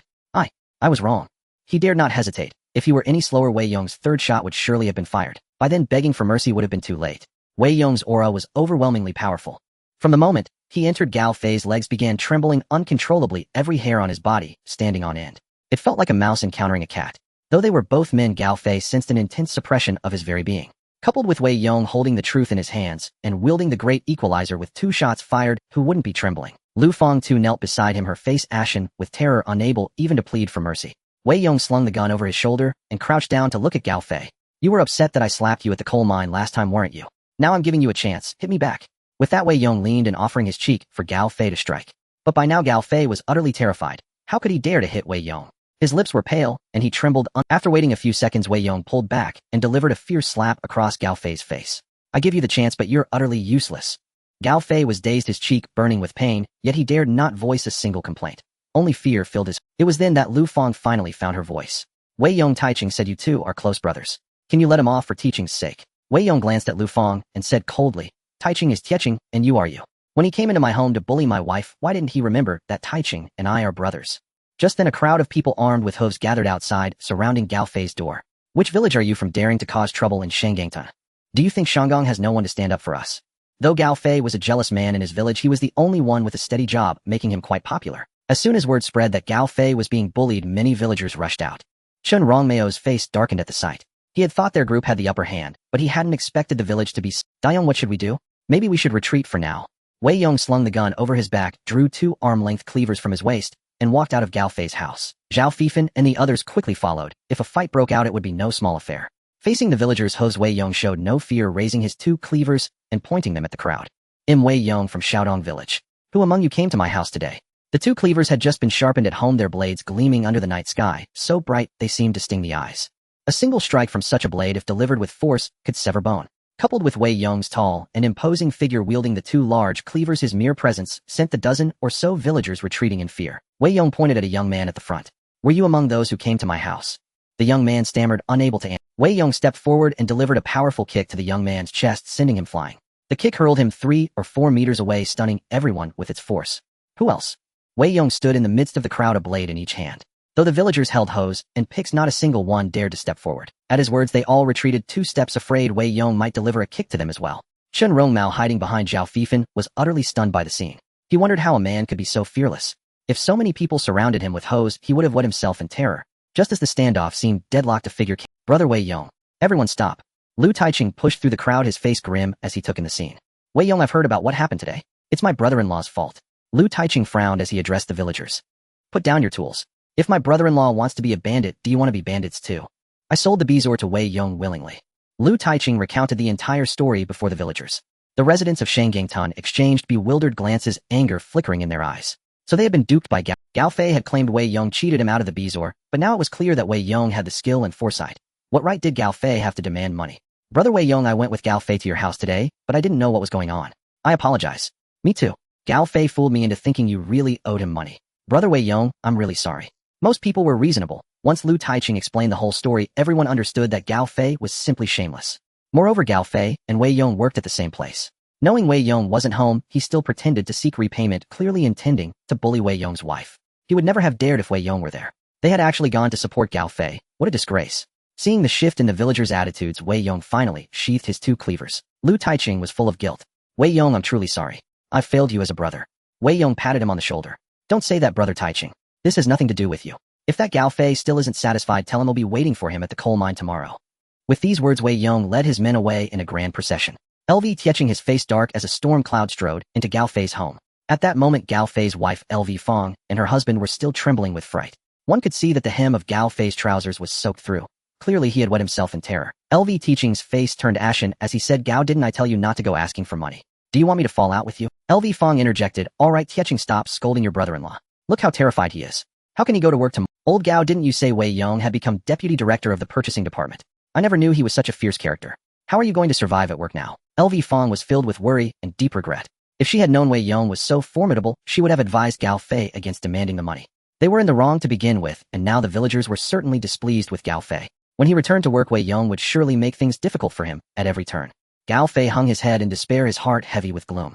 He still remembered the first time he met Wei Yong, a country bumpkin clutching hundreds of pounds of wild boar meat with nowhere to sell it. Back then, Gao Fei, flaunting his status as an employee of the Day coal mine, had been arrogant and haughty, his face brimming with pride as he tried to extort Wei Yong. But now, looking at the situation, the two were no longer on the same level. Wei Yong was already the deputy director of the mine, while Gao Fei remained the same as ever. His reputation in the village had soured, and with Wei Yong making his work life miserable, how could he ever get ahead? LV Taiqing let out a cold snort. Gao Fei had brought this upon himself. He had warned him repeatedly, yet he still provoked Wei Yong. Now he had no future left. LV Taiqing said icily, if you ask me, you might as well quit your job at the mine. Gao Fei's face turned deathly pale. If he lost the job at the mine, how would he support his family? LV Fong shot her brother a glare. Enough, stop with the sarcasm. Before you go to work tomorrow, think about what gift to bring Wei Yong. Since we were in the wrong, first apologizing isn't shameful. If Wei Yong is magnanimous enough not to make things hard for you, we can just pretend this never happened. Gao Fei felt she had a point. Both times he had been the one to pick a fight, and Wei Yong hadn't really held a grudge. Besides, with LV Taiqing as a connection, Wei Yong probably wouldn't go out of his way to torment him. Wife, you're right. See what good stuff we have at home, and pack some up. They'll bring him a gift tomorrow. After leaving Shangang village, Wei Yong handed out a pack of cigarettes to each of his men. Zhao Fifan and the others declined politely, but eventually accepted with smiles. Wei Yong was generous in his dealings. They had just come along to boost morale, yet each got a pack of high-quality cigarettes. Being a leader truly changed things. Thanks for the hard work today, brothers. Don't tell my wife when you get back. No need to worry her. Don't worry, Brother Yong. When Wei Yong returned home, Qin Wei and Qin Xia were still awake, worried about him. Wei Yong chuckled. Bad luck today. Came back empty-handed. Qin Wei said, it's fine. Coming back empty-handed from hunting is common.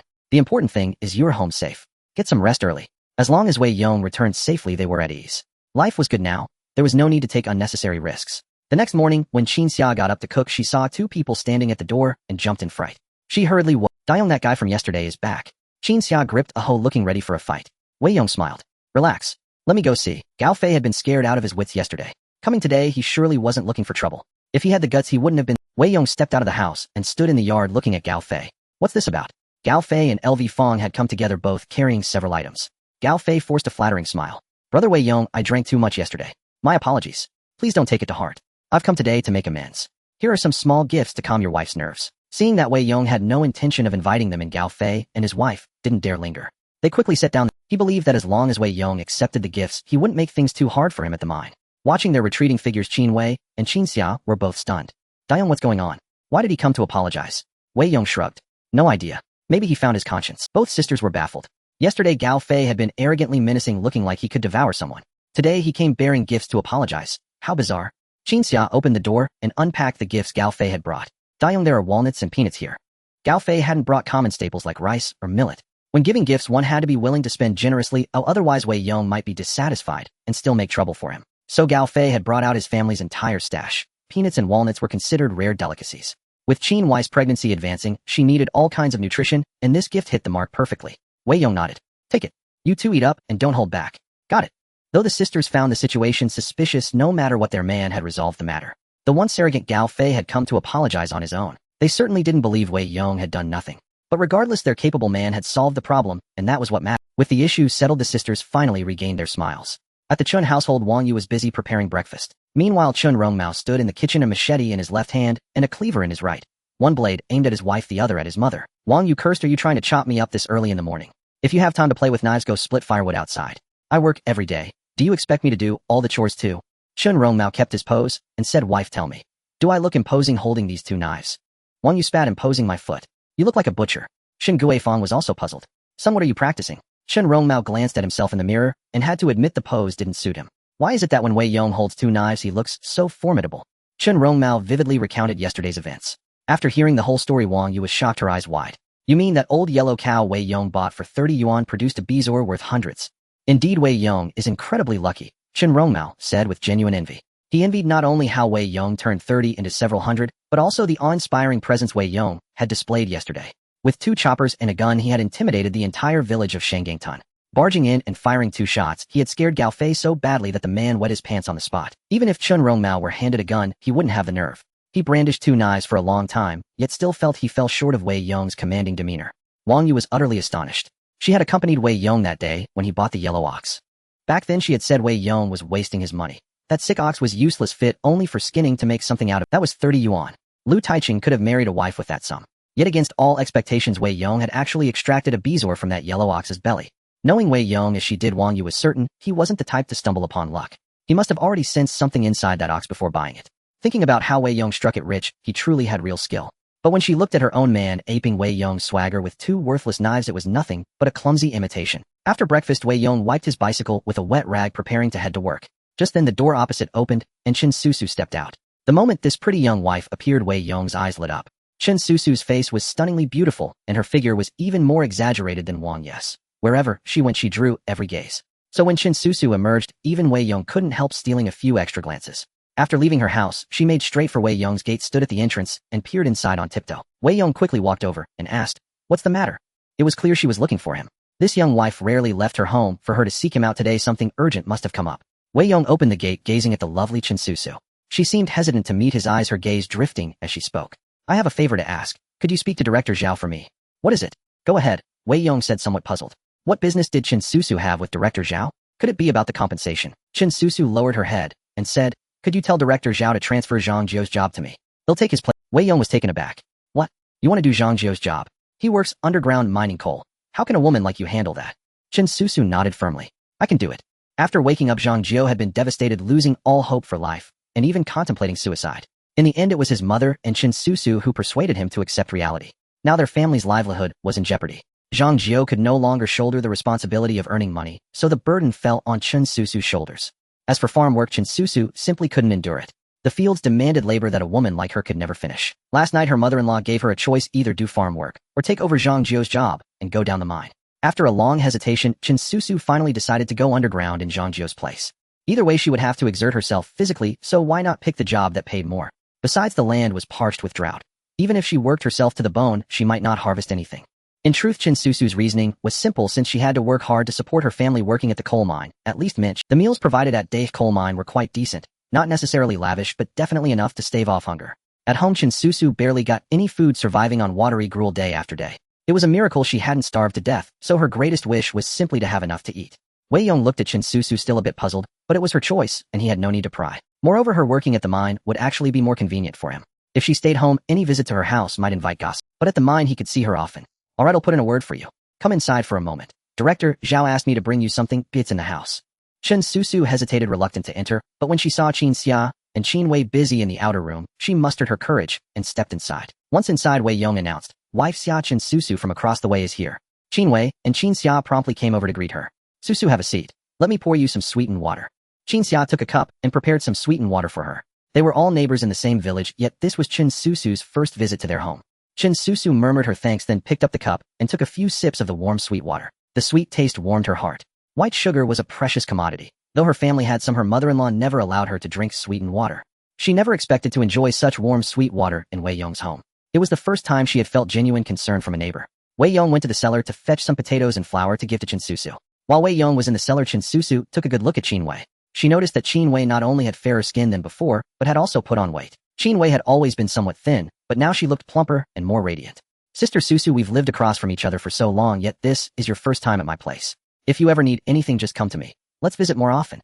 Qin Wei felt a fondness for this woman mainly because she had seen how pitiful she was at her place last time and felt a surge of compassion. Qin Susu nodded, glanced outside to make sure Wei Yong hadn't returned, and asked in a low voice, "Does he still hit you?" Qin Wei was startled, recalling the time Wei Yong had beaten her in the yard, and she had seen Qin Susu across the way open her door and peek out. She must still think of Wei Yong that way. Qin Wei smiled. "No, he doesn't. My husband has turned over a new leaf." Qin Susu breathed a sigh of relief. She had once thought herself pitiable, but after hearing about Qin Wei being beaten by Wei Yong, she came to believe that Qin Wei was the most unfortunate woman in the world. Yet now standing in Qin Wei's home, she found it different from what she had imagined. Not only was Qin Wei fair and plump, but there were even fruit peels and cores in their trash bin. The apple Wei Yong had given her. She hadn't even dared to throw away the core, eating it all. But seeing that Qin Wei had orange peels at home, it was clear their life was much more prosperous. Wei Yong emerged from the cellar and said to Qin Susu, "Susu the mine asked me to bring this to you. Shall I carry it?" Qin Susu nodded, obediently finished the sweetened water in her cup, and followed Wei Yong back to her house. As she closed the gate and was about to enter her room, Wei Yong suddenly called out from behind, "Wait a moment. Come with me to the backyard." Qin Susu's expression shifted slightly. She glanced into the house, hesitated for a moment, then followed Wei Yong to... Since the two people in the house were lying on the Kong and couldn't move easily, they wouldn't suddenly come out. A few words with Wei Yong in the backyard wouldn't matter much. Standing in the backyard, Qin Susu kept her head down, fidgeting with her clothes, looking at a loss. Then Wei Yong took out a pack of sandwich biscuits. Back then, sandwich biscuits were the most delicious snack. Even Wei Yong would occasionally have a pack or two. "Eat this." Seeing the biscuits, Qin Susu couldn't help but swallow her saliva, yet she instinctively shook her head. She wasn't used to accepting such good things from others, and if she did, she wouldn't know how to repay them. Wei Yong had clearly figured out her personality and spoke bluntly, "Eat up now, or he'll really hit you." Qin Susu pouted and looked at Wei Yong. "You won't hit me." Wei Yong frowned, raised his fist, and shook it. "Who says, eh? If you dare not eat, just see if I hit you or not." Seeing Wei Yong raise his fist, Qin Susu nervously took the biscuits and ate them cautiously. She had already asked Qin Wei today, and Wei Yong no longer hit her. But seeing his fierce demeanor, she still wasn't sure. If his fist landed on her face, it would hurt terribly. The sweet sandwich biscuits melted in her mouth, and Qin Susu felt an overwhelming happiness. She had never tasted anything so delicious. She held a biscuit in one hand and placed the other beneath her mouth to catch any crumbs, unwilling to waste even a tiny fragment of such a treat. After finishing the small packet of biscuits, she looked up and blinked her large watery eyes. "Is that enough?" Wei Yong asked. "Are you full, eh?" Qin Susu nodded. "I'm full. Liar. If you lie to me again, I'll hit you."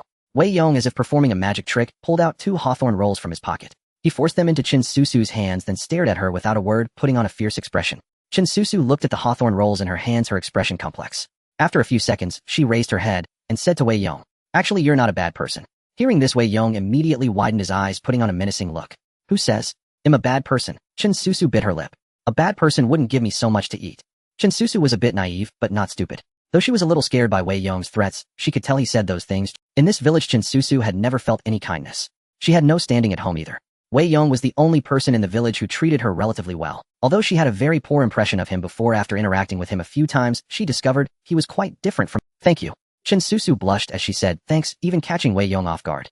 Regardless, as long as this young wife was willing to eat his food, his goal was achieved. "When you go to the coal mine later, if you run into any trouble, come to the procurement office to find me, got it?" Qin Susu nodded. After saying this, Wei Yong was about to leave. As he pushed open the door, he came face to face with Qin Shizi. Wei Yong didn't have much contact with Qin Zai's family. Qin Shizi had a younger brother named Qin Bin. The two brothers idled about all day, occasionally stealing from others' fields. Thus, they had a mediocre reputation in the village, comparable to Wei Yong's former self. Meeting him, Wei Yong didn't greet him. He was just curious why Qin Shizi had come to Qin Susu's house. "What are you here for?" Hearing Wei Yong's words, Qin Shizi frowned. "I have business with Susu. Are you two done talking? If so, you can leave." Qin Shizi, in his 30s and still unmarried, was full of envy for Wei Yong. Last time, when Gao Fei came, he even deliberately pointed him in the right direction. But unexpectedly, that useless Gao Fei didn't cause any trouble for Wei Yong's family. Instead, he came early in the morning with his wife to apologize. "What a coward." Wei Yong glanced back at Qin Susu and asked, "Do you want me to leave first?" Qin Susu quickly shook her head, her brows slightly furrowed, clearly annoyed with Qin Shizi. Wei Yong crossed his arms and stood by, saying, "If you have something to say, just say it." Qin Shizi frowned. "My business with Susu has nothing to do with you. Why are you listening?" Wei Yong sneered. "I'm listening right here. What can you do about it?" When Wei Yong went rogue, he didn't even fear the village chief. What was a loafer like Qin Shizi compared to that? Now Qin Susu was his tool, waiting to be used to earn rewards. He wanted to see what Qin Shizi was up to. Qin Susu frowned and said, "Do you have business or not?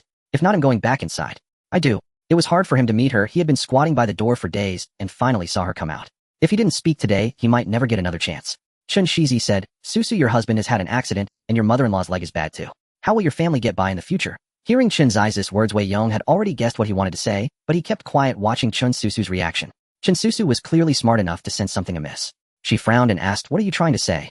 Shizi said, "Susu, I haven't married all this time not because I can't afford it, but because I've always had my eye on you. Go back and discuss with Zhang. See if I can help support your family. Zhang's leg is broken, and he can't go down the mine anymore. Let him give me his job, and he'll move into your house. He'll provide for your whole family. What do you think?" After Shizi finished, Wei Yong sneered. This guy might not look like much, but he sure had grand ideas. He had always coveted Zhang's young wife, hoping to win her over. Now he had a legitimate excuse. And he wasn't just after the young wife, he also coveted Zhang's job. Many were envious of Zhang's position as a regular worker at the coal mine. If Shizi succeeded in this arrangement, he would kill two birds with one stone. With a beautiful wife and a good job, wouldn't he be on top of the world? Given Zi's lazy and gluttonous nature, even if he did come to support the family, how could he possibly take care of Zhang and his mother? Hearing his words, Susu's face instantly turned cold as ice. She said, "We don't need it. Don't come looking for me." Seeing Susu turn to leave, Shizi hurried after her. "Susu, don't go. Let me talk to you some more." Wei Yong suddenly stretched out his arm to block Shizi and said coldly, "Susu told you to leave. Didn't you hear?" Zi's face darkened as he fixed his gaze on Wei Yong. "What does this have to do with you?" Wei Yong sneered. "Susu is now an employee of our Dahe coal mine, and I am the deputy director, her superior. Do you think it has anything to do with me, eh?" Shizi was stunned. "What are you saying? Susu works at your coal mine. Did she take Zhang's position? That's none of your concern. Go about your business and get lost." Wei Yong had no reason to be polite to someone like Shizi. Hearing this, Shizi gritted his teeth. Though unwilling, he could only slink away for now. When Susu returned home, she was met by her mother-in-law's accusatory voice the moment she entered. "Susu, why did you take so long to get back? I'm parched. Pour me a glass of water." Susu felt deeply aggrieved. It was only right for her as a wife to tend to Zhang, who lay immobilized on the kong. But her mother-in-law, though lame, could still hobble around with a cane. She was perfectly capable of caring for herself, yet she insisted on being waited on by Susu. This was outright bullying. Susu poured 2 glasses of water, one for Zhang and one for her mother-in-law. Zhang asked, "Why were you?" Susu replied, "I wasn't at Wei Yong's place long, but I ran into Shizi at the door. He insisted on helping our family out, and talked for ages, which delayed me." "What?" Zhang slammed the kong in a rage. "I'm not dead yet, and that bastard dares to covet my wife. If he said that to my face, I'd fucking kill him." Though Zhang had lost his legs, his temper was as fiery as ever. Even bedridden and crippled, he would never let another man step in. He would rather starve than let anyone touch his wife. Susu said, "I made it clear to him too. I told him to forget about it. Also, Wei Yong promised to talk to Director Zhao. He'll head to the coal mine tonight to check things out. If it's okay, he'll start work." Zhang nodded, then closed his eyes. Zhang's mother said, "My son has supported you all these years. Now it's your turn to support us. The coal mine work is hard, but don't complain. You married into the Zhang family, so this is your duty. Understand?" Susu gritted her teeth, feeling immense frustration, but she nodded outwardly and murmured in acknowledgement. She didn't believe supporting this mother and son was her obligation. Even when Zhang worked at the coal mine, she had never shirked household chores. Susu hadn't been a freeloader then, and now that Zhang was crippled and bedridden, all the work fell on her. It was her misfortune that her husband was incapacitated, but her mother-in-law, though physically capable of cooking and tending the fire, now acted like an empress dowager demanding to be served. This was utterly stifling. In contrast, she almost looked forward to going to the coal mine. At least there she wouldn't be a slave, and she could eat her fill. That was her greatest hope for this job. After tending to them, Susu lay on the kong to rest, preparing for the night shift at the mine. After leaving Susu's home, Wei Yong and Qin Xia headed to Widow Chu's place. He had intended to bring her some gifts earlier, but was interrupted. Now Wei Yong and Qin Xia carried treats from the grocery store and arrived at Widow Chu's doorstep. "Sister Chu, are you home?" Widow Chu was just cozying up with Li Ping on the kong. Hearing the voice, she sat up quickly. "What do we do? Wei Yong seems to be here." Li Ping calmly dressed and lit a cigarette. "It's fine. Let him in." Since Wei Yong already knew about their relationship, there was no need to hide. Widow Chu didn't care either. She was thrilled for the whole village to know she was Li Ping's woman, as it would earn her more respect. Widow Chu opened the door. Wei Yong and Qin Xia entered, exchanged greetings, and stepped inside. Seeing Li Ping seated in a chair, Wei Yong was taken aback. "Brotherly, you're here too." Li Ping smiled and offered Wei Yong a cigarette. That Wei Yong still came to bring Widow Chu gifts showed he wasn't an ungrateful man. "I heard about your situation at the coal mine. Who'd have thought you'd be thriving there?" Wei Yong chuckled. "Thanks to you and Brother Zhao putting in a word. Brother Zhao has been very good to me. When I get paid in a few days, he'll bring the money to Sister Chu." But Li Ping shook his head. "No need. You are the deputy director now, with a much better salary, not an ordinary worker. Keep the pay for yourself." Hearing this, Wei Yong was stunned and a bit embarrassed. "Brotherly, how can that be? We agreed that I'd take the position, but the salary goes to Sister Chu." Wei Yong only needed the title. Though his system space had yielded potatoes and radishes, there was still a batch in his fields. With his role in the Dahe coal mine procurement department, he could sell goods without fear of being accused of speculation. He was already satisfied, and parting with the salary for Widow Chu didn't bother him. Li Ping said, "Take it when offered. Don't be polite with me. Originally, I thought you'd just coast through the job and give her the wages. But now that you're doing so well and the leadership values you, we can't risk getting caught drawing a salary for no work. Wei Yong glanced at Widow Chu and saw no displeasure on her face. It seemed Li Ping had already discussed this with her. Thank you, brotherly. When he got paid head by Widow Chu some daily necessities as a way to repay Li Ping. Wei Yong farming isn't a long-term solution. Do you have any plans for the future? In this era, farming relied on manual labor with only occasional help from livestock limiting individual yields. Unlike later times when mechanized farming could make even large plots profitable, getting rich through farming now seemed, coupled with years of natural disasters, mere survival was a struggle. Many farmers depended on relief grain, but someone as sharp as Wei Yong wouldn't settle for the status quo. At Li Ping's question, Wei Yong pondered for a moment. Brotherly, are you asking if I want to move to the town? Li Ping remarked, dealing with an intelligent person is always so refreshing. The moment I speak you grasp my... Now that you're a minor leader at the Dahe coal mine, and may even go further in the future, it's time to shed the identity of a farmer. I've already spoken with old Zhao. When you go to work today, you'll be assigned a staff dormitory. Thank you, brotherly.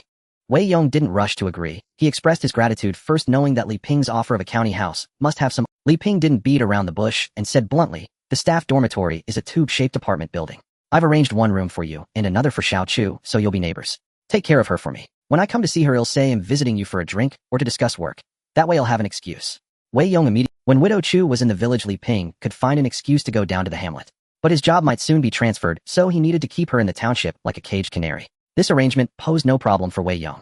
He too couldn't bear to see the Qin sisters toiling in the fields. Though it would fill their stomachs, it was far too grueling. Brotherly, that's fine. Once my wife gives birth, our whole family will move to the township. For now, I'll go over first, stay occasionally, and commute between both places. His career wasn't stable yet. Qin Wei and the others would surely be more comfortable in the village. The township's small house, with no courtyard, would feel cramped and stifling. Wei Yong planned to save up for a bigger house before bringing both sisters over. He glanced at Widow Chu, a hint of admiration. Li Ping was after all from a high-ranking cadre family, yet Widow Chu had captivated him to the point of keeping her as a caged bird. He had gone to great lengths just to see her. Perhaps it was Widow Chu's exceptional skills in bed that had completely conquered Li Ping. After a few exchanges, Wei Yong, once outside, Qin Xia asked, are we moving to live in the township? Wei Yong nodded. Possibly, but we'll wait until Wei Wei has given birth. Oh, Qin Xia hummed softly, as if something was on her mind. When Wei Yong asked, she refused to say, so he... Back home, Wang Yu was already waiting for him at the door. Wei Yong mounted his bicycle with Wang Yu, his charming wife, riding pillion, and headed straight for the Dahe coal mine. Upon arriving at the mine, Wei Yong idled about, resuming his study of the pile of coal gang. Last time he was here, the system's treasure hunting function had been beeping incessantly. Now as he approached the gang, he found the alert still active. Though the signal wasn't as strong as when Head found the bezoar last time, since the system was indicating something, it had to be a treasure. Wei Yong certainly wouldn't miss it. Grabbing a hook from nearby, he began digging through the coal gang. After more than 10 minutes, a glint of gold caught his eye. Wei Yong's eyes lit up as he quickly retrieved the golden object. Gold. It was a piece of gold the size of an egg. Wei Yong found it odd. How could the workers have missed such a large piece of gold in the gang? Just then Mine Director Zhao approached from not far away. Wei Yong said, Brother Zhao, look what I found in the coal gang. A piece of gold. Director Zhao glanced at it, and that's not gold, it's called fool's gold. Actually, it's pyrite. It just looks like gold. It's worthless, you might as well give it to a kid to play with. Wei Yong nodded, realizing why it felt somewhat different from real gold. At a casual glance it might be hard to tell, but placed beside genuine gold the difference would be obvious. According to Director Zhao, this pyrite was essentially worthless, worth no more than coal. But if that were the case, why was the system still persistently alerting him? Director Zhao said, we might dig up dozens of fool's gold from this pile, but it's useless. We mostly treat it. Wei Yong said, Brother Zhao, I need to repair my courtyard wall. How much for a ton of this coal gang? Director Zhao replied, for a friend, no charge. Go find Xue Yan and just pay the cartage fee. He'll have someone deliver. Alright, thanks a lot, Brother Zhao. Wei Yong had been thriving thanks to this system, and he trusted it wouldn't give him a random. Either there was something special about this pyrite or there was something else hidden in the gang. He couldn't search too openly at the mine. Once he had it in his own yard, he could tinker with it without anyone gossiping. Wei Yong went to Xue Dan's office and took out 5 yuan. Sister Dan, I want a ton of the coal gang outside. This is for the car. Xue Dan was taken aback. The cartage doesn't cost that much. Just give 2 yuan. Keep the rest for the workers to buy cigarettes, and ask them to unload the gang in my yard. Xue Dan nodded, impressed by Wei Yong's generosity. Far better than Wei Yong. Wang Yu was puzzled. Diane, why are you buying that pile of gang? I want to repair the courtyard wall, and I need some stones. Oh. After Wei Yong left, Wang Yu's eyes darted about, sensing something suspicious. If it were just for wall repairs, he wouldn't need that much gang. Why would Wei Yong buy so much for no reason? She had spent considerable time with him recently, and knew him well. He never did anything without reason, nor would he waste money aimlessly. Just like last time when he bought the sick ox. Everyone advised against it, but he went ahead and extracted a bezoar, making... Wang Yu said, Sister Dan, I need to fix my wall too. Can I buy some with 1 yuan? Xue Dan replied, sure, I'll have the workers load half a ton for you, and send it down with Wei Yong's. Wang Yu handed over a yuan to Xue Dan. She had to verify her suspicion. Near the end of the shift, as Wei Yong was about to head home, a security guard named Xiao Li came running over. Brother Yong, there's a woman named Chen Susu at the gate looking for you. Wei Yong was surprised. He hadn't expected Chen Susu to arrive so soon. Let her in. She's one of our workers here. He'll have Chief Zhao handle the paperwork for her. Sure thing, Brother Yong. Shortly after, Xiao Li brought Qin Susu into the office. Brother Yong, I've delivered her to you. Call me if you need anything else. With that, Xiao Li returned to his post. Ever since Wei Yong became the deputy director, the attitudes of the coal mine workers toward him had shifted dramatically. Qin Susu arrived with a timid demeanor, feeling tense at the sight of everything around her. Stepping into the office and seeing Wei Yong lounging like a lord while the usually arrogant security guard Xiao Li treated him with such deference, Qin Susu was taken aback. She hadn't expected Wei Yong to be so well established in the mine. Seeing Qin Susu arrive empty-handed, Wei Yong frowned. Why haven't you prepared anything? Qin Susu looked down at herself. Is there something I need to prepare? Wei Yong sighed in exasperation. Forget it. Just follow me. Wei Yong led Qin Susu to the adjacent office of Xue Yan and said, Sister Dan, this is Qin Susu from our village, Zhangjiu's wife. She's here to take over his position, but she hasn't prepared anything. They'll take her to the warehouse to get some supplies. Deduct the cost from my salary. Xue Dan nodded. All right, go ahead. Since Qin Susu was from the same village as Wei Yong, it was only natural for him to look out for her, so no one thought much of it. Wei Yong led her toward the warehouse. Along the way, Qin Susu drew an extraordinary number of glances. A pretty young wife like her was a rare sight, especially in a coal mine where men outnumbered women, making such a delicate woman an even rarer find. Her timid demeanor stirred a sense of pity in onlookers. Some of the unmarried men had their eyes gleaming like a pack of ravenous wolves, but seeing she was following Wei Yong, they dared not stare too openly. If she turned out to be Wei Yong's wife, and they earned his resentment, it would be disastrous. With her head lowered, Qin Susu followed Wei Yong into the warehouse. Staring at the unfamiliar items, she had never been down a mine before and had no idea what to expect. All she knew was that it was dangerous, and Zhangjiu had never told her the specifics of the work. Wei Yong first found a pair of boots in her size, then picked up a thick piece of foot cloth. He crouched down and said, Take off. Qin Susu's cheeks flushed with a hint of red as she hesitated shyly. Wei Yong frowned. Did you not hear me? Biting her lip, she glanced back and saw the warehouse door was closed. Only then did she reluctantly take off her shoes. Her reluctance wasn't due to embarrassment, but fear that Wei Yong would see the patches on her socks. When she removed her shoes, she revealed a pair of colorful socks covered in patches of all sizes, all sewn by her own hand. Her face burned crimson, whether from shyness or shame, she couldn't tell. Wei Yong, however, didn't look down on her. In these times when people struggled to get a meal, having socks at all was a luxury. His own socks had patches too. Wei Yong took the thick foot cloth, wrapped her small feet in it, and then eased them into the boots. Are they the right size? His considerate gesture made her feel a bit bashful, and she nodded with a flushed face. I'll do the other one myself. She was too embarrassed to let him help with the other foot. After the boots were sorted, Wei Yong took her to get a miner's lamp. Once everything was ready, they went to Chief Zhao's office to complete the paperwork. Then Chief Zhao summoned Qian Bing, one of the mine. Old Qian, let me introduce you. This is Zhangjiu's wife. Qian Bing sized her up with a frown, clearly displeased. Chief Zhao, is this a joke? What can a woman do down in the pit? Chief Zhao patted Qian Bing on the shoulder. Don't underestimate women. They can hold up half the sky. Not all the work down there is heavy labor. Assign her some lighter tasks. As beautiful as Qin Susu was, this wasn't a matchmaking session. It was about work.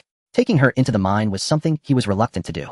But with Chief Zhao putting it that way, he had no choice but to comply. As they left the office, Wei Yong pulled out 2 packs of Lotus cigarettes from his pocket and pressed them into Qian Bing's hand. Captain Qian, were all folks from the same region. Please take care of her. Seeing the 2 packs of fine cigarettes, Qian Bing's eyes lit up and a smile immediately spread across his face. Director Wei, you're too kind. This is really too generous. Wei Yong replied, just a small token. When payday comes at the end of the month, I'll treat the whole team to a meal. All the 3-noodle soup you can eat. Ah, Director Wei, you're so generous. Don't worry, Qin Susu is in my hands. He'll make sure she comes back safe. Though Qian Bing had been reluctant at first, Wei Yong's generosity instantly transformed his attitude. With both Chief Zhao and Director Wei having put in a word, he knew he had no choice but to take good care of this young wife. Qin Susu cast a complicated glance at Wei Yong. She didn't want to owe him too many favors, but once at the mine, many things were beyond her control. Without Wei Yong's help, she wouldn't even have known where the entrance to the pit was. Before leaving, Wei Yong called out to Qin Susu, bring a box of food home tomorrow morning. Since Zhangjiu was injured at the mine, taking him some meals is fine. No one will say anything. Wei Yong said this loud enough for everyone to hear. If Qin Susu tried to sneak food home for Zhangjiu, people wouldn't, but by putting it out in the open, it became perfectly reasonable for her to take things home. After all, the boss had given his approval. It also made the mine look generous, showing such favorable treatment to injured workers. Standing by the window smoking, Chief Zhao overheard Wei Yong's words, and a glint of approval flickered in his eyes. This kid really thought things through. Qian Bing led Qin Susu and the others to the pit entrance, and they rode a small cart down into the mine. From the surface to the depths, the environment grew increasingly damp and dark, stirring a sense of fear. Thankfully, there were lights below, and the miner's lamp on her helmet provided some comfort, giving her a modicum of security. As she stepped off the cart, she understood why Wei Yong had given her such thick foot cloths. The pit floor was soaked with water and mud, and even through the boots, she could feel the chill. If she had worn only ordinary socks, she likely wouldn't have been able to walk the next day. At that thought, a surge of gratitude toward Wei Yong welled up in her heart. She felt that Wei Yong treated her better than her own husband ever did. Wei Yong was unaware of Qin Susu's thoughts. He merely regarded her as a tool and felt obliged to treat her well, relying on her to reap rewards. Moreover, since they were fellow villagers, Wei Yong would help whenever he could. That afternoon, Wang Yu bustled back and forth in the coal mine, occasionally returning to the office and then heading to the warehouse. The pretty young wife swayed her hips as she walked through the mine, drawing the attention of many men. One after another, they longed to linger in the finance office where they could feast their eyes on both Xue Yan and Wang Yu. Xue Yan was already stunning, and now with Wang Yu's arrival, it was like a contest of beauty. Occasionally, someone had entered the finance office and claimed it was filled with the fragrance of flowers, making them reluctant to leave. But unfortunately, without legitimate business, they dared not step into Xue Yan's office, except for Wei Yong. With a cigarette dangling from his lips, Wei Yong walked into Xue Yan's office. Xue Yan shot him a glare and said, "You men only know how to smoke. What's so good about cigarettes anyway?" As she spoke, she pulled an ashtray from her drawer and placed it on the desk. Wei Yong chuckled, "Sister Dan, if you don't want me to smoke, I'll put it out." Though he said this, he made no move to extinguish the cigarette, instead tapping the ashes into the tray. Xue Yan huffed without anger. "You've already lit it, don't give me that." If anyone else entered with a smoky smell, she would be utterly irritated. But Wei Yong carried a faint, pleasant tobacco scent which she not only didn't mind, but found rather masculine. Thus his smoking in her office had become a privilege. "When will you come to my place for a meal?" Xue Yan had promised to cook for Wei Yong at home, but seeing how busy he had been lately, she hadn't had the chance to ask. Wei Yong flashed a mischievous grin. "He'll have to come when Director Wei isn't home." Xue Yan's pretty face flushed. "If you tease me again, I won't invite you." Just then Mine Director Zhao walked in and said to Wei Yong, "I knew I'd find you here. Your assigned staff dormitory is ready. It's in the same building as Director Xie, just one floor above or below. When will you go check it out?" Xue Yan was taken aback. "You mean the empty room below mine?" Director Zhao nodded. "Yes, that one." Xue Yan was quite pleased. "Then we'll be neighbors." Wei Yong said, "That's great. I can drop by Sister Dawn for meals." Since he would be living downstairs from Xue Yan, the timing of his meal at her place didn't matter. It would definitely be when. It wasn't that Wei Yong had any particular designs on Xue Yan. It was simply that the sight of Wei Yong ruined his appetite, leaving no mood for eating. "Brother Zhao, I plan to harvest the fields in the next couple of days. He'll move into the new place after that. All right, arrange it as you see fit." With that, Director Zhao hurried off. Wei Yong returned to the procurement office and addressed, "Fellows, do you have plans tomorrow? I'll give you the day off to help me harvest the fields. It won't be for free. 1 yuan per person per day, plus meals." Hearing Wei Yong's words, the procurement team eagerly agreed. Old Wang stood up and said, "Director Wei, leave it to us. Forget the pay, just provide the meals." Wei Yong smiled. "No, the 1 yuan wage won't be skipped. I'll inform Director Zhao shortly. You can head straight to Xiaodong village tomorrow morning." The procurement department had 5 people who, aside from Old Wang who was older, the rest were strong and robust. With their help, Wei Yong's fields could be harvested in a single day. Qin Wei was now heavily pregnant, so she certainly couldn't work in the fields. Qin Xia had to care for Qin Wei and cook meals. If Wei Yong harvested alone, it would take too much time. So he decided to spend some money and bring the team to finish the job. After work that evening, Wei Yong rode his bike, with Wang Yu embarking on another leisurely journey. When they reached the small creek, he stopped again and slipped into the cornfield. Though she knew Wei Yong had no ulterior motives, Wang Yu's face still burned. Before entering, she glanced left and right as if sneaking around. They sat on the ground, and Wei Yong brought out plenty of treats for Wang Yu, cookies and fruit. Wang Yu laughed cheerfully. "Dayong, you always give me special treatment. I'm starting to feel embarrassed. I've obviously put on." Wei Yong said, "A bit of plumpness is good. I like fair and chubby." Wang Yu replied, "When I turn into a little pig, will you still like me?" "Of course, sister, no matter how plump you get, I'll still like you." Wang Yu's face instantly reddened as she realized their conversation had crossed a line. Blushing, Wang Yu said, "How can you say that so easily? Have you no shame?" Wei Yong chuckled. "Sister, when you kissed me that day, you weren't shy then, were you?" Wang Yu's face grew even redder. "Don't bring that up. I was drunk that day. No more talking about it. If you mention it again, I'll ignore you." Wang Yu had acted on impulse that day, and now the memory made her cheeks burn. Being reminded by Wei Yong only made. Wei Yong smiled and dropped the subject. Teasing a young wife had its limits. It going too far would backfire. Wang Yu said, "Dayong, I saw you bought coal gang today, so I bought some too. Be honest with me. Is there treasure in that gang?" Wei Yong was startled, never expecting Wang Yu to also buy coal gang. It seemed the incident with the bezoar had filled her with. Wei Yong replied, "Sister, I really don't know if there's any treasure inside. Go home and check. I bought it mainly to repair the wall. If you find nothing valuable, don't blame me." Wang Yu snorted, "I don't believe you. Would you need a ton just to fix a wall?" Wei Yong chuckled without explanation. If he truly knew what was inside, he would have told her. But the problem was he didn't know what treasure lay within, so he couldn't tell Wang Yu. What if nothing turned up? Wouldn't that mean she wasted her money for nothing? After eating a bit, they biked back to the village. At the doorstep, Wei Yong saw that the coal gang had been delivered to the yard by the mine workers, and Qin Xia and Qin Wei were staring at the pile in dismay. Seeing her man return, Qin Wei said, "Dayong, why did you buy so many useless rocks?" Wei Yong placed a finger to his lips, gesturing for silence. "Don't make a sound, there's a treasure in here." There was no need to put on airs with his own wife. After he spoke, Qin Wei and Qin Xia were both somewhat surprised, turning over the pile of coal gang with their shovels. Qin Xia said, "You're just fooling us. Where's the treasure here?" "It must be here. Let me do it." Wei Yong still trusted the system. Since it had detected a treasure, it was absolute. Wei Yong picked up the shovel and began rummaging through the coal gang. After half an hour, he had unearthed 8 pieces of full. Seeing the gold, Qin Wei exclaimed in surprise, "Heavens, Dayong, is there really gold here?" Qin Xia picked up the gold, examined it closely, but frowned as she spoke. "This isn't gold. It's different from gold." "That's right, it's not gold. It's called fool's gold, a type of pyrite, and it's—" Qin Wei picked it up, looked at it from all angles, then tossed it aside in disappointment. "So it seems there's no treasure in this pile of rocks after all." Wei Yong was still unwilling to give up. He turned over the entire pile of coal gang, finally, separating the pyrite and rocks into 2 piles. After some testing, he discovered that the treasure the system had detected was precisely this pile of pyrite. In total, he had found over 20 pieces of fool's gold. At normal market prices, they wouldn't even fetch a single yuan. But based on his understanding of the system, something worth less than a yuan wouldn't trigger the treasure detection. Wei Yong picked up the pyrite, and a sudden idea flashed through his mind. "Xiaoxia, light a charcoal fire for me." Wang Yu returned home, and Chun Rongmao immediately put on a smiling face, coming over to massage Wang Ye's shoulders. "Wife, you must have had a hard day, right?" Wang Yu snorted. "You only just realized I work hard. Do you think the job at the coal mine? If it weren't for Wei Yong looking after me, I'd be exhausted to death every day." In reality, Wang Ye's job at the unit was quite easy, sitting in the office helping Xue Yan with the accounts and checking the warehouse inventory. But she said this to make Chun Rongmao appreciate her hardship. Chun Rongmao said, "It's only right for Wei Yong to help you. If it weren't for our Dahe, could he have gotten started?"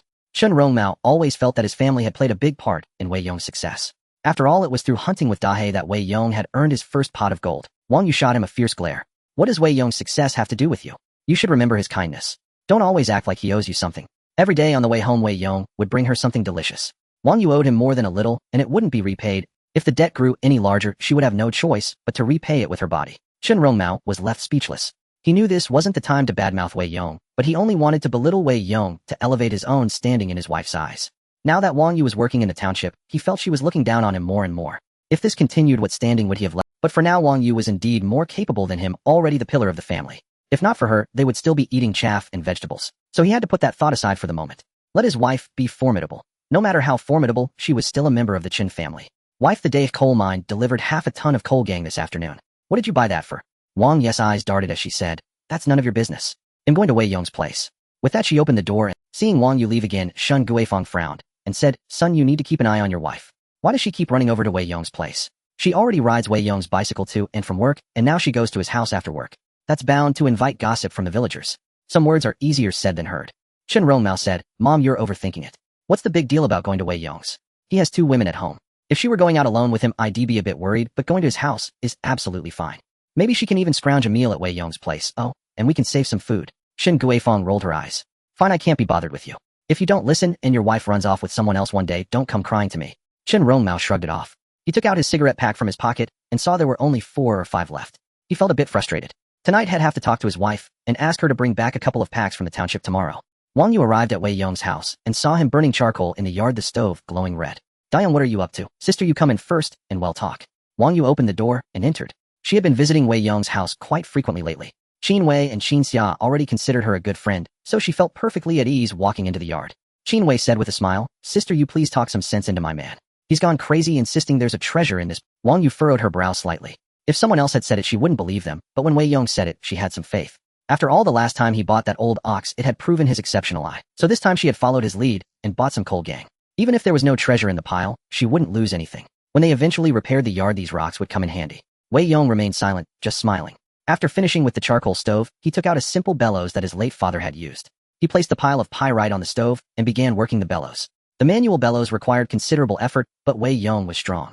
Within a few minutes, the charcoal stove was glowing red hot. Seeing Wei Yong drenched in sweat, Qin Wei and Qin Xia quickly fetched a towel to wipe their man's face. They were also curious to see what he would manage to produce after all this effort. Within a few minutes, the pyrite began to soften, and then under the intense heat melted, directly flowing into the charcoal. Wei Yong's eyes lit up. He quickened his pumping of the bellows and continued burning for another 5 minutes before stopping. By then, all the fool's gold on the stove had melted, but on the stove, little golden beans had been left behind. Qin Xia's eyes widened as she said somewhat incredulously, "Dayong, is this gold?" The substance that had melted earlier was the pyrite, and what remained was real gold. A smile spread across Wei Yong's face. He knew the system wouldn't let him down. This pyrite actually contained gold mixed in. After the stove had cooled, Wei Yong carefully removed the gold pieces. Placing them on the table, Qin Xia conducted a meticulous examination and then confirmed with absolute certainty, "This is indeed gold." Qin Wei was utterly astonished, her eyes brimming with admiration as she gazed at her husband. "Dayong, how did you know there was treasure here?" Wei Yong said, "You might not believe it, but my mother appeared to me in a dream.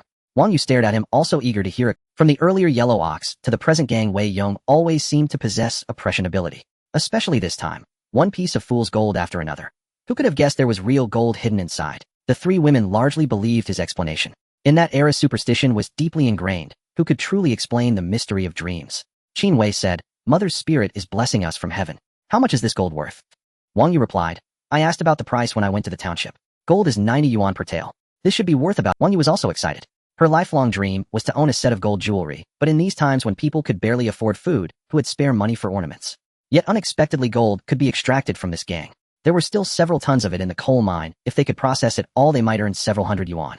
Wei Yong had refined 1 tael of gold from a ton of gang. Hers should yield at least half a tael, worth over 40 yuan more than her monthly salary. Wei Yong tucked the gold into Qin Xia's hand. The quantity was too small for now. They would exchange it for cash. Sister, you please keep today's events confidential. It's best if no one finds out. Wang Yu nodded. Don't worry, I'll hold my tongue. I won't even tell my husband. He's a blabbermouth. If he knew, he'd surely show up. Wang Yu knew Chen Rongmao all too well. If he discovered gold in the rocks, the entire village would know by the next day. If that happened, even if the mine didn't demand the gold back, Wei Yong would never be able to buy that gang again. Wei Yong nodded. Sister, you, when you sort through your gang, bring the fool's gold to me. I'll refine it for you. From now on, I'll refine the gold from the gang I buy, and give you a share directly, to save you the trouble. Wang Yu immediately shook her head upon hearing this. No. I'll accept this one-time refining, but I don't want any more in the future. This is all earned by your own skill. It's not a case of finders keepers. They'll take what's rightfully mine, but I absolutely— Wang Yu was resolute. She wasn't Wei Yong's woman, and it was already generous of him to reveal the secret of the gold. If it were anyone else, even if they had bought the same gang, they would never have been told where the treasure lay. Moreover, Wei Yong had already been so kind to her. She had no worries about food or clothing now. Taking his money would be entirely inappropriate. Seeing her firm stance, Wei Yong said nothing more. After all, part of his earnings would still be spent on her. For anyone else, disposing of so much gang would be a considerable chore. But for Wei Yong, it was no problem at all. With a mere thought, he could store the entire pile in his space. When he next went to the mountains, he would find a cliff and dump all the gang there. Wei Yong planned to collect the gang into his space early tomorrow morning, and then tell his wife that the mine workers had hauled it away. That would explain everything. After finishing with the gold, Wei Yong's family invited Wang Yu to stay for dinner. Though a bit embarrassed, she couldn't resist their warm hospitality. Given her special relationship with Wei Yong, sharing a meal was no big deal. They prepared several hearty dishes, and all four ate their fill. Wang Yu cleaned the kitchen before returning home. After Wang Yu left, Qin Wei asked, Dayong, do you need to go to work early tomorrow? The potatoes in the field are almost ready. Wei Yong replied, I'm taking the day off tomorrow to harvest our field. Can we finish in one day? The three of us working together would still need 2 days, wouldn't we? Wei Yong chuckled. Wife, what are you thinking? How could I let you work in the fields? Qin Xia interjected, exactly. Don't be ridiculous. Dayong and I are enough. Wei Yong grabbed her hand. Xia, you're being ridiculous too. I brought you here to enjoy life, not to do farm work. Qin Xia's face flushed crimson. She dared not meet his eyes. But I can't let you work alone, can I? Don't worry, I've hired a few hands. We'll finish in one day. Huh. Both sisters were stunned. Dayong, the field won't yield many pounds of potatoes. Hiring workers might not be worth it. The potato harvest was meager to begin with. Paying wages would mean they'd cultivated the land for nothing. Wei Yong smiled. Don't worry, it won't be for nothing. Tomorrow I'll give you a surprise. The sisters shrugged helplessly. Since Wei Yong was so confident, they would just wait and see. Tomorrow the villagers would begin their harvests one after another, but no one was enthusiastic about the autumn yield. Everyone knew the harvest would be poor. Thumb-sized potatoes that wouldn't fill their stomachs and wouldn't fetch much money. At best, an acre would yield 200 or 300 caddies. After paying the public grain tax, little would remain for themselves. After tidying up and adding coal to the stove, Qin Wei returned to her room and locked the door. Qin Xia's face was flushed. Like last time, she hurried to her room, but this time she didn't shut the door. She knew locking it was pointless, a mere self-deception. Wei Yong heated some water, washed up, and slipped into the warm. The Kong in the west room was small, so even with 2 separate quilts they lay close together. Qin Xia had deliberately left the warmest spot near the stove for Wei Yong. As the weather grew colder, she wanted him to sleep warmly after his hard day's work. Wei Yong lay in the toasty bedding, gazing at Qin Xia, who was pretending to sleep, a smile spreading across his face in the moon. Suddenly he lifted his quilt and said, Xia, it's warm here. Come over and get into my bed. Qin Xia's face blushed as red as an apple. She had originally intended to pretend to be asleep and muddle through, but it seemed that no matter what, she couldn't escape tonight. She bit her lip, crawled out from her own quilt, and inched her way into Wei Yong's bedding. Wei Yong directly wrapped the quilt around her, then held her tightly in his arms. Qin Xia leaned against Wei Yong's chest, her breathing becoming rapid. Last time with the lights off, she had been a bit more at ease. But this time with the kerosene lamp still burning, she was too nervous to look at Wei Yong. Recalling that time when he had slipped into Qin Wei's bed in Xioxidin, and she had grabbed him by the ear and dragged him out. Xiaoxia, what are you thinking about? I'm not thinking about anything. If you're not thinking about anything, why are you grinning foolishly? Qin Xia looked up, her watery eyes gazing at Wei Yong in slight confusion. Was I smiling? The moment Qin Xia lifted her head, Wei Yong's lips sealed hers. Early the next morning, Wei Yong went to the yard to prepare the tools for harvesting the day's crops. Meanwhile, Qin Wei and Qin Xia were busy at the stove. Qin Wei nudged Qin Xia with her shoulder and said with a grin, "Sis, there was quite a commotion last night. Why were you moaning so passionately? More comfortable than the first time, right?" Qin Xia's face flushed as if it could drip water. "You little wretch, say that again, and he'll beat you to death." Qin Wei giggled heartily. Even though she was the younger sister, she could still make her elder sister blush to the roots of her hair. The experience of last night left Qin Xia unable to collect her thoughts. From this morning she had been in a daze doing everything absent-mindedly. "Sis, the water is boiling. Why haven't you put in the rice yet? Stop thinking about what happened under the covers. There will be plenty more opportunities." Qin Wei's stomach was already growling, the little baby was protesting, but this elder sister still hadn't started cooking. Qin Xia shot her a fierce glare. "What kind of talk is that? Have you no shame?" She quickly added the rice to the pot. Watching the man in the yard busy himself, Qin Xia felt an indescribable emotion in her heart. At that moment she finally felt a sense of belonging. After breakfast, Wei Yong took meat, potatoes, and cabbage from the cellar. "Xiaoxia, make more food for lunch. You two don't need to go to the fields later, the workers will eat at our place." Wei Yong took a hoe and a shovel and went straight to the village entrance to wait for Old Wang and the others. As soon as he stepped out, he saw Chen Zai's family. There had been some unpleasantness at Chen Susu's house last time, and Chen Shizi held a deep grudge against Wei Yong. Seeing Wei Yong, he didn't even bother to greet him. Chen Bin, however, did greet Wei Yong. "Wei Yong, are you harvesting your fields alone? You didn't plant much, did you? Why bring so many hoes and shovels?" Wei Yong chuckled. "I was afraid I couldn't manage it alone, so I hired a few people." With that, he shouldered his shovel and headed toward the village entrance. After Wei Yong left, Chen Shizi sneered. "Just that measly patch of land, and he hires people to harvest it." Chen Bin also sneered. "Exactly, the few potatoes he harvests won't even cover the wages he pays." Chen Bin's mother Wang Shuhua said, "Stop gossiping about him behind his back." No matter what, the fact that Wei Yong can now work in the fields is a huge improvement over before. Although the two Qin brothers often engaged in petty theft, their mother Wang Shuhua was a sensible woman. "Our fields are next to each other. If we finish harvesting quickly, let's help Wei Yong out." Wang Shuhua had watched Wei Yong grow up. He used to be a complete rascal, but now that he had turned over a new leaf, she was genuinely happy for him. Moreover, he had secured a formal job in the township, so even if he stopped farming, he would never have to worry about food or clothes. Chen Shizi curled his lip, but didn't argue with his mother. Harvesting his own fields was exhausting enough. Why would he have? Besides, their fields shared a ridge. One year it was used by his family, the next by Wei Yong's, and they had even so it would be a miracle if they didn't start a fight. Expecting the Qin brothers to help Wei Yong harvest was pure fantasy. The weather was fine today, so almost everyone was out harvesting. If they waited any longer, the ground would freeze, and they wouldn't be able to dig up the potatoes. When Wei Yong reached the village entrance, Old Wang and his 4 companions were already waiting. Director Wei. Though flattery wasn't a good habit since Wei Yong had become the director, a friendly greeting was necessary. Old Wang and the others took the hoes and shovels and followed Wei Yong to the fields. Wei Yong's family owned 3 mu of land, but he had only planted 1, the other 2 lay fallow.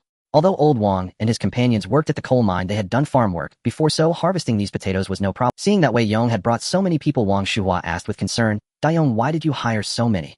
Even if all the potatoes in Wei Yong's field were harvested, they'd only fetch a few dozen yuan at most." Given that the potatoes were small and shriveled after paying the public grain tax, he would be left with at most about 20 yuan. Hiring these few people would cost at least 5 yuan. What would be left? Wei Yong had a good impression of Wang Shuhua. There weren't many kind-hearted people in the village, and Aunt Wang was one of them. "Aunt Wang, I don't rely on this anymore. The sooner I finish harvesting, the sooner I'm done." Wang Shuhua nodded. "That's true. You're a salaried man now. Don't let this little harvest interfere with your work." Everyone knew the harvest would be poor this year. Having 100 or so caddies of potatoes for the winter would be enough. Chen Shizi and Chen Bin exchanged glances, their eyes filled with intense envy. If they had a formal job at the Dahe coal mine, who would bother farming this dry land? Chen Shizi struck the ground with his hoe a few times and dug up some potatoes, each no bigger than a fingernail. Chen Shizi cursed. "These damn things aren't potatoes, they're like grapes." Chen Bin sighed. "If only they were grapes. These fingernail-sized potatoes aren't even enough to fill the gaps between my teeth." The above-ground plants looked decent enough, but when dug up, the underground potatoes were pitifully small. Families gradually arrived to harvest their fields. The village chief and his family of 3 also came to their land. "Aunt Wang, you're early. Dayong, you're early too." The village chief greeted everyone and then began harvesting. Wang Yu, Chen Rong Mao, and Shun Guifeng also arrived belatedly. Wang Yu hadn't wanted to do the field work, but since Wei Yong wasn't going to work today, and she didn't want to walk all the way to the coal mine, she decided to take the day off and work at home with him. With all the men, women, and children in the village watching, Wei Yong knew there was no way to keep a low profile today. So let them see his super potatoes.